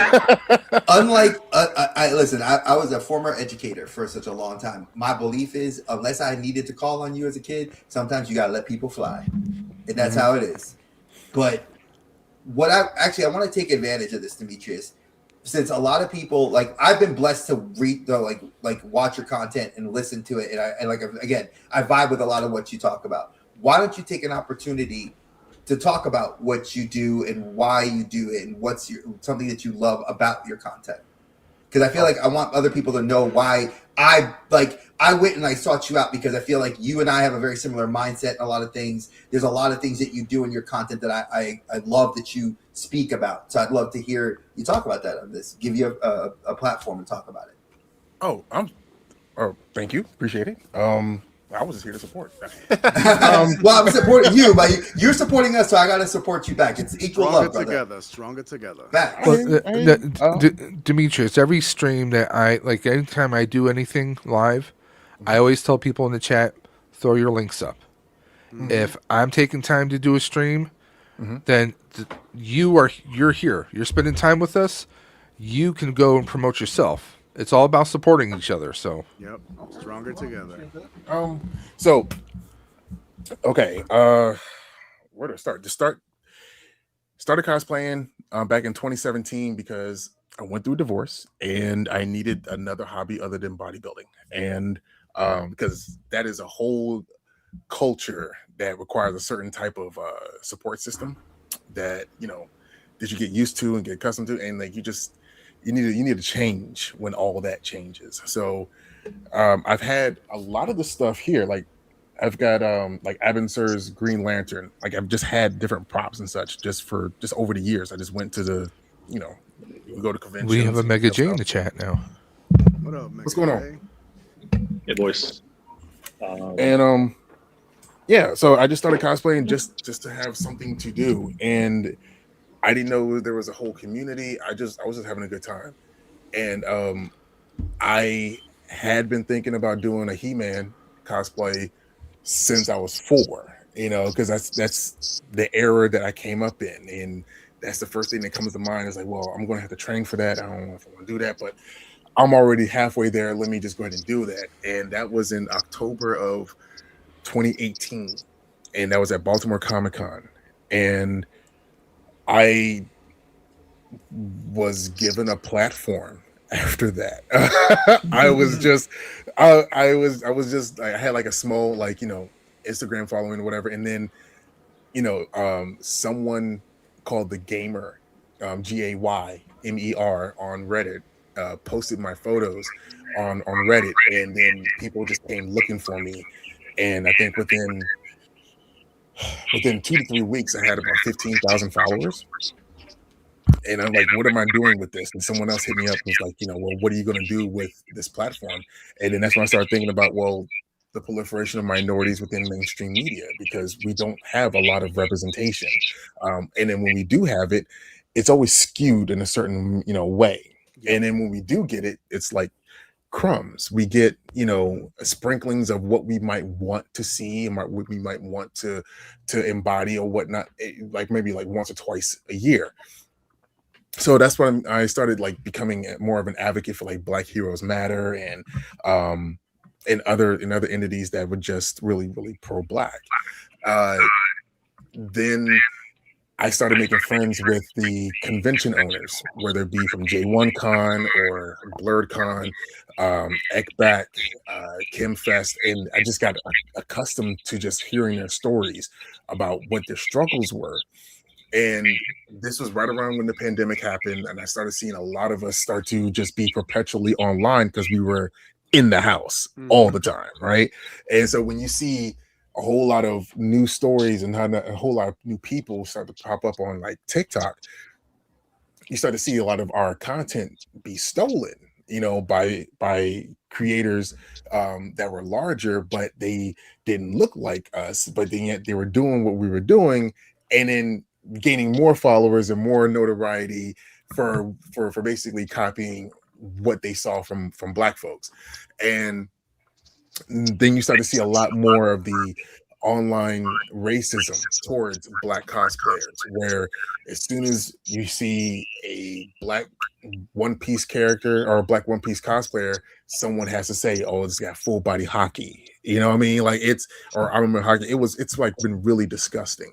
So I decided to come up with Blurred and Powerful after my first time at San Diego Comic-Con, because I met the people who put together the Blurred and Bougie party that was sponsored by the WB and CW, and that's where I met the Legends of Tomorrow and Black Lightning and the Flash cast and all that stuff. So like there was like this real sense of, if we're going to be Black and nerdy, or if we're going to be a Blurred, then we need to come together to make sure that we kind of defend one another against the online threats that are coming our way en masse. And again, being a product, I mean, I'm 42 years old. So, the late 80s, early 90s, Reagan era messaging of, may the power protect you. Power is yours.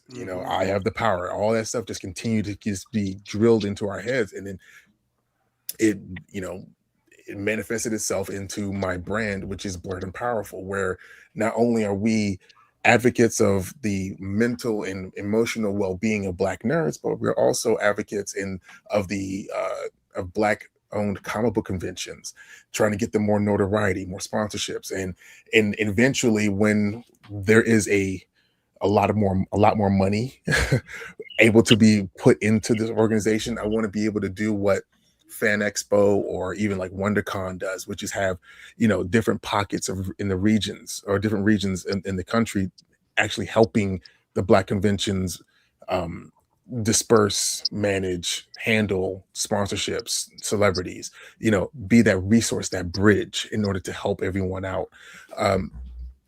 Because at this point, Black-owned comic conventions is very, very underfunded, or they are very underfunded. They don't have a whole lot of leeway in their venues. You get a hotel that lets you vend or lets you like exhibit with the slightest hint that you may not make your numbers. They cancel your convention the week of, the day of, and that happened with Urban Nerd Con.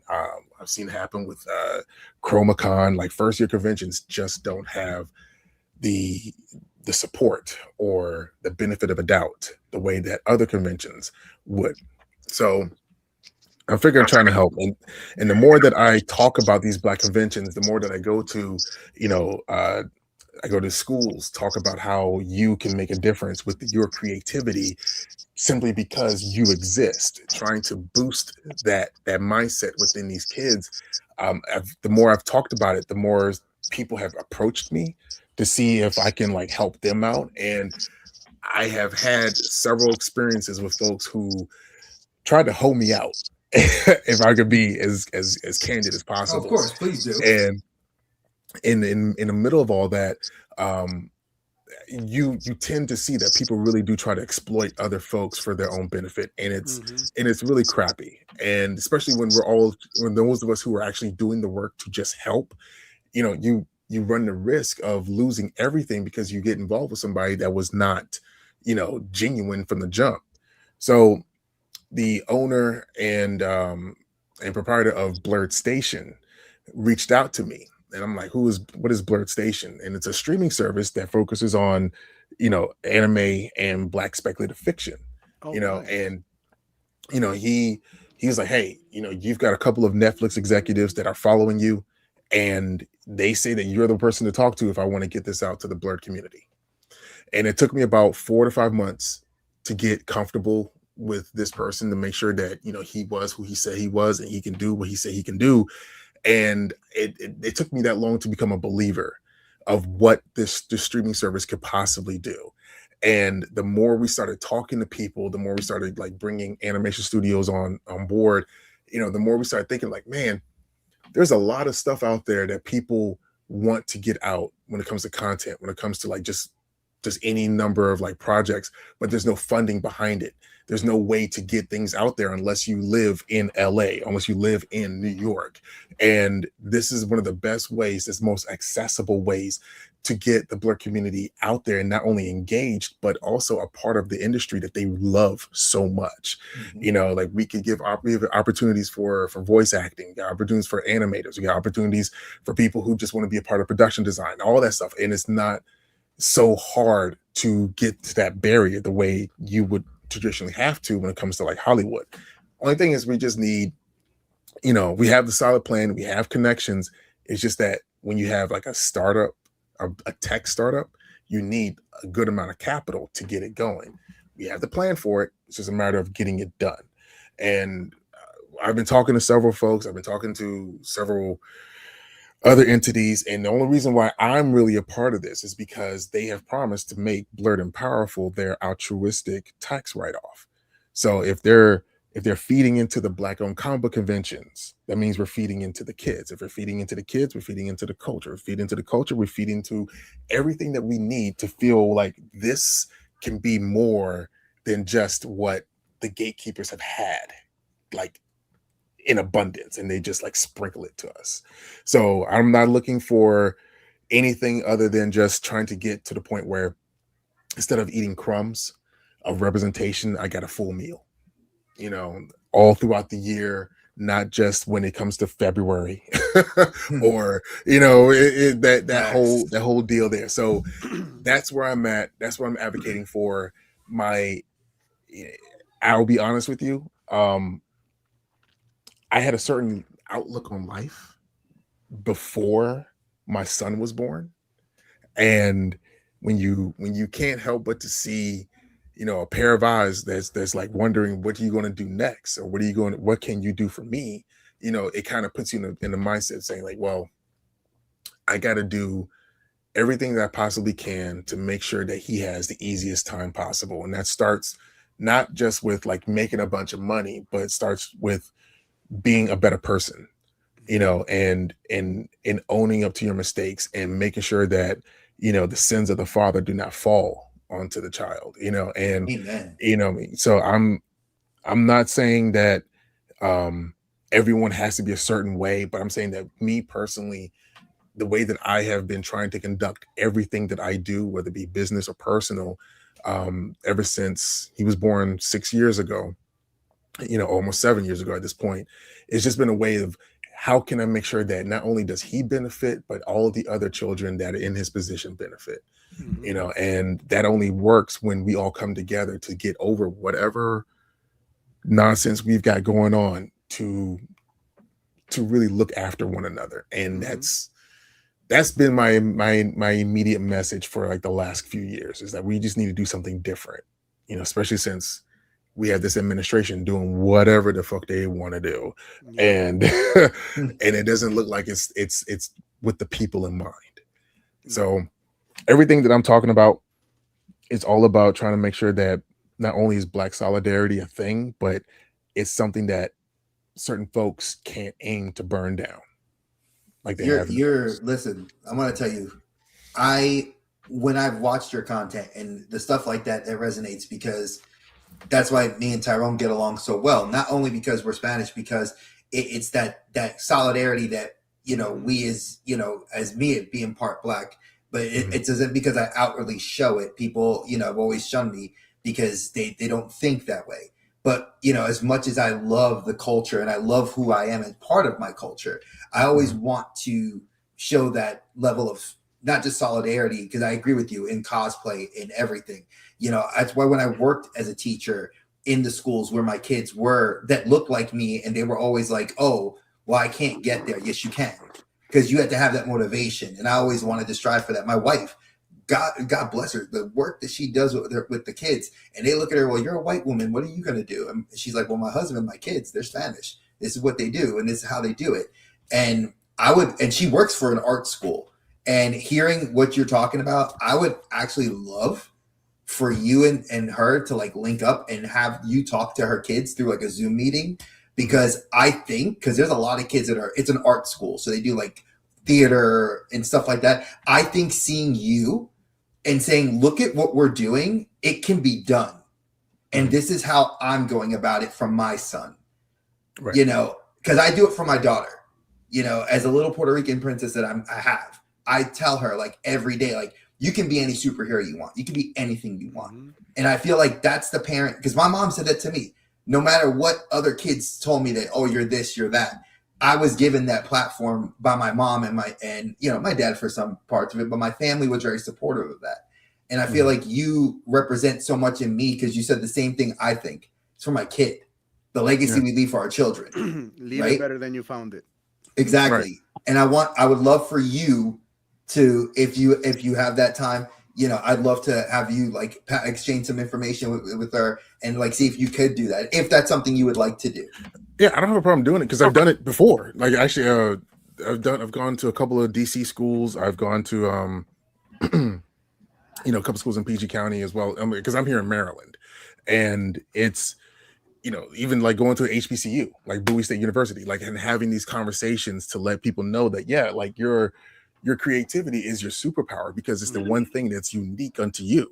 If you want to consider yourself a mutant on any kind of level, like your creativity, your mind, your experience is the one thing that nobody can really say is theirs because it's only yours. So, and things, a lot of kids don't even hear that, and the only reason why they don't hear it, 40. right? Like, see, I didn't even think that my dream job, if I was to have a dream job, it would be to produce animated content for children, and that's because what did I say to you when I first got here? Like, yeah, I was sitting in front of the TV Saturday mornings until Kung Fu Theater, came on, and this is what I was like, okay, this shaped me. 7 a.m. in the morning before I go to school, Mighty Max, Starship Troopers, Roughnecks, you know what I mean? Like, all those. Right. All that stuff is ingrained with me. And the architect of most of our childhood, Larry Houston, I'm friends with him on Facebook. And I never thought that I would be friends with he's the guy who guys, directed. I hate to interrupt, but you guys are going great. And I just wanted to pop in and say, that I wanted to show. Yeah, give me a sec. I'm actually I was supposed to be here earlier, but something happened. So I just wanted to pop in and say that I'm here for the support. Dave doing a great job as always. Greg, all you guys, and of course listen to this inspirational story. I agree. I totally agree. I organize events myself. I'm doing one in California in about a month. And yeah, I think that there needs to be more representation. I love it when any ethnicities dress up in cosplay. I think it's the most beautiful thing I've ever seen. So it's got to be there has to be more of that. You know what I'm saying? 100%. But I got to get going. But I do want to just say that huge support for everything you guys have done. Of course, raising money for a good cause. Dave, guys, Dre, thank you again for inviting me. Always, brother. Love you, man. No, dude. Channel, dude. Yeah, I apologize for not being here. For don't apologize. It's not your fault, man. Things happen. Okay. I told you everything I said, Jay. You family. You handle what you got to handle, brother. And if you need me or Dave, you hit us up for whatever. Okay. It. We'll talk soon. Okay. Seriously. Yep. All right. Let's be good, brother. We'll do. He's another one, folks. Just in case you guys don't know, Mega J has been a very good friend of mine. And in the last 2 years, I've gotten to kind of talk with him and actually sit with him and have one-on-one conversations where he inspired me, because much like Demetrius is talking about, like he was like, oh, Dre, I need to start something in North Carolina. I'm a New Yorker. I grew up with New York City Comic-Con. I used to go to events there, and there's stuff here, but it's like so small and it's very hard to get to, or it's not always put on. And the fact that he's doing this, big shout out to him. And I love that Brick talked about this earlier. If you guys are in the California area or you want to go spend that weekend out there, Motu Universe. It's a free event, folks. As we said, free. I wish I could have made it. I wish I could have made that. And hey, it's going to be awesome. They got a lot of. There's going to be AWOC is going to be there because our boy Brick was talking about they're going to have their booth there. Several other vendors are going to be there. Look at all this great talent that's going to be there, folks.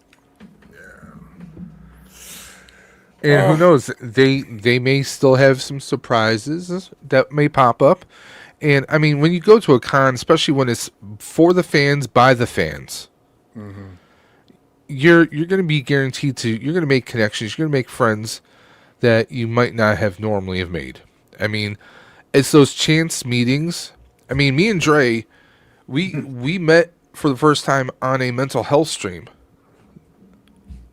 And we've been brothers ever since then. 7 years ago.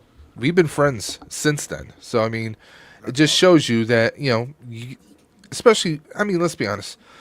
Like Demetrius was saying, you get the big cons. This is a con. This is the first time Motu Universe is happening.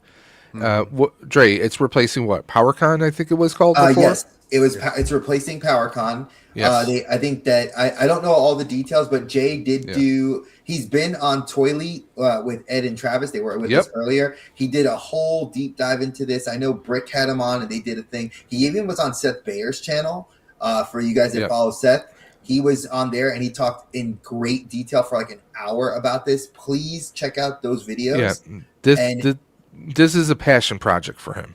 He's a huge Motu fan. Huge Motu, and let's be honest, Masters Universe pretty much all of us either were fans at some point in time, watched cartoons, comics, had the toys.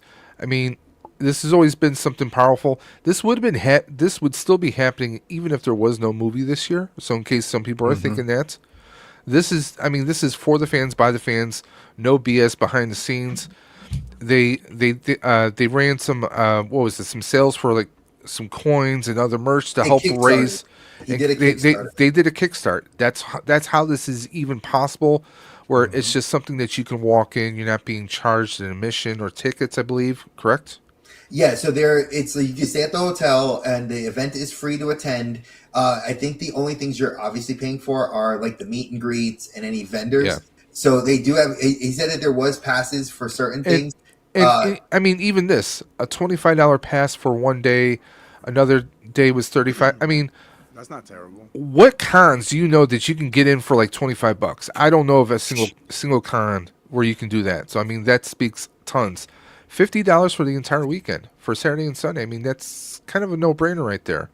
The VIP weekend pass, that's only $100. I mean, you go to like Fan Expo, New York City Comic Con, just to name a few. GalaxyCon. You're going to be dropping a lot more, I guarantee. We dropped $400 3 years ago to go to GalaxyCon, and that was just 4 people. And one of them was free, which is the youngest one at the time. And here, children under 10 are free.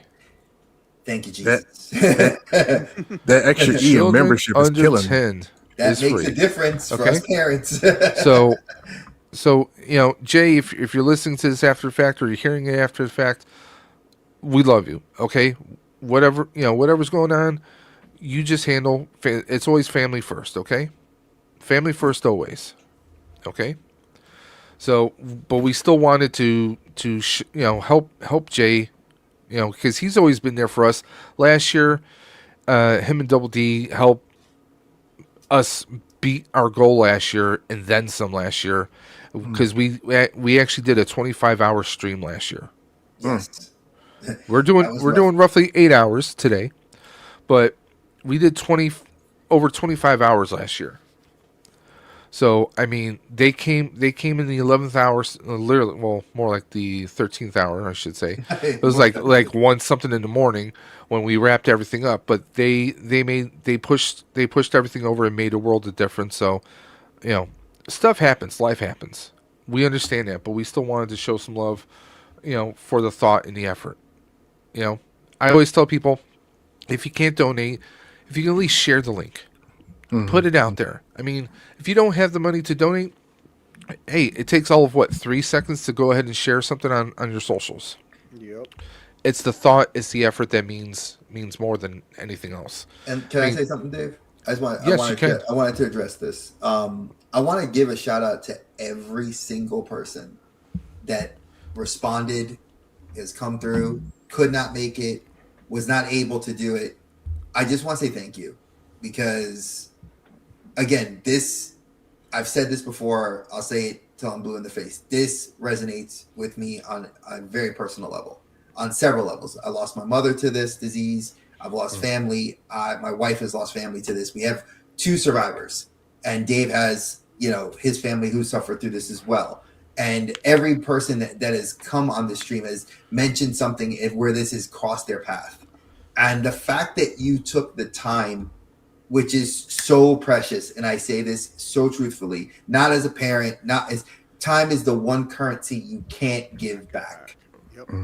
And I appreciate you all. Like it emotionally hits me, because I can't say to anybody I can't say just thank you anymore. Like Demetrius and I had a conversation, and I told him how much I appreciated him, because again, it's his time. It's valuable. And just in getting to talk to him, see his collection, and just spend time with him, and now be able to have this connection to a new friendship, that means more to me than anything. And the fact that this is spreading more awareness, because again, I got Dave is the one I have to give the shout out to at the most. If it wasn't for my brother from another mother, I would not have gotten to be as militant and forceful with wanting to see how this succeed.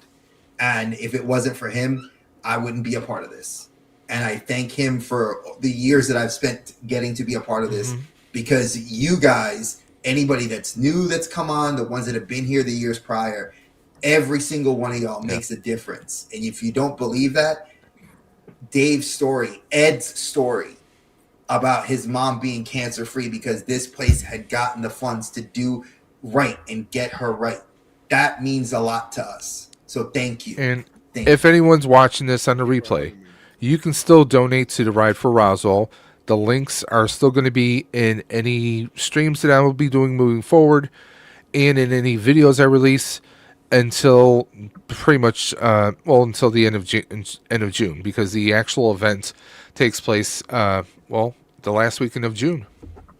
So that's when I'll actually be doing the actual ride, a 44-mile ride. That's what I'm doing this year. From Niagara Falls, from the University of Buffalo campus all the way to Niagara Falls, and then back to University of Buffalo campus for the finish line. No, respect to him. I can't do all that. I can't do that shit. Yeah, that's not happening. Thinking about it. Look at the midget. He was like, nah. Dre knows I've actually done the 44-mile route a couple of years in Yes, already. he did. So yes, and then he hates himself for a week afterwards. Just so you all know, I text him every day. This is proof. I talk to Dave every day, and my brother, he'll sit there and be like, "Why the hell did I do this ride?" Yeah, because then he goes to a show the next day. This is how dedicated he is. He'll do a Comic-Con the next day. They do the Ride for Roswell the same weekend as Buffalo has its Nickel City Comic-Con. So I'll do the con Friday, get up early in the morning, do the Ride for Roswell, and then the next day I'm back at the con again. How long is 44 miles on a bike? Well, it all depends. I mean, because it depends on, because you have your incline, and also if you're someone who rides a lot, I mean, your legs are going to be a little bit more stronger. So it all depends, and how you get a bunch of slow people in front of you, it's going to slow you down. So I mean, you're probably talking maybe. Let me see. One year I think I did it in like 3 or 3.5. And that's counting like if they have stops along the way where you can use a restroom, you can get something to drink, like your Gatorades or Powerades, your bananas, your fruits, peanut butter sandwiches. You gotta get your protein up. Yeah. But they'll do stuff like that. On average, some people might be 4 hours, some people might be 3, depending on. They do routes that are like 5 or 3, 10. 20, 30. They do longer ones. I mean, there's a 100-mile route. I'm not doing that. I'm not that crazy. Damn. But yeah, because and when I do the con, I'm not going there as like a person who's just visiting. I actually work the con with because I'm a part of the Buffalo Ghostbusters here in Buffalo. So we do fundraising for Toys for Tatz and other charities throughout the entire year. So we cosplay. So I'll be in my flight suit, full proton pack and gear Friday, and then I do the Ride for Roswell Sunday or Saturday, and then I'm back at the con all day Sunday. This man is low-key training like Goku. He doesn't even know it. The fact that he does, like, he'll do it and he'll put a smile on his face like Luffy, bro. Like dead ass. Like, I've seen him like in pictures at the shows, and I'm like, bro, like, and he'll text me. He's like, "Oh, bro," he's like, "I'm toast." Like, he'll tell me like, he's like, "I ain't putting nothing out the rest of the week." We actually had to delay our show one time because he was like, "Yo, I'm too tired. I can't do it." So I respect the hell out of him. Like, I can't do all that, but that's why I do this side of it. Like, I'll manage this. That's what's up. It's a tag team, bro. We the tag team. That's how we do it. But Demetrius, I did put your link in the chat for Blurred and Powerful. Yeah, I mean, that is, I mean, as I might be the Caucasian in the stream right now, but this is not something that's lost on someone like me. I grew up in the inner city of Buffalo. You know, I went to my grade school is Martin Luther King Jr., so they taught us equality. It wasn't Black History Month; it was Black History all the time. It was respect all the time. And trust me, even in 2026, we see a lot of things that we should not be seeing anymore. And me and Dre are always about that. Oh yeah, 100%. He knows. Okay. I'm a little different. So we respect. You just a little listen, Tyrone. You just a little bit into it. Like you dipped your pinky toe in it. I love you. That's why I can say you dip your pinky toe. Everybody that knows you, that's why you heard me, Brick. You know that you see those loves. Yeah. You get it from all three of us because we know what you do. I 1000% respect with you, and even Demetrius. When I watch his content, it's like I feel the passion because again, it's different when, and I've said this when we did this on with Brick. I'm like the aggressive side of that sphere. Exactly. I can't be like Dave knows me, and you'll learn. I'm aggressive like that too, but like I try to be passive when I need to be because you know I understand Dave has got a lot on his plate that he doesn't want to take on having me start running my mouth about how I feel about things. So that's why I have to play low key, I'm a part of the Avengers. We'll just put it that way. Yeah. You and I are part of the Avengers. I'll do the yelling for you, dog. Don't even exactly. worry. That's why I love you, man. But the best part about this is the fact that we find the common ground. Because at the end of the damn day, what brought everybody together is their love of this. Mm-hmm. Look at Demetrius's wall. His wall makes me jealous. I would love to just sit there and look at those Power Ranger toys because I know they all work with the modern stuff I got. And I'd love to be taking it apart and putting it into the new ones to rebuild it to those Zords. Wait. You don't know about that? No. The original molds work with like the lightning figures? So if you have so did you ever get not Bokenger, Boom Boonger, the newest series? There's been videos where those Zords, those vehicles will connect with a lot of the sockets. Mm-hmm. There's videos about it. Trust me. No modifications. It is straight. You just plug and play. MMPR Toys has covered that. There's been a few other channels that have covered that compatibility as well. I will look into that. Because he's like, wait a minute. Are y'all playing with my emotions? I need a Pyramidus and I need a Titanus.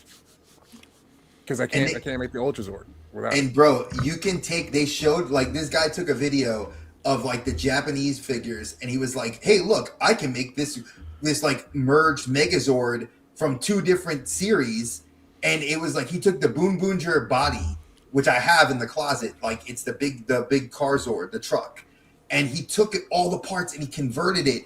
And I was like, oh, I messaged Dave like within seconds. I was like, Dave, I can find these. Of course, like Thanos is like having a meltdown right now. I just want to open his toys. Thanos, you missed out, bro. Watch the replay, bro. He showed a 360 view, man. We got the whole tour. I'm jealous. That right side is the one I want to go to.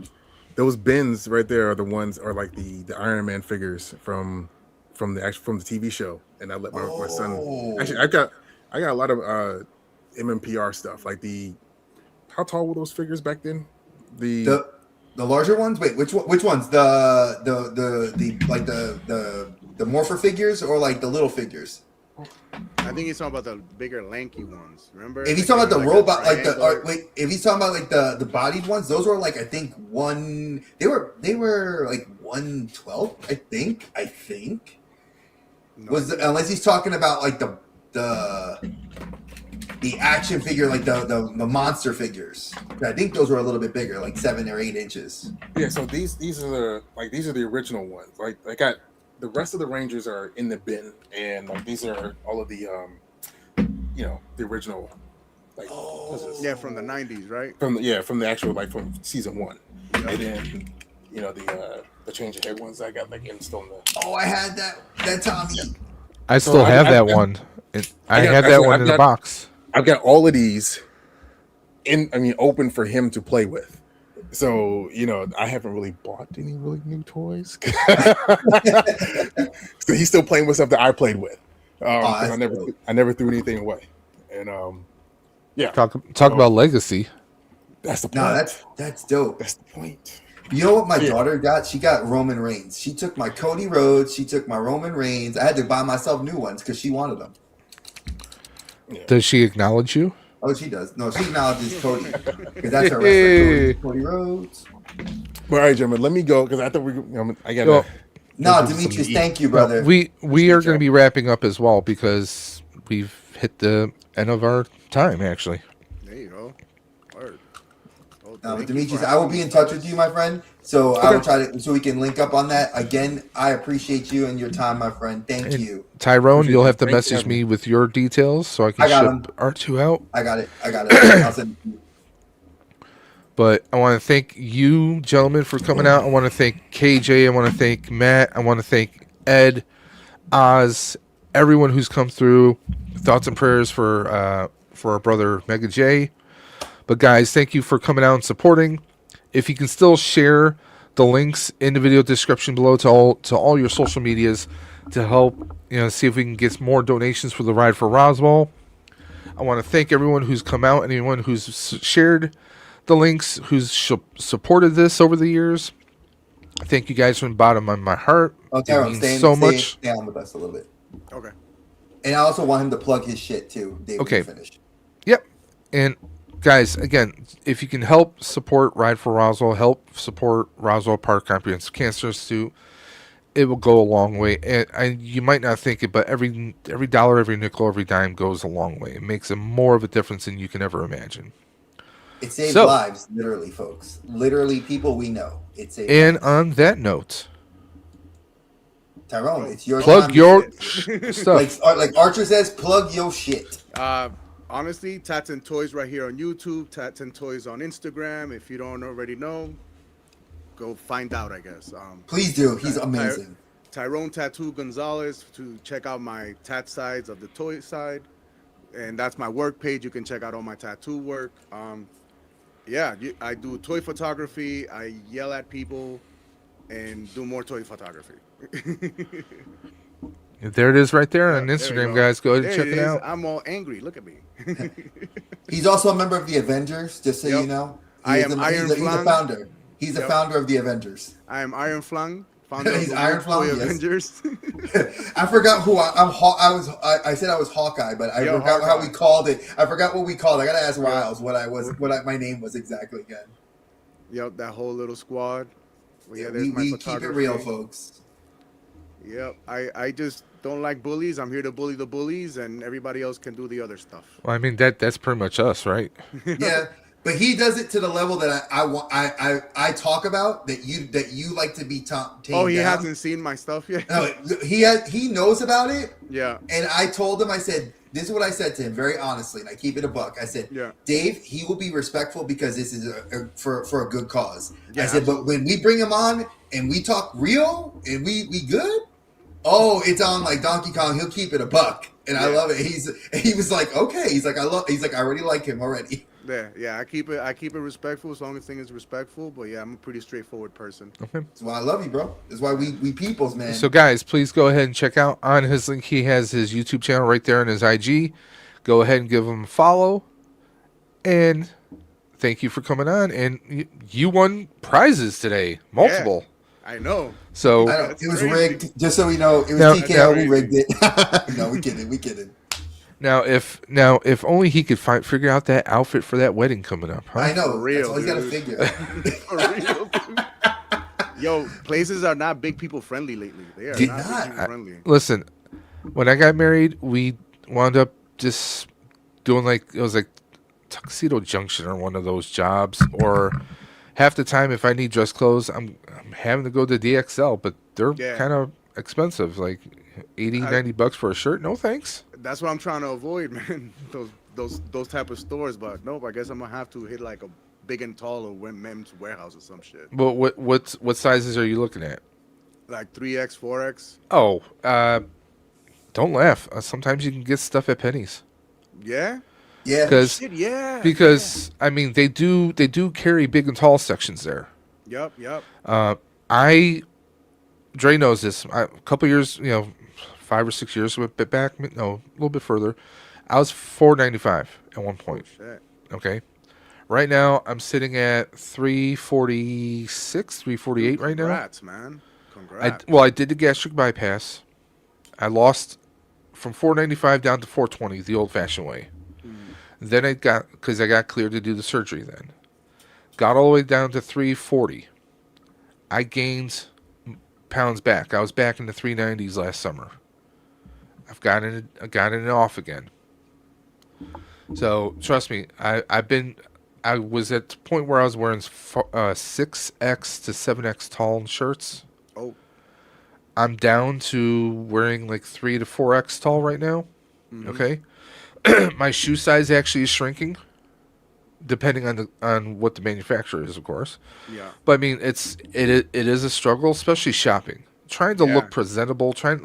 My biggest problem is you can't find extra long ties. Yeah. I always have to do the old paper clip to hold the one part onto the shirt so it's not sticking out. Kind of. Yep. Trust me, the struggle is real. Dude. Pennies, and I hate shopping online because the problem is a lot of times the shirts are just too friggin' wide, but you need that length. It's the length That's issue. my You don't problem, need it's stuff the to be length. exactly. I don't want to be giving them the plumber butt the whole time I'm there, bro. Yeah. Hey, crack kills, okay? You know what I'm saying? Crack kills. Or you get something because if you got those thick legs, right? Mm-hmm. You got to go to like a bigger waist size, but then it looks weird. Like the waist size is so big, but you needed that extra wrap around the leg. Yep. Trust me. Yep. I get it. Yep. I get it in spades. Even if I get back down to 340, which I'm not that far from. Yeah. I want to keep going. But it's a struggle. Yeah. There's a mindset, but you also get discouraged. It's like, well, hey, why am I going to this place? Why am I agreeing to go to this event? Because I don't have the right clothes for it. Mm-hmm. Yeah. I my wife made me do it, so I have no choice. Okay. Oh no, my sister's wedding next year. I know. I have to do that. I will say one thing before we close out, and then we're gonna go back to our green room. Again, folks, big shout out to every single person that came through, every share, everything from the bottom of my heart. I say this. Thank you. It changed the difference. It makes a difference in every life from that we touch in some way positive with this. And again, like Dave said, check this out till June. If you don't feel comfortable to donate and you don't care about it, because there's not going to be any prizes. If you want to donate through Dave, great. If you find it and you want to donate on your own, great. Do it. If your job does something like that, my company donated on behalf of us, and like I said, it goes out. It'll make a difference. And again, just for everybody that's been here, that dedicated their time, we will be doing stuff. I know Dave and I have talked about it briefly about why we took a break because of my health. I will be back with Dave. Hopefully, I projected by August I should be back up to speed. If it's sooner, great. But we're going to bring back the Outer Dimensions. I'll be doing more content more consistently. And I do know that several of the people that have been on have requested that Dave and I individually will come on, as the collective will come on and do content with them as well. So we do have that as well. And, so we will keep you abreast of all that. Don't forget, our first guest this morning was Ozstradamus Toys, Oz, and Oz always has the clubhouse every Saturday night, usually around 10:15, 10:30 Eastern time. Yes, and then they go till whenever. Till the cows come home in some cases. I mean, we've been up till sunrise. So I've been on Clubhouse many a time. So go ahead and check out Clubhouse. Go check out Ozstradamus Toys. I mean, we had Toy Leads on. We had so many amazing people tonight. Legion. And everybody do expect that if you see a message from Dave and I, and if Bridge, you see it from Dave. Brick on Sundays, he's got his news. With the news. His toy news. So go ahead and check out and follow everyone who's been a part of this. And I do have their YouTubes and their IGs in the video description below as well. So please go follow them. We're not about trying to get subs, but if you guys love good content and these I are love good meatball people, subs. What are you talking about? Well, I mean, I love meatball subs too. I mean, I'm a big boy. I like to eat. If you guys want to throw them a sub, if you love the content and you like what people, again, I brought real people that are good people. And if you want to see more, trust us, you will find other great content creators through the good ones you watch. All right. And we thank you again, for spending this time with us. We will do eventually a mental health stream, and I want to do that by the end of the summer. And we'll go into that in greater detail later. But definitely from me, Dave, Tyrone, and every one of the panelists that came through, from all the people, from my mother, may she rest in peace, to everybody else that we've lost or is continuing fighting this. Stay strong. The battle's there, and we love and appreciate everything that this great organization is doing. So thank you again for spending time with us. I hope you guys have a great rest of your day. Oh, and I should end with my thing. Stay geeky, y'all.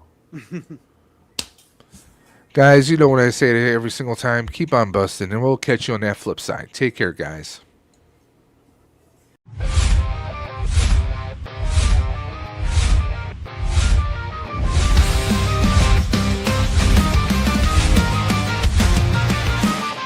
Through the wires where circuits hum, 3D dreams are taking form. Print it loud, print it bold, tacked on tales that never get old. Chaos proof, but it's sublime.